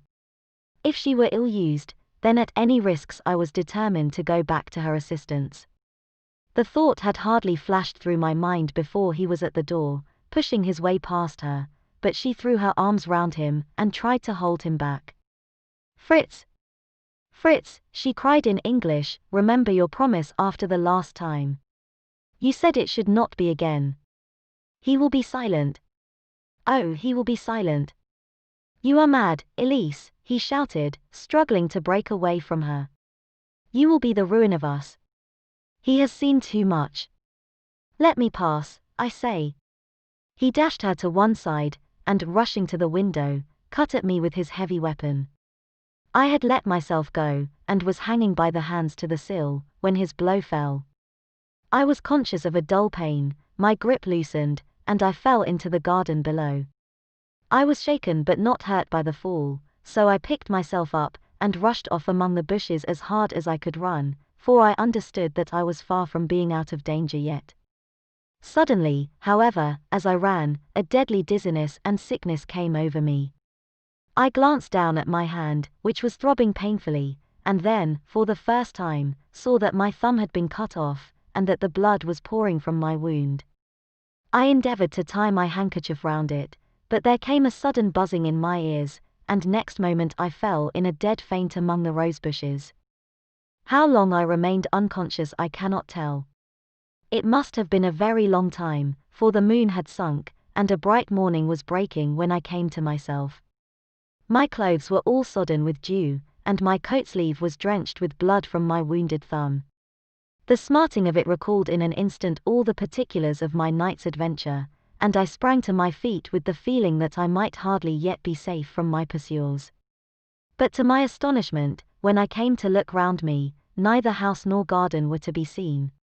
I had been lying in an angle of the hedge close by the highroad, and just a little lower down was a long building, which proved, upon my approaching it, to be the very station at which I had arrived upon the previous night. Were it not for the ugly wound upon my hand, all that had passed during those dreadful hours might have been an evil dream. Half dazed, I went into the station, and asked about the morning train. There would be one to Reading in less than an hour. The same porter was on duty, I found, as had been there when I arrived. I inquired of him whether he had ever heard of Colonel Lysander Stark. The name was strange to him. Had he observed a carriage the night before waiting for me? No, he had not. Was there a police station anywhere near? There was one about 3 miles off. It was too far for me to go, weak and ill as I was. I determined to wait until I got back to town before telling my story to the police. It was a little past 6 when I arrived, so I went first to have my wound dressed, and then the doctor was kind enough to bring me along here. I put the case into your hands and shall do exactly what you advise." We both sat in silence for some little time after listening to this extraordinary narrative. Then Sherlock Holmes pulled down from the shelf one of the ponderous commonplace books in which he placed his cuttings. "Here is an advertisement which will interest you," said he. "It appeared in all the papers about a year ago. Listen to this: lost, on the 9th inst., Mr. Jeremiah Hailing, age 26, a hydraulic engineer. Left his lodgings at 10 o'clock at night, and has not been heard of since. Was dressed in, etc., etc." Huh? That represents the last time that the colonel needed to have his machine overhauled, I fancy. "Good heavens," cried my patient. "Then that explains what the girl said." "Undoubtedly. It is quite clear that the colonel was a cool and desperate man, who was absolutely determined that nothing should stand in the way of his little game, like those out-and-out pirates who will leave no survivor from a captured ship. Well, every moment now is precious, so if you feel equal to it we shall go down to Scotland Yard at once as a preliminary to starting for Ayford. Some 3 hours or so afterwards we were all in the train together, bound from Reading to the little Berkshire village. There were Sherlock Holmes, the hydraulic engineer, Inspector Bradstreet, of Scotland Yard, a plainclothes man, and myself. Bradstreet had spread an ordnance map of the county out upon the seat, and was busy with his compasses drawing a circle with Ayford for its centre. "There you are," said he. "That circle is drawn at a radius of 10 miles from the village. The place we want must be somewhere near that line." "You said 10 miles, I think, sir." "It was an hour's good drive." "And you think that they brought you back all that way when you were unconscious?" "They must have done so. I have a confused memory, too, of having been lifted and conveyed somewhere." "What I cannot understand," said I, "is why they should have spared you when they found you lying fainting in the garden." "Perhaps the villain was softened by the woman's entreaties." "I hardly think that likely. I never saw a more inexorable face in my life." "Oh, we shall soon clear up all that," said Bradstreet. "Well, I have drawn my circle, and I only wish I knew at what point upon it the folk that we are in search of are to be found." "I think I could lay my finger on it," said Holmes quietly. "Really now," cried the inspector, "you have formed your opinion. Come, now, we shall see who agrees with you." "I say it is south, for the country is more deserted there." "And I say east," said my patient. "I am for west," remarked the plainclothes man. "There are several quiet little villages up there." "And I am for north," said I, "because there are no hills there, and our friend says that he did not notice the carriage go up any." "Come," cried the inspector, laughing, "it's a very pretty diversity of opinion. We have boxed the compass among us. Who do you give your casting vote to?" "You are all wrong." "But we can't all be." "Oh, yes, you can. This is my point." He placed his finger in the center of the circle. "This is where we shall find them." "But the 12-mile drive," gasped Hatherley. "6 out and 6 back. Nothing simpler. You say yourself that the horse was fresh and glossy when you got in. How could it be that if it had gone 12 miles over heavy roads?" "Indeed, it is a likely ruse enough," observed Bradstreet thoughtfully. "Of course there can be no doubt as to the nature of this gang." "None at all," said Holmes. "They are coiners on a large scale, and have used the machine to form the amalgam, which has taken the place of silver." "We have known for some time that a clever gang was at work," said the inspector. "They have been turning out half-crowns by the thousand. We even traced them as far as Reading, but could get no farther, for they had covered their traces in a way that showed that they were very old hands. But now, thanks to this lucky chance, I think that we have got them right enough." But the inspector was mistaken, for those criminals were not destined to fall into the hands of justice. As we rolled into Ayford station we saw a gigantic column of smoke which streamed up from behind a small clump of trees in the neighborhood, and hung like an immense ostrich feather over the landscape.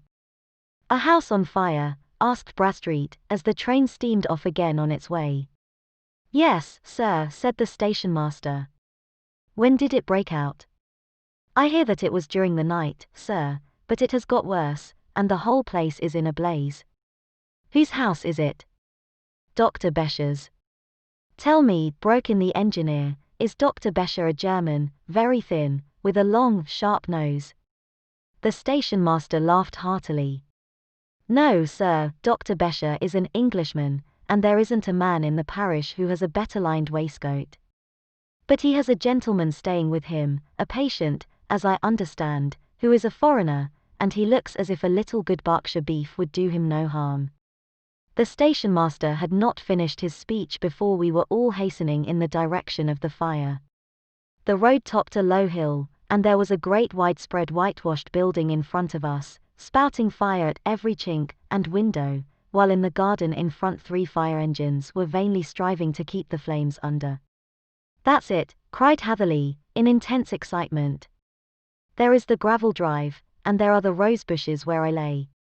That second window is the one that I jumped from. Well, at least, said Holmes, you have had your revenge upon them. There can be no question that it was your oil lamp which, when it was crushed in the press, set fire to the wooden walls, though no doubt they were too excited in the chase after you to observe it at the time. Now keep your eyes open in this crowd for your friends of last night, though I very much fear that they are a good 100 miles off by now.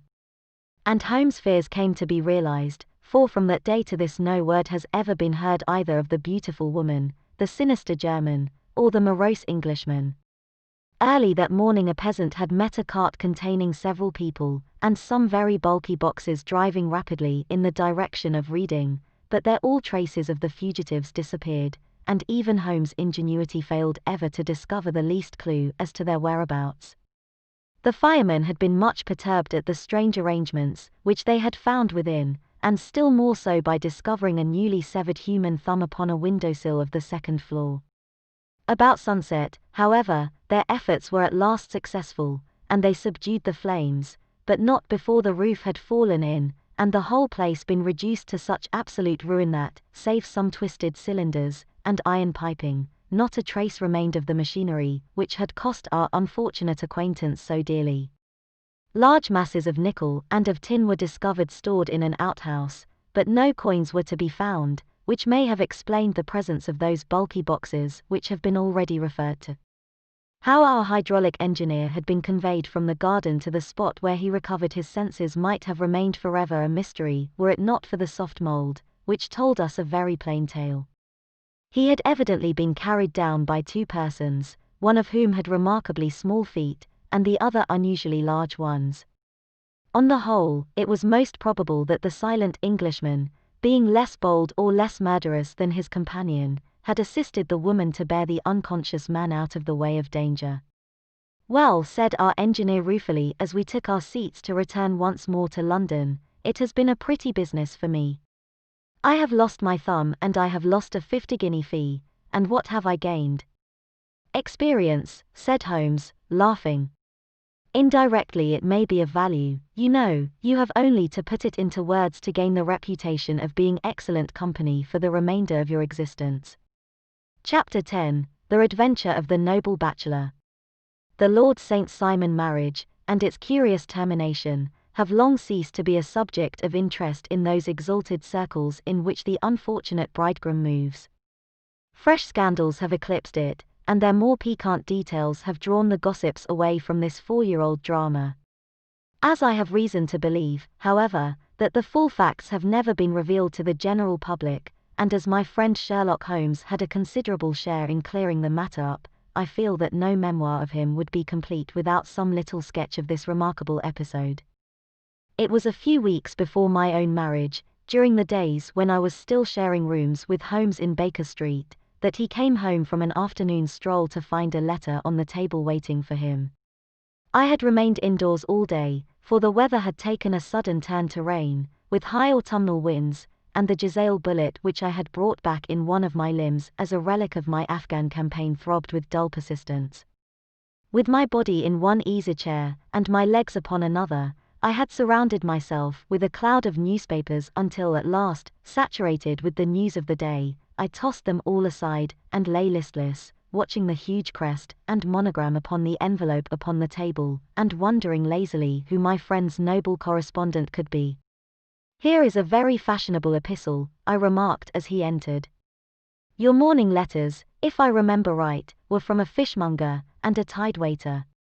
Yes, my correspondence has certainly the charm of variety, he answered, smiling, and the humbler are usually the more interesting.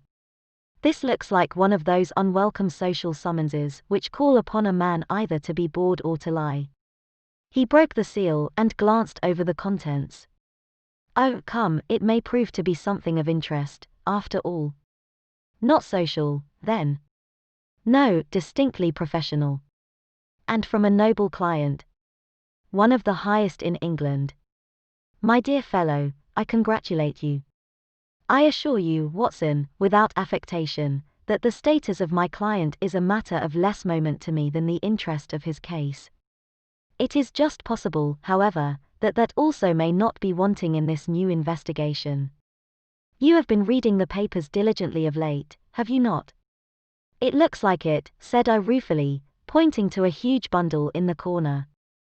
I have had nothing else to do. It is fortunate, for you will perhaps be able to post me up. I read nothing except the criminal news, and the agony column. The latter is always instructive. But if you have followed recent events so closely, you must have read about Lord St. Simon, and his wedding. Oh, yes, with the deepest interest. That is well. The letter which I hold in my hand is from Lord St. Simon. I will read it to you, and in return you must turn over these papers, and let me have whatever bears upon the matter. This is what he says. My dear Mr. Sherlock Holmes, Lord Backwater tells me that I may place implicit reliance upon your judgment and discretion. I have determined, therefore, to call upon you and to consult you in reference to the very painful event which has occurred in connection with my wedding. Mr. Lesrade, of Scotland Yard, is acting already in the matter, but he assures me that he sees no objection to your cooperation, and that he even thinks that it might be of some assistance. I will call at 4 o'clock in the afternoon, and should you have any other engagement at that time, I hope that you will postpone it, as this matter is of paramount importance. Yours faithfully, Robert St. Simon.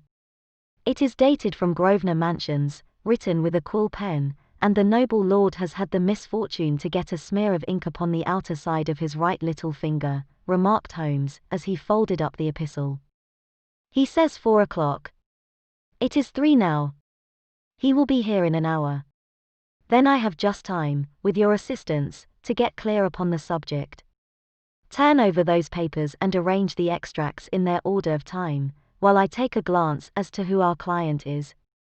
He picked a red-covered volume from a line of books of reference beside the mantelpiece. Here he is, said he, sitting down and flattening it out upon his knee. Lord Robert Walsingham de Vere St. Simon, second son of the Duke of Balmoral. Arms, azure, 3 caltrops in chief over a fess sable. Born in 1846. His 41 years of age, which is mature for marriage. Was Undersecretary for the Colonies in a late administration. The Duke, his father, was at one time Secretary for Foreign Affairs. They inherit Plantagenet blood by direct descent, and Tudor on the distaff side. Well, there is nothing very instructive in all this. I think that I must turn to you, Watson, for something more solid. I have very little difficulty in finding what I want, said I, for the facts are quite recent, and the matter struck me as remarkable. I feared to refer them to you, however, as I knew that you had an inquiry on hand, and that you disliked the intrusion of other matters. Oh, you mean the little problem of the Grosvenor Square furniture van. That is quite cleared up now, though, indeed, it was obvious from the first. Pray give me the results of your newspaper selections. Here is the first notice which I can find. It is in the personal column of the Morning Post, and dates, as you see, some weeks back. A marriage has been arranged, it says, and will, if rumour is correct, very shortly take place, between Lord Robert St. Simon, second son of the Duke of Balmoral, and Miss Hattie Doran, the only daughter of Aloysius Doran, Esquire, of San Francisco, Cal, USA. That is all. Terse and to the point, remarked Holmes, stretching his long, thin legs towards the fire. There was a paragraph amplifying this in one of the society papers of the same week. Here it is. There will soon be a call for protection in the marriage market, for the present free trade principle appears to tell heavily against our home product. One by one the management of the noble houses of Great Britain is passing into the hands of our fair cousins from across the Atlantic. An important addition has been made during the last week to the list of the prizes which have been borne away by these charming invaders. Lord St. Simon, who has shown himself for over 20 years proof against the little god's arrows, has now definitely announced his approaching marriage with Miss Hattie Doran, the fascinating daughter of a California millionaire. Miss Doran, whose graceful figure and striking face attracted much attention at the Westbury House festivities, is an only child, and it is currently reported that her dowry will run to considerably over the 6 figures, with expectancies for the future. As it is an open secret that the Duke of Balmoral has been compelled to sell his pictures within the last few years, and as Lord St. Simon has no property of his own save the small estate of Birchmoor, it is obvious that the Californian heiress is not the only gainer by an alliance which will enable her to make the easy and common transition from a Republican lady to a British peeress.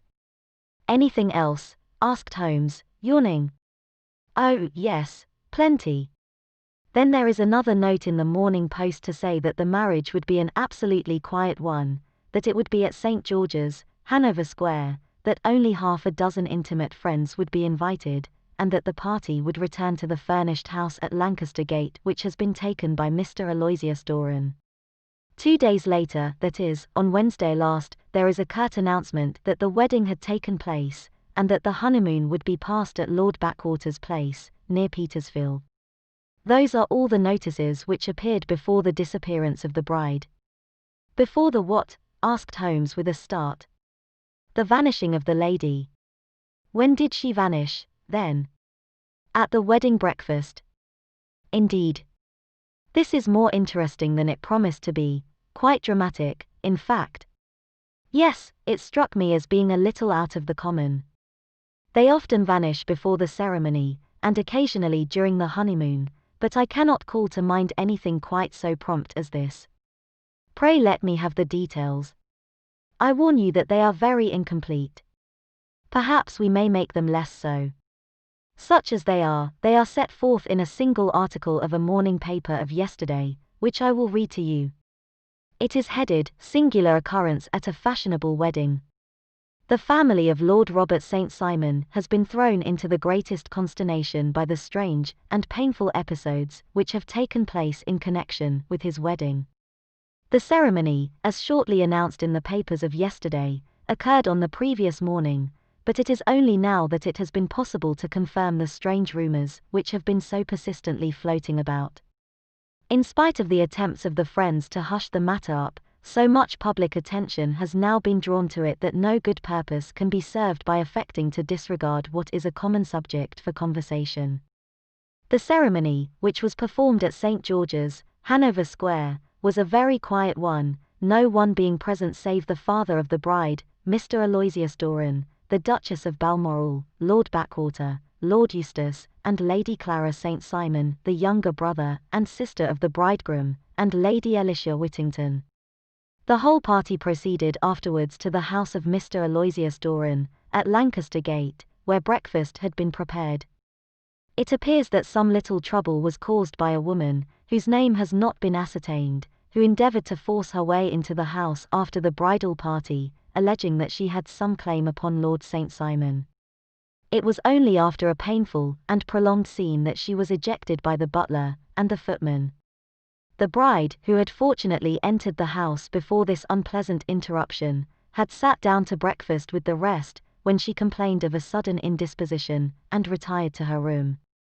Her prolonged absence having caused some comment, her father followed her, but learned from her maid that she had only come up to her chamber for an instant, caught up an ulster and bonnet, and hurried down to the passage.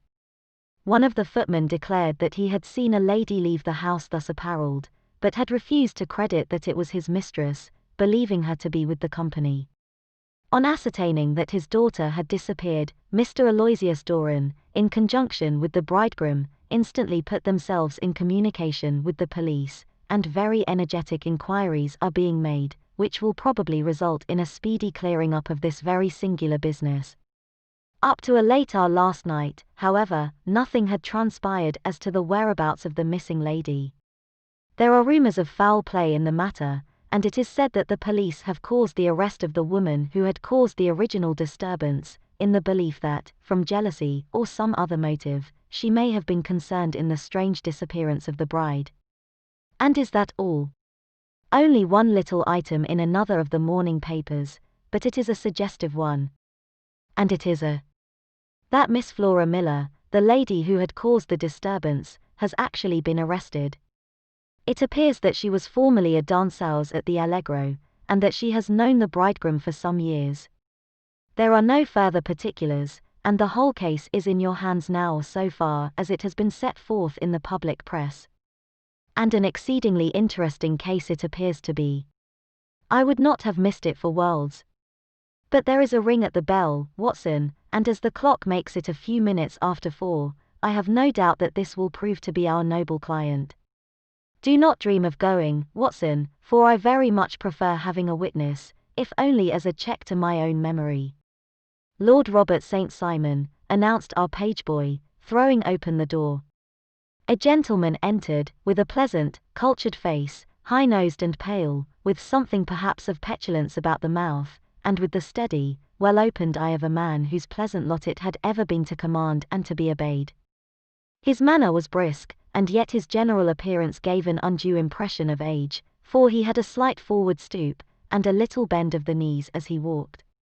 His hair, too, as he swept off his very curly-brimmed hat, was grizzled round the edges and thin upon the top. As to his dress, it was careful to the verge of foppishness, with high collar, black frock coat, white waistcoat, yellow gloves, patent leather shoes, and light-coloured gaiters. He advanced slowly into the room, turning his head from left to right, and swinging in his right hand the cord which held his golden eyeglasses. "Good day, Lord St. Simon," said Holmes, rising and bowing. "Pray take the basket chair. This is my friend and colleague, Dr. Watson. Draw up a little to the fire, and we will talk this matter over. A most painful matter to me, as you can most readily imagine, Mr. Holmes. I have been cut to the quick.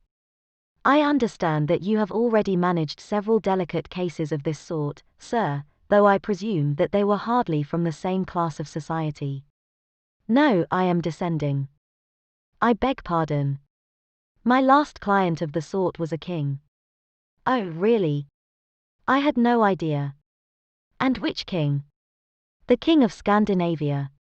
"What? Had he lost his wife?" "You can understand," said Holmes suavely, "that I extend to the affairs of my other clients the same secrecy which I promised to you in yours."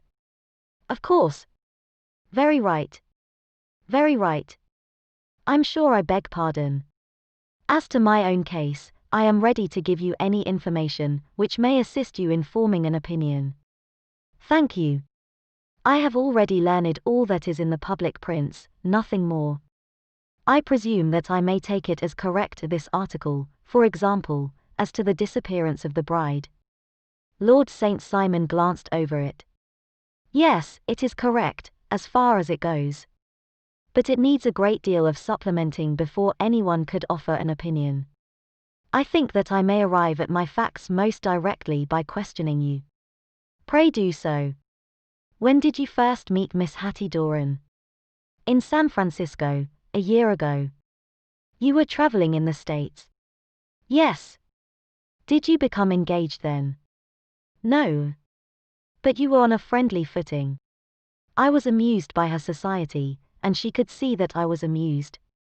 "Her father is very rich?" "He is said to be the richest man on the Pacific slope." "And how did he make his money?" "In mining. He had nothing a few years ago. Then he struck gold, invested it, and came up by leaps and bounds. Now, what is your own impression as to the young lady's or your wife's character?" The nobleman swung his glasses a little faster, and stared down into the fire. "You see, Mr. Holmes," said he, "my wife was 20 before her father became a rich man. During that time she ran free in a mining camp, and wandered through woods or mountains, so that her education has come from nature rather than from the schoolmaster. She is what we call in England a tomboy, with a strong nature, wild and free, unfettered by any sort of traditions. She is impetuous, volcanic, I was about to say. She is swift in making up her mind and fearless in carrying out her resolutions. On the other hand, I would not have given her the name which I have the honor to bear," he gave a little stately cough, "had I not thought her to be at bottom a noble woman. I believe that she is capable of heroic self-sacrifice, and that anything dishonorable would be repugnant to her. Have you her photograph?" "I brought this with me." He opened a locket and showed us the full face of a very lovely woman. It was not a photograph, but an ivory miniature, and the artist had brought out the full effect of the lustrous black hair, the large dark eyes, and the exquisite mouth. Holmes gazed long and earnestly at it. Then he closed the locket, and handed it back to Lord St. Simon. The young lady came to London, then, and you renewed your acquaintance? Yes, her father brought her over for this last London season. I met her several times, became engaged to her, and have now married her. She brought, I understand, a considerable dowry. A fair dowry. Not more than is usual in my family. And this, of course, remains to you, since the marriage is a fait accompli. I really have made no inquiries on the subject. Very naturally not. Did you see Miss Doran on the day before the wedding? Yes. Was she in good spirits? Never better. She kept talking of what we should do in our future lives. Indeed. That is very interesting. And on the morning of the wedding? She was as bright as possible, at least until after the ceremony. And did you observe any change in her then? Well, to tell the truth, I saw then the first signs that I had ever seen that her temper was just a little sharp. The incident, however, was too trivial to relate, and can have no possible bearing upon the case. Pray let us have it, for all that. Oh, it is childish. She dropped her bouquet as we went towards the vestry. She was passing the front pew at the time, and it fell over into the pew. There was a moment's delay, but the gentleman in the pew handed it up to her again, and it did not appear to be the worse for the fall. Yet when I spoke to her of the matter, she answered me abruptly, and in the carriage, on our way home, she seemed absurdly agitated over this trifling cause. Indeed. You say that there was a gentleman in the pew. Some of the general public were present, then? Oh, yes. It is impossible to exclude them when the church is open. This gentleman was not one of your wife's friends? No, no, I call him a gentleman by courtesy, but he was quite a common-looking person. I hardly noticed his appearance. But really I think that we are wandering rather far from the point. Lady St. Simon, then, returned from the wedding in a less cheerful frame of mind than she had gone to it. What did she do on re-entering her father's house? I saw her in conversation with her maid. And who is her maid? Alice is her name. She is an American, and came from California with her. A confidential servant. A little too much so. It seemed to me that her mistress allowed her to take great liberties. Still, of course, in America they look upon these things in a different way. How long did she speak to this Alice? Oh, a few minutes. I had something else to think of. You did not overhear what they said? Lady St. Simon said something about jumping a claim. She was accustomed to use slang of the kind. I have no idea what she meant. American slang is very expressive sometimes. And what did your wife do when she finished speaking to her maid? She walked into the breakfast room. On your arm? No, alone. She was very independent in little matters like that. Then, after we had sat down for 10 minutes or so, she rose hurriedly, muttered some words of apology, and left the room. She never came back. But this maid, Alice, as I understand, deposes that she went to her room, covered her bride's dress with a long ulster, put on a bonnet, and went out. Quite so. And she was afterwards seen walking into Hyde Park in company with Flora Miller, a woman who is now in custody, and who had already made a disturbance at Mr. Doran's house that morning. Ah, yes. I should like a few particulars as to this young lady, and your relations to her. Lord St. Simon shrugged his shoulders, and raised his eyebrows. We have been on a friendly footing for some years, I may say on a very friendly footing. She used to be at the Allegro. I have not treated her ungenerous, and she had no just cause of complaint against me, but you know what women are, Mr. Holmes. Flora was a dear little thing, but exceedingly hot-headed and devotedly attached to me. She wrote me dreadful letters when she heard that I was about to be married, and, to tell the truth, the reason why I had the marriage celebrated so quietly was that I feared lest there might be a scandal in the church. She came to Mr. Doran's door just after we returned, and she endeavored to push her way in, uttering very abusive expressions towards my wife, and even threatening her, but I had foreseen the possibility of something of the sort, and I had 2 police fellows there in private clothes, who soon pushed her out again. She was quiet when she saw that there was no good in making a row. Did your wife hear all this? No, thank goodness, she did not. And she was seen walking with this very woman afterwards? Yes. That is what Mr. Lesrade, of Scotland Yard, looks upon as so serious. It is thought that Flora decoyed my wife out, and laid some terrible trap for her. Well, it is a possible supposition. You think so, too? I did not say a probable one. But you do not yourself look upon this as likely. I do not think Flora would hurt a fly. Still, jealousy is a strange transformer of characters. Pray, what is your own theory as to what took place? Well, really, I came to seek a theory, not to propound one. I have given you all the facts.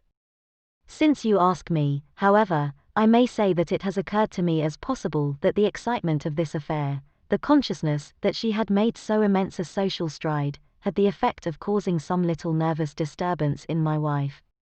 In short, that she had become suddenly deranged. Well, really, when I consider that she has turned her back, I will not say upon me, but upon so much that many have aspired to without success, I can hardly explain it in any other fashion. Well, certainly that is also a conceivable hypothesis, said Holmes, smiling. And now, Lord St. Simon, I think that I have nearly all my data. May I ask whether you were seated at the breakfast table so that you could see out of the window? We could see the other side of the road and the park. Quite so. Then I do not think that I need to detain you longer. I shall communicate with you. Should you be fortunate enough to solve this problem, said our client, rising. I have solved it. Eh? What was that? I say that I have solved it. Where, then, is my wife? That is a detail which I shall speedily supply. Lord St. Simon shook his head. I am afraid that it will take wiser heads than yours or mine, he remarked, and bowing in a stately, old-fashioned manner he departed. It is very good of Lord St. Simon to honour my head by putting it on a level with his own, said Sherlock Holmes, laughing. I think that I shall have a whisky and soda, and a cigar after all this cross-questioning. I had formed my conclusions as to the case before our client came into the room. My dear Holmes, I have notes of several similar cases, though none, as I remarked before, which were quite as prompt. My whole examination served to turn my conjecture into a certainty. Circumstantial evidence is occasionally very convincing, as when you find a trout in the milk, to quote Thoreau's example. But I have heard all that you have heard. Without, however, the knowledge of pre-existing cases which serves me so well. There was a parallel instance in Aberdeen some years back, and something on very much the same lines at Munich the year after the Franco-Prussian War. It is one of these cases, but, hello, here is Lesrade. Good afternoon, Lesrade. You will find an extra tumbler upon the sideboard, and there are cigars in the box. The official detective was attired in a pea-jacket and cravat, which gave him a decidedly nautical appearance, and he carried a black canvas bag in his hand. With a short greeting he seated himself, and lit the cigar which had been offered to him. What's up, then? Asked Holmes with a twinkle in his eye. You look dissatisfied. And I feel dissatisfied. It is this infernal St. Simon marriage case. I can make neither head nor tail of the business. Really? You surprise me. Who ever heard of such a mixed affair? Every clue seems to slip through my fingers. I have been at work upon it all day. And very wet it seems to have made you, said Holmes, laying his hand upon the arm of the pea-jacket. Yes, I have been dragging the Serpentine. In heaven's name, what for? In search of the body of Lady St. Simon. Sherlock Holmes leaned back in his chair and laughed heartily. Have you dragged the basin of Trafalgar Square fountain? He asked. Why? What do you mean? Because you have just as good a chance of finding this lady in the one as in the other. Lestrade shot an angry glance at my companion. I suppose you know all about it, he snarled. Well, I have only just heard the facts, but my mind is made up. Oh, indeed. Then you think that the serpentine plays no part in the matter? I think it very unlikely. Then perhaps you will kindly explain how it is that we found this in it. He opened his bag as he spoke, and tumbled onto the floor a wedding dress of watered silk, a pair of white satin shoes, and a bride's wreath and veil, all discolored and soaked in water. There, said he, putting a new wedding ring upon the top of the pile. There is a little nut for you to crack, Master Holmes. Oh, indeed, said my friend, blowing blue rings into the air. You dragged them from the serpentine? No. They were found floating near the margin by a park-keeper. They have been identified as her clothes, and it seemed to me that if the clothes were there the body would not be far off. By the same brilliant reasoning, every man's body is to be found in the neighborhood of his wardrobe. And pray what did you hope to arrive at through this? At some evidence implicating Flora Miller in the disappearance. I am afraid that you will find it difficult. Are you indeed, now, cried Lestrade with some bitterness. I am afraid, Holmes, that you are not very practical with your deductions and your inferences. You have made 2 blunders in as many minutes. This dress does implicate Miss Flora Miller. And how? In the dress is a pocket. In the pocket is a card case. In the card case is a note. And here is the very note. He slapped it down upon the table in front of him. Listen to this. You will see me when all is ready. Come at once. F. H. M. Now my theory all along has been that Lady St. Simon was decoyed away by Flora Miller, and that she, with confederates, no doubt, was responsible for her disappearance. Here, signed with her initials, is the very note which was no doubt quietly slipped into her hand at the door, and which lured her within their reach. Very good, Lestrade, said Holmes, laughing. You really are very fine indeed. Let me see it. He took up the paper in a listless way, but his attention instantly became riveted, and he gave a little cry of satisfaction. This is indeed important, said he. Huh? You find it so? Extremely so. I congratulate you warmly. Lestrade rose in his triumph, and bent his head to look. Why, he shrieked, you're looking at the wrong side. On the contrary, this is the right side. The right side? You're mad. Here is the note written in pencil over here. And over here is what appears to be the fragment of a hotel bill, which interests me deeply. There's nothing in it. I looked at it before, said Lestrade. October 4th, rooms 8, breakfast 2s. 6d, cocktail 1s, lunch 2s. 6d, glass sherry, 8d. I see nothing in that. Very likely not. It is most important, all the same. As to the note, it is important also, or at least the initials are, so I congratulate you again. I've wasted time enough, said Lestrade, rising. I believe in hard work, and not in sitting by the fire spinning fine theories. Good day, Mr. Holmes, and we shall see which gets to the bottom of the matter first.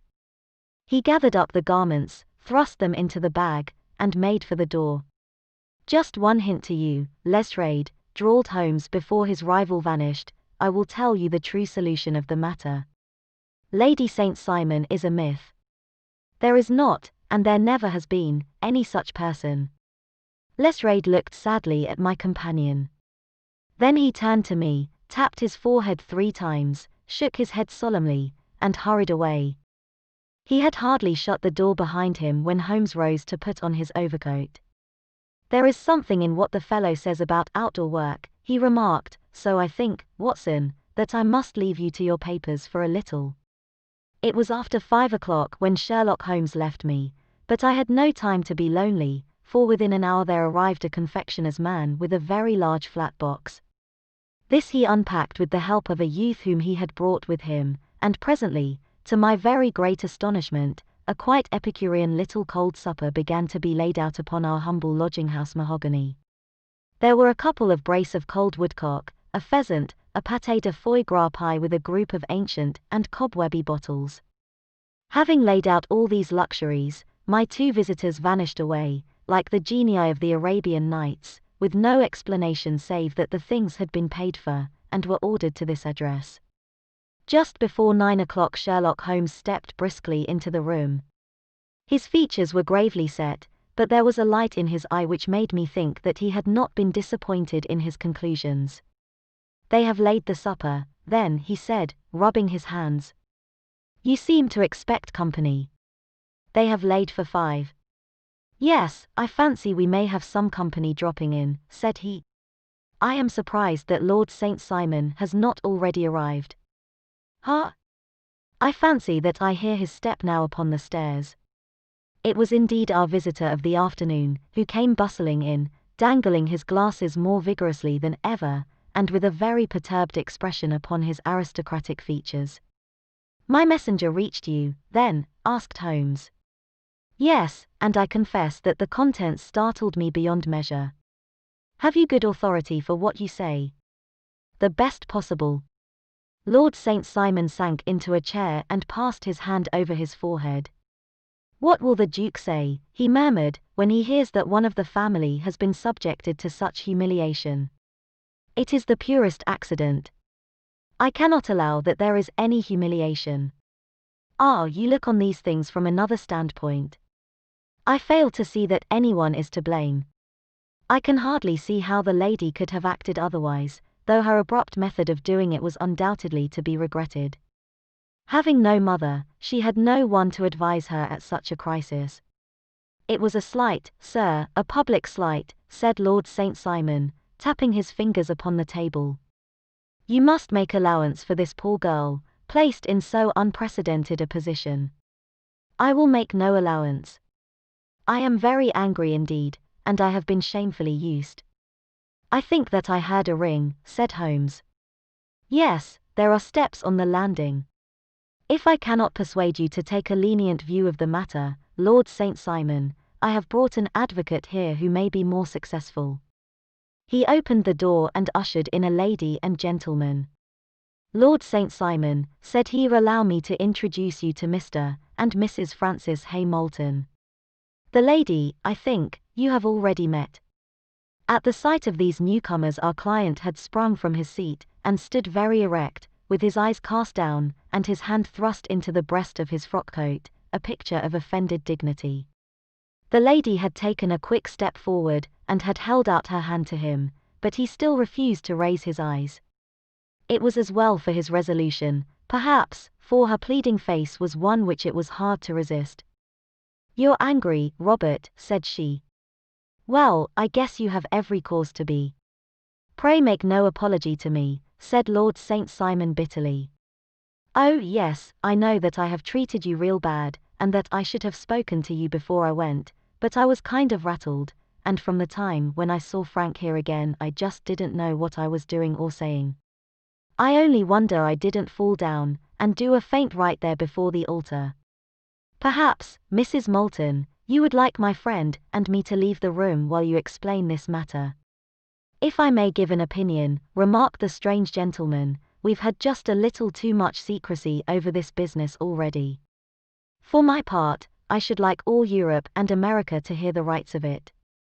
He was a small, wiry, sunburnt man, clean-shaven, with a sharp face and alert manner. "Then I'll tell our story right away," said the lady. "Frank here and I met in '84, in McQuire's camp, near the Rockies, where Pa was working a claim. We were engaged to each other, Frank and I, but then one day Father struck a rich pocket, and made a pile, while poor Frank here had a claim that petered out and came to nothing. The richer Pa grew, the poorer was Frank, so at last Pa wouldn't hear of our engagement lasting any longer, and he took me away to Frisco. Frank wouldn't throw up his hand, though, so he followed me there, and he saw me without Pa knowing anything about it. It would only have made him mad to know, so we just fixed it all up for ourselves. Frank said that he would go and make his pile, too, and never come back to claim me until he had as much as Pa. So then I promised to wait for him to the end of time, and pledged myself not to marry anyone else while he lived. Why shouldn't we be married right away, then, said he, and then I will feel sure of you, and I won't claim to be your husband until I come back. Well, we talked it over, and he had fixed it all up so nicely, with a clergyman already in waiting, that we just did it right there, and then Frank went off to seek his fortune, and I went back to Pa. The next I heard of Frank was that he was in Montana, and then he went prospecting in Arizona, and then I heard of him from New Mexico. After that came a long newspaper story about how a miners' camp had been attacked by Apache Indians, and there was my Frank's name among the killed. I fainted dead away, and I was very sick for months after. Pa thought I had a decline and took me to half the doctors in Frisco. Not a word of news came for a year and more, so that I never doubted that Frank was really dead. Then Lord St. Simon came to Frisco, and we came to London, and a marriage was arranged, and Pa was very pleased, but I felt all the time that no man on this earth would ever take the place in my heart that had been given to my poor Frank. Still, if I had married Lord St. Simon, of course I'd have done my duty by him. We can't command our love, but we can our actions. I went to the altar with him with the intention to make him just as good a wife as it was in me to be. But you may imagine what I felt when, just as I came to the altar rails, I glanced back and saw Frank standing and looking at me out of the first pew. I thought it was his ghost at first, but when I looked again there he was still, with a kind of question in his eyes, as if to ask me whether I were glad or sorry to see him. I wonder I didn't drop. I know that everything was turning round, and the words of the clergyman were just like the buzz of a bee in my ear. I didn't know what to do. Should I stop the service and make a scene in the church? I glanced at him again, and he seemed to know what I was thinking, for he raised his finger to his lips to tell me to be still. Then I saw him scribble on a piece of paper, and I knew that he was writing me a note. As I passed his pew on the way out I dropped my bouquet over to him, and he slipped the note into my hand when he returned me the flowers. It was only a line asking me to join him when he made the sign to me to do so. Of course I never doubted for a moment that my first duty was now to him, and I determined to do just whatever he might direct. When I got back I told my maid, who had known him in California, and had always been his friend. I ordered her to say nothing, but to get a few things packed, and my ulster ready. I know I ought to have spoken to Lord St. Simon, but it was dreadful hard before his mother, and all those great people. I just made up my mind to run away, and explain afterwards. I hadn't been at the table 10 minutes before I saw Frank out of the window, at the other side of the road. He beckoned to me, and then began walking into the park. I slipped out, put on my things, and followed him. Some woman came talking something or other about Lord St. Simon to me, seemed to me from the little I heard as if he had a little secret of his own before marriage also, but I managed to get away from her and soon overtook Frank. We got into a cab together, and away we drove to some lodgings he had taken in Gordon Square, and that was my true wedding after all those years of waiting. Frank had been a prisoner among the Apaches, had escaped, came on to Frisco, found that I had given him up for dead, and had gone to England, followed me there, and had come upon me at last on the very morning of my second wedding. I saw it in a paper, explained the American. It gave the name and the church, but not where the lady lived. Then we had a talk as to what we should do, and Frank was all for openness, but I was so ashamed of it all that I felt as if I should like to vanish away, and never see any of them again, just sending a line to Pa, perhaps, to show him that I was alive. It was awful to me to think of all those lords and ladies sitting round that breakfast table, and waiting for me to come back. So Frank took my wedding clothes and things, and made a bundle of them, so that I should not be traced, and dropped them away somewhere where no one could find them. It is likely that we should have gone on to Paris tomorrow, only that this good gentleman, Mr. Holmes, came round to us this evening, though how he found us is more than I can think, and he showed us very clearly and kindly that I was wrong, and that Frank was right, and that we should be putting ourselves in the wrong if we were so secret. Then he offered to give us a chance of talking to Lord St. Simon alone, and so we came right away round to his rooms at once. Now, Robert, you have heard it all, and I am very sorry if I have given you pain, and I hope that you do not think very meanly of me. Lord St. Simon had by no means relaxed his rigid attitude, but had listened with a frowning brow and a compressed lip to this long narrative. "Excuse me," he said, "but it is not my custom to discuss my most intimate personal affairs in this public manner." "Then you won't forgive me? You won't shake hands before I go?" "Oh, certainly, if it would give you any pleasure." He put out his hand and coldly grasped that which she extended to him. "I had hoped," suggested Holmes, "that you would have joined us in a friendly supper." "I think that there you ask a little too much," responded his lordship. "I may be forced to acquiesce in these recent developments, but I can hardly be expected to make merry over them. I think that with your permission I will now wish you all a very good night." He included us all in a sweeping bow and stalked out of the room.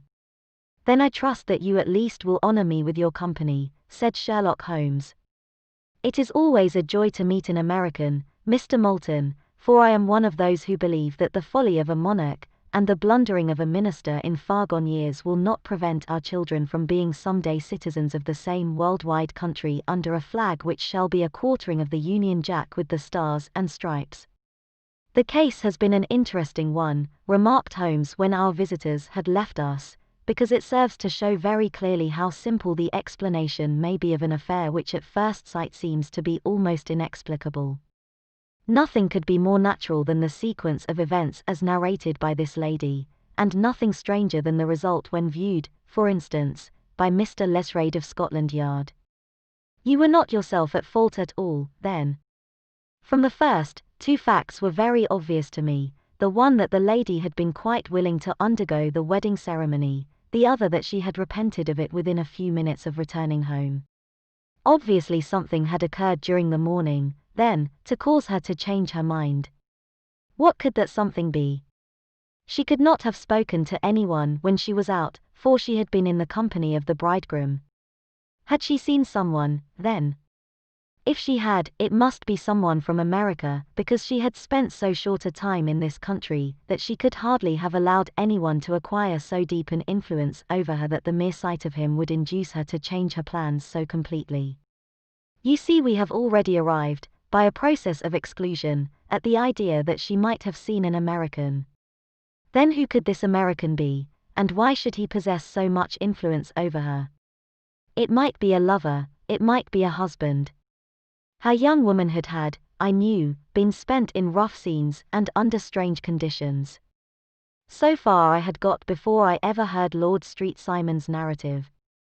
When he told us of a man in a pew, of the change in the bride's manner, of so transparent a device for obtaining a note as the dropping of a bouquet, of her resort to her confidential maid, and of her very significant allusion to claim jumping, which in miners' parlance means taking possession of that which another person has a prior claim to, the whole situation became absolutely clear. She had gone off with a man, and the man was either a lover or was a previous husband, the chances being in favor of the latter. And how in the world did you find them? It might have been difficult, but friend Lesrade held information in his hands the value of which he did not himself know. The initials were, of course, of the highest importance, but more valuable still was it to know that within a week he had settled his bill at one of the most select London hotels.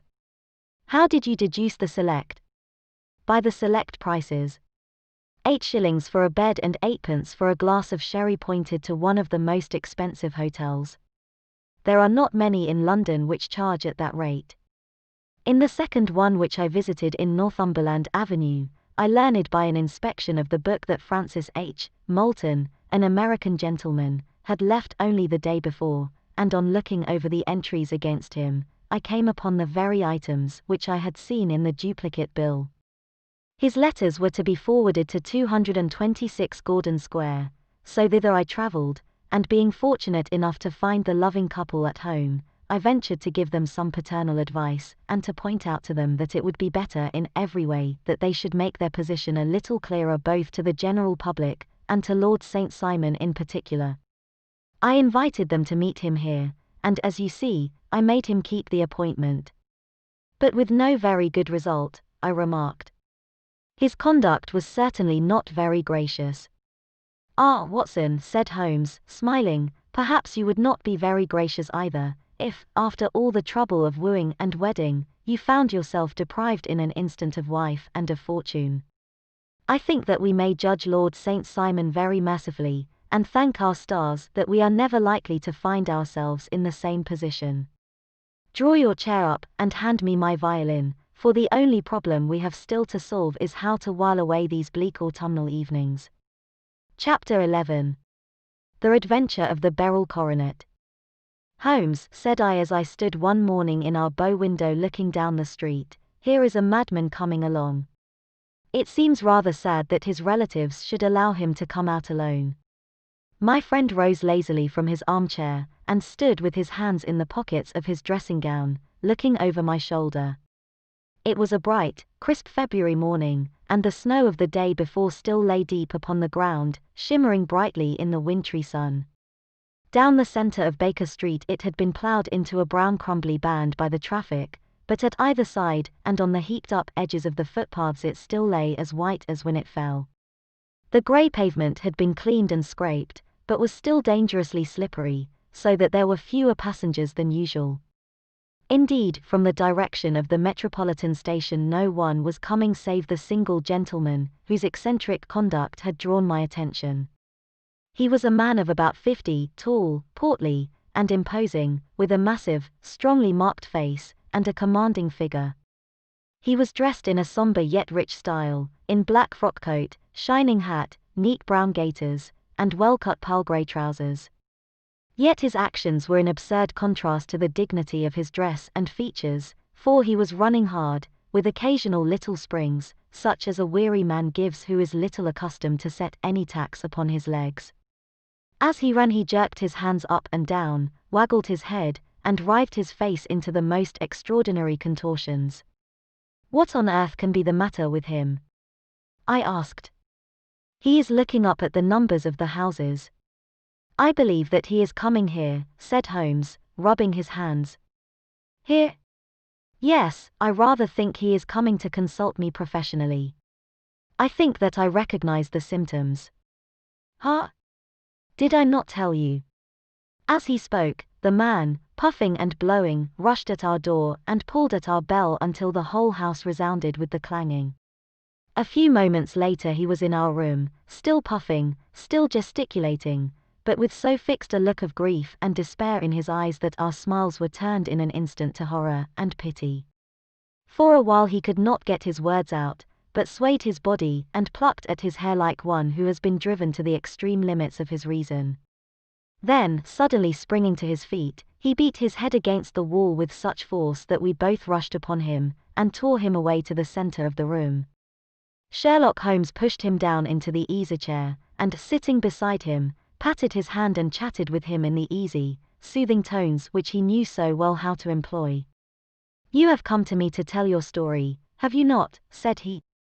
You are fatigued with your haste. Pray wait until you have recovered yourself, and then I shall be most happy to look into any little problem which you may submit to me. The man sat for a minute or more with a heaving chest, fighting against his emotion. Then he passed his handkerchief over his brow, set his lips tight, and turned his face towards us. No doubt you think me mad, said he. I see that you have had some great trouble, responded Holmes. God knows I have, a trouble which is enough to unseat my reason, so sudden and so terrible is it. Public disgrace I might have faced, although I am a man whose character has never yet borne a stain.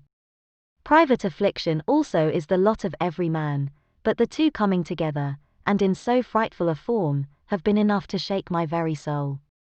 Besides, it is not I alone. The very noblest in the land may suffer unless some way be found out of this horrible affair. Pray compose yourself, sir, said Holmes, and let me have a clear account of who you are and what it is that has befallen you. My name, answered our visitor, is probably familiar to your ears. I am Alexander Holder, of the banking firm of Holder and Stevenson, of Threadneedle Street. The name was indeed well known to us as belonging to the senior partner in the second largest private banking concern in the City of London. What could have happened, then, to bring one of the foremost citizens of London to this most pitiable pass? We waited, all curiosity, until with another effort he braced himself to tell his story. "I feel that time is of value," said he, "that is why I hastened here when the police inspector suggested that I should secure your cooperation. I came to Baker Street by the Underground and hurried from there on foot, for the cabs go slowly through this snow. That is why I was so out of breath, for I am a man who takes very little exercise. I feel better now, and I will put the facts before you as shortly and yet as clearly as I can. It is, of course, well known to you that in a successful banking business as much depends upon our being able to find remunerative investments for our funds as upon our increasing our connection and the number of our depositors. One of our most lucrative means of laying out money is in the shape of loans, where the security is unimpeachable. We have done a good deal in this direction during the last few years, and there are many noble families to whom we have advanced large sums upon the security of their pictures, libraries, or plate. Yesterday morning I was seated in my office at the bank when a card was brought in to me by one of the clerks. I started when I saw the name, for it was that of none other than, well, perhaps even to you I had better say no more than that it was a name which is a household word all over the earth, one of the highest, noblest, most exalted names in England. I was overwhelmed by the honor and attempted, when he entered, to say so, but he plunged at once into business with the air of a man who wishes to hurry quickly through a disagreeable task. "Mr. Holder," said he, "I have been informed that you are in the habit of advancing money. The firm does so when the security is good." I answered. "It is absolutely essential to me," said he, "that I should have £50,000 at once. I could, of course, borrow so trifling a sum 10 times over from my friends, but I much prefer to make it a matter of business, and to carry out that business myself. In my position you can readily understand that it is unwise to place one's self under obligations. For how long, may I ask, do you want this sum?" I asked. "Next Monday I have a large sum due to me, and I shall then most certainly repay what you advance, with whatever interest you think it right to charge. But it is very essential to me that the money should be paid at once. I should be happy to advance it without further parley from my own private purse," said I, "were it not that the strain would be rather more than it could bear. If, on the other hand, I am to do it in the name of the firm, then in justice to my partner I must insist that, even in your case, every businesslike precaution should be taken." "I should much prefer to have it so," said he, raising up a square, black morocco case which he had laid beside his chair. "You have doubtless heard of the beryl coronet." "One of the most precious public possessions of the empire," said I. "Precisely." He opened the case, and there, embedded in soft, flesh-colored velvet, lay the magnificent piece of jewelry which he had named. "There are 39 enormous beryls," said he, "and the price of the gold chasing is incalculable. The lowest estimate would put the worth of the coronet at double the sum which I have asked. I am prepared to leave it with you as my security." I took the precious case into my hands and looked in some perplexity from it to my illustrious client. "You doubt its value?" he asked. "Not at all. I only doubt the propriety of my leaving it. You may set your mind at rest about that. I should not dream of doing so were it not absolutely certain that I should be able in 4 days to reclaim it. It is a pure matter of form. Is the security sufficient?" "Ample. You understand, Mr. Holder, that I am giving you a strong proof of the confidence which I have in you, founded upon all that I have heard of you. I rely upon you not only to be discreet, and to refrain from all gossip upon the matter, but, above all, to preserve this coronet with every possible precaution, because I need not say that a great public scandal would be caused if any harm were to befall it. Any injury to it would be almost as serious as its complete loss, for there are no beryls in the world to match these, and it would be impossible to replace them. I leave it with you, however, with every confidence, and I shall call for it in person on Monday morning." Seeing that my client was anxious to leave, I said no more, but, calling for my cashier, I ordered him to pay over £51,000 notes. When I was alone once more, however, with the precious case lying upon the table in front of me, I could not but think with some misgivings of the immense responsibility which it entailed upon me. There could be no doubt that, as it was a national possession, a horrible scandal would ensue if any misfortune should occur to it. I already regretted having ever consented to take charge of it. However, it was too late to alter the matter now, so I locked it up in my private safe and turned once more to my work. When evening came, I felt that it would be an imprudence to leave so precious a thing in the office behind me. Bankers' safes had been forced before now, and why should not mine be? If so, how terrible would be the position in which I should find myself. I determined, therefore, that for the next few days I would always carry the case backward and forward with me, so that it might never be really out of my reach. With this intention, I called a cab and drove out to my house at Streatham, carrying the jewel with me. I did not breathe freely until I had taken it upstairs and locked it in the bureau of my dressing room. And now a word as to my household, Mr. Holmes, for I wish you to thoroughly understand the situation. My groom and my page sleep out of the house, and may be set aside altogether. I have 3 maidservants who have been with me a number of years, and whose absolute reliability is quite above suspicion. Another, Lucy Parr, the second waiting maid, has only been in my service a few months. She came with an excellent character, however, and has always given me satisfaction. She is a very pretty girl, and has attracted admirers who have occasionally hung about the place. That is the only drawback which we have found to her, but we believe her to be a thoroughly good girl in every way. So much for the servants. My family itself is so small that it will not take me long to describe it. I am a widower, and have an only son, Arthur. He has been a disappointment to me, Mr. Holmes, a grievous disappointment. I have no doubt that I am myself to blame. People tell me that I have spoiled him. Very likely I have. When my dear wife died, I felt that he was all I had to love. I could not bear to see the smile fade even for a moment from his face. I have never denied him a wish. Perhaps it would have been better for both of us had I been sterner, but I meant it for the best. It was naturally my intention that he should succeed me in my business, but he was not of a business turn. He was wild, wayward, and, to speak the truth, I could not trust him in the handling of large sums of money.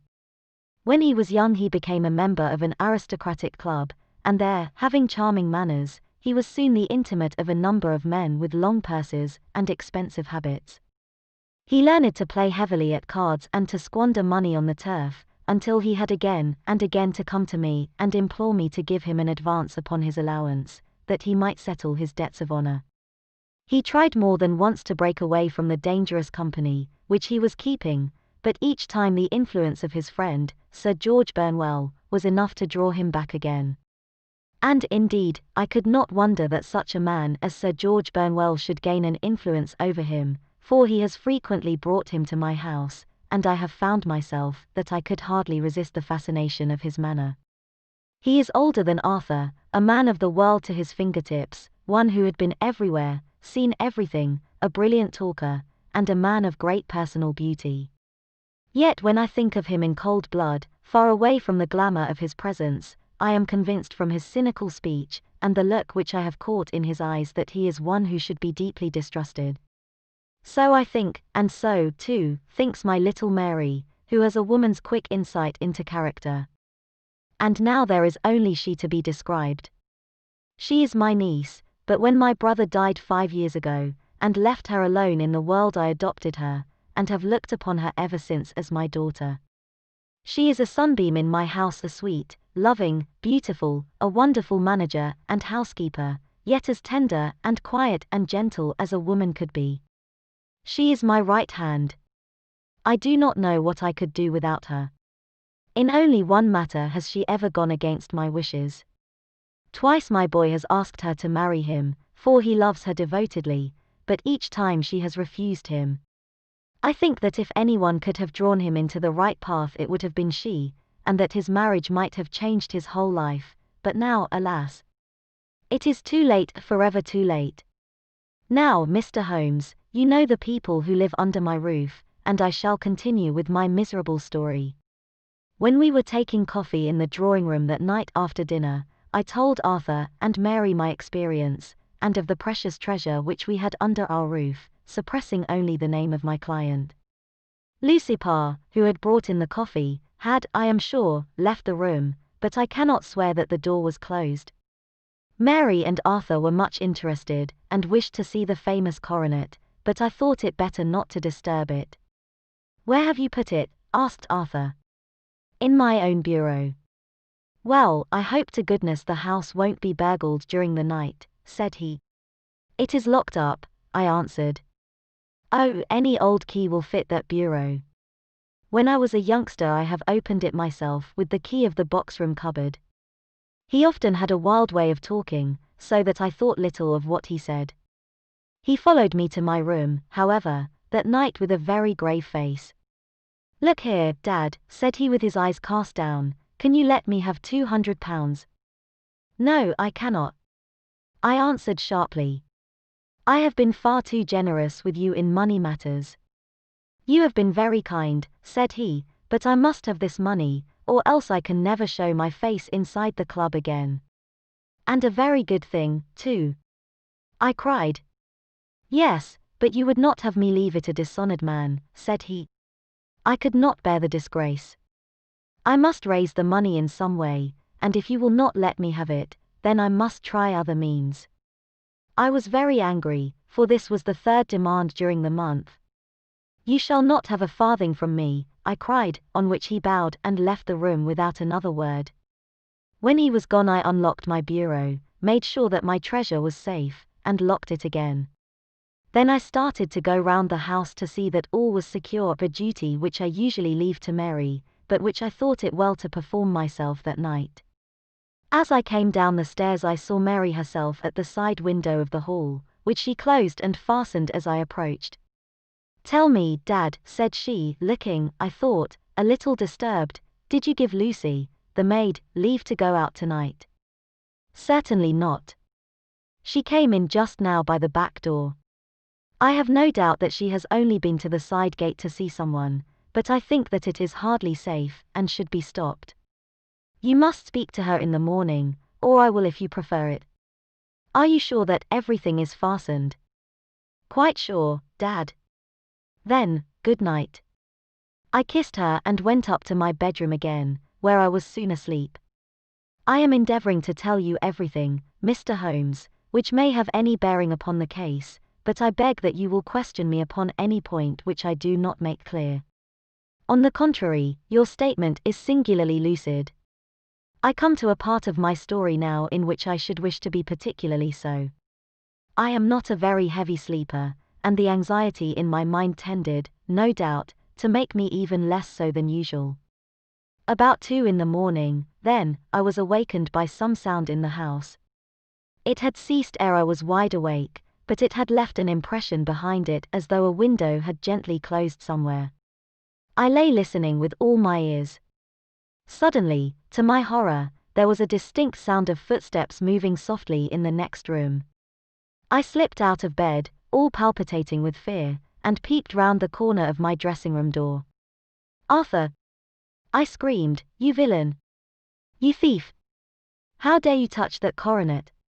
The gas was half up, as I had left it, and my unhappy boy, dressed only in his shirt and trousers, was standing beside the light, holding the coronet in his hands.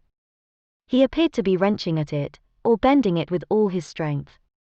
At my cry he dropped it from his grasp and turned as pale as death. I snatched it up and examined it. One of the gold corners, with 3 of the beryls in it, was missing. "You blackguard!" I shouted, beside myself with rage. "You have destroyed it. You have dishonored me forever. Where are the jewels which you have stolen?" "Stolen!" he cried. "Yes, thief!" I roared, shaking him by the shoulder. "There are none missing." "There cannot be any missing," said he. "There are 3 missing. And you know where they are." Must I call you a liar as well as a thief? Did I not see you trying to tear off another piece? You have called me names enough, said he, I will not stand it any longer. I shall not say another word about this business, since you have chosen to insult me. I will leave your house in the morning, and make my own way in the world. You shall leave it in the hands of the police. I cried half mad with grief and rage. I shall have this matter probed to the bottom. You shall learn nothing from me, said he with a passion such as I should not have thought was in his nature. If you choose to call the police, let the police find what they can. By this time the whole house was astir, for I had raised my voice in my anger. Mary was the first to rush into my room, and at the sight of the coronet and of Arthur's face, she read the whole story, and, with a scream, fell down senseless on the ground. I sent the housemaid for the police and put the investigation into their hands at once. When the inspector and a constable entered the house, Arthur, who had stood sullenly with his arms folded, asked me whether it was my intention to charge him with theft. I answered that it had ceased to be a private matter, but had become a public one, since the ruined coronet was national property. I was determined that the law should have its way in everything. At least, said he, you will not have me arrested at once. It would be to your advantage as well as mine if I might leave the house for 5 minutes. That you may get away, or perhaps that you may conceal what you have stolen, said I. And then, realizing the dreadful position in which I was placed, I implored him to remember that not only my honor, but that of one who was far greater than I was at stake, and that he threatened to raise a scandal which would convulse the nation. He might avert it all if he would but tell me what he had done with the 3 missing stones. You may as well face the matter, said I, you have been caught in the act, and no confession could make your guilt more heinous. If you but make such reparation as is in your power, by telling us where the beryls are, all shall be forgiven and forgotten. Keep your forgiveness for those who ask for it, he answered, turning away from me with a sneer. I saw that he was too hardened for any words of mine to influence him. There was but one way for it. I called in the inspector, and gave him into custody. A search was made at once not only of his person, but of his room, and of every portion of the house where he could possibly have concealed the gems, but no trace of them could be found, nor would the wretched boy open his mouth for all our persuasions and our threats. This morning he was removed to a cell, and I, after going through all the police formalities, have hurried round to you to implore you to use your skill in unraveling the matter. The police have openly confessed that they can at present make nothing of it. You may go to any expense which you think necessary. I have already offered a reward of £1,000. My God, what shall I do? I have lost my honor, my gems, and my son in one night. Oh, what shall I do? He put a hand on either side of his head and rocked himself to and fro, droning to himself like a child whose grief has got beyond words. Sherlock Holmes sat silent for some few minutes, with his brows knitted, and his eyes fixed upon the fire. Do you receive much company? He asked. None save my partner with his family, and an occasional friend of Arthur's. Sir George Burnwell has been several times lately. No one else, I think. Do you go out much in society? Arthur does. Mary and I stay at home. We neither of us care for it. That is unusual in a young girl. She is of a quiet nature. Besides, she is not so very young. She is 24. This matter, from what you say, seems to have been a shock to her also. Terrible. She is even more affected than I. You have neither of you any doubt as to your son's guilt. How can we have when I saw him with my own eyes with the coronet in his hands? I hardly consider that a conclusive proof. Was the remainder of the coronet at all injured? Yes, it was twisted. Do you not think, then, that he might have been trying to straighten it? God bless you. You are doing what you can for him and for me. But it is too heavy a task. What was he doing there at all? If his purpose were innocent, why did he not say so? Precisely. And if it were guilty, why did he not invent a lie? His silence appears to me to cut both ways. there are several singular points about the case. What did the police think of the noise which awoke you from your sleep? They considered that it might be caused by Arthur's closing his bedroom door. A likely story. As if a man bent on felony would slam his door so as to wake a household. What did they say, then, of the disappearance of these gems? They are still sounding the planking and probing the furniture in the hope of finding them.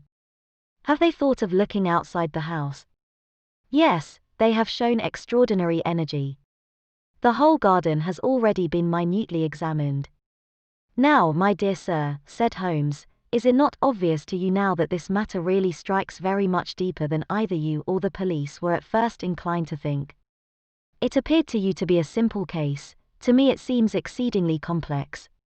Consider what is involved by your theory.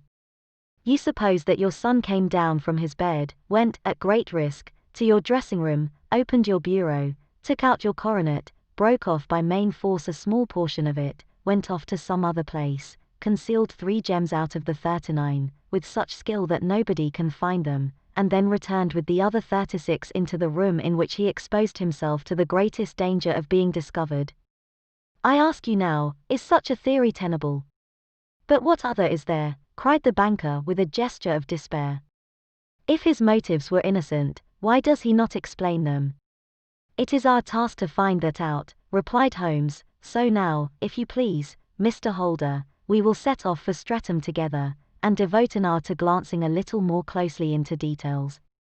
My friend insisted upon my accompanying them in their expedition, which I was eager enough to do, for my curiosity and sympathy were deeply stirred by the story to which we had listened. I confess that the guilt of the banker's son appeared to me to be as obvious as it did to his unhappy father, but still I had such faith in Holmes' judgment that I felt that there must be some grounds for hope as long as he was dissatisfied with the accepted explanation. He hardly spoke a word the whole way out to the southern suburb, but sat with his chin upon his breast and his hat drawn over his eyes, sunk in the deepest thought. Our client appeared to have taken fresh heart at the little glimpse of hope which had been presented to him, and he even broke into a desultory chat with me over his business affairs. A short railway journey and a shorter walk brought us to Fairbank, the modest residence of the great financier. Fairbank was a good-sized square house of white stone, standing back a little from the road. A double carriage sweep, with a snow-clad lawn, stretched down in front to 2 large iron gates which closed the entrance. On the right side was a small wooden thicket, which led into a narrow path between 2 neat hedges stretching from the road to the kitchen door, and forming the tradesman's entrance. On the left ran a lane which led to the stables, and was not itself within the grounds at all, being a public, though little used, thoroughfare. Holmes left us standing at the door and walked slowly all round the house, across the front, down the tradesman's path, and so round by the garden behind into the stable lane. So long was he that Mr. Holder and I went into the dining room, and waited by the fire until he should return. We were sitting there in silence when the door opened, and a young lady came in. She was rather above the middle height, slim, with dark hair and eyes, which seemed the darker against the absolute pallor of her skin. I do not think that I have ever seen such deadly paleness in a woman's face. Her lips, too, were bloodless, but her eyes were flushed with crying. As she swept silently into the room she impressed me with a greater sense of grief than the banker had done in the morning, and it was the more striking in her as she was evidently a woman of strong character, with immense capacity for self-restraint. Disregarding my presence, she went straight to her uncle and passed her hand over his head with a sweet womanly caress. "You have given orders that Arthur should be liberated, have you not, Dad?" she asked. "No, no, my girl, the matter must be probed to the bottom. But I am so sure that he is innocent. You know what woman's instincts are. I know that he has done no harm, and that you will be sorry for having acted so harshly. Why is he silent, then, if he is innocent? Who knows? Perhaps because he was so angry that you should suspect him. How could I help suspecting him, when I actually saw him with the coronet in his hand? Oh, but he had only picked it up to look at it. Oh, do take my word for it that he is innocent. Let the matter drop, and say no more. It is so dreadful to think of our dear Arthur in prison. I shall never let it drop until the gems are found. Never, Mary. Your affection for Arthur blinds you as to the awful consequences to me.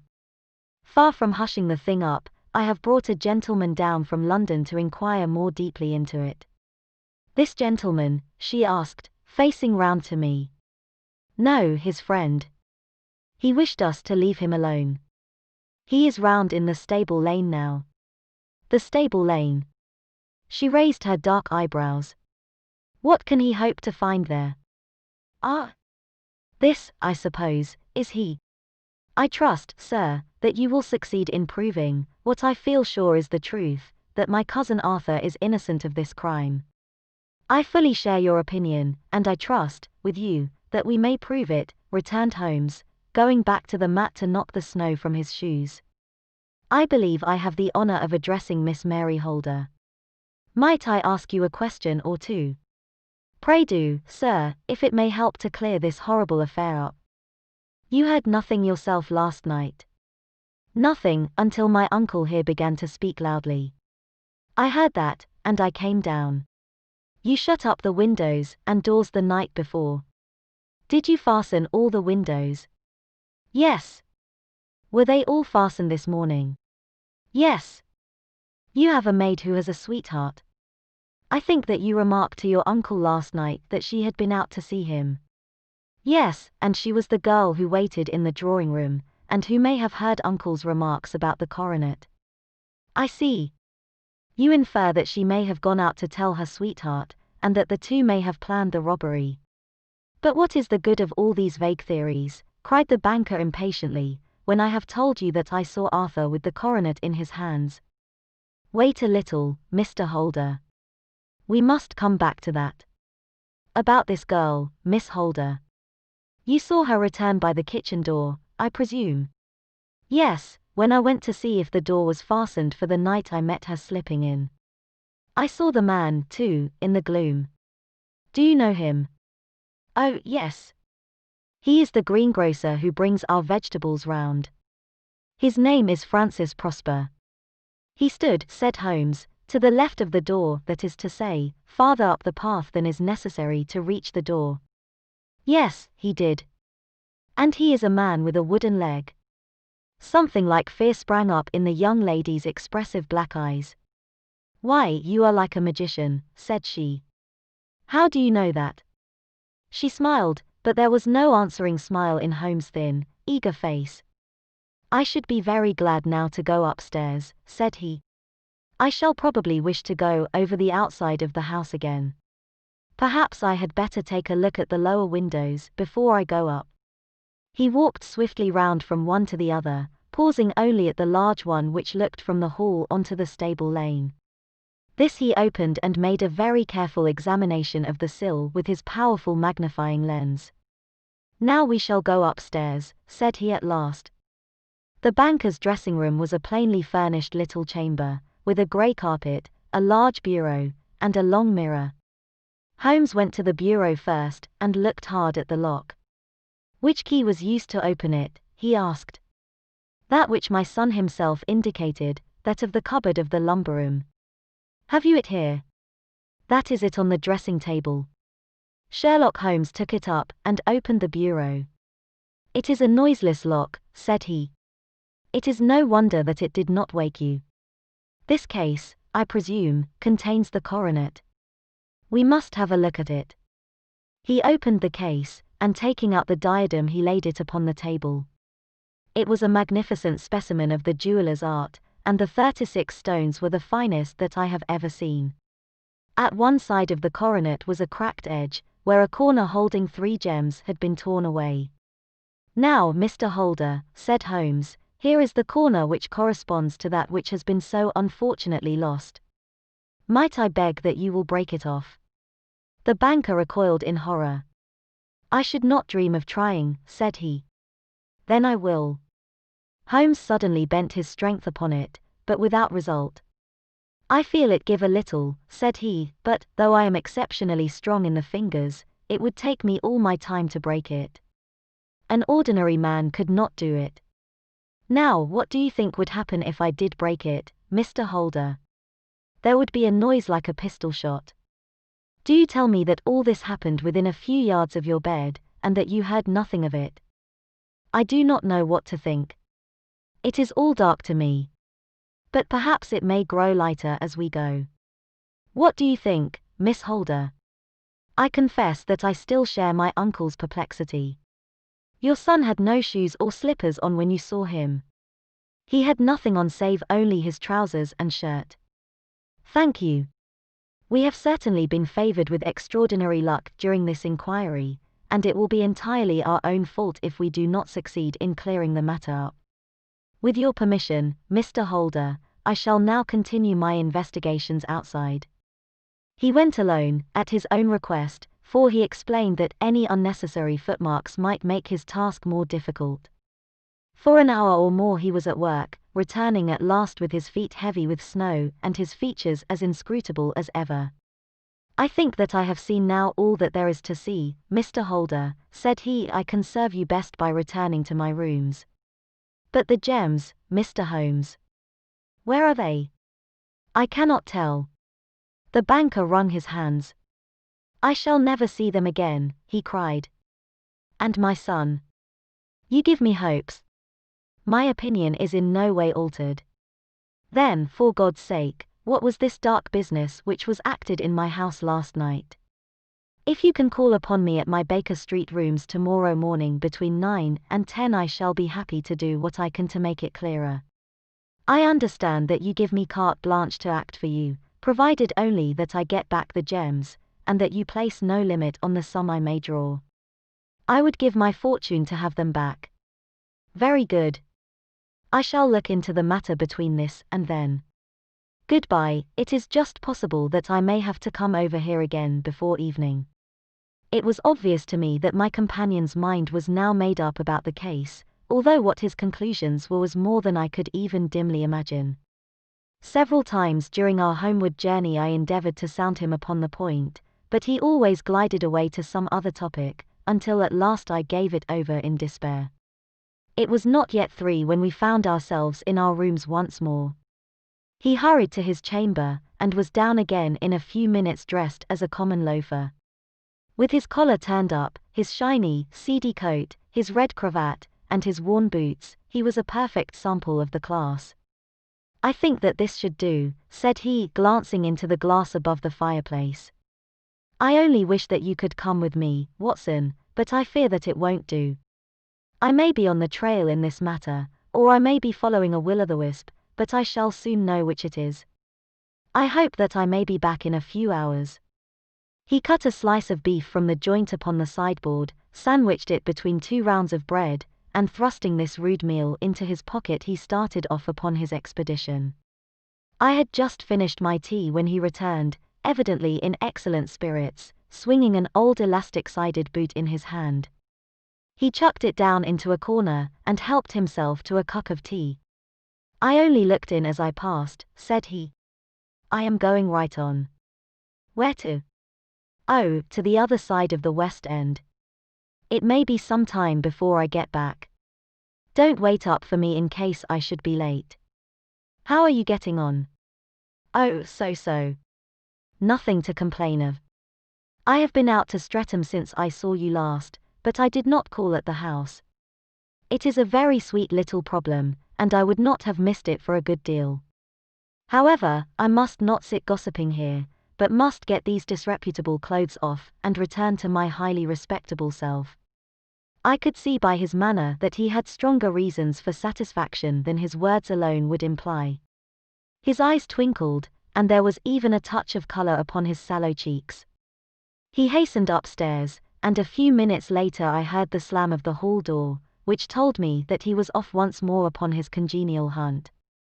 I waited until midnight, but there was no sign of his return, so I retired to my room. It was no uncommon thing for him to be away for days and nights on end when he was hot upon a scent, so that his lateness caused me no surprise. I do not know at what hour he came in, but when I came down to breakfast in the morning there he was with a cup of coffee in one hand and the paper in the other, as fresh and trim as possible. You will excuse my beginning without you, Watson, said he, but you remember that our client has rather an early appointment this morning. Why, it is after 9 now, I answered. I should not be surprised if that were he. I thought I heard a ring. It was, indeed, our friend the financier. I was shocked by the change which had come over him, for his face, which was naturally of a broad and massive mould, was now pinched and fallen in, while his hair seemed to me at least a shade whiter. He entered with a weariness and lethargy which was even more painful than his violence of the morning before, and he dropped heavily into the armchair which I pushed forward for him. I do not know what I have done to be so severely tried, said he. Only 2 days ago I was a happy and prosperous man, without a care in the world. Now I am left to a lonely and dishonored age. One sorrow comes close upon the heels of another. My niece, Mary, has deserted me. Deserted you? Yes. Her bed this morning had not been slept in, her room was empty, and a note for me lay upon the hall table. I had said to her last night, in sorrow and not in anger, that if she had married my boy all might have been well with him. Perhaps it was thoughtless of me to say so. It is to that remark that she refers in this note. My dearest uncle, I feel that I have brought trouble upon you, and that if I had acted differently this terrible misfortune might never have occurred. I cannot, with this thought in my mind, ever again be happy under your roof, and I feel that I must leave you forever. Do not worry about my future, for that is provided for, and above all, do not search for me, for it will be fruitless labor, and an ill service to me. In life or in death, I am ever your loving Mary. What could she mean by that note, Mr. Holmes? Do you think it points to suicide? No, nothing of the kind. It is perhaps the best possible solution. I trust, Mr. Holder, that you are nearing the end of your troubles. Huh? You say so? You have heard something, Mr. Holmes, you have learned something. Where are the gems? You would not think £1,000 apiece an excessive sum for them. I would pay 10. That would be unnecessary. 3,000 will cover the matter. And there is a little reward, I fancy. Have you your checkbook? Here is a pen. Better make it out for £4,000. With a dazed face the banker made out the required check. Holmes walked over to his desk, took out a little triangular piece of gold with 3 gems in it, and threw it down upon the table. With a shriek of joy our client clutched it up. You have it, he gasped. I am saved. I am saved. The reaction of joy was as passionate as his grief had been, and he hugged his recovered gems to his bosom. There is one other thing you owe, Mr. Holder, said Sherlock Holmes rather sternly. Oh. He caught up a pen. Name the sum, and I will pay it. No, the debt is not to me. You owe a very humble apology to that noble lad, your son, who has carried himself in this matter as I should be proud to see my own son do, should I ever chance to have one. Then it was not Arthur who took them. I told you yesterday, and I repeat today, that it was not. You are sure of it? Then let us hurry to him at once to let him know that the truth is known. He knows it already. When I had cleared it all up I had an interview with him, and finding that he would not tell me the story, I told it to him, on which he had to confess that I was right and to add the very few details which were not yet quite clear to me. Your news of this morning, however, may open his lips. For heaven's sake, tell me, then, what is this extraordinary mystery? I will do so, and I will show you the steps by which I reached it. And let me say to you first, that which it is hardest for me to say, and for you to hear, there has been an understanding between Sir George Burnwell and your niece Mary. They have now fled together. My Mary. Impossible. It is unfortunately more than possible, it is certain. Neither you nor your son knew the true character of this man, when you admitted him into your family circle. He is one of the most dangerous men in England, a ruined gambler, an absolutely desperate villain, a man without heart or conscience. Your niece knew nothing of such men. When he breathed his vows to her, as he had done to 100 before her. She flattered herself that she alone had touched his heart. The devil knows best what he said, but at least she became his tool, and was in the habit of seeing him nearly every evening. I cannot, and I will not, believe it, cried the banker with an ashen face. I will tell you, then, what occurred in your house last night. Your niece, when you had, as she thought, gone to your room, slipped down and talked to her lover through the window which leads into the stable lane. His footmarks had pressed right through the snow, so long had he stood there. She told him of the coronet. His wicked lust for gold kindled at the news, and he bent her to his will. I have no doubt that she loved you, but there are women in whom the love of a lover extinguishes all other loves, and I think that she must have been one. She had hardly listened to his instructions when she saw you coming downstairs, on which she closed the window rapidly, and told you about one of the servants' escapade with her wooden-legged lover, which was all perfectly true. Your boy, Arthur, went to bed after his interview with you, but he slept badly on account of his uneasiness about his club debts.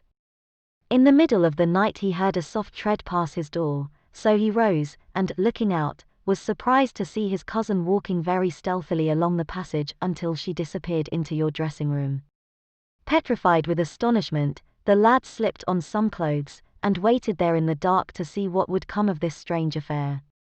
Presently she emerged from the room again, and in the light of the passage lamp your son saw that she carried the precious coronet in her hands. She passed down the stairs, and he, thrilling with horror, ran along and slipped behind the curtain near your door, whence he could see what passed in the hall beneath. He saw her stealthily open the window, hand out the coronet to someone in the gloom, and then closing it once more hurry back to her room, passing quite close to where he stood hid behind the curtain. As long as she was on the scene he could not take any action, without a horrible exposure of the woman whom he loved. But the instant that she was gone he realized how crushing a misfortune this would be for you, and how all-important it was to set it right. He rushed down, just as he was, in his bare feet, opened the window, sprang out into the snow, and ran down the lane, where he could see a dark figure in the moonlight. Sir George Burnwell tried to get away, but Arthur caught him, and there was a struggle between them, your lad tugging at one side of the coronet, and his opponent at the other. In the scuffle, your son struck Sir George and cut him over the eye. Then something suddenly snapped, and your son, finding that he had the coronet in his hands, rushed back, closed the window, ascended to your room, and had just observed that the coronet had been twisted in the struggle, and was endeavoring to straighten it when you appeared upon the scene. Is it possible? Gasped the banker. You then roused his anger by calling him names at a moment when he felt that he had deserved your warmest thanks. He could not explain the true state of affairs without betraying one who certainly deserved little enough consideration at his hands. He took the more chivalrous view, however, and preserved her secret. And that was why she shrieked and fainted when she saw the coronet, cried Mr. Holder. Oh, my God! What a blind fool I have been! And his asking to be allowed to go out for 5 minutes. The dear fellow wanted to see if the missing piece were at the scene of the struggle. How cruelly I have misjudged him. When I arrived at the house, continued Holmes, I at once went very carefully round it to observe if there were any traces in the snow which might help me. I knew that none had fallen since the evening before, and also that there had been a strong frost to preserve impressions. I passed along the tradesman's path, but found it all trampled down and indistinguishable. Just beyond it, however, at the far side of the kitchen door, a woman had stood and talked with a man, whose round impressions on one side showed that he had a wooden leg. I could even tell that they had been disturbed, for the woman had run back swiftly to the door, as was shown by the deep toe and light heel marks, while wooden leg had waited a little, and then had gone away. I thought at the time that this might be the maid and her sweetheart, of whom you had already spoken to me, and inquiry showed it was so.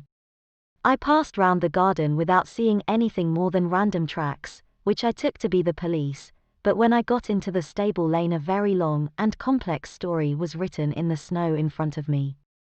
There was a double line of tracks of a booted man, and a second double line which I saw with delight belonged to a man with naked feet. I was at once convinced from what you had told me that the latter was your son. The first had walked both ways, but the other had run swiftly, and as his tread was marked in places over the depression of the boot, it was obvious that he had passed after the other. I followed them up and found they led to the hall window, where Boots had worn all the snow away while waiting. Then I walked to the other end, which was 100 yards or more down the lane. I saw where Boots had faced round, where the snow was cut up as though there had been a struggle, and finally, where a few drops of blood had fallen, to show me that I was not mistaken. Boots had then run down the lane, and another little smudge of blood showed that it was he who had been hurt. When he came to the highroad at the other end, I found that the pavement had been cleared, so there was an end to that clue. On entering the house, however, I examined, as you remember, the sill and framework of the hall window with my lens, and I could at once see that someone had passed out. I could distinguish the outline of an instep where the wet foot had been placed in coming in. I was then beginning to be able to form an opinion as to what had occurred. A man had waited outside the window, someone had brought the gems, the deed had been overseen by your son, he had pursued the thief, had struggled with him, they had each tugged at the coronet, their united strength causing injuries which neither alone could have effected. He had returned with the prize, but had left a fragment in the grasp of his opponent. So far I was clear. The question now was, who was the man, and who was it brought him the coronet? It is an old maxim of mine that when you have excluded the impossible, whatever remains, however improbable, must be the truth. Now I knew that it was not you who had brought it down, so there only remained your niece, and the maids. But if it were the maids, why should your son allow himself to be accused in their place? There could be no possible reason. As he loved his cousin, however, there was an excellent explanation why he should retain her secret, the more so as the secret was a disgraceful one. When I remembered that you had seen her at that window, and how she had fainted on seeing the coronet again, my conjecture became a certainty. And who could it be who was her confederate? A lover evidently, for who else could outweigh the love and gratitude which she must feel to you? I knew that you went out little, and that your circle of friends was a very limited one. But among them was Sir George Burnwell. I had heard of him before as being a man of evil reputation among women. It must have been he who wore those boots and retained the missing gems. Even though he knew that Arthur had discovered him, he might still flatter himself that he was safe, for the lad could not say a word without compromising his own family. Well, your own good sense will suggest what measures I took next. I went in the shake of a loafer to Sir George's house, managed to pick up an acquaintance with his valet, learned that his master had cut his head the night before, and finally, at the expense of 6 shillings, made all sure by buying a pair of his cast-off shoes. With these I journeyed down to Streatham, and saw that they exactly fitted the tracks. I saw an ill-dressed vagabond in the lane yesterday evening, said Mr. Holder. Precisely. It was I. I found that I had my man, so I came home and changed my clothes. It was a delicate part which I had to play then, for I saw that a prosecution must be avoided to avert scandal, and I knew that so astute a villain would see that our hands were tied in the matter. I went and saw him. At first, of course, he denied everything. But when I gave him every particular that had occurred, he tried to bluster, and took down a life-preserver from the wall. I knew my man, however, and I clapped a pistol to his head before he could strike. Then he became a little more reasonable. I told him that we would give him a price for the stones he held, £1,000 apiece. That brought out the first signs of grief that he had shown. Why, dash it all, said he, I've let them go at 600 for the 3. I soon managed to get the address of the receiver who had them, on promising him that there would be no prosecution. Off I set to him, and after much chaffering I got our stones at £1,000 apiece. Then I looked in upon your son, told him that all was right, and eventually got to my bed about 2 o'clock, after what I may call a really hard day's work. A day which has saved England from a great public scandal, said the banker, rising. Sir, I cannot find words to thank you, but you shall not find me ungrateful for what you have done. Your skill has indeed exceeded all that I have heard of it. And now I must fly to my dear boy to apologize to him for the wrong which I have done him. As to what you tell me of poor Mary, it goes to my very heart. Not even your skill can inform me where she is now. I think that we may safely say, returned Holmes, that she is wherever Sir George Burnwell is. It is equally certain, too, that whatever her sins are, they will soon receive a more than sufficient punishment. Chapter 12. The Adventure of the Copper Beeches. To the man who loves art for its own sake, remarked Sherlock Holmes, tossing aside the advertisement sheet of the Daily Telegraph, it is frequently in its least important and lowliest manifestations that the keenest pleasure is to be derived. It is pleasant to me to observe, Watson, that you have so far grasped this truth that in these little records of our cases which you have been good enough to draw up, and I am bound to say, occasionally to embellish, you have given prominence not so much to the many causes célèbres and sensational trials in which I have figured, but rather to those incidents which may have been trivial in themselves, but which have given room for those faculties of deduction and of logical synthesis which I have made my special province. And yet, said I, smiling, I cannot quite hold myself absolved from the charge of sensationalism which has been urged against my records. You have erred, perhaps, he observed, taking up a glowing cinder with the tongs and lighting with it the long cherrywood pipe which was wont to replace his clay when he was in a disputatious rather than a meditative mood. You have erred perhaps in attempting to put color and life into each of your statements instead of confining yourself to the task of placing upon record that severe reasoning from cause to effect which is really the only notable feature about the thing. It seems to me that I have done you full justice in the matter, I remarked with some coldness, for I was repelled by the egotism which I had more than once observed to be a strong factor in my friend's singular character. No, it is not selfishness or conceit, said he, answering, as was his wont, my thoughts rather than my words. If I claim full justice for my art, it is because it is an impersonal thing, the thing beyond myself.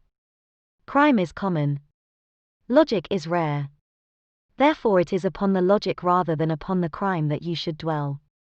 You have degraded what should have been a course of lectures into a series of tales. It was a cold morning of the early spring, and we sat after breakfast on either side of a cheery fire in the old room at Baker Street. A thick fog rolled down between the lines of dun-colored houses, and the opposing windows loomed like dark, shapeless blurs through the heavy yellow wreaths. Our gas was lit and shone on the white cloth and glimmer of china and metal, for the table had not been cleared yet.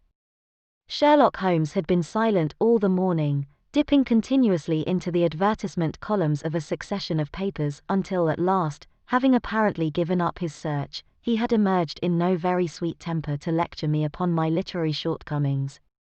At the same time, he remarked after a pause, during which he had sat puffing at his long pipe and gazing down into the fire, you can hardly be open to a charge of sensationalism, for out of these cases which you have been so kind as to interest yourself in, a fair proportion do not treat of crime, in its legal sense, at all. The small matter in which I endeavored to help the King of Bohemia, the singular experience of Miss Mary Sutherland, the problem connected with the man with the twisted lip, and the incident of the noble bachelor, were all matters which are outside the pale of the law. But in avoiding the sensational, I fear that you may have bordered on the trivial. The end may have been so, I answered, but the methods I hold to have been novel and of interest. Pshaw, my dear fellow, what do the public, the great unobservant public, who could hardly tell a weaver by his tooth or a compositor by his left thumb, care about the finer shades of analysis and deduction? But, indeed, if you are trivial, I cannot blame you, for the days of the great cases are past. Man, or at least criminal man, has lost all enterprise and originality. As to my own little practice, it seems to be degenerating into an agency for recovering lost lead pencils, and giving advice to young ladies from boarding schools. I think that I have touched bottom at last, however. This note I had this morning marks my 0 point, I fancy. Read it. He tossed a crumpled letter across to me. It was dated from Montague Place upon the preceding evening, and ran thus. Dear Mr. Holmes, I am very anxious to consult you as to whether I should or should not accept a situation which has been offered to me as governess. I shall call at 10:30 tomorrow if I do not inconvenience you. Yours faithfully, Violet Hunter. Do you know the young lady? I asked. Not I. It is 10:30 now. Yes, and I have no doubt that is her ring. It may turn out to be of more interest than you think. You remember that the affair of the blue carbuncle, which appeared to be a mere whim at first, developed into a serious investigation. It may be so in this case, also. Well, let us hope so. But our doubts will very soon be solved, for here, unless I am much mistaken, is the person in question. As he spoke, the door opened and a young lady entered the room. She was plainly but neatly dressed, with a bright, quick face, freckled like a plover's egg, and with the brisk manner of a woman who has had her own way to make in the world. You will excuse my troubling you, I am sure, said she, as my companion rose to greet her, but I have had a very strange experience, and as I have no parents or relations of any sort from whom I could ask advice, I thought that perhaps you would be kind enough to tell me what I should do. Pray take a seat, Miss Hunter. I shall be happy to do anything that I can to serve you. I could see that Holmes was favorably impressed by the manner and speech of his new client. He looked her over in his searching fashion, and then composed himself, with his lids drooping and his fingertips together, to listen to her story. I have been a governess for 5 years, said she, in the family of Colonel Spence Munro, but 2 months ago the Colonel received an appointment at Halifax, in Nova Scotia, and took his children over to America with him, so that I found myself without a situation. I advertised, and I answered advertisements, but without success. At last the little money which I had saved began to run short, and I was at my wits' end as to what I should do. There is a well-known agency for governesses in the West End called Westaways, and there I used to call about once a week in order to see whether anything had turned up which might suit me. Westaway was the name of the founder of the business, but it is really managed by Miss Stoper. She sits in her own little office, and the ladies who are seeking employment wait in an anteroom, and are then shown in one by one, when she consults her ledgers and sees whether she has anything which would suit them. Well, when I called last week I was shown into the little office as usual, but I found that Miss Stoper was not alone. A prodigiously stout man with a very smiling face, and a great heavy chin which rolled down in fold upon fold over his throat sat at her elbow, with a pair of glasses on his nose, looking very earnestly at the ladies who entered. As I came in he gave quite a jump in his chair, and turned quickly to Miss Stoper. That will do, said he, I could not ask for anything better. Capital. Capital.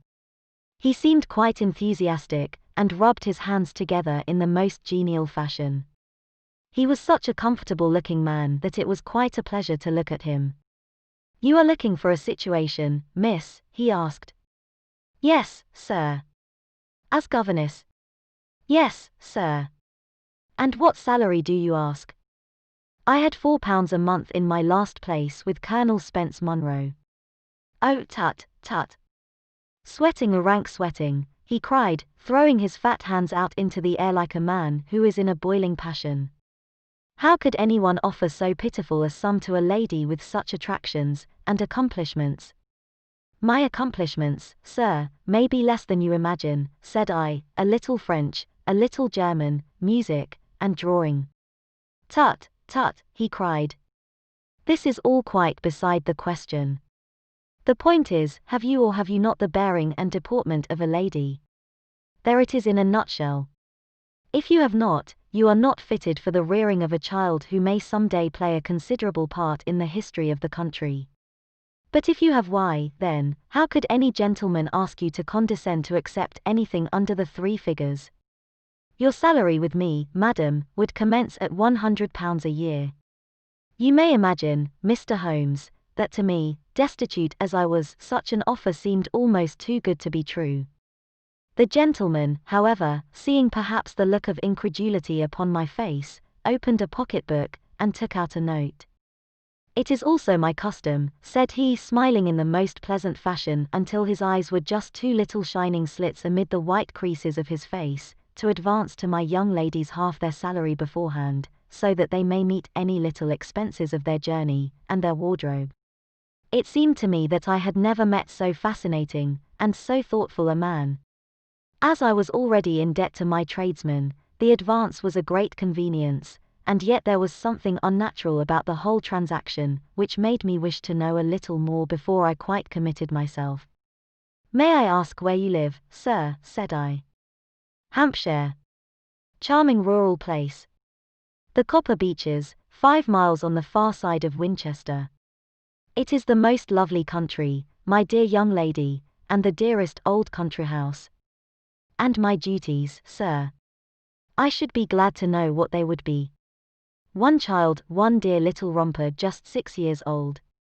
Oh, if you could see him killing cockroaches with a slipper. Smack. Smack. Smack. 3 gone before you could wink. He leaned back in his chair and laughed his eyes into his head again. I was a little startled at the nature of the child's amusement, but the father's laughter made me think that perhaps he was joking. My sole duties, then, I asked, are to take charge of a single child. No, no, not the sole, my dear young lady, he cried. Your duty would be, as I am sure your good sense would suggest, to obey any little commands my wife might give, provided always that they were such commands as a lady might with propriety obey. You see no difficulty, Herr? I should be happy to make myself useful. Quite so. In dress now, for example. We are faddy people, you know, faddy but kind-hearted. If you were asked to wear any dress which we might give you, you would not object to our little whim. Heh? No, said I, considerably astonished at his words. Or to sit here, or sit there, that would not be offensive to you. Oh, no. Or to cut your hair quite short before you come to us. I could hardly believe my ears. As you may observe, Mr. Holmes, my hair is somewhat luxuriant, and of a rather peculiar tint of chestnut. It has been considered artistic. I could not dream of sacrificing it in this offhand fashion. I am afraid that is quite impossible, said I. He had been watching me eagerly out of his small eyes, and I could see a shadow pass over his face as I spoke. I am afraid that it is quite essential, said he. It is a little fancy of my wife's, and ladies' fancies, you know, madam, ladies' fancies must be consulted. And so you won't cut your hair? No, sir, I really could not, I answered firmly. Ah, very well, then that quite settles the matter. It is a pity, because in other respects you would really have done very nicely. In that case, Miss Stoper, I had best inspect a few more of your young ladies. The manageress had sat all this while busy with her papers without a word to either of us, but she glanced at me now with so much annoyance upon her face that I could not help suspecting that she had lost a handsome commission through my refusal. Do you desire your name to be kept upon the books? She asked. If you please, Miss Stoper. Well, really, it seems rather useless, since you refuse the most excellent offers in this fashion, said she sharply. You can hardly expect us to exert ourselves to find another such opening for you. Good day to you, Miss Hunter. She struck a gong upon the table, and I was shown out by the page. Well, Mr. Holmes, when I got back to my lodgings and found little enough in the cupboard, and 2 or 3 bills upon the table, I began to ask myself whether I had not done a very foolish thing. After all, if these people had strange fads, and expected obedience on the most extraordinary matters, they were at least ready to pay for their eccentricity. Very few governesses in England are getting £100 a year. Besides, what use was my hair to me? Many people are improved by wearing it short, and perhaps I should be among the number. Next day I was inclined to think that I had made a mistake, and by the day after I was sure of it.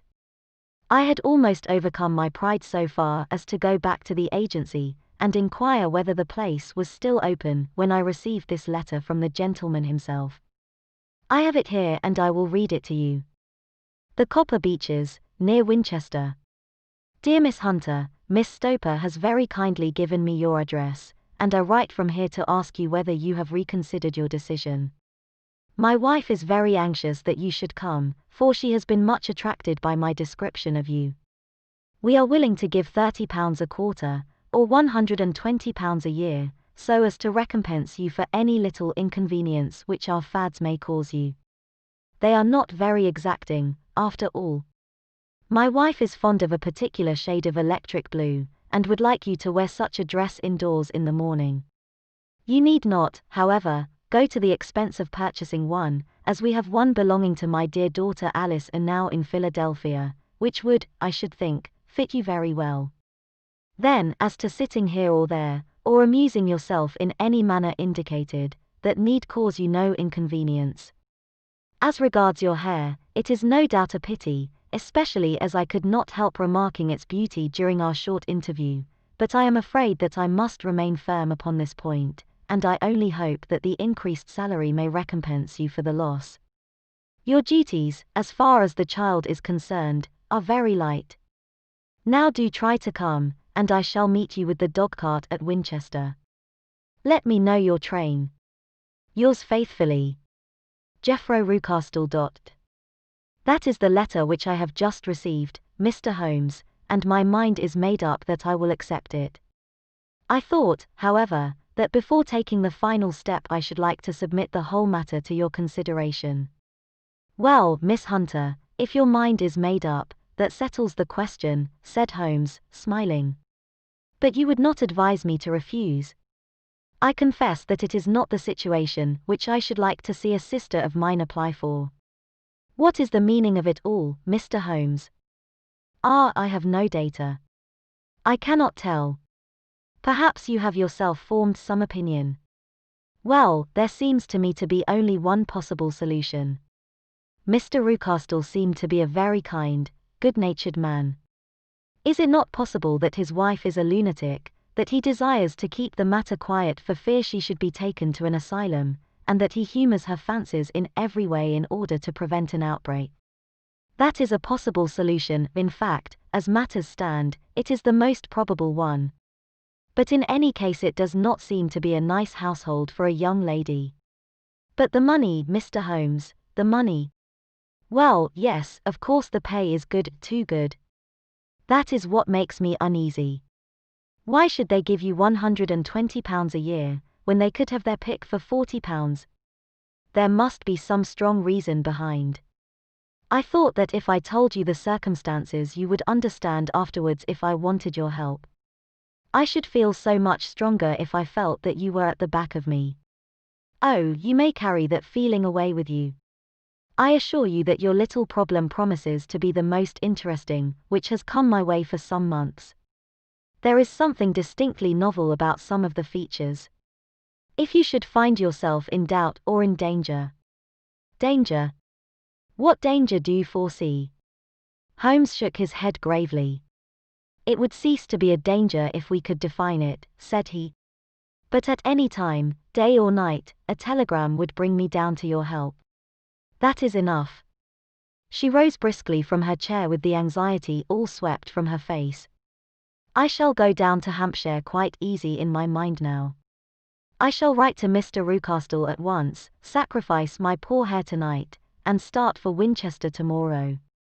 With a few grateful words to Holmes she bade us both good night and bustled off upon her way.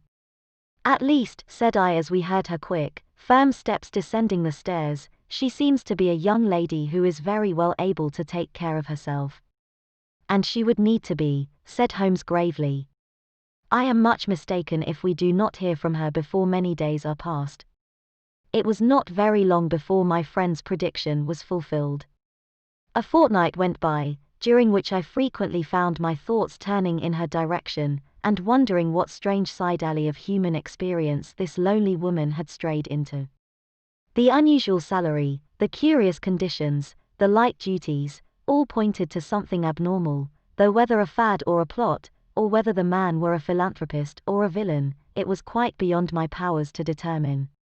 As to Holmes, I observed that he sat frequently for half an hour on end, with knitted brows and an abstracted air, but he swept the matter away with a wave of his hand when I mentioned it.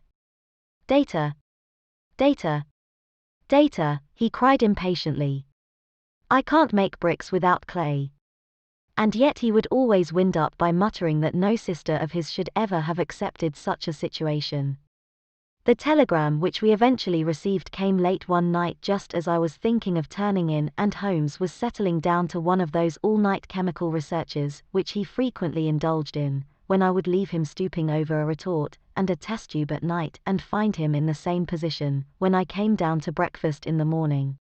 He opened the yellow envelope, and then, glancing at the message, threw it across to me.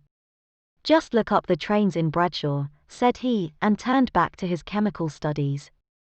The summons was a brief and urgent one. Please be at the Black Swan Hotel at Winchester at midday tomorrow, it said. Do come. I am at my wit's end. Hunter.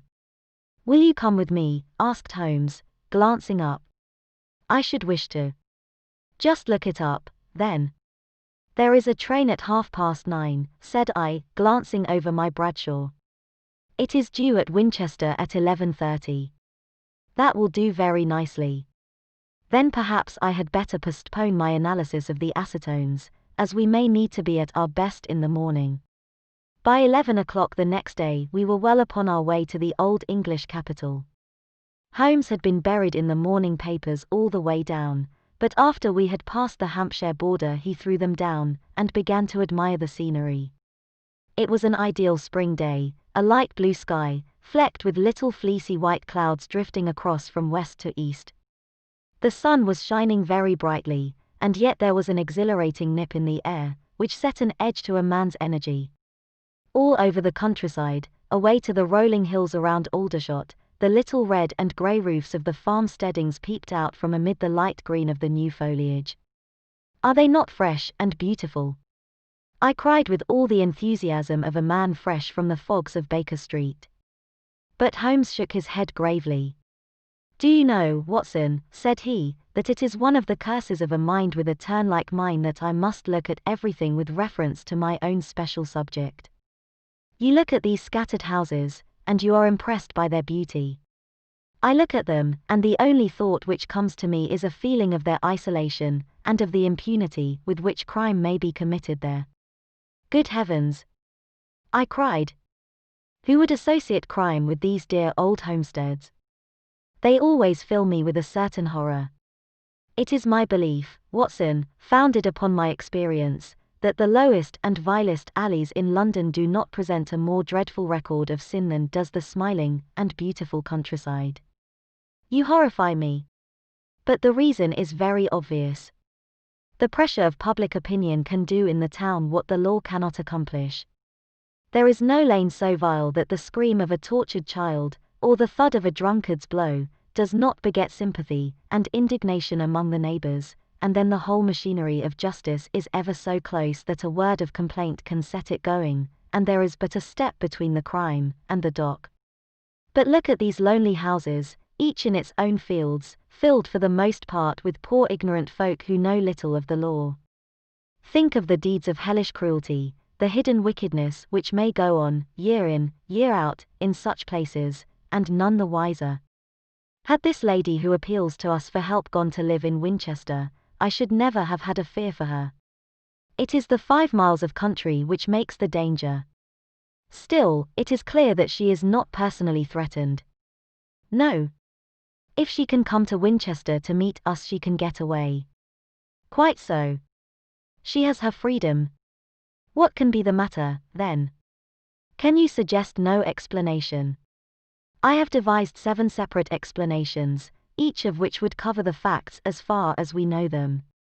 But which of these is correct can only be determined by the fresh information, which we shall no doubt find waiting for us. Well, there is the tower of the cathedral, and we shall soon learn all that Miss Hunter has to tell. The Black Swan is an inn of repute in the High Street, at no distance from the station, and there we found the young lady waiting for us. She had engaged a sitting room, and our lunch awaited us upon the table. I am so delighted that you have come, she said earnestly. It is so very kind of you both, but indeed I do not know what I should do. Your advice will be altogether invaluable to me. Pray tell us what has happened to you. I will do so, and I must be quick, for I have promised Mr. Rucastle to be back before 3. I got his leave to come into town this morning, though he little knew for what purpose. Let us have everything in its due order. Holmes thrust his long thin legs out towards the fire and composed himself to listen. In the first place, I may say that I have met, on the whole, with no actual ill treatment from Mr. and Mrs. Rucastle. It is only fair to them to say that. But I cannot understand them, and I am not easy in my mind about them. What can you not understand? Their reasons for their conduct. But you shall have it all just as it occurred. When I came down, Mr. Rucastle met me here and drove me in his dog-cart to the Copper Beeches. It is, as he said, beautifully situated, but it is not beautiful in itself, for it is a large square block of a house, whitewashed, but all stained and streaked with damp and bad weather. There are grounds round it, woods on 3 sides, and on the 4th a field which slopes down to the Southampton highroad, which curves past about 100 yards from the front door. This ground in front belongs to the house, but the woods all round are part of Lord Southerton's preserves. A clump of copper beeches immediately in front of the hall door has given its name to the place. I was driven over by my employer, who was as amiable as ever, and was introduced by him that evening to his wife and the child. There was no truth, Mr. Holmes, in the conjecture which seemed to us to be probable in your rooms at Baker Street. Mrs. Rucastle is not mad. I found her to be a silent, pale-faced woman, much younger than her husband, not more than 30, I should think, while he can hardly be less than 45. From their conversation I have gathered that they have been married about 7 years, that he was a widower, and that his only child by the first wife was the daughter who has gone to Philadelphia. Mr. Rucastle told me in private that the reason why she had left them was that she had an unreasoning aversion to her stepmother. As the daughter could not have been less than 20, I can quite imagine that her position must have been uncomfortable with her father's young wife. Mrs. Rucastle seemed to me to be colourless in mind as well as in feature. She impressed me neither favourably nor the reverse. She was a nonentity. It was easy to see that she was passionately devoted both to her husband and to her little son. Her light grey eyes wandered continually from one to the other, noting every little want and forestalling it if possible. He was kind to her also in his bluff, boisterous fashion, and on the whole they seemed to be a happy couple. And yet she had some secret sorrow, this woman. She would often be lost in deep thought, with the saddest look upon her face. More than once I have surprised her in tears. I have thought sometimes that it was the disposition of her child which weighed upon her mind, for I have never met so utterly spoiled and so ill-natured a little creature. He is small for his age, with a head which is quite disproportionately large. His whole life appears to be spent in an alternation between savage fits of passion and gloomy intervals of sulking. Giving pain to any creature weaker than himself seems to be his one idea of amusement, and he shows quite remarkable talent in planning the capture of mice, little birds, and insects. But I would rather not talk about the creature, Mr. Holmes, and indeed, he has little to do with my story. I am glad of all details, remarked my friend, whether they seem to you to be relevant or not. I shall try not to miss anything of importance. The one unpleasant thing about the house, which struck me at once, was the appearance and conduct of the servants. There are only 2, a man and his wife. Toller, for that is his name, is a rough, uncouth man, with grizzled hair and whiskers, and a perpetual smell of drink. Twice since I have been with them he has been quite drunk, and yet Mr. Rucastle seemed to take no notice of it. His wife is a very tall and strong woman with a sour face, as silent as Mrs. Rucastle, and much less amiable. They are a most unpleasant couple, but fortunately I spend most of my time in the nursery, and my own room, which are next to each other in one corner of the building. For 2 days after my arrival at the Copper Beeches my life was very quiet. On the 3rd, Mrs. Rucastle came down just after breakfast and whispered something to her husband. "Oh, yes," said he, turning to me, "we are very much obliged to you, Miss Hunter, for falling in with our whims so far as to cut your hair. I assure you that it has not detracted in the tiniest iota from your appearance. We shall now see how the electric blue dress will become you. You will find it laid out upon the bed in your room, and if you would be so good as to put it on, we should both be extremely obliged. The dress which I found waiting for me was of a peculiar shade of blue. It was of excellent material, a sort of beige, but it bore unmistakable signs of having been worn before. It could not have been a better fit if I had been measured for it. Both Mr. and Mrs. Rucastle expressed a delight at the look of it, which seemed quite exaggerated in its vehemence. They were waiting for me in the drawing-room, which is a very large room, stretching along the entire front of the house, with 3 long windows reaching down to the floor. A chair had been placed close to the central window, with its back turned towards it. In this I was asked to sit, and then Mr. Rucastle, walking up and down on the other side of the room, began to tell me a series of the funniest stories that I have ever listened to. You cannot imagine how comical he was, and I laughed until I was quite weary. Mrs. Rucastle, however, who has evidently no sense of humor, never so much as smiled, but sat with her hands in her lap, and a sad, anxious look upon her face. After an hour or so, Mr. Rucastle suddenly remarked that it was time to commence the duties of the day, and that I might change my dress and go to little Edward in the nursery. 2 days later this same performance was gone through under exactly similar circumstances.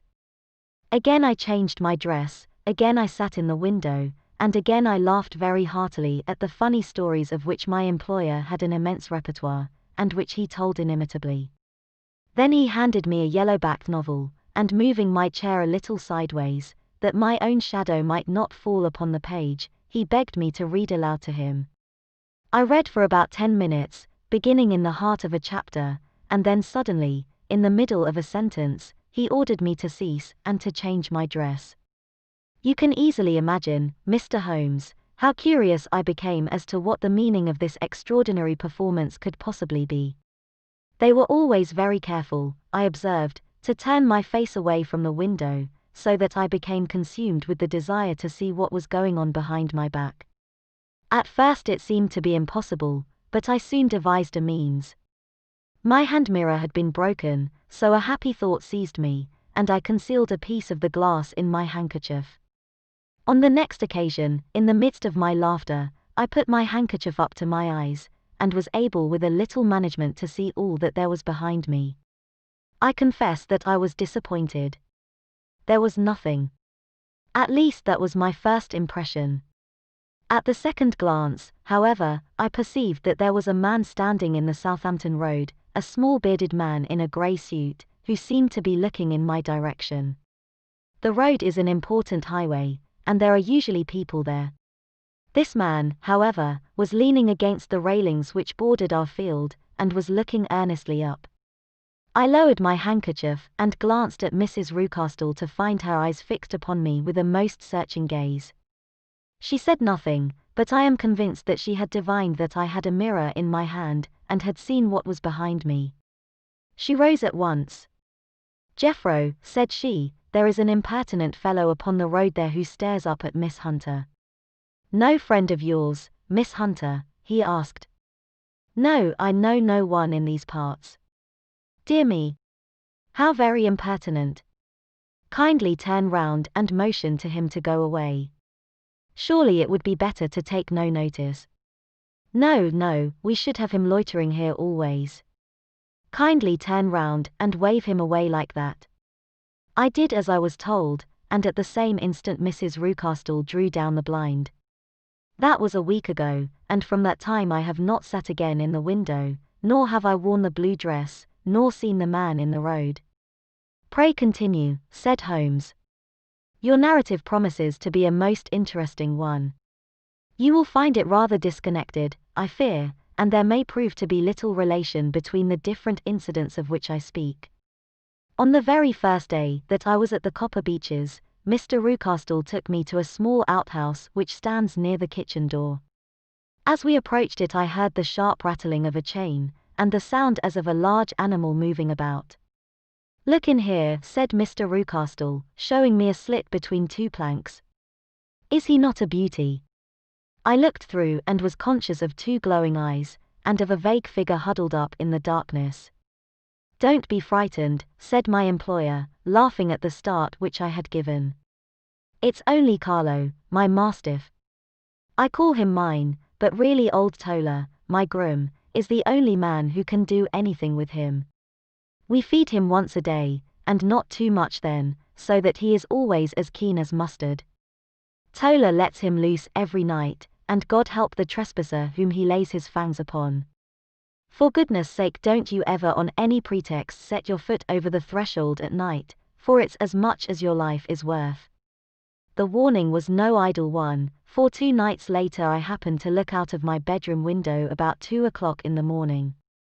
It was a beautiful moonlight night, and the lawn in front of the house was silvered over, and almost as bright as day. I was standing, wrapped in the peaceful beauty of the scene, when I was aware that something was moving under the shadow of the copper beeches. As it emerged into the moonshine, I saw what it was. It was a giant dog, as large as a calf, tawny tinted, with hanging jowl, black muzzle, and huge projecting bones. It walked slowly across the lawn and vanished into the shadow upon the other side. That dreadful sentinel sent a chill to my heart, which I do not think that any burglar could have done. And now I have a very strange experience to tell you. I had, as you know, cut off my hair in London, and I had placed it in a great coil at the bottom of my trunk. One evening, after the child was in bed, I began to amuse myself by examining the furniture of my room, and by rearranging my own little things. There was an old chest of drawers in the room, the 2 upper ones empty and open, the lower one locked. I had filled the first 2 with my linen, and as I had still much to pack away, I was naturally annoyed at not having the use of the 3rd drawer. It struck me that it might have been fastened by a mere oversight, so I took out my bunch of keys and tried to open it. The very first key fitted to perfection, and I drew the drawer open. There was only one thing in it, but I am sure that you would never guess what it was. It was my coil of hair. I took it up and examined it. It was of the same peculiar tint, and the same thickness. But then the impossibility of the thing obtruded itself upon me. How could my hair have been locked in the drawer? With trembling hands I undid my trunk, turned out the contents, and drew from the bottom my own hair. I laid the 2 tresses together, and I assure you that they were identical. Was it not extraordinary? Puzzle as I would, I could make nothing at all of what it meant. I returned the strange hair to the drawer, and I said nothing of the matter to the Rucastles, as I felt that I had put myself in the wrong by opening a drawer which they had locked. I am naturally observant, as you may have remarked, Mr. Holmes, and I soon had a pretty good plan of the whole house in my head. There was one wing, however, which appeared not to be inhabited at all. A door which faced that which led into the quarters of the Tolas opened into this suite, but it was invariably locked. One day, however, as I ascended the stair, I met Mr. Rucastle coming out through this door, his keys in his hand, and a look on his face which made him a very different person to the round, jovial man to whom I was accustomed. His cheeks were red, his brow was all crinkled with anger, and the veins stood out at his temples with passion. He locked the door and hurried past me without a word or a look. This aroused my curiosity, so when I went out for a walk in the grounds with my charge, I strolled round to the side from which I could see the windows of this part of the house. There were 4 of them in a row, 3 of which were simply dirty, while the 4th was shuttered up. They were evidently all deserted. As I strolled up and down, glancing at them occasionally, Mr. Rucastle came out to me, looking as merry and jovial as ever. "Ah," said he, "you must not think me rude if I passed you without a word, my dear young lady. I was preoccupied with business matters." I assured him that I was not offended. "By the way," said I, "you seem to have quite a suite of spare rooms up there, and one of them has the shutters up." He looked surprised, and, as it seemed to me, a little startled at my remark. "Photography is one of my hobbies," said he. "I have made my dark room up there. But, dear me, what an observant young lady we have come upon. Who would have believed it? Who would have ever believed it?" He spoke in a jesting tone, but there was no jest in his eyes as he looked at me. I read suspicion there and annoyance, but no jest. Well, Mr. Holmes, from the moment that I understood that there was something about that suite of rooms which I was not to know, I was all on fire to go over them. It was not mere curiosity, though I have my share of that. It was more a feeling of duty, the feeling that some good might come from my penetrating to this place. They talk of woman's instinct, perhaps it was woman's instinct which gave me that feeling. At any rate, it was there, and I was keenly on the lookout for any chance to pass the forbidden door. It was only yesterday that the chance came. I may tell you that, besides Mr. Rucastle, both Toller and his wife find something to do in these deserted rooms, and I once saw him carrying a large black linen bag with him through the door. Recently he has been drinking hard, and yesterday evening he was very drunk, and when I came upstairs there was the key in the door. I have no doubt at all that he had left it there. Mr. and Mrs. Rucastle were both downstairs, and the child was with them, so that I had an admirable opportunity. I turned the key gently in the lock, opened the door, and slipped through. There was a little passage in front of me, unpapered and uncarpeted, which turned at a right angle at the farther end. Round this corner were 3 doors in a line, the first and third of which were open. They each led into an empty room, dusty and cheerless, with 2 windows in the one and one in the other, so thick with dirt that the evening light glimmered dimly through them. The center door was closed, and across the outside of it had been fastened one of the broad bars of an iron bed, padlocked at one end to a ring in the wall, and fastened at the other with stout cord. The door itself was locked as well, and the key was not there. This barricaded door corresponded clearly with the shuttered window outside, and yet I could see by the glimmer from beneath it that the room was not in darkness. Evidently there was a skylight which let in light from above. As I stood in the passage gazing at the sinister door, and wondering what secret it might veil, I suddenly heard the sound of steps within the room, and saw a shadow pass backward and forward against the little slit of dim light which shone out from under the door. A mad, unreasoning terror rose up in me at the sight, Mr. Holmes. My overstrung nerves failed me suddenly, and I turned and ran as though some dreadful hand were behind me clutching at the skirt of my dress. I rushed down the passage, through the door, and straight into the arms of Mr. Rucastle, who was waiting outside. "So," said he, smiling, "it was you, then." I thought that it must be when I saw the door open. "Oh, I am so frightened," I panted. "My dear young lady. My dear young lady. You cannot think how caressing and soothing his manner was, and what has frightened you, my dear young lady." But his voice was just a little too coaxing. He overdid it. I was keenly on my guard against him. "I was foolish enough to go into the empty wing," I answered. "But it is so lonely and eerie in this dim light that I was frightened and ran out again. Oh, it is so dreadfully still in there." "Only that," said he, looking at me keenly. "Why, what did you think?" I asked.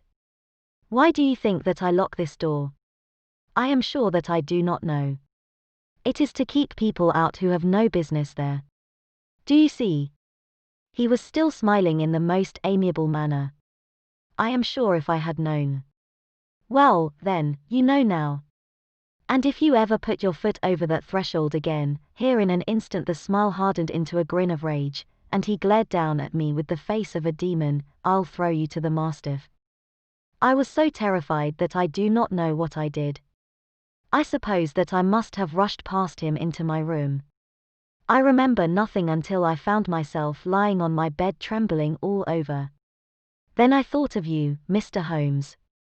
I could not live there longer without some advice.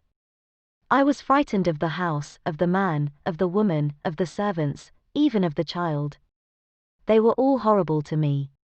If I could only bring you down, all would be well. Of course I might have fled from the house, but my curiosity was almost as strong as my fears. My mind was soon made up. I would send you a wire. I put on my hat and cloak, went down to the office, which is about half a mile from the house, and then returned, feeling very much easier. A horrible doubt came into my mind as I approached the door lest the dog might be loose, but I remembered that Tola had drunk himself into a state of insensibility that evening, and I knew that he was the only one in the household who had any influence with the savage creature, or who would venture to set him free.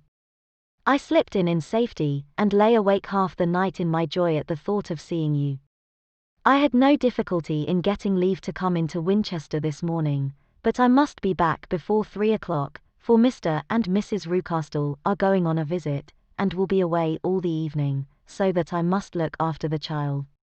Now I have told you all my adventures, Mr. Holmes, and I should be very glad if you could tell me what it all means, and above all, what I should do. Holmes and I had listened spellbound to this extraordinary story. My friend rose now and paced up and down the room, his hands in his pockets, and an expression of the most profound gravity upon his face. "Is Tola still drunk?" he asked. "Yes. I heard his wife tell Mrs. Rucastle that she could do nothing with him." "That is well. And the Rucastles go out tonight?" "Yes." "Is there a cellar with a good strong lock?" "Yes, the wine cellar." "You seem to me to have acted all through this matter like a very brave and sensible girl, Miss Hunter. Do you think that you could perform one more feat?" "I should not ask it of you if I did not think you a quite exceptional woman." "I will try." "What is it?" "We shall be at the Copper Beeches by 7 o'clock, my friend and I. The Rucastles will be gone by that time, and Tola will, we hope, be incapable. There only remains Mrs. Tola, who might give the alarm. If you could send her into the cellar on some errand, and then turn the key upon her, you would facilitate matters immensely." "I will do it." "Excellent. We shall then look thoroughly into the affair. Of course there is only one feasible explanation. You have been brought there to personate someone, and the real person is imprisoned in this chamber. That is obvious. As to who this prisoner is, I have no doubt that it is the daughter, Miss Alice Rucastle, if I remember right, who was said to have gone to America. You were chosen, doubtless, as resembling her in height, figure, and the color of your hair. Hers had been cut off, very possibly in some illness through which she has passed, and so, of course, yours had to be sacrificed also. By a curious chance you came upon her tresses.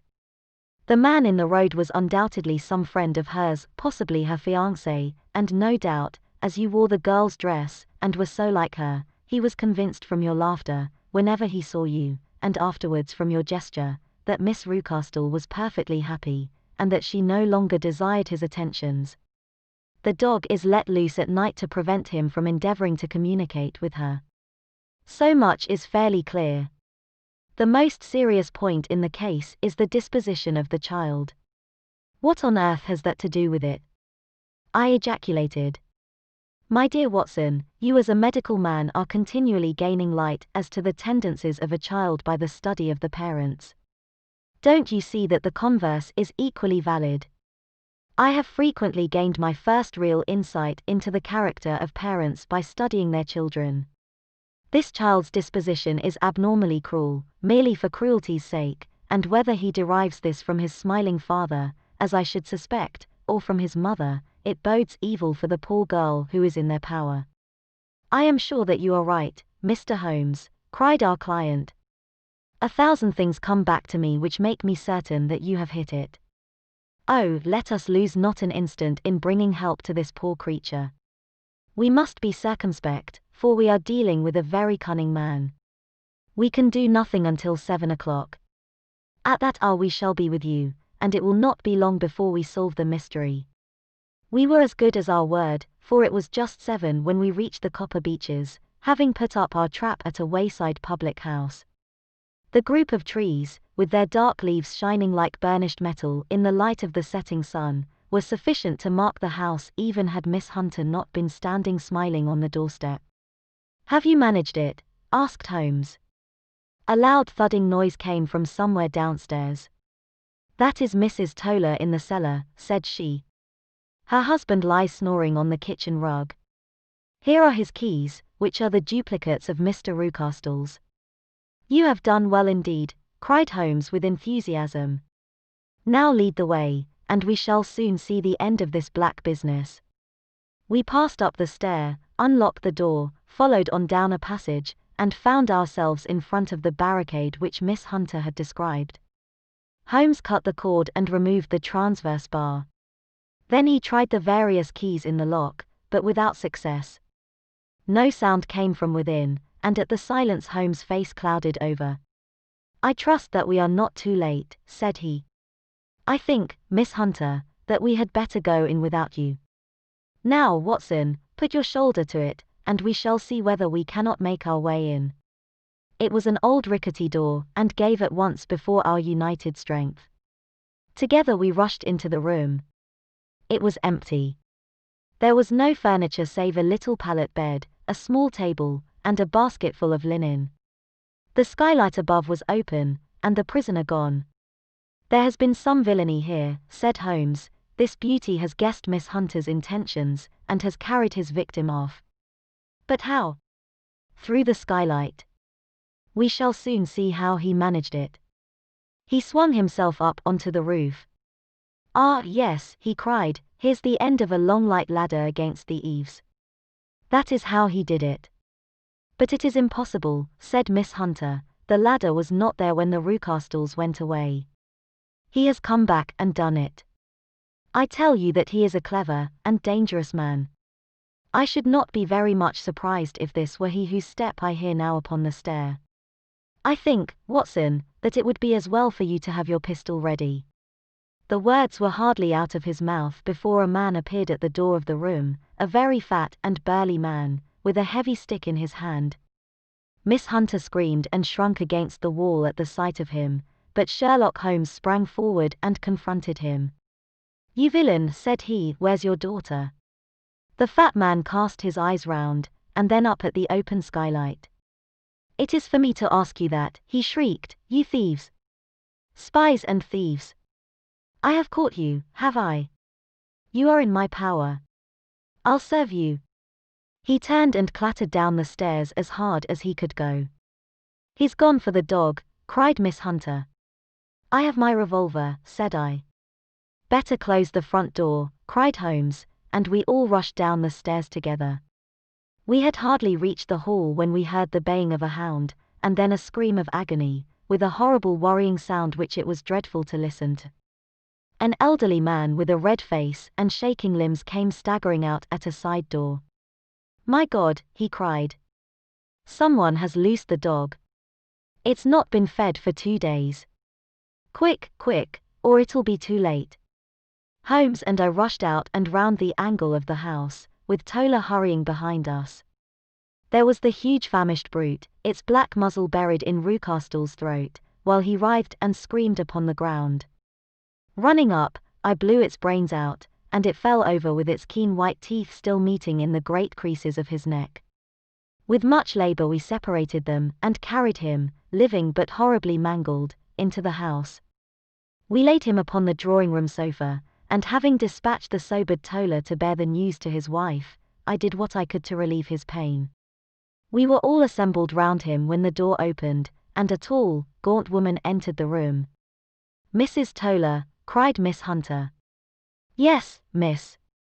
Mr. Rucastle let me out when he came back before he went up to you. Ah, miss, it is a pity you didn't let me know what you were planning, for I would have told you that your pains were wasted."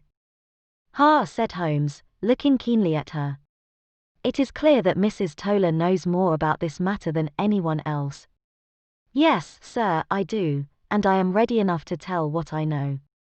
"Then pray sit down, and let us hear it, for there are several points on which I must confess that I am still in the dark." "I will soon make it clear to you," said she, "and I'd have done so before now if I could ha got out from the cellar. If there's police court business over this, you'll remember that I was the one that stood your friend, and that I was Miss Alice's friend too. She was never happy at home, Miss Alice wasn't, from the time that her father married again. She was slighted like, and had no say in anything, but it never really became bad for her until after she met Mr. Fowler at a friend's house. As well as I could learn, Miss Alice had rights of her own by will, but she was so quiet and patient, she was, that she never said a word about them, but just left everything in Mr. Rucastle's hands. He knew he was safe with her, but when there was a chance of a husband coming forward, who would ask for all that the law would give him, then her father thought it time to put a stop on it. He wanted her to sign a paper, so that whether she married or not, he could use her money. When she wouldn't do it, he kept on worrying her until she got brain fever, and for 6 weeks was at death's door. Then she got better at last, all worn to a shadow, and with her beautiful hair cut off, but that didn't make no change in her young man, and he stuck to her as true as man could be. "Ah," said Holmes, "I think that what you have been good enough to tell us makes the matter fairly clear, and that I can deduce all that remains. Mr. Rucastle then, I presume, took to this system of imprisonment?" "Yes, sir." "And brought Miss Hunter down from London in order to get rid of the disagreeable persistence of Mr. Fowler?" "That was it, sir." But Mr. Fowler, being a persevering man, as a good seaman should be, blockaded the house, and having met you succeeded by certain arguments, metallic or otherwise, in convincing you that your interests were the same as his. Mr. Fowler was a very kind-spoken, free-handed gentleman, said Mrs. Toller serenely. And in this way he managed that your good man should have no want of drink, and that a ladder should be ready at the moment when your master had gone out. "You have it, sir, just as it happened." "I am sure we owe you an apology, Mrs. Toller," said Holmes, "for you have certainly cleared up everything which puzzled us. And here comes the country surgeon and Mrs. Rucastle, so I think, Watson, that we had best escort Miss Hunter back to Winchester, as it seems to me that our locus standi now is rather a questionable one." And thus was solved the mystery of the sinister house with the copper beeches in front of the door. Mr. Rucastle survived, but was always a broken man, kept alive solely through the care of his devoted wife. They still live with their old servants, who probably know so much of Rucastle's past life, that he finds it difficult to part from them.